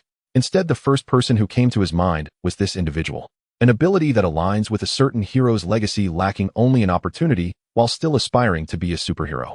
As long as he could enhance his abilities, this person would be easily controllable, perfectly fitting the template of the vengeful spirit in Hao Wan's heart. He had long wanted to connect with Chun Haoran, but the two were separated by an ocean, and there had been no opportunity. This time, taking advantage of the trip to Hong Kong, Hao Wan immediately came here to recruit Chun Haoran. This is also why Hao Wan readily agreed to the old man's request. Currently, Chun Haoran lives in poverty, with his daily income from street performances barely enough to sustain his life. Meanwhile, Hao Wan can still afford to support an idle person. If he paints a picture for him and allows him to taste a part of that picture, this person will definitely be useful to him. Aren't you with S-H-I-E-L-D? Chun Haoran asked. He had originally thought that his summon and flame manipulation would frighten this seemingly cynical man before him. Although he had no malicious intent, he did not expect this person to be unafraid at all and to communicate with him, wanting to recruit him. For someone who showed little reaction to his abilities and also expressed a desire to recruit him, he could only think of the S-H-I-E-L-D that had previously contacted him. However, back then S-H-I-E-L-D merely advised him not to showcase his abilities too much. While speaking, he continued to scrutinize the red-haired man before him. No, but you can rest assured, follow me, and you don't have to worry about S-H-I-E-L-D. Hao Wan responded. He thought to himself that he was right, who S-H-I-E-L-D indeed had prior contact with Chun Haoran. However, he was not worried at all that S-H-I-E-L-D would impede him. With abilities like Chun Haoran's, S-H-I-E-L-D wouldn't care. In fact, such abilities were too common in S-H-I-E-L-D's files. If they really cared, they would have already used various methods to recruit him. Hao Wan then added, "So now are you considering teaming up with me? These conditions are not sufficient." Chun Haoran replied to Hao Wan's confident words. He was a principled person and would not join any organization just for the sake of money. If merely money could sway him, he would have left the streets long ago, as many had previously offered him opportunities before S-H-I-E-L-D. So is it not enough? Hao Wan spoke again, pulling out a bundle of US dollars from his pocket. He believed he had not offered enough. In thought, he extended the 2 bundles of cash in his hand. Chun Haoran did not choose to take them, immediately swallowing hard as he looked at the 2 bundles of fresh bills. Hao Wan's conditions were rich enough. If he could get his hands on these 2 bundles of cash, he could perfectly cover all his expenses for a year, including rent. Although the conditions offered by those who had approached him before were generous, most of them were intangible promises. After hesitating for a moment, Chun Haoran still did not take them. Instead, he began to lower his head and pretended to put away his magic hat. "Sir, I think you have misunderstood my point." Hao Wan did not expect Chun Haoran's reaction. He had thought that his offer was insufficient and that he needed to raise the stakes, but now it seemed he had underestimated the situation. The person before him was not one to be swayed by money. He had his own principles. This made him appreciate Chun Haoran even more. It seemed his choice was correct. He then spoke, "Don't rush to pack up. Money is just part of it. Why not hear my other conditions?" "What conditions?" Chun Haoran glanced at Hao Wan, unsure of what other conditions he might have. "What if I can make you into a superhero?" Hao Wan set his eyes, locking onto Chun Haoran, throwing out a proposition he could not refuse. "How about the name Blaze Knight for your flame powers?" Upon hearing this, Chun Haoran's body froze, his gaze filled with excitement as he focused on the man before him. The condition Hao Wan proposed greatly intrigued him, not to mention the money involved. Simply being able to become a superhero fulfilled his aspirations. Being a superhero in the limelight had always been his ideal. "How about we take a walk and chat?" Seeing Chun Haoran's change in demeanor, Hao Wan knew he had hooked him. He made an inviting gesture indicating they should talk while walking. Chun Haoran could find no reason to refuse, and under Hao Wan's invitation walked towards a less crowded path. Hao Wan's perception covered the area, monitoring the 3 groups of people following him, which were now in flux. Seeing Chun Haoran leave, they hurriedly tried to follow and track him down. 2 of the 3 groups collided unexpectedly. They were astonished to find each other, completely unaware that others were tailing Hao Wan. So they were not all from the same side. Besides S-H-I-E-L-D, who else could it be? Hao Wan thought to himself as he silently walked towards a less populated area. Moments later, they arrived at a narrow alleyway seldom visited by people. "So can you really make me a superhero?" Chun Haoran asked, unable to contain his excitement now that there were no people around. He was well aware of his own abilities. His current skills could only be described as ordinary. He certainly did not qualify to be called a superhero. If he could, he would have done the things a superhero should do long ago, without needing anyone else. He then added, "I know my own abilities well. You need to give me a reason to trust you." "Then watch closely," Hao Wan replied. As he spoke, he clenched his fist and raised it before Chun Haoran, with several strands of golden light appearing out of thin air swirling around Hao Wan's fist. Releasing his fist, the golden light vanished. With a wave of his hand, a uniquely shaped axe appeared in Hao Wan's grasp, then vanished again. Seeing Chun Haoran's look of surprise, Hao Wan continued with a smile. Now do you understand? You and I are of the same kind. Chun Haoran calmed down for a moment and voiced his question. This only proves that you and I are similar. It does not demonstrate that you can help me become a superhero. Indeed. Hao Wan thought to himself that this person was quite composed, showing no immediate trust due to his display of abilities. He then added, what if I told you that half a year ago, I was just an ordinary person who knew nothing? Hao Wan is indeed speaking the truth. For the past 6 months, he was merely an ordinary gamer using the character Wan Hao in the game. Of course, his current status is not solely due to the system. It is also a result of his own efforts. You were an ordinary person 6 months ago. Chun Haoran was somewhat astonished. The techniques displayed by Hao Wan before him were truly remarkable. As a magician, he naturally understood that what Hao Wan was performing was not mere magic. Setting aside the technique of the golden threads wrapping around his fist, even the second method of conjuring objects out of thin air was far more impressive than his own flames. Regarding the conditions for enhancing abilities that Hao Wan mentioned, he had transitioned from doubt to firm belief, and then asked, so how did you become like this? I obtained a legacy, Hao Wan replied. As he spoke, he looked at Chun Haoran, whose expression revealed that this matter had already succeeded in large part. So is there still a legacy you speak of?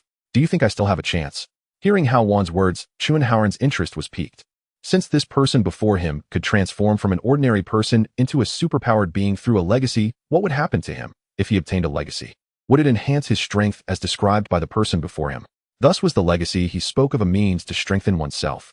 At this moment, he was already imagining himself obtaining a powerful legacy. After gaining strength and becoming a superhero to apprehend criminals, enjoying the praise of the masses. Hao Wan's words gave him hope. He recalled Hao Wan's words, the flame hero. Just thinking about it made him excited. Of course there is, and one legacy fits you very well. Hao Wan looked at Chun Haoran, whose expression had become fervent, thinking that he had finally hooked him, then continued, but not right now, you still need time to obtain the legacy. It's not that the conditions are incompatible, but I cannot simply hand over something so important to someone else, wouldn't you agree? On one hand, he had yet to draw the legacy of the revenge flame soul. On the other hand, he was not foolish. Although legacies could be withdrawn at any time, he would never commit the foolish act of handing a legacy to someone else after just a few words. He was merely preparing to develop his own power. Upon hearing Hao Wan's words, Chun Haoran's eyes gleamed with anticipation. However, the latter part of Hao Wan's statement left a hint of disappointment in his eyes, but his expression quickly returned to normal. I understand. I get your meaning. Objects that could grant someone superpowers or enhance their existing powers are undoubtedly very precious. He had no kinship with the person before him. Why would he give something so valuable to him for free? Then the sensible Chun Haoran proceeded to ask, if I stick with you in the future, will there be a chance? Of course there will be opportunities. Hao Wan spoke, thinking that he had finally succeeded. At this moment, Chun Haoran became his first official recruit, marking him as his first trusted confidant in this world. Then will the previous $20,000 still be handed over to me? Chun Haoran then inquired, his words surprising Hao Wan.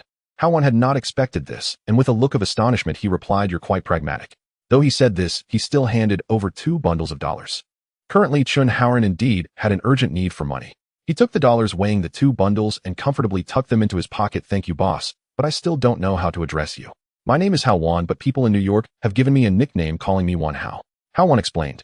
As he spoke, he waved his hand, and 2 items that had been prepared earlier appeared in his grasp. All right, Wan Hao, the great Chun Haoran naturally responded, as if Hao Wan had already been his boss for a long time, and he did not even ask what the items in Hao Wan's hand were.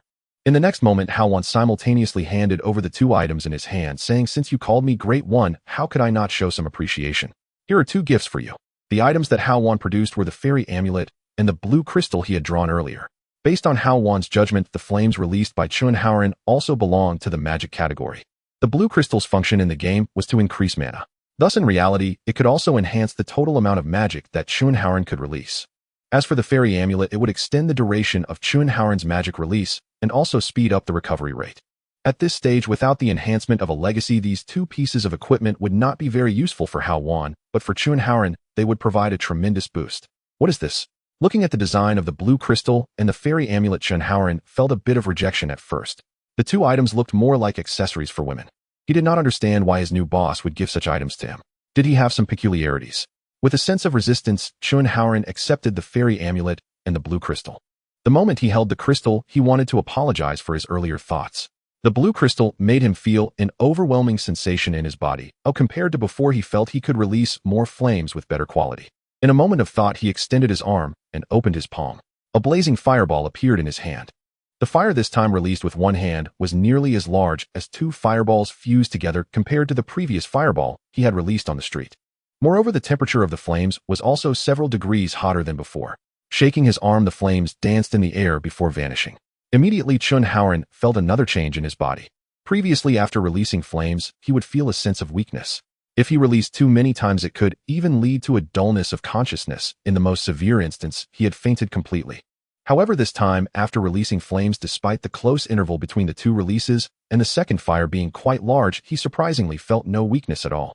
A cool sensation was released from his chest area, traveling along his neck directly to his head. Hao Wan instinctively looked towards the direction of his chest. The blue and gold pendant fit perfectly on his chest, and the coolness was emanating from there. It was indeed the fairy amulet that Hao Wan had given him. At this moment, he realized how precious the two items that Hao Wan had given him truly were. "Thank you, boss."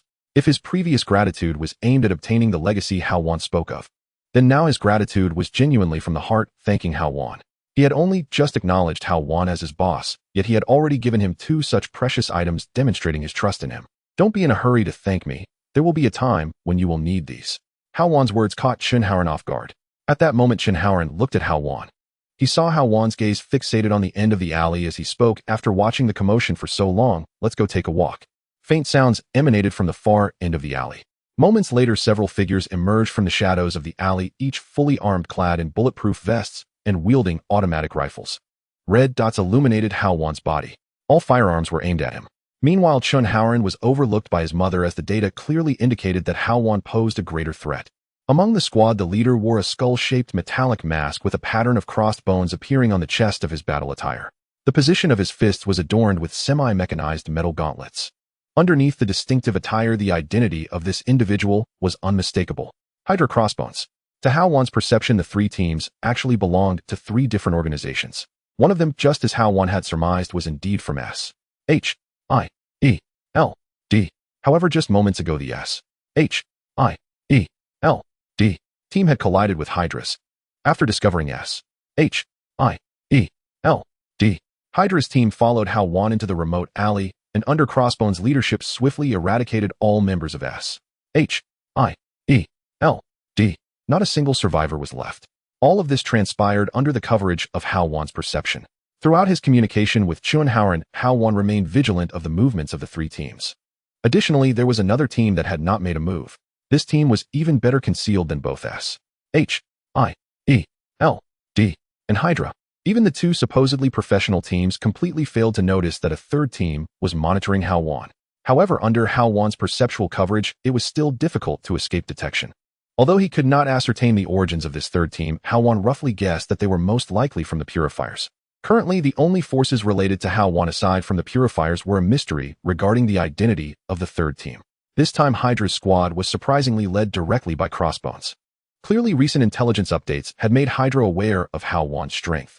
However, Hydra's intelligence was evidently flawed. Ancient One used magic to obscure the fact that Hao Wan and others had completely taken down the hand. Most of Hydra's information seemed to stem from S.H.I.E.L.D. S.H.I.E.L.D.'s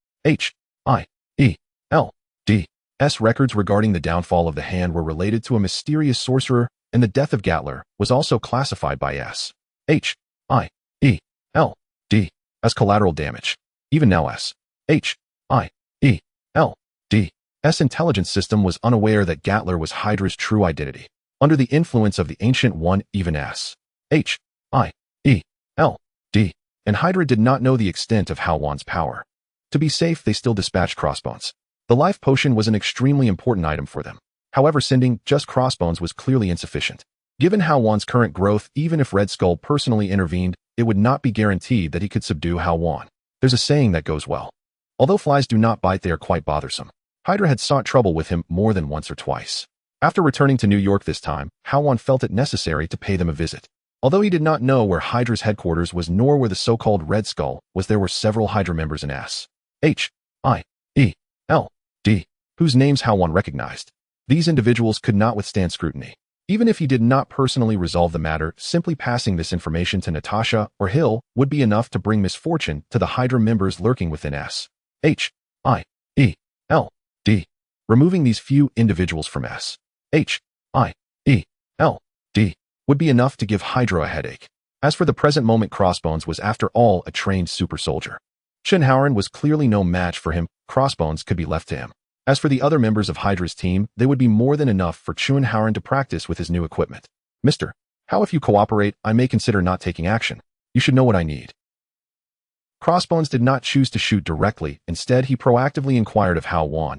You should know what I want. He understood that only Hao Wan had the life potion in his possession. A unique item. The more life potions he could acquire, the more significant it would be for Hydra behind him. Ever since the incident where the hand seized the life potion came to the attention of Director Fury, Fury had directly elevated the development progress of the life potion to the highest level of access. Aside from the researchers, no one had the authority to inquire about the progress of the life potion's development. They couldn't even see it in person. Anyone attempting to inquire about the life potion would be subjected to scrutiny by S.H.I.E.L.D. Hao Wan, is it all right for you to handle these minor fish? Do you want to test your enhanced abilities? Hao Wan turned his gaze towards Hao Wan. He paid no attention to Crossbones whatsoever. To him, Crossbones was merely experience points.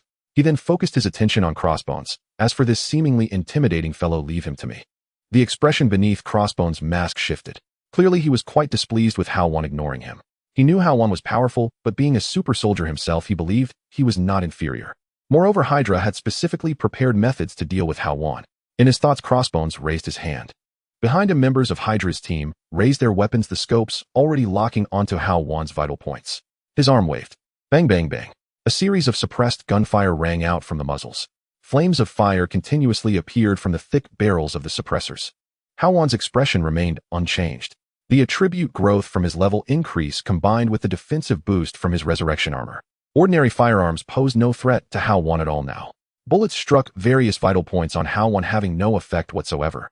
Dense metallic sparks erupted around Hao Wan.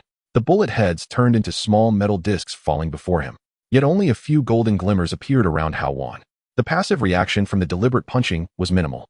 Crossbones had anticipated Hao Wan's situation, but the sheer density of bullets without any damage to Hao Wan caused him some alarm. Immediately, Crossbones changed the gesture of his hand. The team members understood the cue, abandoning the action of changing magazines, and then drew out a uniquely designed handgun. As they prepared to pull the trigger in the next moment, Hao Wan, who had received Hao Wan's command, finally made his move at the precise moment the team members drew their handguns. Flames surged. A massive and searing fireball appeared in the palms of Hao Wan's hands. The quality and size of the flames were far greater than what he had just demonstrated. He understood that the people before him were armed with real guns, and he had to give it his all. At this moment, Hao Wan resembled a spirit manipulating fire. Controlling the flames, Hao Wan charged towards the Hydra team. At the headquarters of S.H.I.E.L.D., Natasha sat in her office inquiring over the phone, "Has it come out?" On the other end of the line, the response came, "It has come out. We are already following. The target shows no unusual reactions and appears unaware of our tracking." Natasha replied, and the call ended. She turned her gaze to the computer console in front of her, which displayed various data. Natasha had pulled up the personal profiles of Gun Old Man and Erica, clearly having just finished reviewing them. At this moment, she was flipping through the complete information on the organization behind Gun Old Man, the Holy Society. Originally, she had not paid attention. However, upon seeing that one of the branches of the Holy Society was publicly named Winged Biotech, Natasha's gaze locked onto it. She was familiar with Winged Biotech, one of the top 3 medical research companies worldwide, excelling in certain drug developments even beyond S.H.I.E.L.D. At that moment, she finally understood why Hao Wan would agree to accompany Gun Old Man to Hong Kong. Internal documents from S.H.I.E.L.D.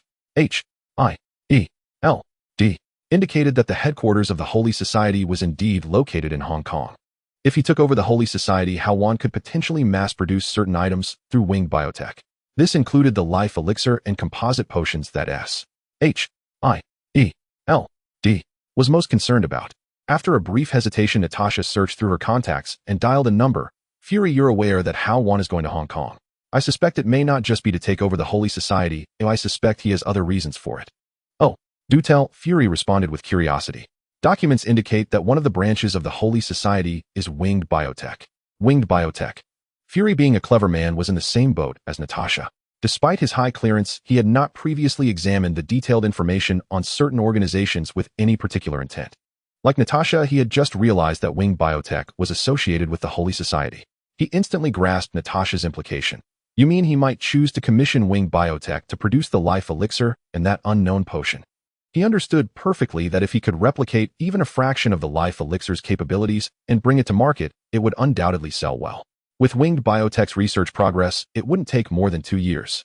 I have a feeling that might be the case, but he got into a taxi and did not head directly to the Holy Society headquarters. Then let's continue observing. No matter how advanced winged biotech's technology is, our internal research on the life elixir's progress is not something they can easily catch up to. This also indicates that Hao Wan does not possess the ability to mass-produce the life elixir himself. If there are any new developments, contact me immediately, Fury added. Understood, Natasha replied affirmatively before ending the call. She retrieved the detailed profile of Hao Wan from the database, recalling the moment when Hao Wan explicitly refused her request to accompany him to Hong Kong. Her teeth clenched slightly. Not only did he not take her, but he also brought along another woman, which irritated her competitive nature. Just then the phone of the team monitoring Hao Wan rang. Gathering her thoughts, Natasha answered the call. Is there any new development? The target has stopped at the Yao Ma Ti night market, came the response from the team. What is he doing there? Natasha asked, somewhat confused. Unsure. He seems to be searching for something, as if he has a target in mind. A target? As Natasha spoke, she flipped through Hao Wan's profile, which showed no indication that he had been to Hong Kong before. How could he have a target upon arriving in Hong Kong? Could there be something he needed there? Might it be related to the life elixir? With these doubts, Natasha instructed the team to continue tracking. An hour later, after a long wait, Natasha received another call. He has found his target. It's a street performer. S-H-I-E-L-D. Has information on this person. Oh, I remember. He is named Chun Haoran. Chun Haoran. The question deepened Natasha's confusion as she retrieved Chun Haoran's profile from S-H-I-E-L-D.'s internal database. A manipulator of flames. First level. There were many like him in the database. Why was Hao Wan seeking out this person? Just as she was about to inquire again about Hao Wan's actions, she heard a noise on the other end of the line, as if the microphone had dropped. What happened? Natasha asked. After a pause, the voice on the phone said, We just bumped into someone. How careless. Natasha's tone was scolding. Bumping into pedestrians while following someone was very unprofessional. Just as she was about to reprimand, the other side added, He is following Hao Wan too. Who? Uncertain. The target and Chun Haoran went into an alley, and that woman left the night market. No need to follow the woman. Oh, just be careful and keep a close eye on the target. Understood. The call ended again. Natasha felt that the situation was becoming more complicated, her expression slightly tense as she stared at the phone. 10 minutes later, the phone rang again. Natasha, filled with anticipation, asked, What's the situation? However, there was no immediate answer from the other end, just a stuttering voice, Hydra. The Stark Tower. The blue and white Iron Man landed on the rooftop of the tower. A faint blue glow leaked out from the joints of the armor. With the help of J.R.V.I.S., Tony began to shed his armor. The energy provided by the Hextech crystal was far more potent than he had anticipated. The original palladium metal as an energy source required replacement every 4 days and caused heavy metal poisoning in his body. However, the Hextech crystal had none of these issues and even alleviated his poisoning. With just 70 energy transmission, it released a surprisingly strong energy intensity, improving the armor's efficiency by 70 compared to before. This was merely at 70 energy transmission. If increased further, the armor's efficiency would undoubtedly improve again. Although he did not dislike Hao Wan. The better the crystal performed, the more Tony felt it would be best if he could replicate the Hextech crystal. He didn't like the feeling of being controlled. During the time he worked on solving the crystal's energy transmission, he had contemplated replicating the crystal. However, no matter how he dissected and observed it, he couldn't replicate it. In his view, this crystal did not belong to this world at all. Shedding the armor, he looked at the faint blue crystal reactor on his chest. Tony poured himself a glass of wine, reclining on the sofa while contemplating future plans.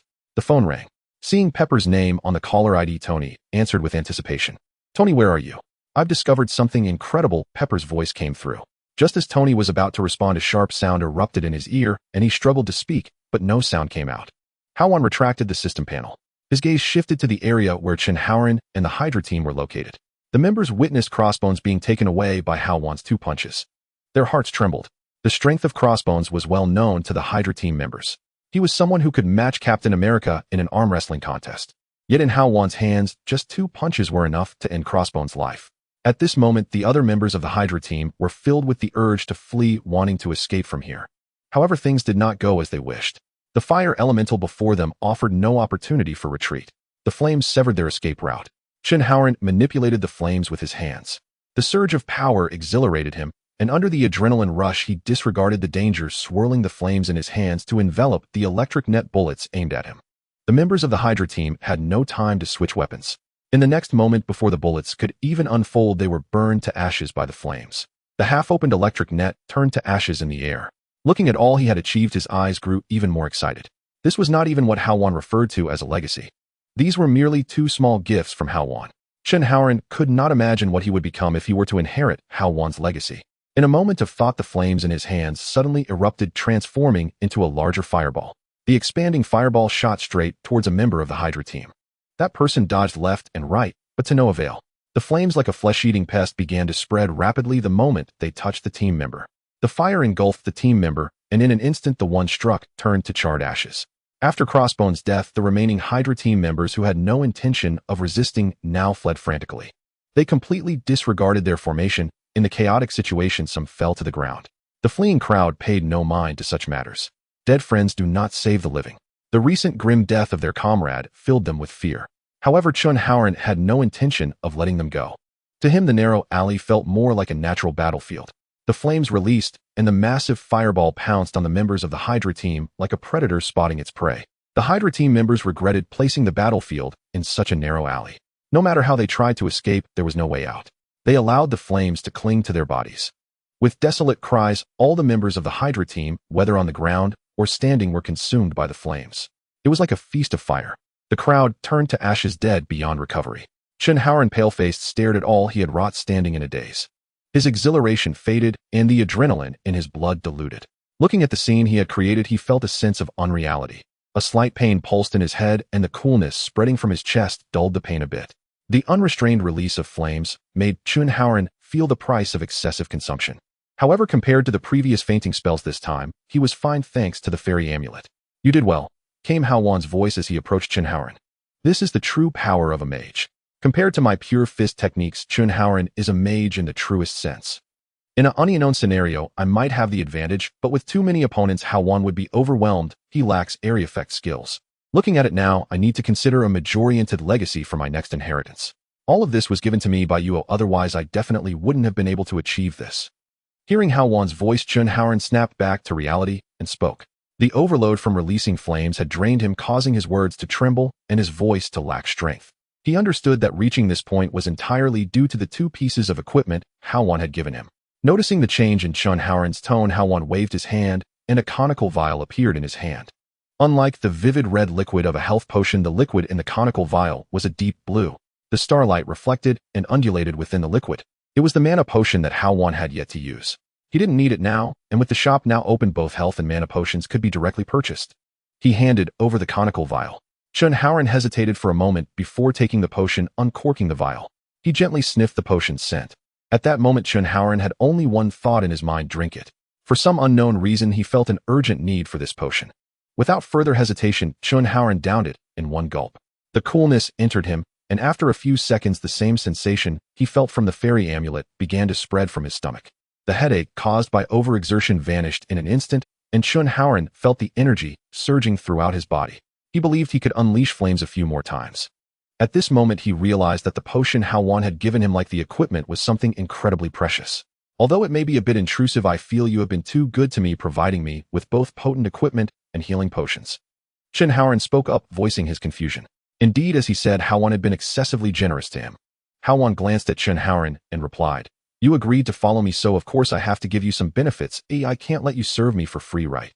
Hao Wan did not respond, but nodded heavily while looking at Hao Wan. Hao Wan's actions further solidified his resolve to follow. A sound of friction came from the alley. Hao Wan instinctively looked towards the source flames rising, and he subconsciously thought there were still enemies. However, Hao Wan patted Hao Wan on the shoulder, signaling him to put away the flames.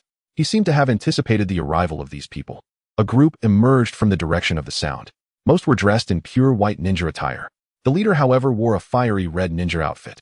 This was the third wave of forces that had been following Hao Wan and keeping still. It was evident from their attire. Hao Wan's guess was correct. These people were from the Holy Order. "My name is Hua, and I am an elder of the Holy Order. Elder Gun Su instructed me to bring you back to headquarters." The leader in the red ninja outfit spoke neither servile nor overbearing while making an inviting gesture. But Hao Wan showed no intention of moving forward.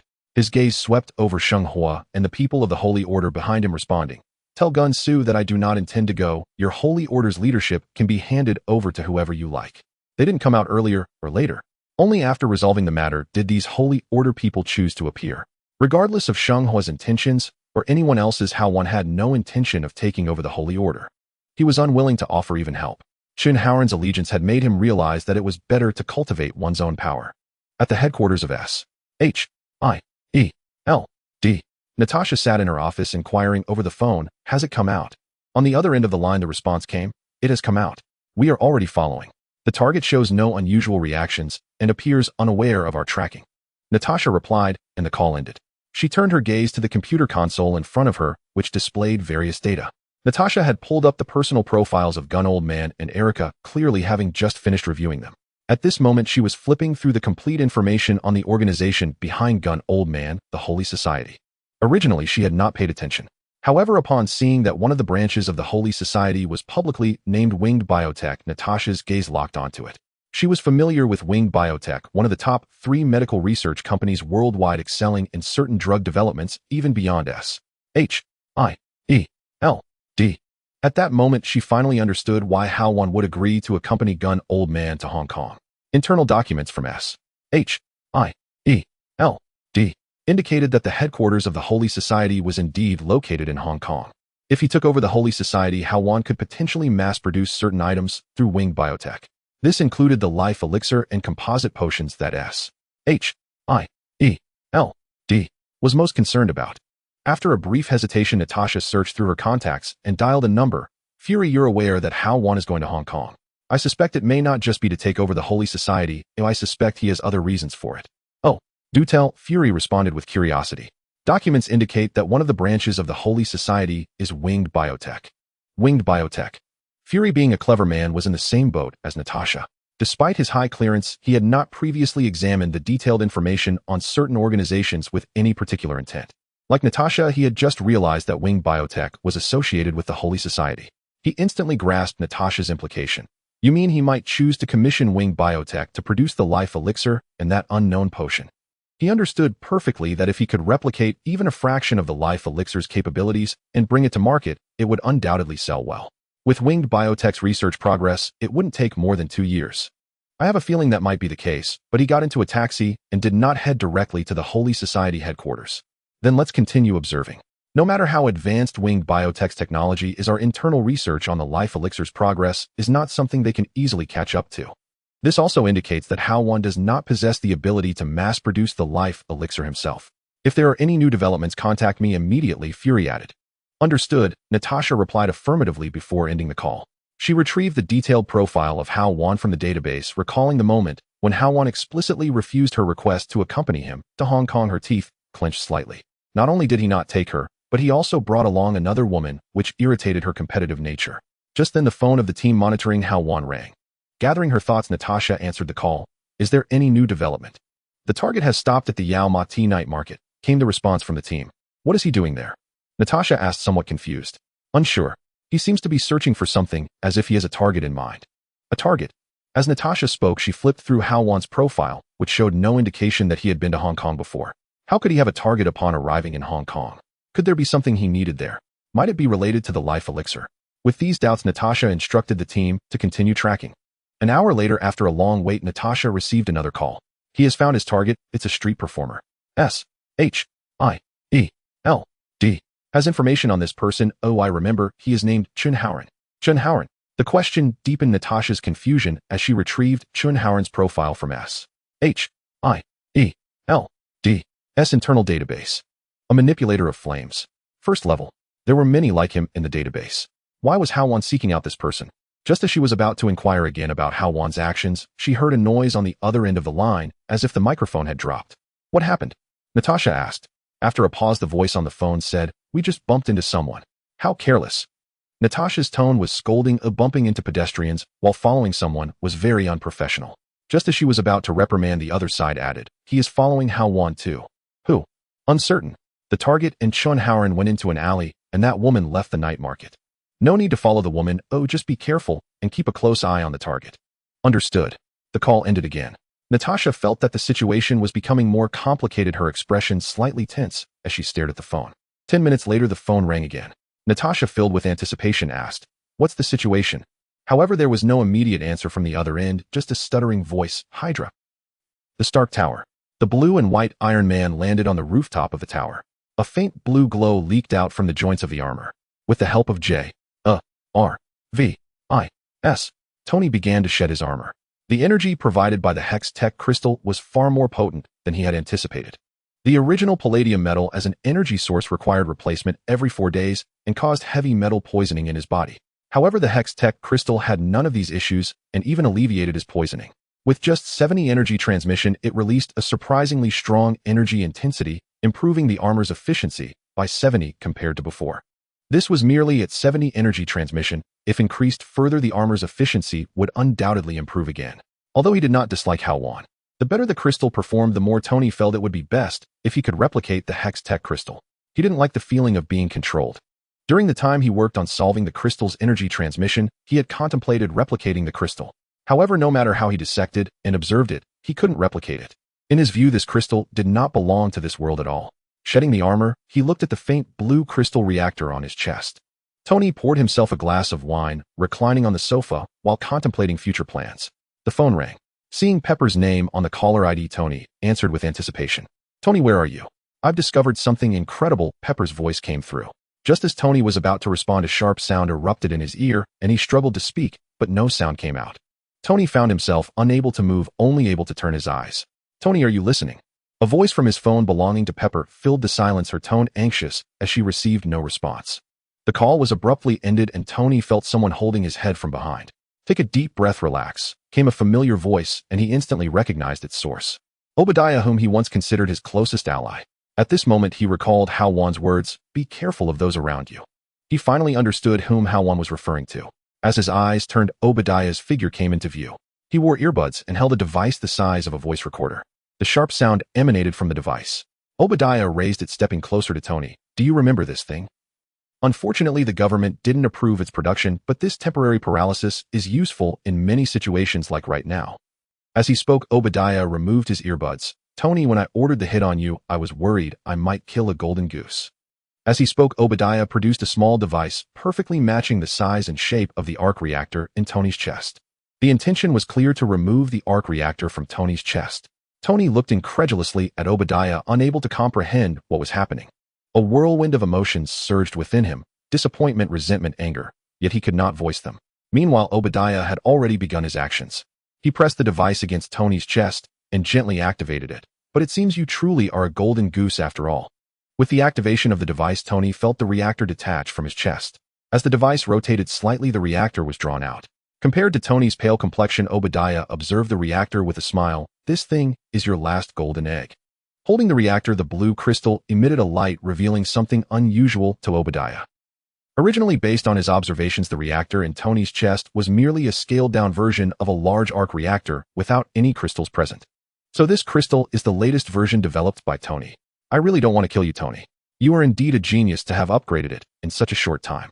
However, your creativity and ideas may not necessarily belong to you." Obadiah's smile became more pronounced as he forcibly removed the arc reactor from Tony's chest. The pain and discomfort made Tony emit a silent scream. Obadiah carefully examined the hex crystal at the core of the reactor. "It's truly beautiful, Tony. As your legacy, it's undoubtedly a masterpiece. But don't worry, all new generation weapons will be equipped with it as their core after you die. Stark Industries will flourish under my control, but you won't be able to see it." Having placed the reactor in a box, Obadiah stood up, preparing to leave. After taking a few steps, he turned back. "By the way, I also created a suit, but it's not as conservative as yours. I didn't expect you to involve Pepper. I quite like this capable woman who I was originally going to spare her life." At this moment, Tony's gaze locked onto Obadiah. The effects of the paralysis device were still in place, leaving him helpless to stop him from leaving. As the paralysis began to fade, Tony regained the ability to move, scrambling down the stairs. There lay the first-generation reactor that he had planned to discard, but Pepper had given it to him as a gift. Meanwhile, Pepper realized something was wrong the moment Tony's call went unanswered. She discovered the truth of Obadiah's assassination plot against Tony on his computer. She also found out that Obadiah was working on a large suit. The fact that Tony hadn't spoken when his call connected indicated something had gone wrong. She called Tony's friend Colonel Rhodes and S.H.I.E.L.D. Agent Coulson, informing Coulson of Obadiah's workshop location and alerting Colonel Rhodes about the potential danger Tony was in. As for Pepper, she drove back home to retrieve an item. The first person she thought of when this incident occurred was Hao Wan, who had first alerted her to Obadiah's issues. At this moment, Hao Wan gave Pepper the feeling of knowing everything. The item she intended to retrieve was the hammer that Hao Wan had sold to her. Originally, she intended to give it to Tony, but he refused it, finding the hammer too cumbersome. Reluctantly, Pepper placed it in her home. She felt that now was the time to use the hammer. As she rummaged through her room and found the leather-wrapped hammer, she quickly dialed Tony's number as she drove towards Stark Tower. As the call connected, "Tony, where are you? Are you okay?" "I'm fine, but where are you?" At that moment, Tony was donning his armor, having retrieved the arc reactor. "I'm on my way to the company, and I have that weapon with me." "What weapon?" Tony inquired as he completed putting on his suit and leaped off the rooftop of Stark Tower, landing smoothly. Pepper arrived just in time, raising the leather-wrapped hammer and saying, "It's this one, the weapon Hao Wan asked me to give you." Hao Wan. Having always trusted Hao Wan's performance, Tony, now in his armor, extended his hand to receive the leather package. In the next moment, a whistling sound sliced through the air and a shadow of deep blue rushed toward him. The figure soared past the ground, directly colliding with Tony. The two crashed into the first floor of the building, their momentum halting against obstacles. "I never expected you to still be alive, Tony," the figure spoke, revealing itself as Obadiah in his armor. The Hextech crystal provided powerful energy to the armor, with a faint blue glow emanating from the transport pipes beneath it. The entire suit was tinged with a light blue hue. Tony rose to his feet, energy from the arc reactor coalescing in his left arm, delivering a heavy punch aimed at Obadiah's armor. Bang! The punch didn't hit the face of the armor. Instead, Obadiah's mechanical hand merely grasped Tony's armored arm. The significance and strength of the Hextech crystal's energy became apparent at this moment as Tony's suit's energy approached depletion. Obadiah's arm stretched out directly, tearing apart Tony's suit, exposing the arm beneath it.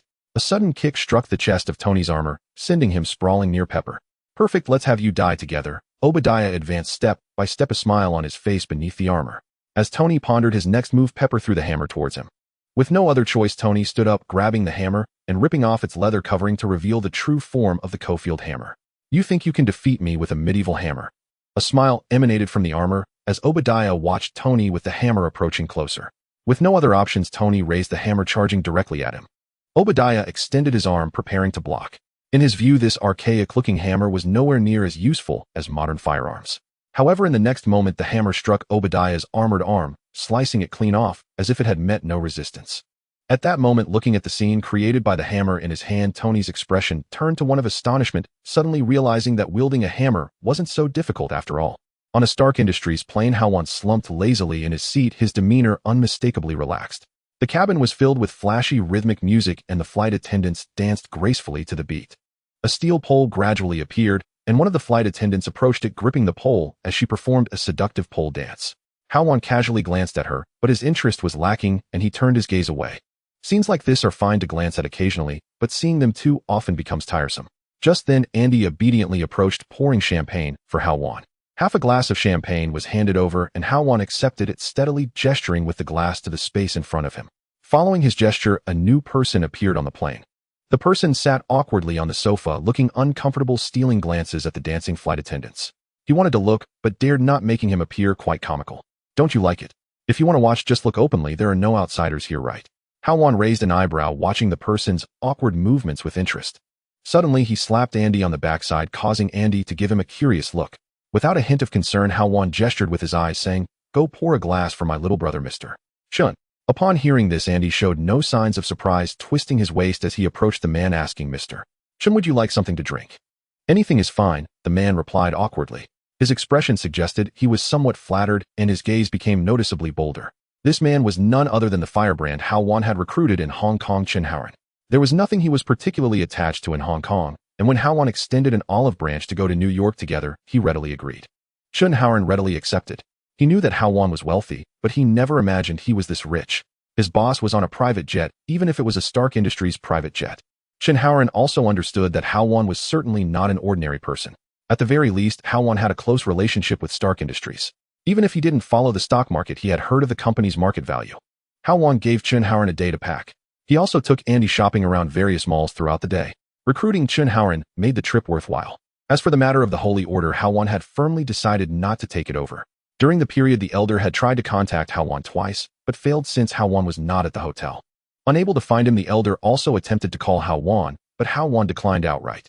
"Why are you asking me to take over your organization? After I arrived, not only was I not welcomed, but when I saw someone attack us, you didn't help. The people you sent here seemed to be assessing the situation." Whether it was the Elder's intentions or those of the leading team Elder of the Holy Fire, it left Hao Wan feeling quite displeased. During this time, Matt also called Hao Wan, as he was one of Hao Wan's few friends. After much hesitation, Hao Wan picked up the phone. He clearly informed Matt that he would not take over the Holy Order, and only then did he let it go. Early that morning, with Chun Haoran, who had packed his luggage, the three of them boarded the Stark Industries plane back to New York. "Where will I stay in New York?" Hao Wan's question made Chun Haoran adjust a little as he boldly glanced at the attractive flight attendants while inquiring. "How about Hell's Kitchen?" Hao Wan had already made plans and responded. Ever since Chun Haoran agreed to follow him, Hao Wan intended for him to live in Hell's Kitchen. Of course, this decision did not mean that Chun Haoran would be living with him. The day for Stark Industries' dividend distribution was drawing nearer. Hao Wan had long considered changing his residence. The place in Hell's Kitchen was rather small, and once it involved the ultimate lottery, the cash amount could reach hundreds of millions. Hao Wan also planned to conduct the ultimate lottery twice more. The amount of cash would not just be several thousand bundles, but tens of thousands. It would be fortunate if the lottery yielded a hero's legacy, but what if it were a hero's companion? Where would it be placed?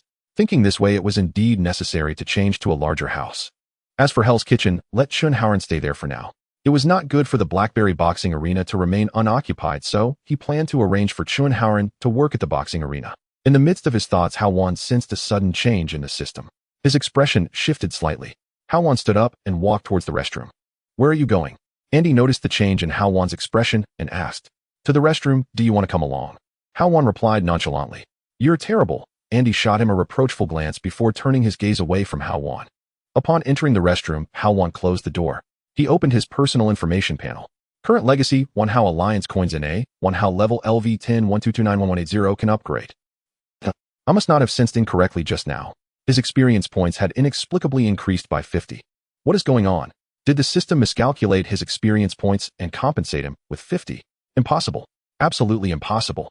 He was aware of the system's nature. So what could have caused his experience to increase? Unable to figure it out, Hao Wan decided to click to upgrade. Choose to upgrade. Current level LV11 491280, gained 1 skill point. Can be allocated to Astonishing. Finally, at level 11, Hao Wan unhesitatingly leveled Astonishing to level 2. As Astonishing reached level 2, the skill description also changed. Astonishing LV2 grabs an enemy target, and while lifting that target into the air restrains them, then slams the target down to the ground. If the target's level does not exceed the host's combat strength rating by more than 2 tiers, the restraint effect cannot be cancelled. Deals 10 to 20 damage to enemies near the landing point, and deals an additional 30 to 50 of the target's health as damage and 99 deceleration to the restrained target. The damage dealt depends on the combat strength rating and cannot be negated under any circumstances. The farther the enemy is from the host's landing position, the lower the damage they receive.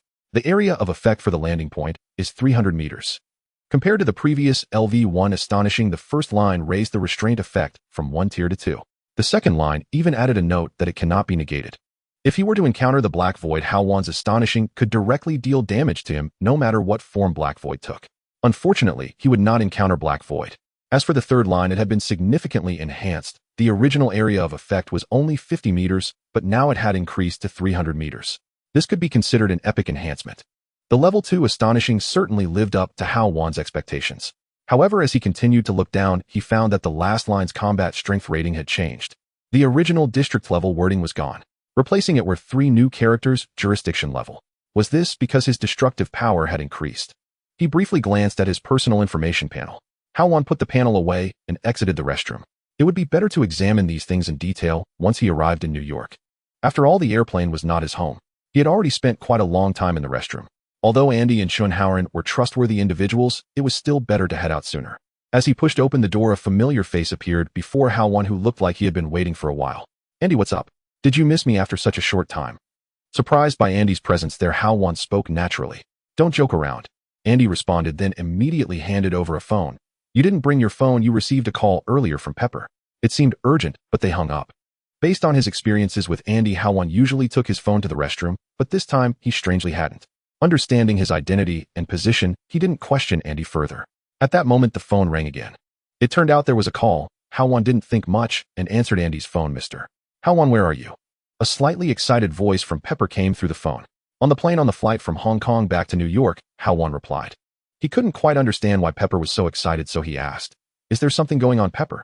I saw you made a second call. It's nothing at all. Mister. Hao Wan, please don't misunderstand. I just wanted to thank you. Pepper replied. Thank me, eh? Hao Wan was a bit surprised. A faint suspicion arose in his heart. In the next moment, Pepper began her explanation.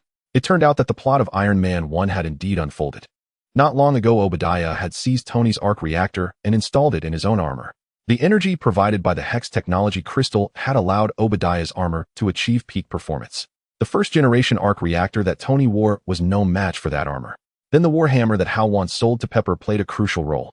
Obadiah's armor, regardless of its shell material or energy source, was far superior to Tony's at that time. Yet the warhammer from Korfeld, which had a built-in armor-piercing effect, made all that irrelevant. No matter what metal material the armor was made of or what energy source it had, with one strike the arm of Obadiah's armor was cleaved off by the warhammer. In swift succession, Tony manipulated the warhammer to dismantle all the limbs of Obadiah's armor. Obadiah had no chance to resist. As Tony removed every part of his armor, Obadiah was ultimately left half dead and handed over to S.H.I.E.L.D. agents. It seems you anticipated all of this, Mr. Hao Wan. How did you do it? When Tony comes back, he'll have to thank you properly. Pepper inquired. Hao Wan didn't answer directly, but countered with a question. Is Tony with you? Yes, but he's a bit weak and can't take the call right now. It's okay. Just ask him. I mentioned the reason before, Hao Wan replied. Really? Pepper was completely unaware of the situation. Her voice grew distant as she obviously asked, Tony, Mr. Hao Wan says he already told you why he knew in advance. He does know. He told me he's a wizard, came Tony's weak voice over the phone, followed by him speaking as loudly as he could. How when you come back you must find me. No matter what, I have to thank you properly. No problem, just take care of yourself. Hao Wan hung up the phone. At that moment, he fell into contemplation. Given the circumstances, the sudden influx of experience points was likely related to the battle between Obadiah and Tony.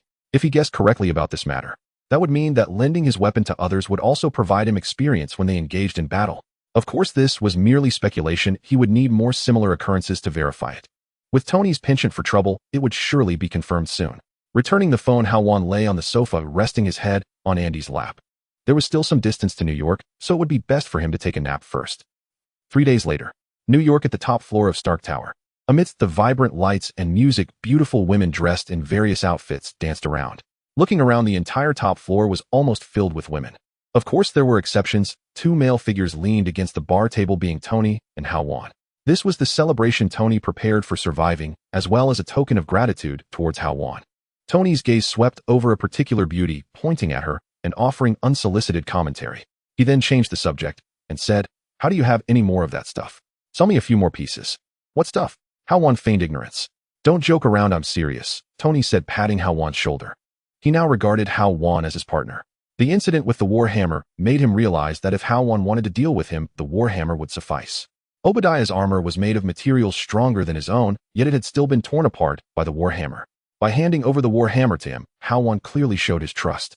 At least from Tony's perspective, Hao Wan was quite candid. A few pieces? I think you're overestimating. I only have 1 left right now. Seeing Tony say this, Hao Wan decided not to play coy. 1 is fine. How much? Last time I gave you a discounted price. This time it's 100 million USD. No problem, I'll have Pepper withdraw the money for you. Tony readily agreed without batting an eye. I want cash, you know that, Hao Wan said as he got up, thinking that wealthy people are indeed rich. Tony stood up as well, and the two walked towards the room in sync. As they walked, Tony expressed his confusion. You wanted cash for the advanced dividends, and now you want cash again. What do you need so much cash for? I like the feeling of real money, but it's my quirk, Hao Wan evasively replied. He had already communicated with Tony about wanting to advance the dividends from this quarter's shares. Tony had no objections and readily agreed. He was worried about how to thank Hao Wan, and Hao Wan's request saved him the trouble of thinking. At that moment, the two entered the room. With many eyes outside, it was better that fewer people knew about the Hex technology crystal. Who knew if there were other forces among so many people? This was their tacit understanding. Hao Wan waved his hand, and the Hex crystal appeared in his grasp. Tony, treating it like a treasure, carefully took the crystal and placed it in a storage box. At the same time, he said, Actually, I also have a quirk. I don't accept things that others hand over, but this one is too beautiful. I couldn't resist. Hearing this, the two exchanged smiles and walked out the door. Once outside, Tony dove straight into the crowd of women, eliciting screams and laughter from everyone. How you should join me too. Hao Wan shook his head, smiling and gesturing for Tony to enjoy himself.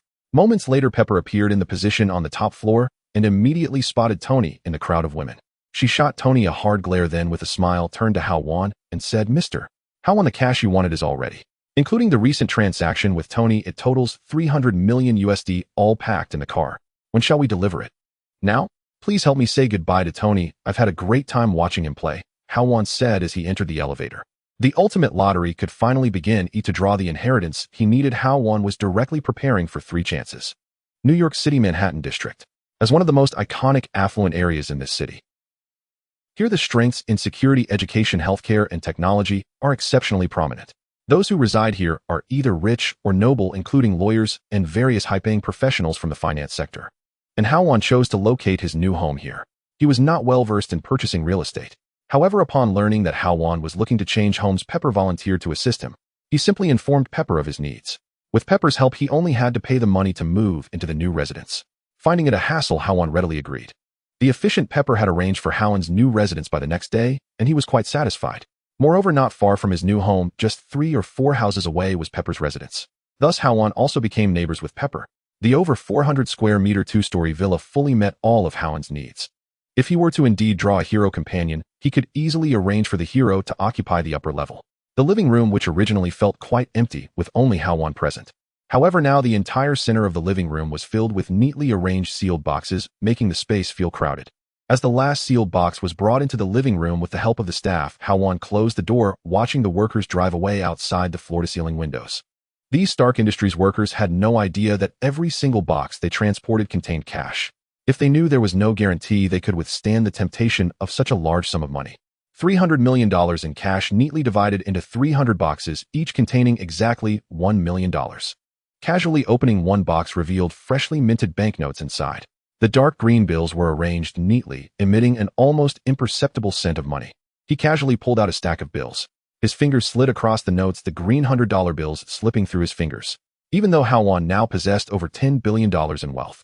Seeing the scene before him, he couldn't help but feel a bit overwhelmed. A full $300 million, each box filled with money. Who wouldn't be dazzled by such a sight? However, the arrival of so much money at his home was not merely for admiration. Regaining his focus, he skillfully opened the system panel. Without hesitation, Hao Wan clicked to recharge. "Would you like to recharge $300 million? "Yes." With Hao Wan's confirmation, the boxes before him began to shake one by one as if something inside them was stirring, and the sealed boxes started to open automatically. Fortunately, he didn't have to open them himself, otherwise just opening 300 boxes would keep him busy for a while. At that moment, the amount on the system panel was rapidly increasing. 50 million, 100 million, 150 million, 200 million. As the amount grew, the boxes before him automatically opened one after another, and the stacks of cash inside began to vanish in large swathes. After a moment, the amount on the system froze at $300 million. The boxes stopped shaking. What remained before Hao Wan were only the open, empty boxes. The exciting moment was finally about to begin. In the next instant, Hao Wan clicked on the ultimate draw position for the lottery. "Would you like to redeem 3 ultimate draws?" "Yes." 3 diamond chests appeared before Hao Wan. Just as he had guessed, the high-level draw was a golden chest, while the ultimate draw was indeed a diamond chest. So what would be inside this chest? The rewards for the ultimate draw were merely 2 types. A legacy. He had long had plans for the legacy. If he couldn't draw the legacy, he envisioned Hao Wan would choose to scout for someone suitable and sell the legacy to them. At the same time, he pondered another question. That is, when weapons are given to others, they provide experience. If a legacy is given to someone else, will he share the experience gained with them? His intuition told Hao Wan that he probably would. If it wasn't a legacy, then what about a hero companion? A max-level hero companion would undoubtedly provide Hao Wan with a significant boost in many aspects. Most importantly, a hero companion would be a completely trustworthy ally for Hao Wan. He just wondered, if he truly drew a hero companion, would this hero companion be capable? Of course, don't get it wrong, he meant capable in action. Suppressing his excitement, Hao Wan clicked on one of the diamond boxes. The chest opened. A red light shot out from the chest, ultimately transforming into a character illustration on the system panel. Hao Wan focused his gaze. It was an illustration of a hero. Weapon Master Legacy, legendary background, renowned for his exquisite martial arts in battle and his acerbic remarks. Although he skillfully wields every conceivable weapon in reality, he often chooses to fight with ordinary objects such as lampposts, thus giving his opponents a fair chance in battle. Category: Hero Legacy. Legacy Combat Power Limit Regional Level.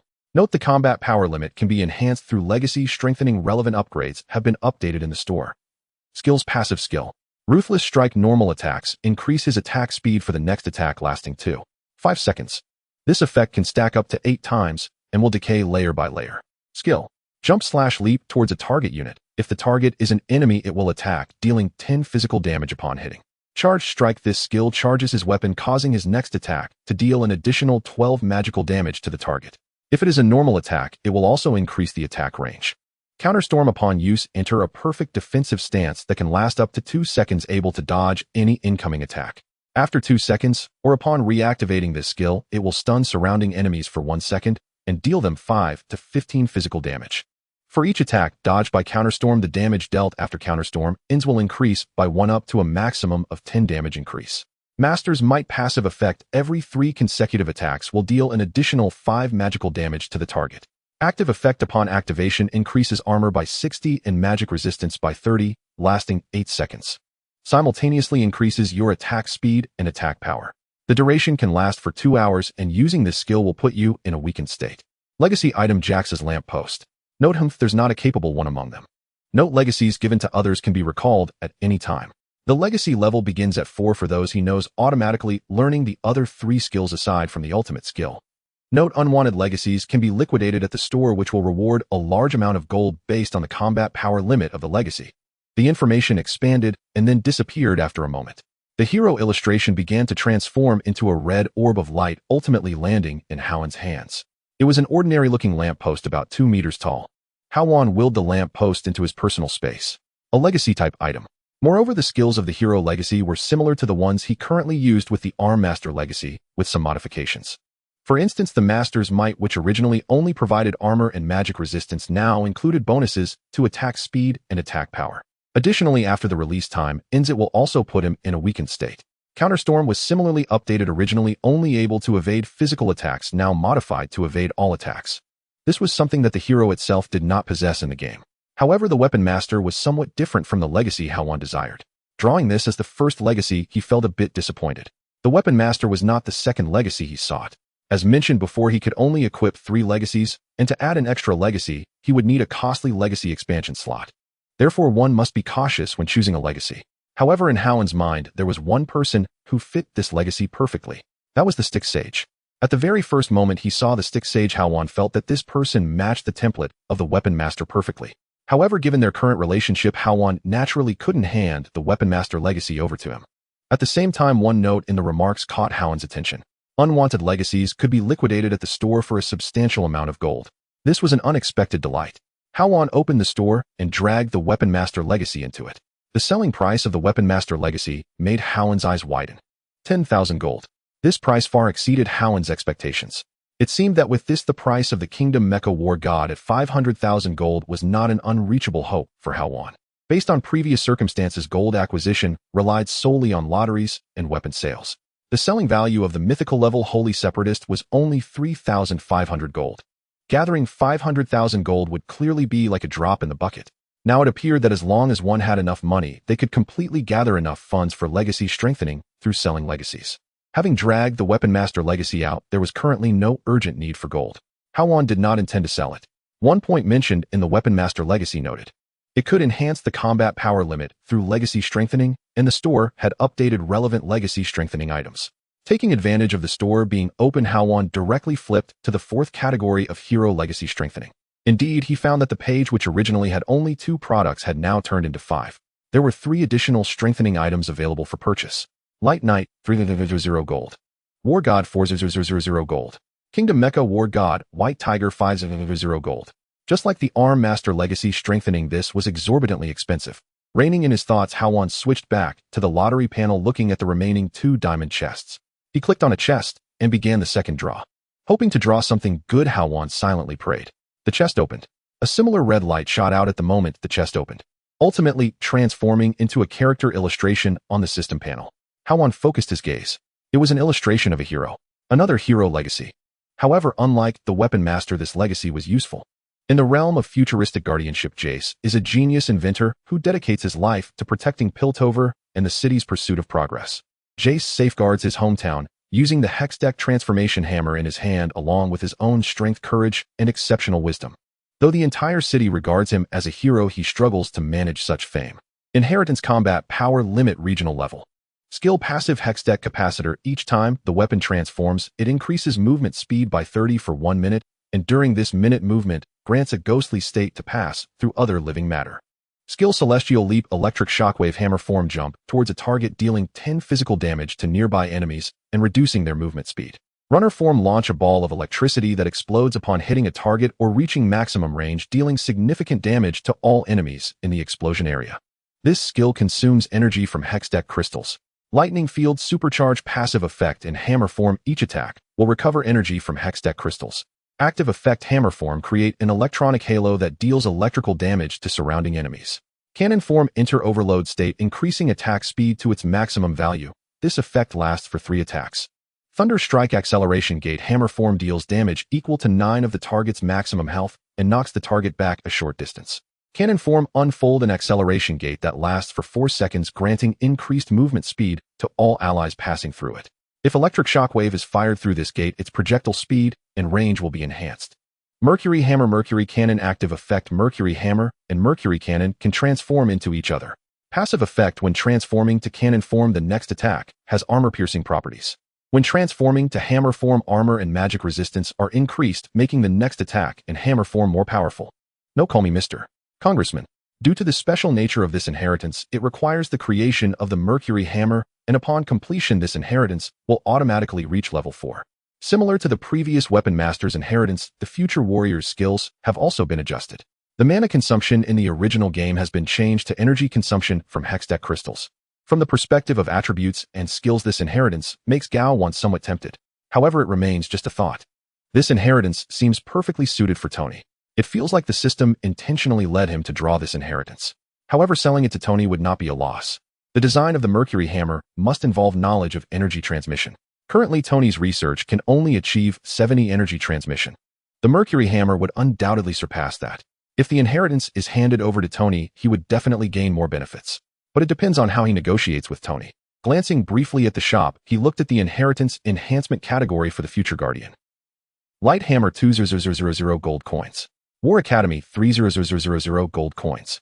Apocalypse Knight 5,000 gold coins. It doesn't differ much from the Weapon Master's inheritance enhancements. It seems that 5,000 gold coins is a barrier. He tucked away the design of the inheritance. Closing the shop, Hao Wan looked towards the last diamond treasure chest. His anticipated hero companion had yet to make an appearance. He wondered if the last treasure chest would yield one. He opened the treasure chest. The same red light appeared. An animated character illustration appeared on the system panel. Unlike the previous 2 illustrations, this hero illustration was dynamic. It was clearly not an inheritance, it was highly likely a hero companion. As the dynamic illustration revealed its true form, Hao Wan felt somewhat disappointed upon seeing the hero's image. Indeed, it was a hero companion, but it didn't seem very competent. Magic Cat Hero Companion Legendary Level Background. As a magical cat from Bandle City, Yumi was once the guardian spirit of a yordle which named Nora. After her master mysteriously disappeared, Yumi became the guardian of the Grimoire of Doors, a sentient book left by Nora, and they traversed the portals within the pages together searching for Nora. Category Hero Companion. Inheritance Combat Power Limit District Level. Note the combat power limit can be increased through lightning from hero companions. Since you obtained a hero companion, the hero companion category in the shop has been unlocked. Hero skills passive: after Yumi attacks a target, she gains a shield that can absorb damage and restores her own mana. This effect can trigger every 8 seconds. The shield remains until it is broken.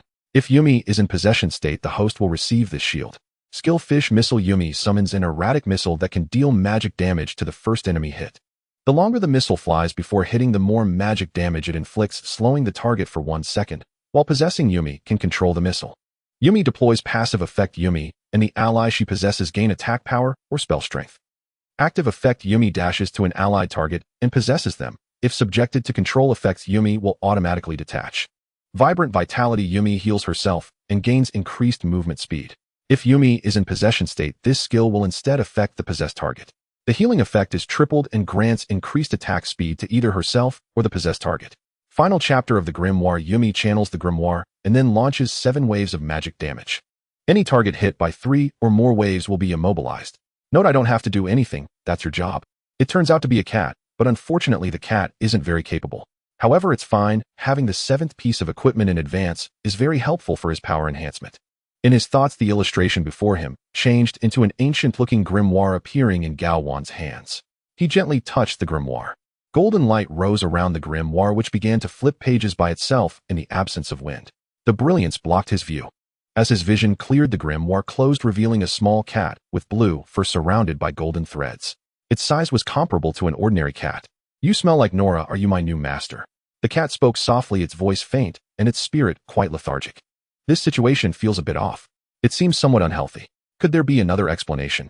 Given Hao Wan's understanding of the system, it's indeed possible.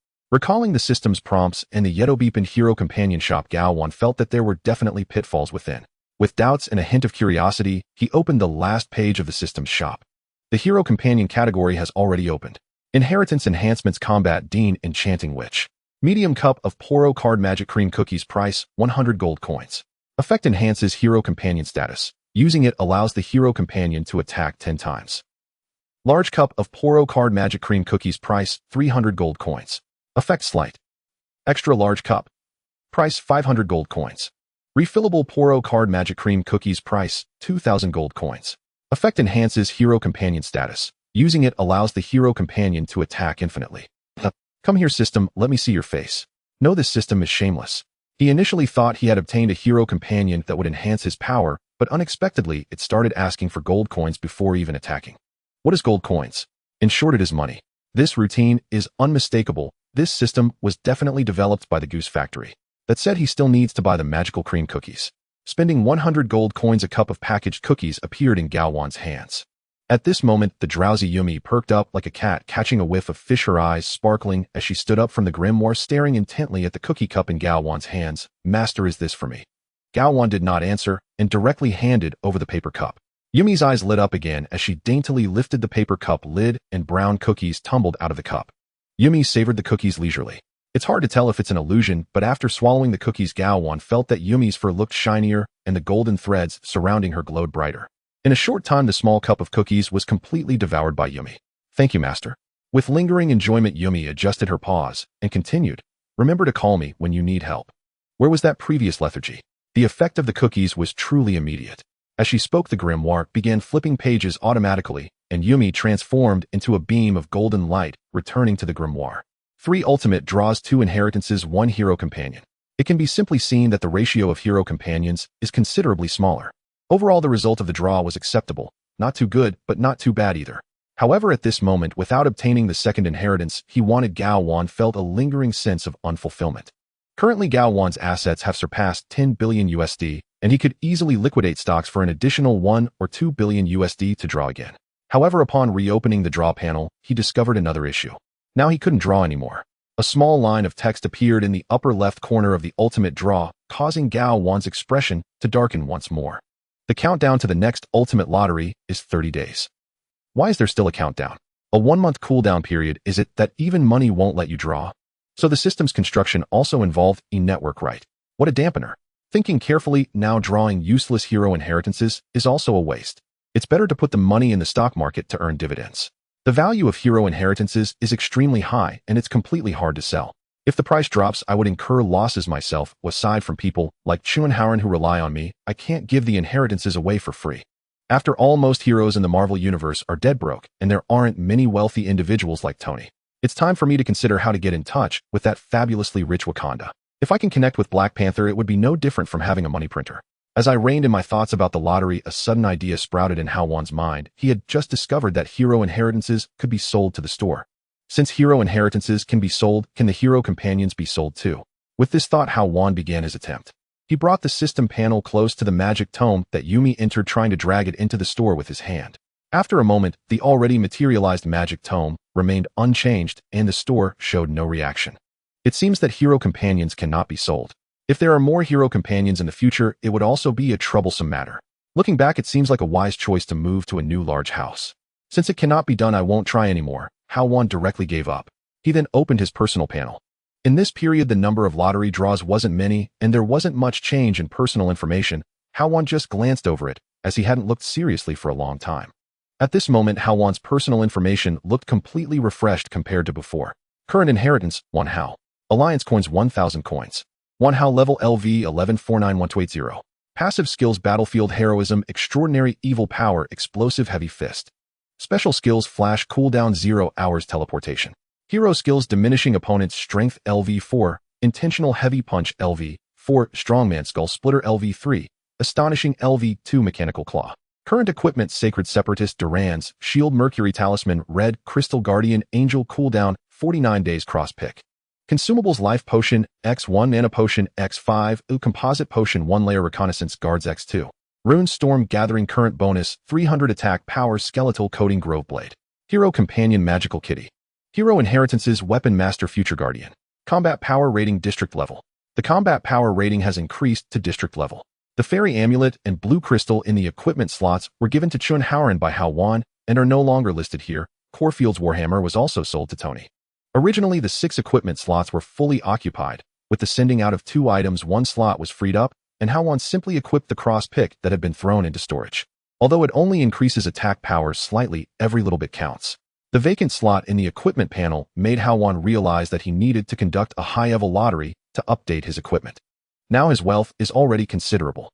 There is no need to have just 1 legendary piece of equipment. He can afford to have more. At the very least, he wants 3 or more.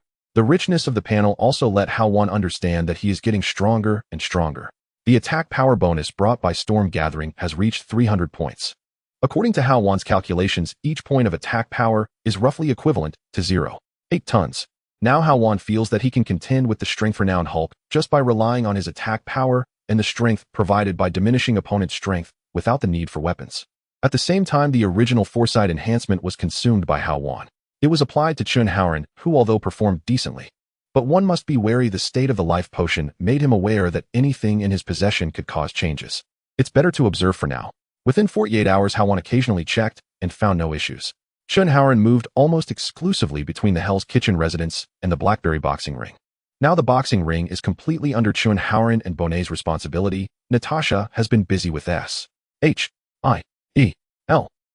matters recently. Although it was verbally agreed that Natasha would work for him for a year, Hao Wan did not keep her tied down. After pondering for a moment, Hao Wan closed the system panel. At this moment, the alarm on his phone rang simultaneously. Hearing the alarm, Hao Wan turned it off and switched on the television in front of him. This is the time Tony told him to remember to pay attention to the news. Today is the day Tony is holding a press conference. After Obadiah's arrest, Tony, as the largest shareholder of Stark Industries, has to explain what happened 3 days ago. He will also clarify the situations and incidents involving Iron Man and the steel giant near Stark Tower. Mr. Tony Stark has prepared a statement. He will not answer any questions and hopes everyone cooperates. Colonel Rhodes, as Tony's good friend, spoke at the podium. He stepped aside to allow Tony to take the stage. Tony walked from the back to the podium. Upon seeing Tony appear, cameras and flashes relentlessly focused on the podium like bees drawn to a blooming flower. Having long been accustomed to such situations, Tony walked to the podium expressionlessly. It seems like I haven't spoken this earnestly in a while, so I guess it'll just read from the script. After making a simple joke, Tony continued. Some people suspect that I am related to the incident at the entrance of Stark Tower because that huge armored figure mentioned my name. Excuse me, Mr. Stark, I think you really need to explain this matter. After all, our reporters do have audio from that time. A female reporter in the front row questioned. Ironically, the female reporter had also had a relationship with Tony. Before Tony could speak, Colonel Rhodes spoke first. I warned you all he will not answer any questions. Before he finished speaking, Tony raised his hand to interrupt Rhodes. It's fine. I know you all have serious doubts about the official explanation and announcement, but directly linking that superhero to me is another matter. No, I didn't say you were a superhero, the female reporter replied, not considering this frivolous young man a superhero. Very well, because your notion is quite bad and absurd. At this point, Tony's expression changed. His previously frivolous demeanor turned serious. I know I'm not cut out to be a superhero. I've made mistakes and almost died. Fortunately, I had friends who helped me, and here I want to thank my friend who should be watching this on TV now. This friend Tony referred to is naturally Hao Wan. Hearing this, Rhodes realized something was off and leaned closer to Tony, whispering, "Stick to the script, Tony." "All right," Tony replied, then picked up the script and earnestly said, "In fact, I am Iron Man." The camera in the live broadcast room shook slightly, and flashes once again relentlessly struck Tony's face. Without a doubt, tomorrow's front-page news in New York City will be the headline of Tony Stark admitting to being Iron Man. Hao Wan, in front of the television, had already anticipated this scene. He did not expect Tony to subtly express his gratitude towards him during the interview. He pressed the power button to turn off the television. With a smile, Hao Wan slumped onto the large couch. Not because Tony admitted his identity, but because after Tony announced his identity, Stark Industries' stock price soared once again. After this, the stocks in his hand are going to rise almost by double. Meanwhile, across the ocean in the Bear Country, an elderly man lay on a sick bed watching the television as Tony Stark announced his identity as Iron Man. He called for his son and gave a few instructions before unwillingly passing away. His son glared fiercely at Tony's face on the television and turned it off. That night, at the top of Stark Tower. As the owner of Stark Tower, the top 3 floors are Tony's private domain. Without Tony's permission, no one is allowed to enter these 3 floors. Since Tony took over Stark Industries, only Pepper and Obadiah had permission. Now that Obadiah has been arrested, only Pepper remains. Of course, that was in the past. Now there is an exception. Hao Wan has become the 4th person who can enter these 3 floors. At this moment, Hao Wan stood at the top of Stark Tower, and he did not find Tony's presence in the entire 3rd floor. Taking out his phone, Hao Wan dialed Tony's number. "Tony, aren't you at the company? I'm exercising. Did you come to the company to find me at?" On the other end of the phone, Tony's slightly panting voice responded. If not listened closely, it really sounded like he was exercising. "Exercising? Then why is there wind noise around you?" With keen perception, Hao Wan teasingly inquired, already guessing the situation. Upon hearing this, Tony continued to dodge the question. "I'm just driving my convertible to enjoy the breeze. That's why there's wind noise." "Enjoying the breeze? Did you not just say you were exercising?" Hao Wan said with a smile, then continued. "No more jokes. I know what you're up to. Tell me, when will you be back?" 10 minutes, 10 minutes. Just wait for me." The wind noise around Tony grew faster and louder, and he quickly hung up the phone. Before long, in Hao Wan's view, a light source resembling a comet with a trailing tail appeared. As the light source approached, it slowed down, eventually landing gently in front of Hao Wan. Unlike the previous gold and red color scheme, the Iron Man now donned a blue and silver color scheme. Even more different is that a protruding fixture appeared on his back, where an ancient-looking warhammer was secured. As the mask opened, Tony stepped towards Hao Wan, noticing Hao Wan's attention on the warhammer behind him, and spoke. "This hammer you gave me is incredibly useful, so I made a stand for it." "Not bad, quite pleasing to the eye," Hao Wan praised. "You left abruptly last time, so what brings you here this time?" "Speak up," Tony asked directly. Hao Wan did not answer immediately. With a wave of his hand, a cylindrical design drawing appeared in his grasp. "A fine item, you'll definitely love it. Come, let's discuss inside." "What fine item? Let me see it quickly." Tony's eyes sparkled with anticipation as he focused on the design drawing in Hao Wan's hand. He understood that the design drawing in Hao Wan's hand was indeed the fine item he spoke of. At that moment, beneath Tony's feet, mechanical arms emerged from the ground, disassembling parts of the armor he wore. On Tony's chest, wearing a t-shirt, a bluish glow emanated distinct from the previous heavy metal reactor. A diamond-shaped crystal floated above the reactor, rising and falling continuously. It was indeed a Hextech crystal. His past experiences told him that the fine item in Hao Wan's possession was undoubtedly something truly valuable. Whether it was the Hextech crystal on his chest or the Kalfeld's warhammer on his back, both proved that Hao Wan's items were certainly of high quality. "This item of mine is highly valuable, and according to my assessment, it is very suitable for you," Hao Wan said with a mysterious smile, slightly revealing part of the design drawing in his hand. The rolled design drawing unfurled, conveniently revealing a small part of the head of the Mercury hammer. "What item is this designed for?" "Right." Tony's gaze shifted back, his brows furrowing as he caught a glimpse of the clues hidden within that small portion. "It's a design drawing. I have a question for you. With your current technology, what is the energy transmission efficiency of the Hextech crystal?" Hao Wan spoke while rolling up the design drawing again, locking eyes with the resentful Tony as he inquired. "Is it still at 70? I've tried all known materials, but none seem to work. In terms of transmission modes, I've constructed various energy transmission methods, but the maximum efficiency seems to have reached a bottleneck, only achieving 70. I suspect that current technology can only reach this level." At that moment, Tony explained the efficiency issue, eager to share as a genius scientist, even though Hao Wan might not fully understand. His eyes suddenly lit up as he finally grasped Hao Wan's implication. "Wait, you suddenly mentioned this. Could it be that this design drawing contains a solution to improve energy transmission efficiency?" Talking to smart people is just that convenient. Hao Wan snapped his fingers in front of Tony, shaking the design drawing in his hand, then continued. "Do you remember the congressman I mentioned? This design drawing is the weapon design he created.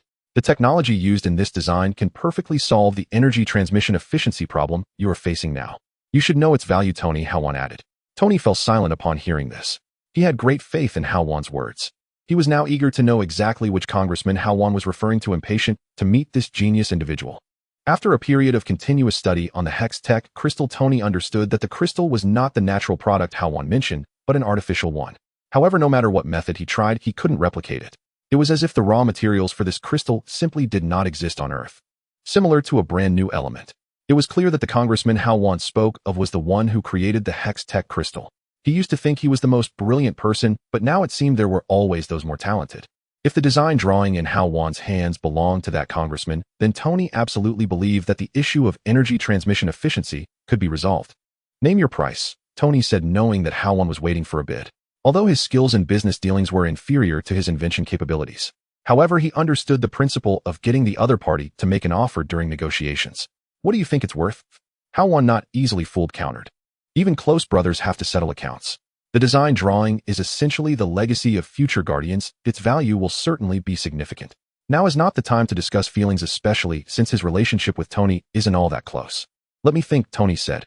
He knew that if he could improve the efficiency issue of the Hextech crystal, its value would be quite high, but still limited. Because even with higher efficiency, the control over the Hextech crystal still lay in Hao Wan's hands. Let me remind you, the technology contained in this weapon design isn't just about energy efficiency. Hao Wan continued, determined to elevate the value of the design drawing further. The technology embodied in the Mercury hammer is not merely about energy efficiency. The switch between two forms represents another highly valuable technology. The technological sophistication involved in each form's skill attack methods is even more advanced. The effects of the acceleration gate and the phantasmal state during form switching go without saying. What payment method do you prefer? It wouldn't be cash again, would it? Hao Wan's words increasingly stirred Tony's interest as he confirmed the value and then inquired. He was now somewhat impatient to know what this design drawing was truly like. No need for cash, other methods will do. How, let's skip the roundabout and get to your asking price. Tony finally couldn't hold back, leaning closer to Hao Wan with his arm resting on his shoulder to create a sense of intimacy. How much of Stark Industries shares can you offer? Hao Wan did not hide his intentions any longer, directly stating his purpose. He didn't want cash, he wanted shares. This technology is comparable to an equity investment. Asking for shares shouldn't be a problem, right? Originally, Hao Wan intended to demand cash. However, the cool-down time for the ultimate draw made him realize that a steady approach was entirely correct. No matter how much wealth he gained in one go, he could only draw 3 times a month. Having money that can't be spent is useless. It would be better to directly ask for shares. Receiving dividends from Stark Industries each quarter would be sufficient. No problem, Stark agreed readily, quickly accepting Hao Wan's request, fearing only that Hao Wan would propose conditions he couldn't meet. After Obadiah was arrested, all his shares were transferred to Tony's name. Combined with Tony's original 40 stake, Tony now held nearly 70 of Stark Industries. With near absolute control, as long as the conditions Hao Wan proposed did not affect his position as a major shareholder, Tony could satisfy them. He understood that although he did not know what the design drawing in Hao Wan's hands truly meant, it would certainly be significant. A single Hextech crystal can sustain the operation of an armor for over a year. If the energy efficiency were improved again, the armor's endurance time would also be extended. At the same time, the quality of the energy supplied to the armor would be enhanced. As long as he had more Hextech crystals, he could create more powerful armors. He added, "You won't ask for an exorbitant price, will you? Although I have many shares, I'm not a fool." Obadiah nearly killed you. If it weren't for the fact that he handed over the warhammer with armor-piercing effects to Tony. He truly did not know what could possibly contend with the larger armor that Obadiah produced with the Hextech crystal as its core. With a mental sigh, Hao Wan stated his expected price, 5 of the shares. An absolutely high price. Stark Industries was now vastly different from a few days ago. Following Tony's announcement of being Iron Man, the market value had surged again. 5 of the shares was valued at around 25 billion USD. This value was certainly far beyond Hao Wan's psychological expectations. However, in business, there must be a process of bargaining. Deal. Tony agreed immediately without a hint of hesitation and exceptionally cheerfully. What the F, the rich really have cash to burn. No haggling over 20 billion USD, and he didn't even bat an eye before handing it over. Internally, Hao Wan thought to himself, all right. He'll have Pepper come over and transfer 5 of the shares under my name to yours. Tony was already anxious. He saw the future beckoning to him, pulling out his phone to call. Pepper, prepare a share transfer document. The transferee is Hao Wan. Hurry up and bring it over. Tony, do you know how much that is? Have you been kidnapped? Pepper asked incredulously on the other end of the line. Just get it done and deliver it to the top floor shortly, Tony said without elaborating, then fixed his gaze on the design drawing in Hao Wan's hand. How can you hand over the design drawing now? Of course, Hao Wan replied with a smile, handing over the design drawing in his hand. Paying you makes you the boss, so absolutely no problem. Tony took the design drawing as if it were a treasure. Unrolling it, he placed it on the entire operational platform. The originally flat design drawing was suddenly pulled out by Tony, transforming into a 3-dimensional holographic image. He didn't mind that Hao Wan was right beside him after all the design drawing was being sold to him. magnifying the model of the design, drawing Tony's finger rested on his chin as he pondered aloud. This is a hammer, right? A hammer powered by the Hextech crystal. Although I'm not sure, I feel that the hammer you sold me before was more useful, Tony added. Take a closer look. It's not just a hammer, Hao Wan prompted. Tony scrutinized it closely and eventually discovered the clue. Clicking on the three-dimensional pattern in the holographic image, the original Mercury hammer underwent a transformation, changing into the state of the Mercury cannon. The design is truly ingenious. It can achieve such a level of weapon transformation. Tony nodded in genuine praise. Then he zoomed in on the three-dimensional pattern in the holographic image, finally locking onto the part supplied by the Hextech crystal, his eyes gleaming with excitement. So this is the energy transmission mode. How come I didn't think of that? J-R-V-I-S. Simulate the transmission effect of this mode. Simulation started. The current simulation result shows an energy transmission efficiency of 95. The intelligent voice of J-R-V-I-S emerged. Tony silently celebrated. At that moment, the sound of the elevator echoed as Pepper stepped out holding the document. 3 months later, at S-H-I-E-L-D, West Division in the S-H-I-E-L-D Accelerator Test Center. Personnel are in the process of evacuation with crowds on the ground, moving swiftly yet orderly. A figure stands still contrary to the flow, waiting patiently. It is Coulson. A helicopter flies overhead and lands steadily on the ground. The powerful wind generated by the rotating blades tousles Coulson's hair. The cabin door opens and Hill steps out of the helicopter, pausing instinctively, followed closely by Fury. What's the situation? Is it bad? Fury asks as he approaches Coulson with Hill standing beside him. Coulson, wearing sunglasses, removes them and replies, "The problem is right here, Director Fury. We don't know the situation yet." What situation? Fury inquires with confusion. It's in the elevator, Coulson says as he heads towards the test center, inviting Fury and Hill to enter the elevator. Inside the elevator, Coulson explains, Dr. Selvig detected an energy source released by the Tesseract 4 hours ago. If I remember correctly, NASA did not authorize Selvig to test the Tesseract, Fury states, voicing his concern. That's correct. Dr. Selvig didn't conduct any tests. He wasn't even nearby. The energy was triggered automatically, Coulson explains.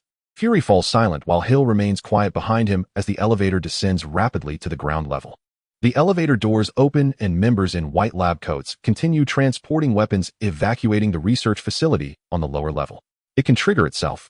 What level of energy has it reached? Fury asks as he glances at the departing personnel, turning to Coulson. It's still rising, but Dr. Selvig can't shut it down. Coulson warns the evacuating personnel to be cautious and continues, I had no choice but to order everyone to evacuate. That was the right decision. How long will the evacuation take? Fury affirms Coulson's action. Coulson, now slightly behind, explains, this level can be completely evacuated within half an hour, and almost everyone above has evacuated. Faster please, Fury urges. Coulson nods in agreement and begins overseeing the evacuation from the research facility. At this moment, only Fury and Hill remain headed towards the Tesseract research room. Hill, what do you think about this situation? Fury asks. He has always considered Hill as a potential successor, and his words carry an evaluative tone. Hill thinks for a moment before expressing her opinion. Sir, I believe evacuating everyone is useless. How is it useless? Fury continues down the spiral staircase without looking back. Are we just going to sit and wait? Go back and let everyone sleep? Actually, my suggestion is to abandon the research on the Tesseract. Hill takes a deep breath as if contemplating for a long time before speaking. If we cannot control the energy of the Tesseract, the range of its potential harm may exceed our imagination. She has always held this view. Researching certain unknowns can indeed lead to technological advancements and growth in various fields. However, in her opinion, the risks of the Tesseract outweigh its benefits. You need to go relocate all the Tier 2 prototypes now. Fury, aware of Hill's thoughts, gives her a different task. Director, do you still need to focus on this? Hill questions upon hearing Fury's instructions. She understands that the Tier 2 prototypes Fury refers to are one of the products of Tesseract research, and they are also a type of destructive weapon. As long as the apocalypse is not upon us, we still need to prepare in other areas. Clear out all equipment and technology from the underground lab. Fury responds, then turns his gaze firmly towards Hill. You have no idea how much there is to consider from my position, Hill. I have high hopes for you. Understood, Hill replies, coldly, seeming to ignore Fury's second statement. Watching her leave, Fury enters the research facility. The Tesseract is set on a machine filled with technological sophistication, with the ethereal blue energy fluctuating around it. What's happening, Dr. Selvig? Seeing the changes in the Tesseract, Fury feels uneasy and addresses Selvig. Could previous research have triggered some change within the Tesseract? He follows up with, is there anything confirmed yet? Director Fury.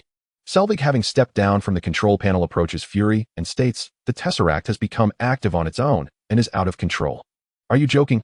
Fury responds, still somewhat skeptical. "This is not funny at all." Selvig continues explaining, "The Tesseract has not only been activated, but is also acting on its own. Did you not try to cut off its power supply?"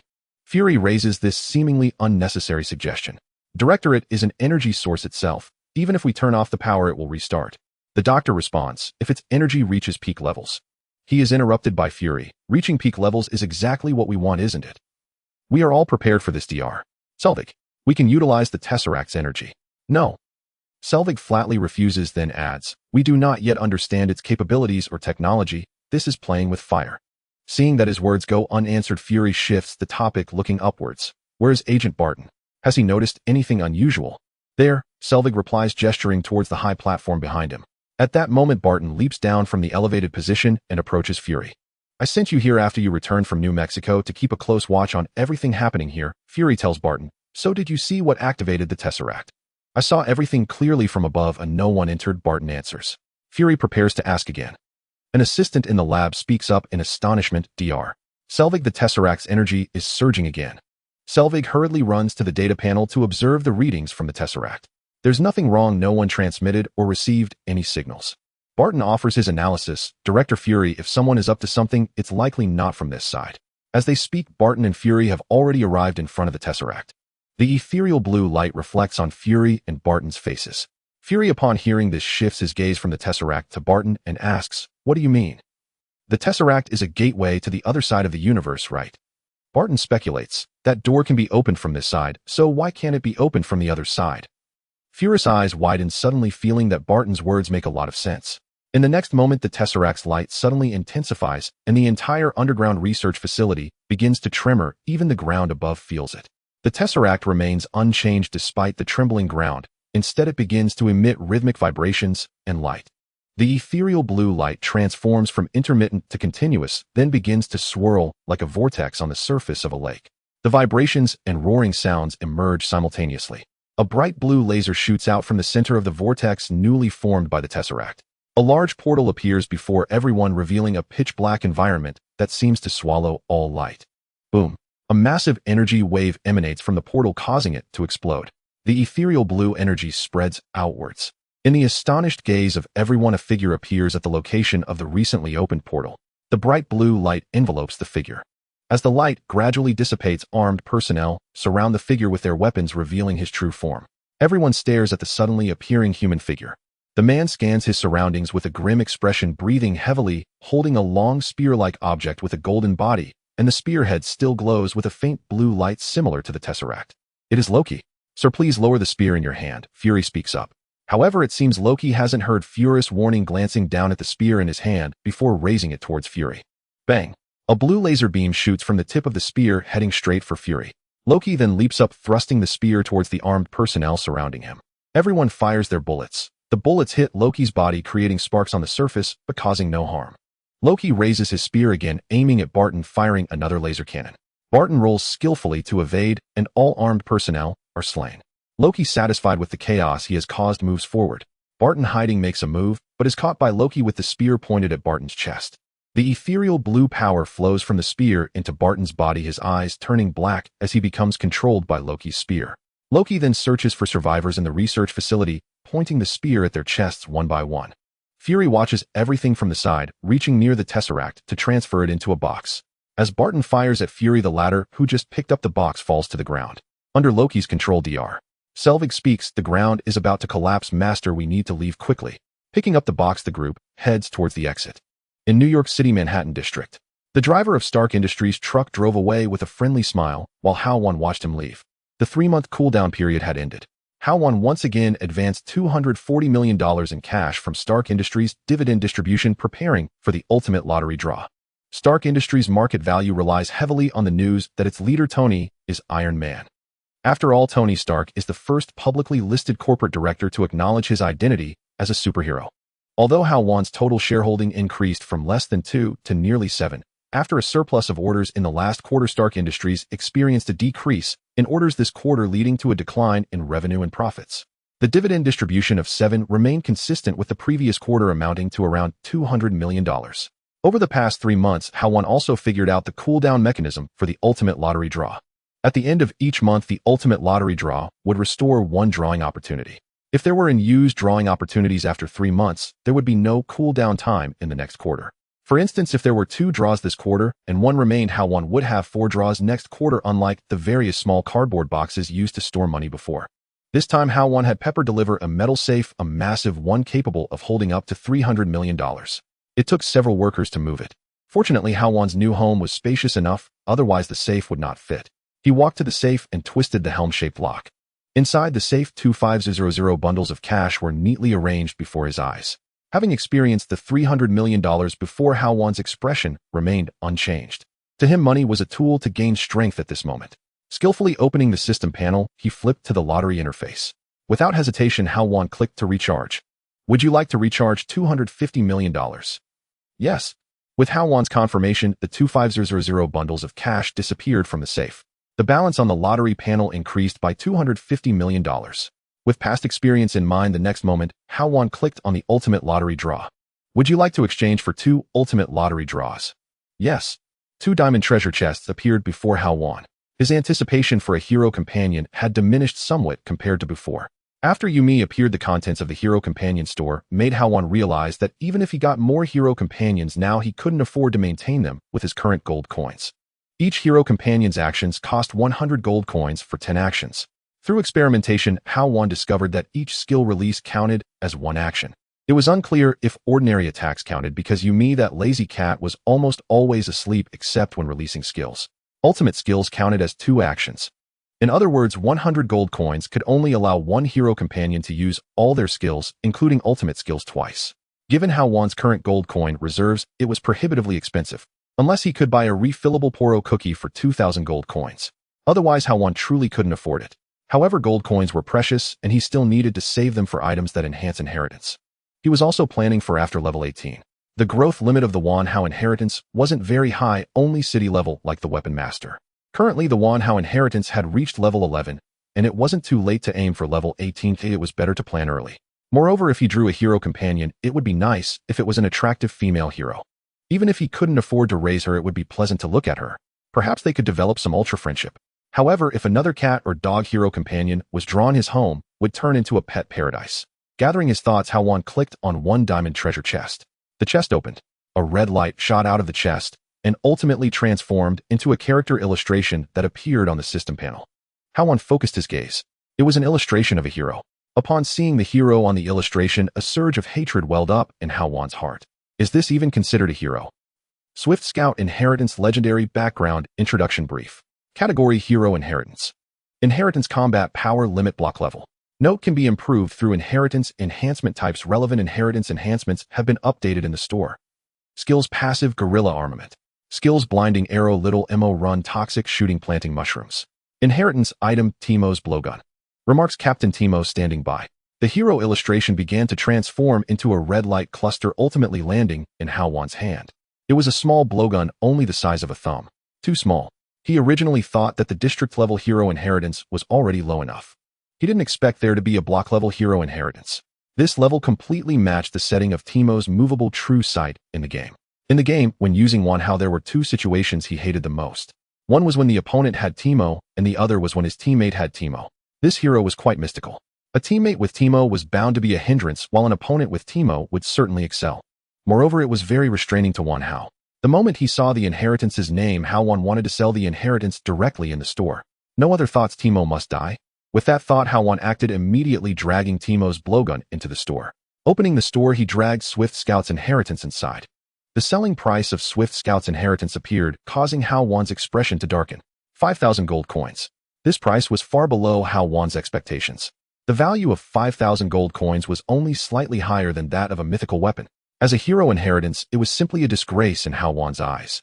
It should be known that the Weapon Master's inheritance costs 1,000 gold coins. Swift Scout was only 5,000, half of the Weapon Master's. It seems Hao Wan's previous speculation was correct. The resale price of hero inheritances is related to the growth limit of the inheritance. The higher the growth limit, the higher the value. Not bothering to observe the enhancement types of Swift Scout's inheritance, Hao Wan directly sold Teimo's inheritance. Would you like to sell Swift Scout's inheritance? Yes. Your 5,000 gold coins have been credited. The gold coins in the store location increased from 1,000 to 6,000. He didn't know when he would draw the inheritance he wanted. The system could only carry 3 inheritances, any more would require inheritance expansion slots. Considering the system's situation, the price of the inheritance expansion slots was absolutely exorbitant. Thus, Hao Wan was particularly cautious in choosing inheritances. The first inheritance was Wan Hao. This was definitely not to be changed, there was no way he liked it, and its level had already risen to 11. Even if the later combat power rating limit is only city level, it can still be improved through inheritance enhancement. Among the remaining 2 inheritances, Hao Wan had to give a position to the Star Dragon King. From his judgment, the inheritance of the Star Dragon King was at least planet level or higher. Even the first level Star Dragon King could manipulate star systems completely unreasonable. This position must be reserved. As for the last position, Hao Wan's mind was already made up. It was just 2 choices: Liberator and Ruined King.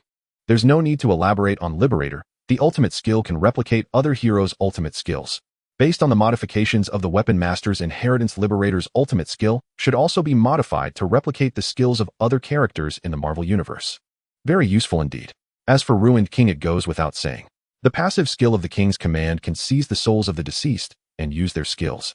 If there are many souls nearby, then Hao Wan essentially has countless lives. Simultaneously, he could use an infinite number of skills.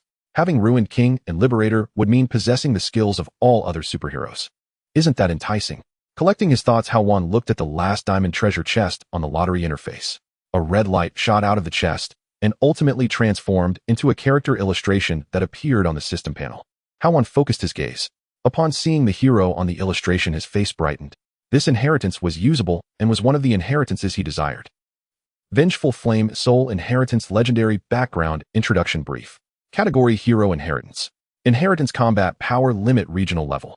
Note: can be improved through inheritance enhancement types. Relevant inheritance enhancements have been updated in the store.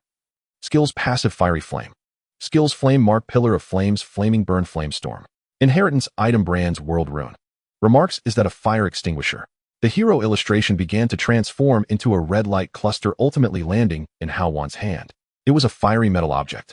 Holding it in hand, he could feel a slight warmth. The regional level combat power limit.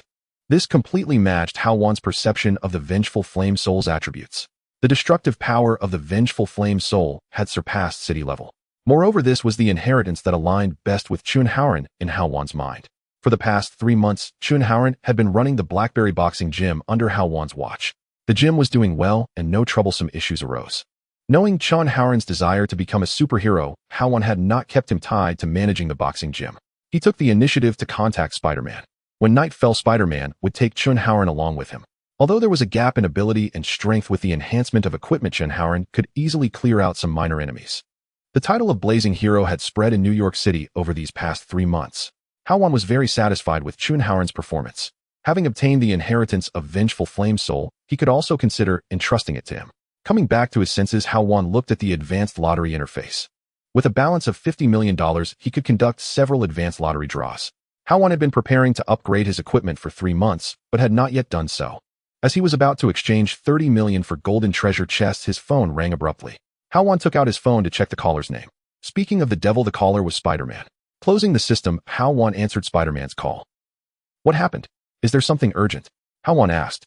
The little spider had dealt with numerous criminals in New York City, including extraordinary ability criminals, but had not contacted him during the entire process. The call this time must be due to some troublesome situation. The last time they contacted him was when Electro and Dr. Octopus were chasing the little spider. Mr. Hao Wan, I'm in trouble. I can't solve it with Mr. Chun, and we are now on the run, the little spider said with the sound of rushing wind audible in the background. It should be during their escape. What trouble? Hao Wan pressed for details, thinking to himself that they had indeed encountered an unsolvable problem. He had only entrusted Chun Haoran to the little spider 3 months ago. He could not let this trouble lead to a direct demise. Finding someone else to inherit the legacy of Vengeance Flame would indeed be challenging. He had come to this world as Hao Wan's first true confidant. He still cared about Chun Haoran's safety. It's that Electro. The little spider replied, and the wind noise suddenly increased in the speaker along with the sound of electricity and the little spider's exclamations. I'm escaping with Mr. Chun, they're moving very fast. They oi. Hao Wan caught the implication in the little spider's words and asked. Hearing that Chun Hao was still by the little spider's side, he felt somewhat relieved. He had witnessed Electro's last attack on the little spider. After Hao Wan had severed Dr. Octopus' mechanical arms, Electro had turned into electricity and fled. That escape speed was exceptionally fast. He did not expect Electro to appear again this time, and from the little spider's words it seemed there were others involved, not just Electro.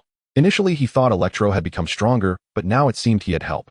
After all, if it were just Electro with Chun Hao's assistance, the little spider should be able to handle him. Yes, it's them. Not just Electro, but also a human who can turn into sand. The little spider's voice came again. The other end of the call was filled with sounds of electric shocks and heavy impacts. It was evident that the situation was dangerous and chaotic just from the sounds. "Where are you?" Hao Wan asked. He had already figured out the identity of the other person the little spider was describing, the Sandman. His real name is William Baker. He was an ordinary criminal who accidentally stumbled into a desert military testing ground during a prison break, was exposed to radiation, and buried in the sand, awakening as the Sandman. His ability allows him to control sand with his mind and to turn himself into sand.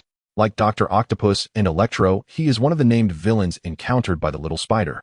The situation was similar to that of Dr. Octopus. Both were enemies of the original Spider-Man. According to the timeline of the Amazing Spider-Man, they should never have crossed paths. Hao Wan felt increasingly puzzled about this world. Was it possible that although he was in the Marvel Universe, there were still differences in some aspects? At least in his view, Dr. Octopus and the Sandman should not exist. I led them to the location of Forest Park, just like last time, but it seems I made a mistake. The Sandman is getting bigger. The little spider hurriedly responded, panting as he spoke, clearly exhausted from fleeing. "Okay, I'm on my way." Hao Wan immediately agreed and walked towards the door. The Sandman's ability is to control sand. Forest Park is practically his playground. The longer they delayed, the more troublesome the Sandman would become. Just as he opened the door, a figure appeared at the entrance.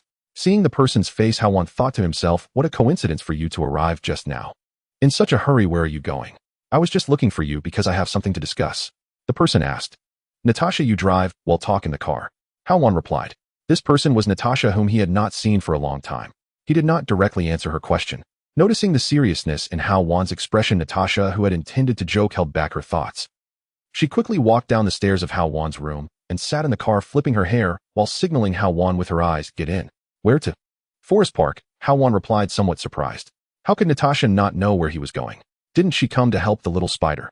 Thinking of this, Hao Wan continued to ask, "Don't you know what's happening there?" With Natasha's status as a S.H.I.E.L.D. agent, she should have received the news immediately about the little spider's battle with Electro and the Sandman. "I'm not sure."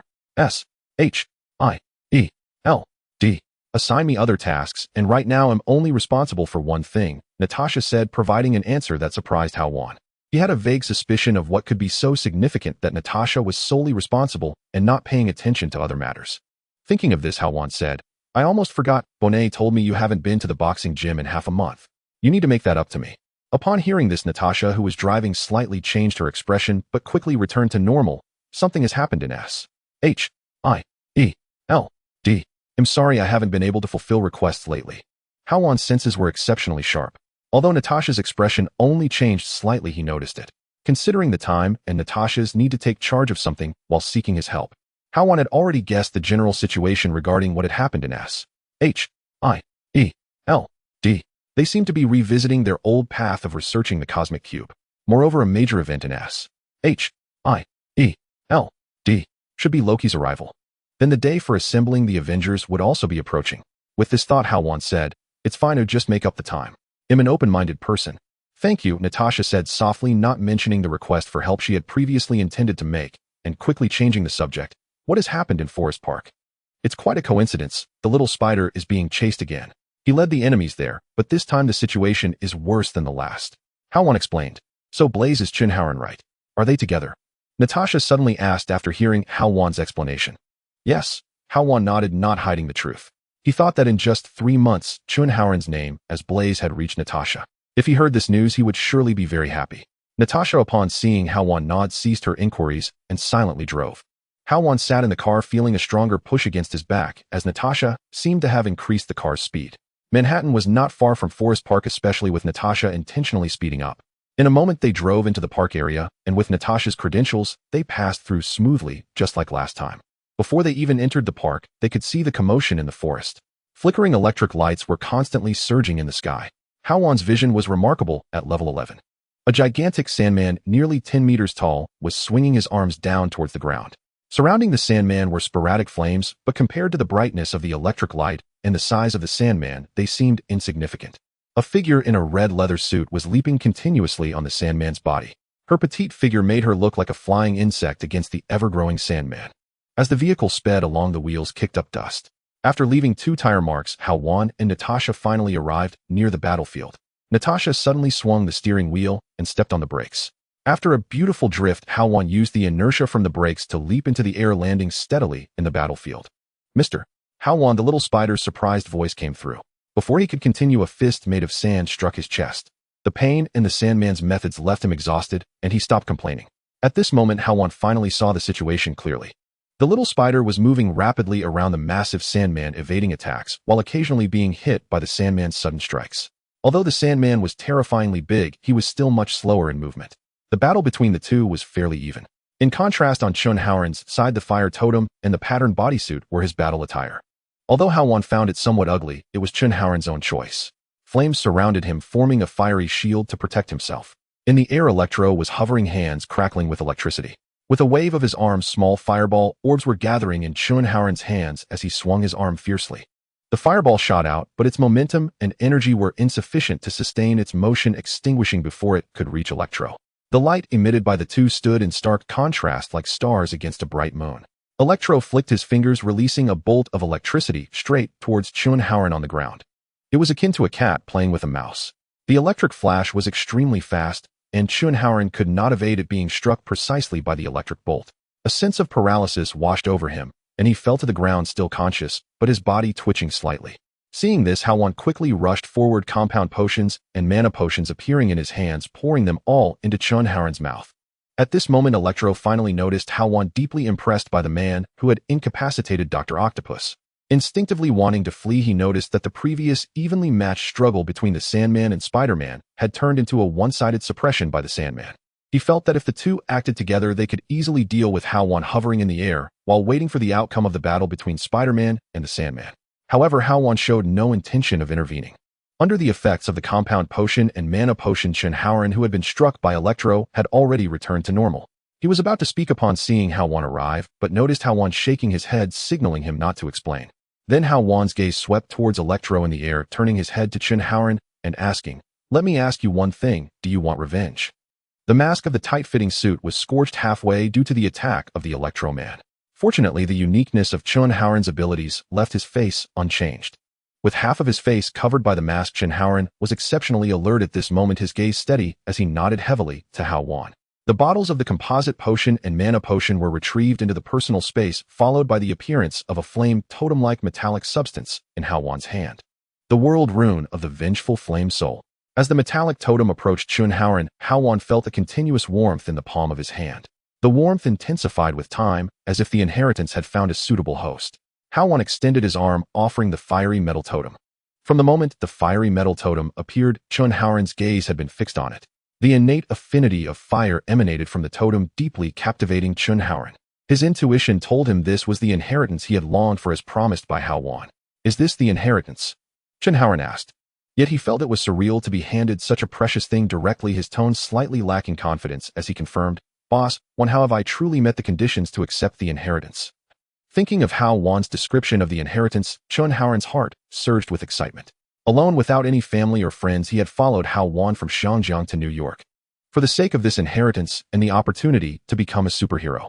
The chance to be a superhero. With Hao Wan's help, he had already earned the friendship of Spider-Man.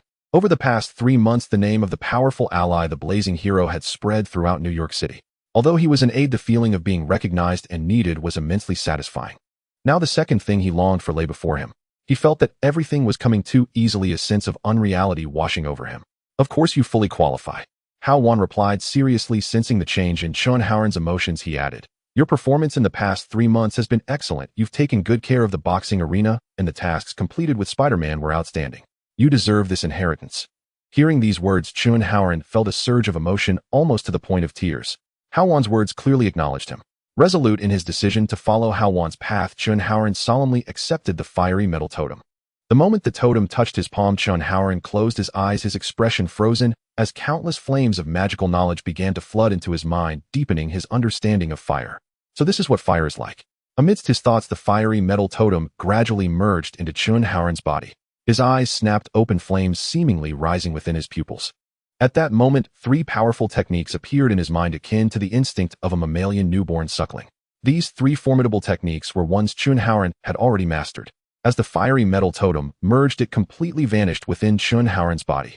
He felt a surge of heat different from before enveloping him. Clenching his fists, scorching crimson flames erupted around his fists and arms.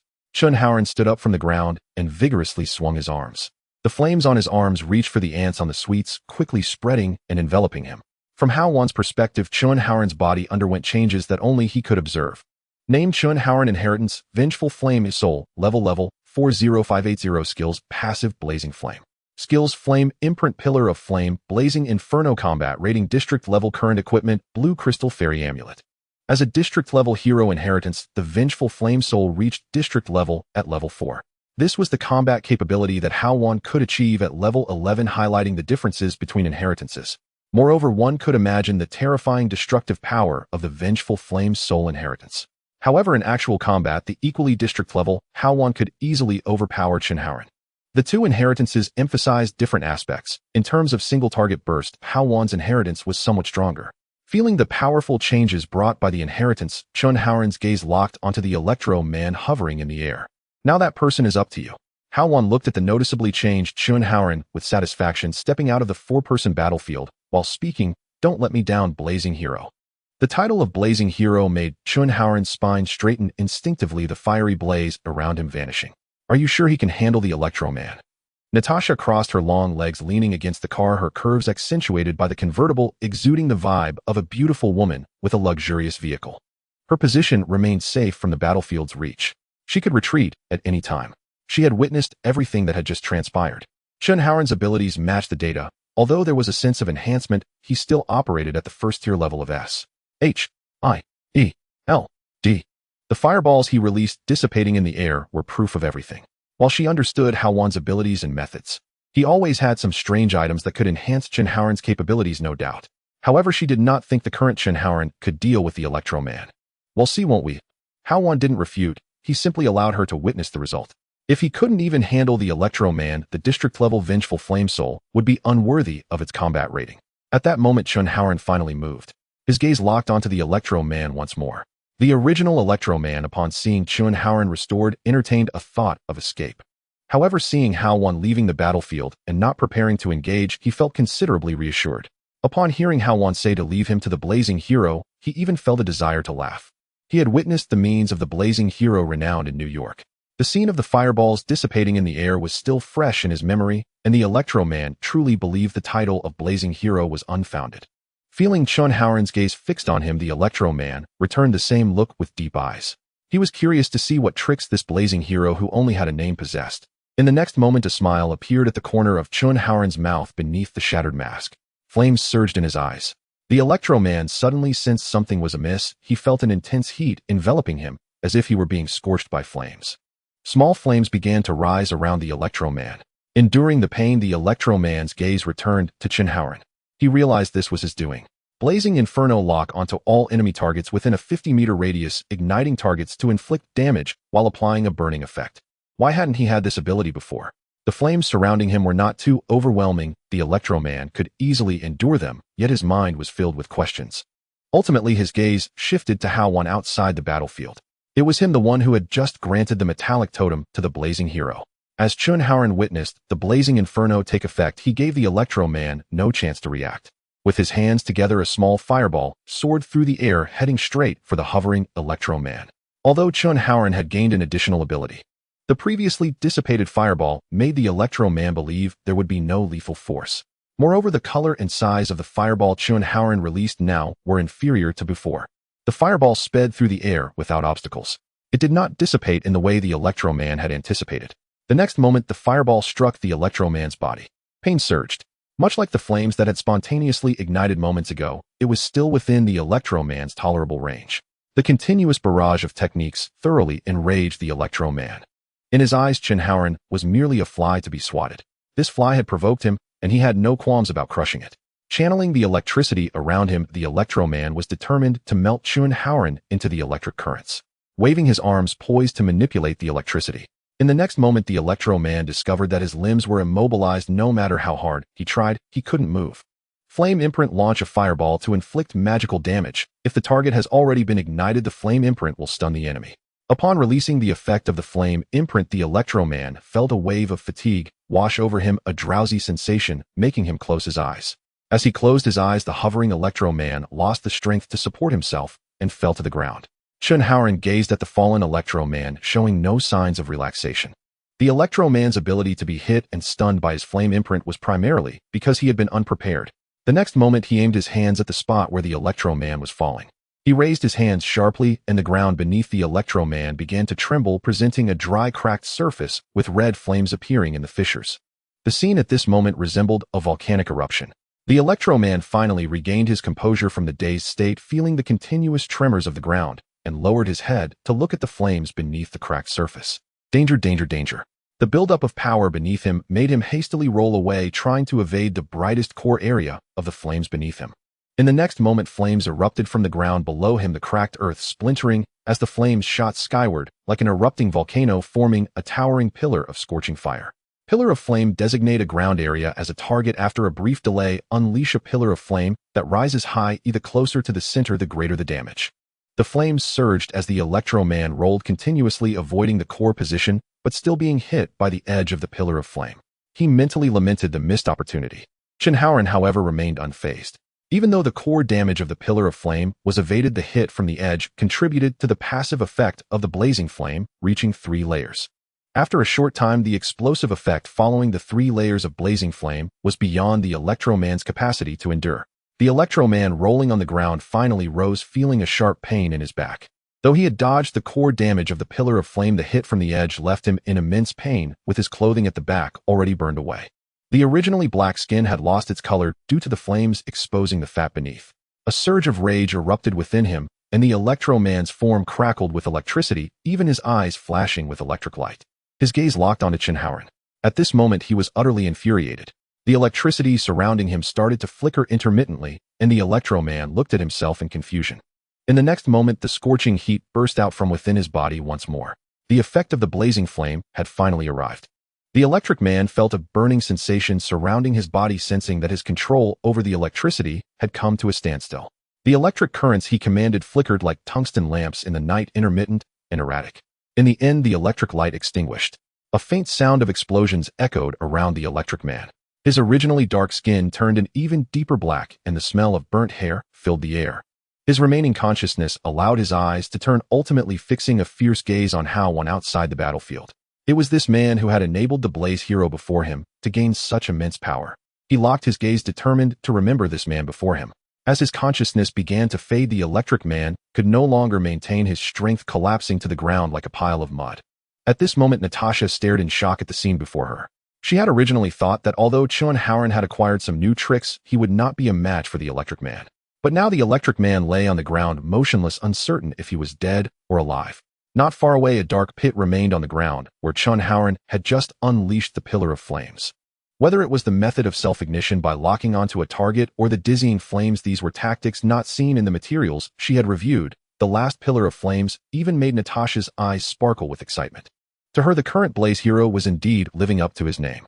If it weren't for the confirmation that the person beneath the Blaze hero's attire was Hao Wan, Natasha might even suspect that the one performing so brilliantly was someone else entirely. Judging by his current performance, Hao Wan far exceeded the first level of classification by S.H.I.E.L.D. Moreover, he not only reached the second level, but was also on the verge of attaining the third level. He had already become a target for recruitment by S.H.I.E.L.D. This was merely the display of Hao Wan's abilities. She wondered what other hidden talents he might possess. She withdrew her gaze from Hao Wan. As her focus shifted to Hao Wan, her eyes held profound meaning. The root of it all. The reason for Hao Wan's transformation lay with the man in front of her. The flaming totem metal he had just given Hao Wan was the catalyst for this change. What is that thing? Natasha directly asked, her gaze on Hao Wan growing increasingly profound. What thing? Hao Wan feigned ignorance in his response. He naturally understood that Natasha was referring to the flaming totem metal. He did not unintentionally reveal this information. Moreover, allowing Natasha to see it was a deliberate choice of his. The existence of such inheritances would eventually come to light, and he had no intention of hiding it. While his relationship with H.I.E.L.D. could not be described as amicable, it certainly could not be labeled as hostile. Currently, Hao Wan's strength was insufficient to confront S.H.I.E.L.D. alone. Additionally, the financially powerful S.H.I.E.L.D. was one of Hao Wan's target clients. Just one Tony was evidently not enough. Powerful inheritances cannot be easily handed over to S.H.I.E.L.D. But some district-level inheritances like those from Timo could certainly be traded. If he hinted at the possibility of selling, he believed S.H.I.E.L.D. would not refuse. How? Stop keeping me in suspense, you know what I'm talking about. Natasha said, her tone somewhat melancholic.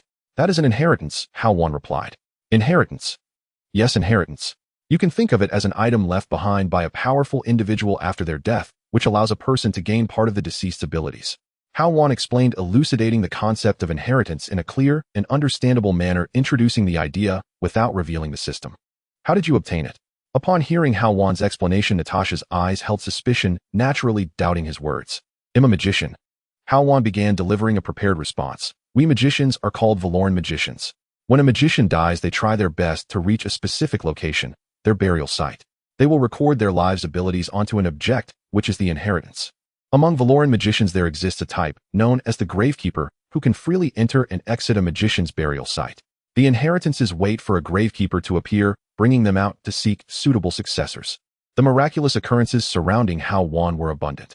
Natasha, initially skeptical, now found herself believing much of what he said. So you are a Gravekeeper among Valoran magicians? Then does that mean the flaming totem metal you brought out is an inheritance? Smart. Hao Wan responded. No need for him to explain, as she figured it out on her own, which was simply wonderful. Natasha pondered for a moment, recalling Hao Wan's words. After analyzing, she spoke again. You mentioned that it is the burial site of Valoran magicians, so there must be more than one magician who died there. Therefore, there must be more than one inheritance, right? As she remembered his words, she detected the deeper meaning behind Hao Wan's statement. Since it was the burial site of all Valoran magicians, the inheritances within it surely exceeded one. With inheritances varying in strength, what kind of inheritance did Shinharan receive?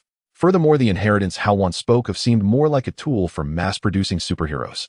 As Natasha contemplated this, she looked at Hao Wan in disbelief, finally realizing what the burial site he mentioned truly implied. Of course, Hao Wan replied nonchalantly, showing no concern for Natasha's astonished expression. Seeing Hao Wan's affirmative answer, Natasha's heart raced with excitement. She wanted to directly inform S.H.I.E.L.D. about this news, but hesitated, cautiously probing. So is there an inheritance suitable for me in there? If she could obtain the inheritance Hao Wan mentioned, it would undoubtedly be a significant boost for her. Similarly, it would be the same for S.H.I.E.L.D. There should be, right? Hao Wan deliberately hesitated, thinking Natasha had finally taken the bait. Few could resist the allure of becoming stronger. Quickly filtering through a few heroes that would suit Natasha in his mind, he finally said, however, there are some restrictions on entering the burial site.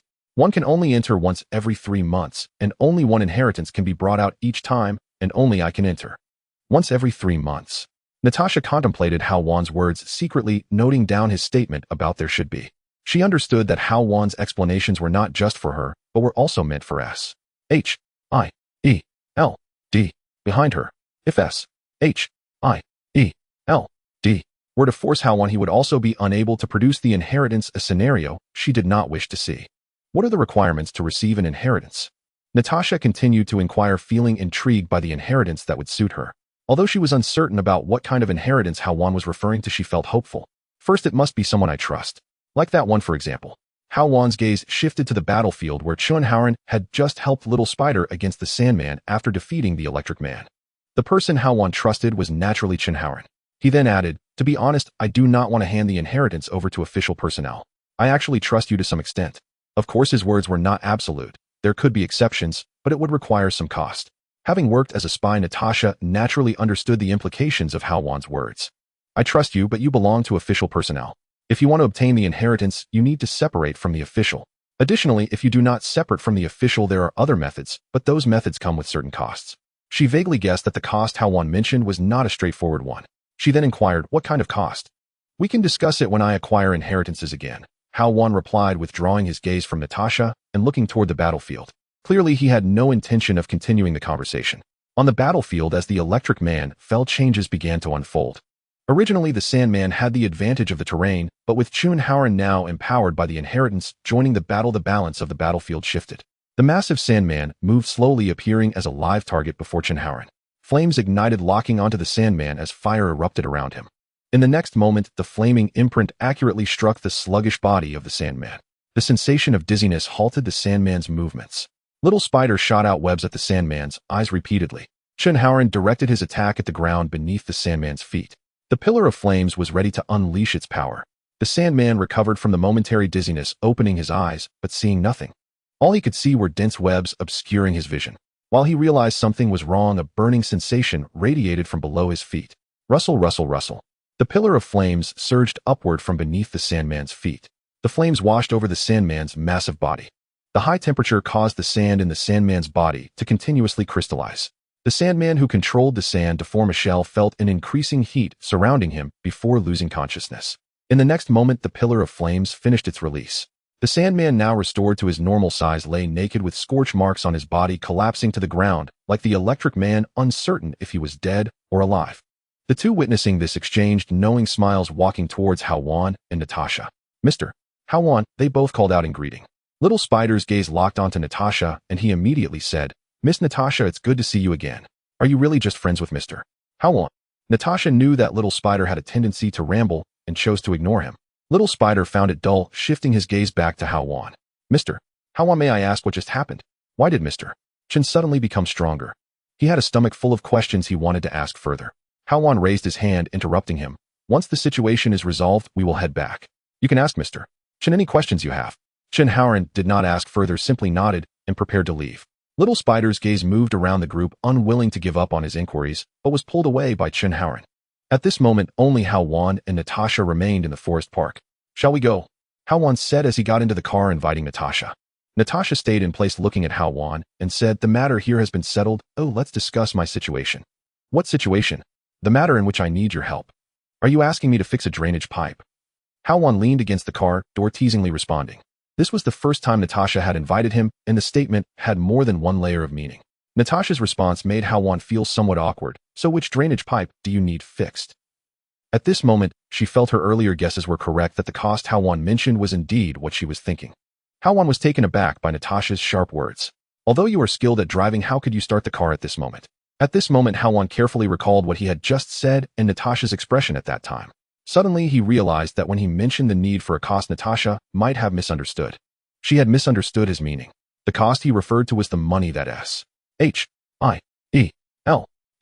needed to purchase the inheritance, while Natasha interpreted the cost as herself. Upon further reflection, Hao Wan realized there was something wrong with Natasha's words. Even if she thought the cost was herself, she did not refuse. With a hint of probing, Hao Wan asked, "So any water pipe can be repaired?" Natasha hesitated for a moment. Upon hearing this, her gaze scanning Hao Wan, who had a well-proportioned physique and a handsome appearance. If the water pipe needed repair, it seemed she wouldn't be at a loss either, and she replied, "It's not impossible." She really did not refuse. Hao Wan thought to himself, could this be an unexpected gain? He didn't want to think too much in that direction, but she really did not refuse. He was not a eunuch capable of remaining undisturbed in such situations. After a moment's thought, Hao Wan's eyes scanned Natasha's figure up and down, and he changed the topic, saying, "Let's put the water pipe issue aside for now. First, let me ask what you need my help with." Actually, Hao Wan had already guessed most of the reasons Natasha sought his help. It was likely that Loki had used his scepter to control Barton and Dr. Selvig for his own purposes. Under Furious guidance, S-H-I-E-L-D was preparing to gather various superheroes to unite against Loki. At the same time, the summoned heroes could also prepare for future crises if necessary. And Natasha was responsible for this matter alone. Therefore, it was highly likely that she was tasked with finding the reclusive Dr. Banner, which was the Hulk. "Help me find someone." Natasha said, her gaze fixated on Hao Wan with a request, waiting for his response. Although Natasha was confident in persuading Dr. Banner, she hoped to have someone by her side to protect him. Firstly, both Hao Wan and the Hulk were classified as Tier 3 individuals in S-H-I-E-L-D-S records. Secondly, their fighting styles were largely similar, both relying on powerful close combat strikes. If it weren't for mission restrictions, she genuinely wanted to see what it would be like when this man in front of her fought against the Hulk. Overall, the Hao Wan she was familiar with was indeed the best choice. "Who are you looking for?" Hao Wan asked, knowingly thinking to himself that it was indeed about the Hulk. To be honest, he really wanted to meet that green giant. If possible, he even wanted to arm wrestle with the Hulk to see who had greater strength. With the storm's accumulation over such a long time, Hao Wan's attack power had increased exponentially. If Jean Bing were to appear before him again now, Hao Wan could easily dispatch Jean Bing with a snap of his fingers. Dr. Banner, Natasha responded without hesitation. After spending so much time together, she understood Hao Wan's nature. Hiding such matters would be counterproductive. That green giant. Hao Wan's expression turned awkward as he spoke. The Hulk, right? I've heard he's pretty dangerous. Why should I help you? What if I run into danger? Really? Natasha replied, having anticipated Hao Wan's reaction. She continued, Director Fury told me that I could apply for a budget for this mission, not a lot, just $30 million. After saying this, Natasha took the driver's seat and gestured for Hao Wan to sit tight. Why didn't you say earlier that there would be money involved? Indeed, women love to beat around the bush. Hao Wan thought to himself about Natasha's cunning and said, if that's the case, I can't say I won't agree. Upon hearing this, Natasha turned her head and shot him a disdainful glance from the driver's seat. Don't get me wrong. Feeling her gaze, Hao Wan did not turn back, maintaining a calm demeanor in the passenger seat as he said, the money isn't important. I just want to see what the Hulk is like. I believe you. Natasha scoffed internally as she started the car and pressed the gas pedal. We're going to Hell's Kitchen to see Chin Howren. Hao Wan spoke as the car started. Natasha did not respond, silently turning the steering wheel. The vehicle headed toward Hell's Kitchen. A little over 10 minutes later, Hao Wan stopped in front of his former residence. Looking at the familiar house before him, he felt a sense of dislocation. Half a year ago, he still lived here, not even having reached the district level. He was still fighting in underground matches at Blackberry Boxing Arena for a chance at the $100,000 from the novice lottery. Now he possessed wealth exceeding $10 billion, yet he still had to wait for the cooldown time to claim the ultimate lottery. Such changes had occurred in just over half a year. At this moment, Natasha did not drive far, but headed toward the neighboring apartment not far ahead. The car drove into the garage of the building. Hao Wan watched Natasha enter the garage of the house, puzzled. She had not moved out yet. Before he could think further on this matter, in the next moment, the door opened before him. Chin Howren, looking haggard, cautiously poked his head out from the door. Not long ago, after receiving the inheritance, he had released 2 sets of skills in quick succession, which was extremely exhausting. Although aided by the blue crystal and fairy charm, it still left him in a poor state after using the inheritance for the first time. When his gaze locked onto Hao Wan's face, Chin Howren looked astonished, and his caution quickly turned into joy. His complexion even became a bit rosy, and with a surprised tone he said, Mr. Hao Wan, what a surprise to see you. What brings you here? He always held a grateful heart towards the one who had given him the inheritance. After Hao Wan instructed the two to leave, Chin Howren returned to Hell's Kitchen, and at this moment, he was especially delighted to see Hao Wan. What's wrong? Not welcoming me? Hao Wan spoke as he entered the house under Chin Howren's warm welcome. Compared to when he was there before, the layout of the house had changed dramatically. Although it was still tidy, most of it was now decorated with red weapons, very fitting for the name of the Blazing Flame hero. An hour later, night had fallen. Hao Wan returned to his new home in Manhattan after leaving Hell's Kitchen. The main purpose of visiting Chin Howren was to instruct him to focus on other matters, emphasizing that he should prioritize fighting crime and officially become a superhero rather than managing Blackberry Boxing Arena. Now that Chin Howren had acquired the inheritance of the vengeful flame soul, there was no need to waste his time at Blackberry Boxing Arena. Moreover, he could also fight crime without following Spider-Man. Fighting crime could enhance the experience needed for upgrading the inheritance, allowing him to level up quickly. After reaching level 6, the vengeful flame soul would undergo a qualitative change after learning the ultimate skill. Meanwhile, the 1/4 experience that Chin Howren gained would also be reflected back to Hao Wan. This was something Hao Wan understood after receiving the inheritance of the future protector through Tony. For the past 3 months, Hao Wan's experience bar had been constantly filling up. The inheritance given to others could not only be reclaimed, but also yield 1/4 of the experience gained from the battles of the inheritor. Encouraging Chin Howren to fight crime would on one hand quickly raise the profile of the Blazing Flame hero, and on the other hand provide Hao Wan with experience points. This was truly a win-win situation. With the Avengers soon to assemble, Hao Wan hoped Chin Howren could also become a part of it. To this end, he handed over the 6 bottles of mana potions he had no use for. On the way back, Hao Wan also made a stop at Blackberry Boxing Arena. It had been 4 months since his last visit. Chin Howren was now assigned new duties. Natasha was busy with SHIELD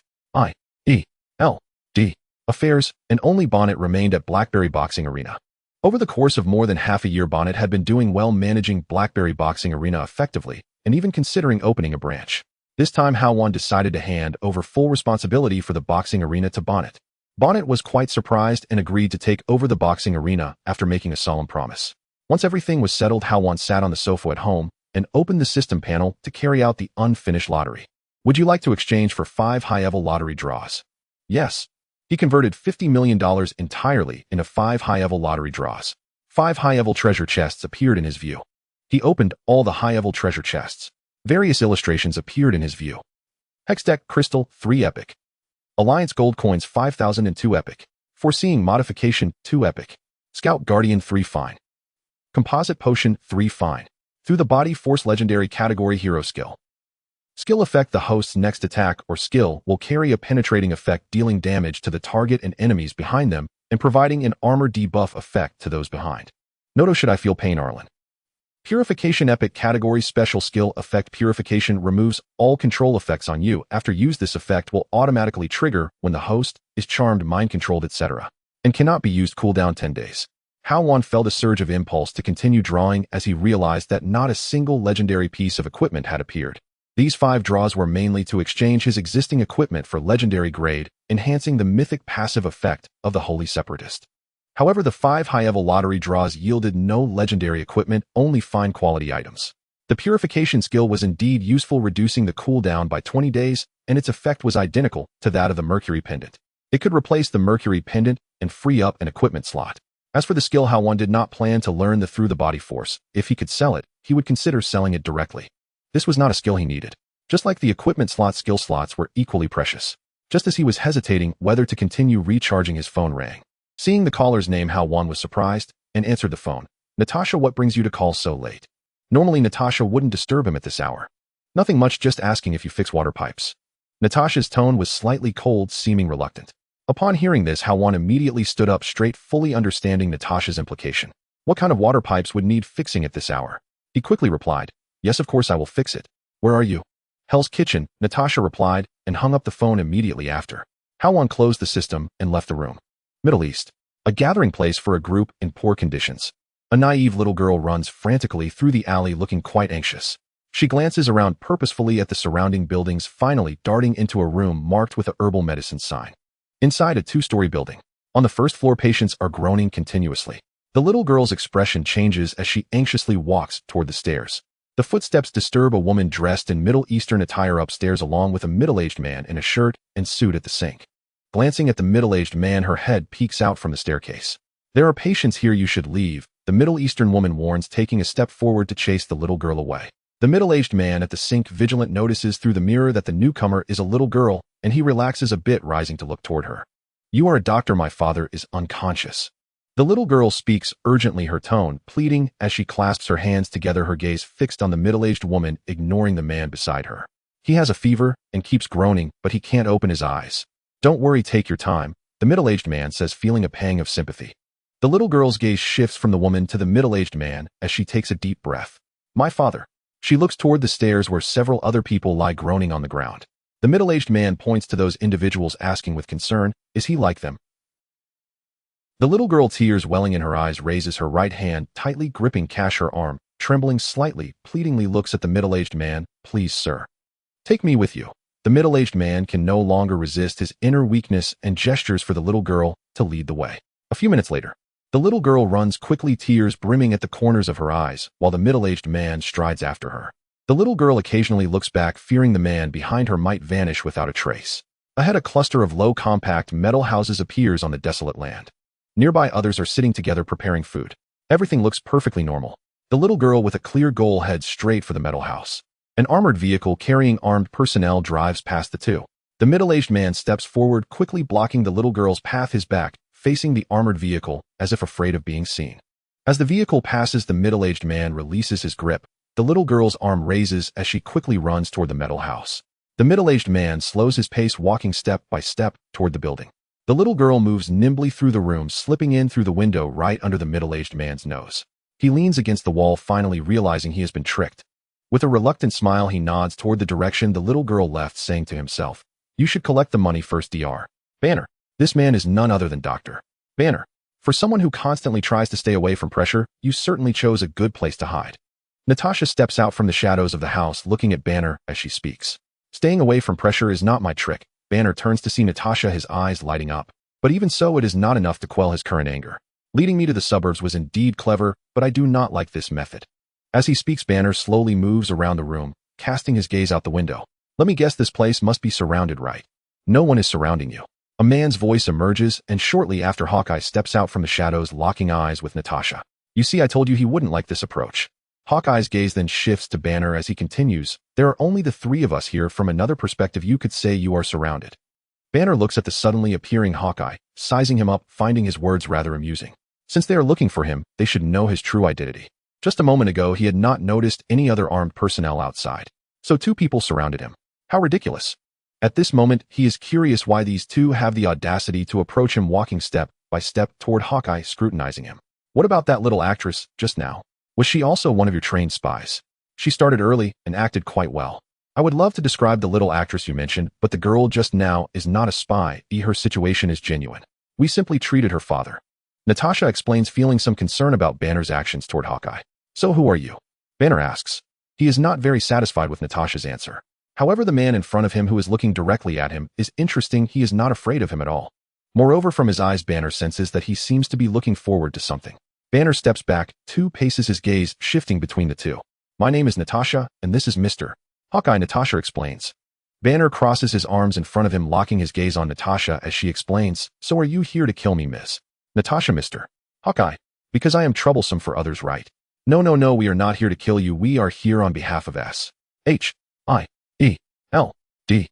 Natasha replies. S.H.I.E.L.D.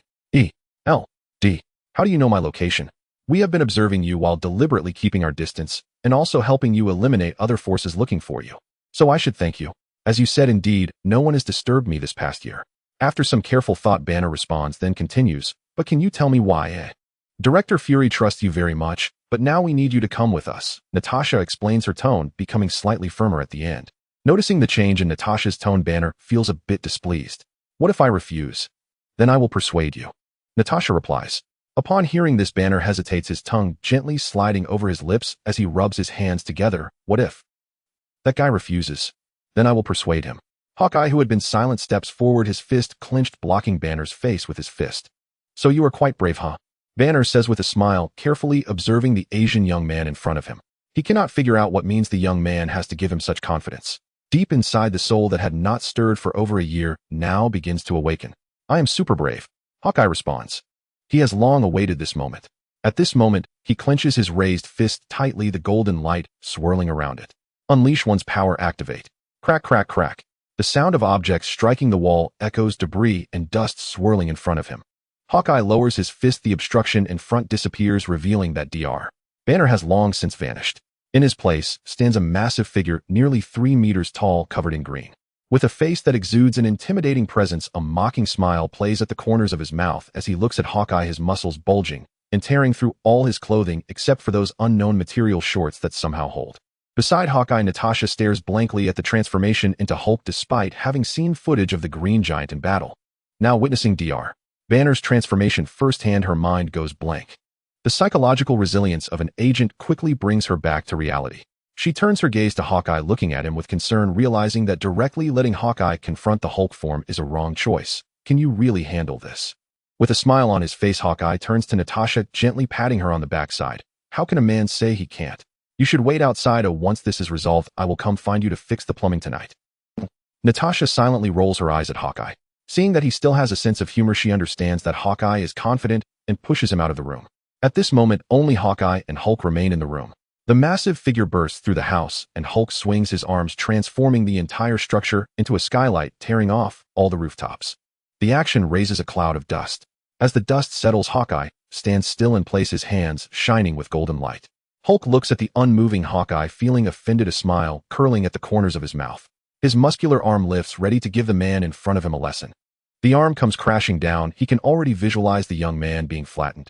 The next moment, the green fist descends heavily, striking down at Hawkeye. The sensation of contact with the ground does not occur. Hulk feels as if something is holding back his arm. Looking down, he sees Hawkeye's hand wrapped in golden threads, firmly catching his arm. Moreover, the force from Hawkeye's palm is intensifying, the feeling growing more potent. Hulk furrows his brow and exerts more power, yet they remain evenly matched. At this moment, Hawkeye also begins to exert his strength. The storm that had gathered over time has provided Hawkeye with nearly 400 points of attack power, and with the empowerment of unleashing one's power, his strength has risen far above that of the Hulk. As he exerts his arm, the previously evenly matched state begins to change, and Hawkeye's hand unexpectedly drags Hulk's arm forward. Hulk stares in disbelief at the young man, much smaller than himself, as his other arm swings toward Hawkeye. However, under the passive effect, Hawkeye's right arm becomes even more powerful. With a single palm strike, he directly deflects Hulk's attacking arm. With a smile, Hawkeye looks at Hulk. So now can I persuade you? Hao Wan's words did not cause Hulk to stop. On the contrary, they enraged Hulk, making him even angrier. This was the first time he had encountered someone with power close to his own aside from Red Hulk. He had just felt that the man before him possessed greater strength than himself. The feeling of defeat from having his attacks blocked diminished his rationality and fueled his anger. And the angrier he became, the stronger Hulk grew. With his hands moving vigorously, Hulk's actions became grandiose as he lunged once more at Hao Wan. Half an hour later, most of the surrounding area had been leveled by the battle between the two, their brutal and simplistic attacks reducing brick and iron houses to rubble. Amidst the ruins, dust swirled. Two figures emerged from the debris, one after the other, a bruised Hulk and a bruised Hao Wan. Hao Wan's upper body was left only with the vest transformed from the guardian angel. Meanwhile, Hulk had reverted to Dr. Banner's appearance, his upper body bare and wearing only a pair of shorts. The two exchanged a knowing smile, sharing a sense of camaraderie born from conflict.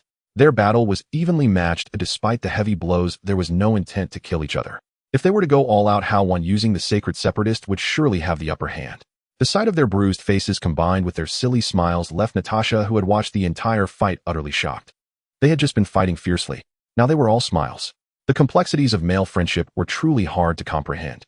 Shall we have another round sometime? Hao Wan spoke, looking earnestly at Dr. Banner.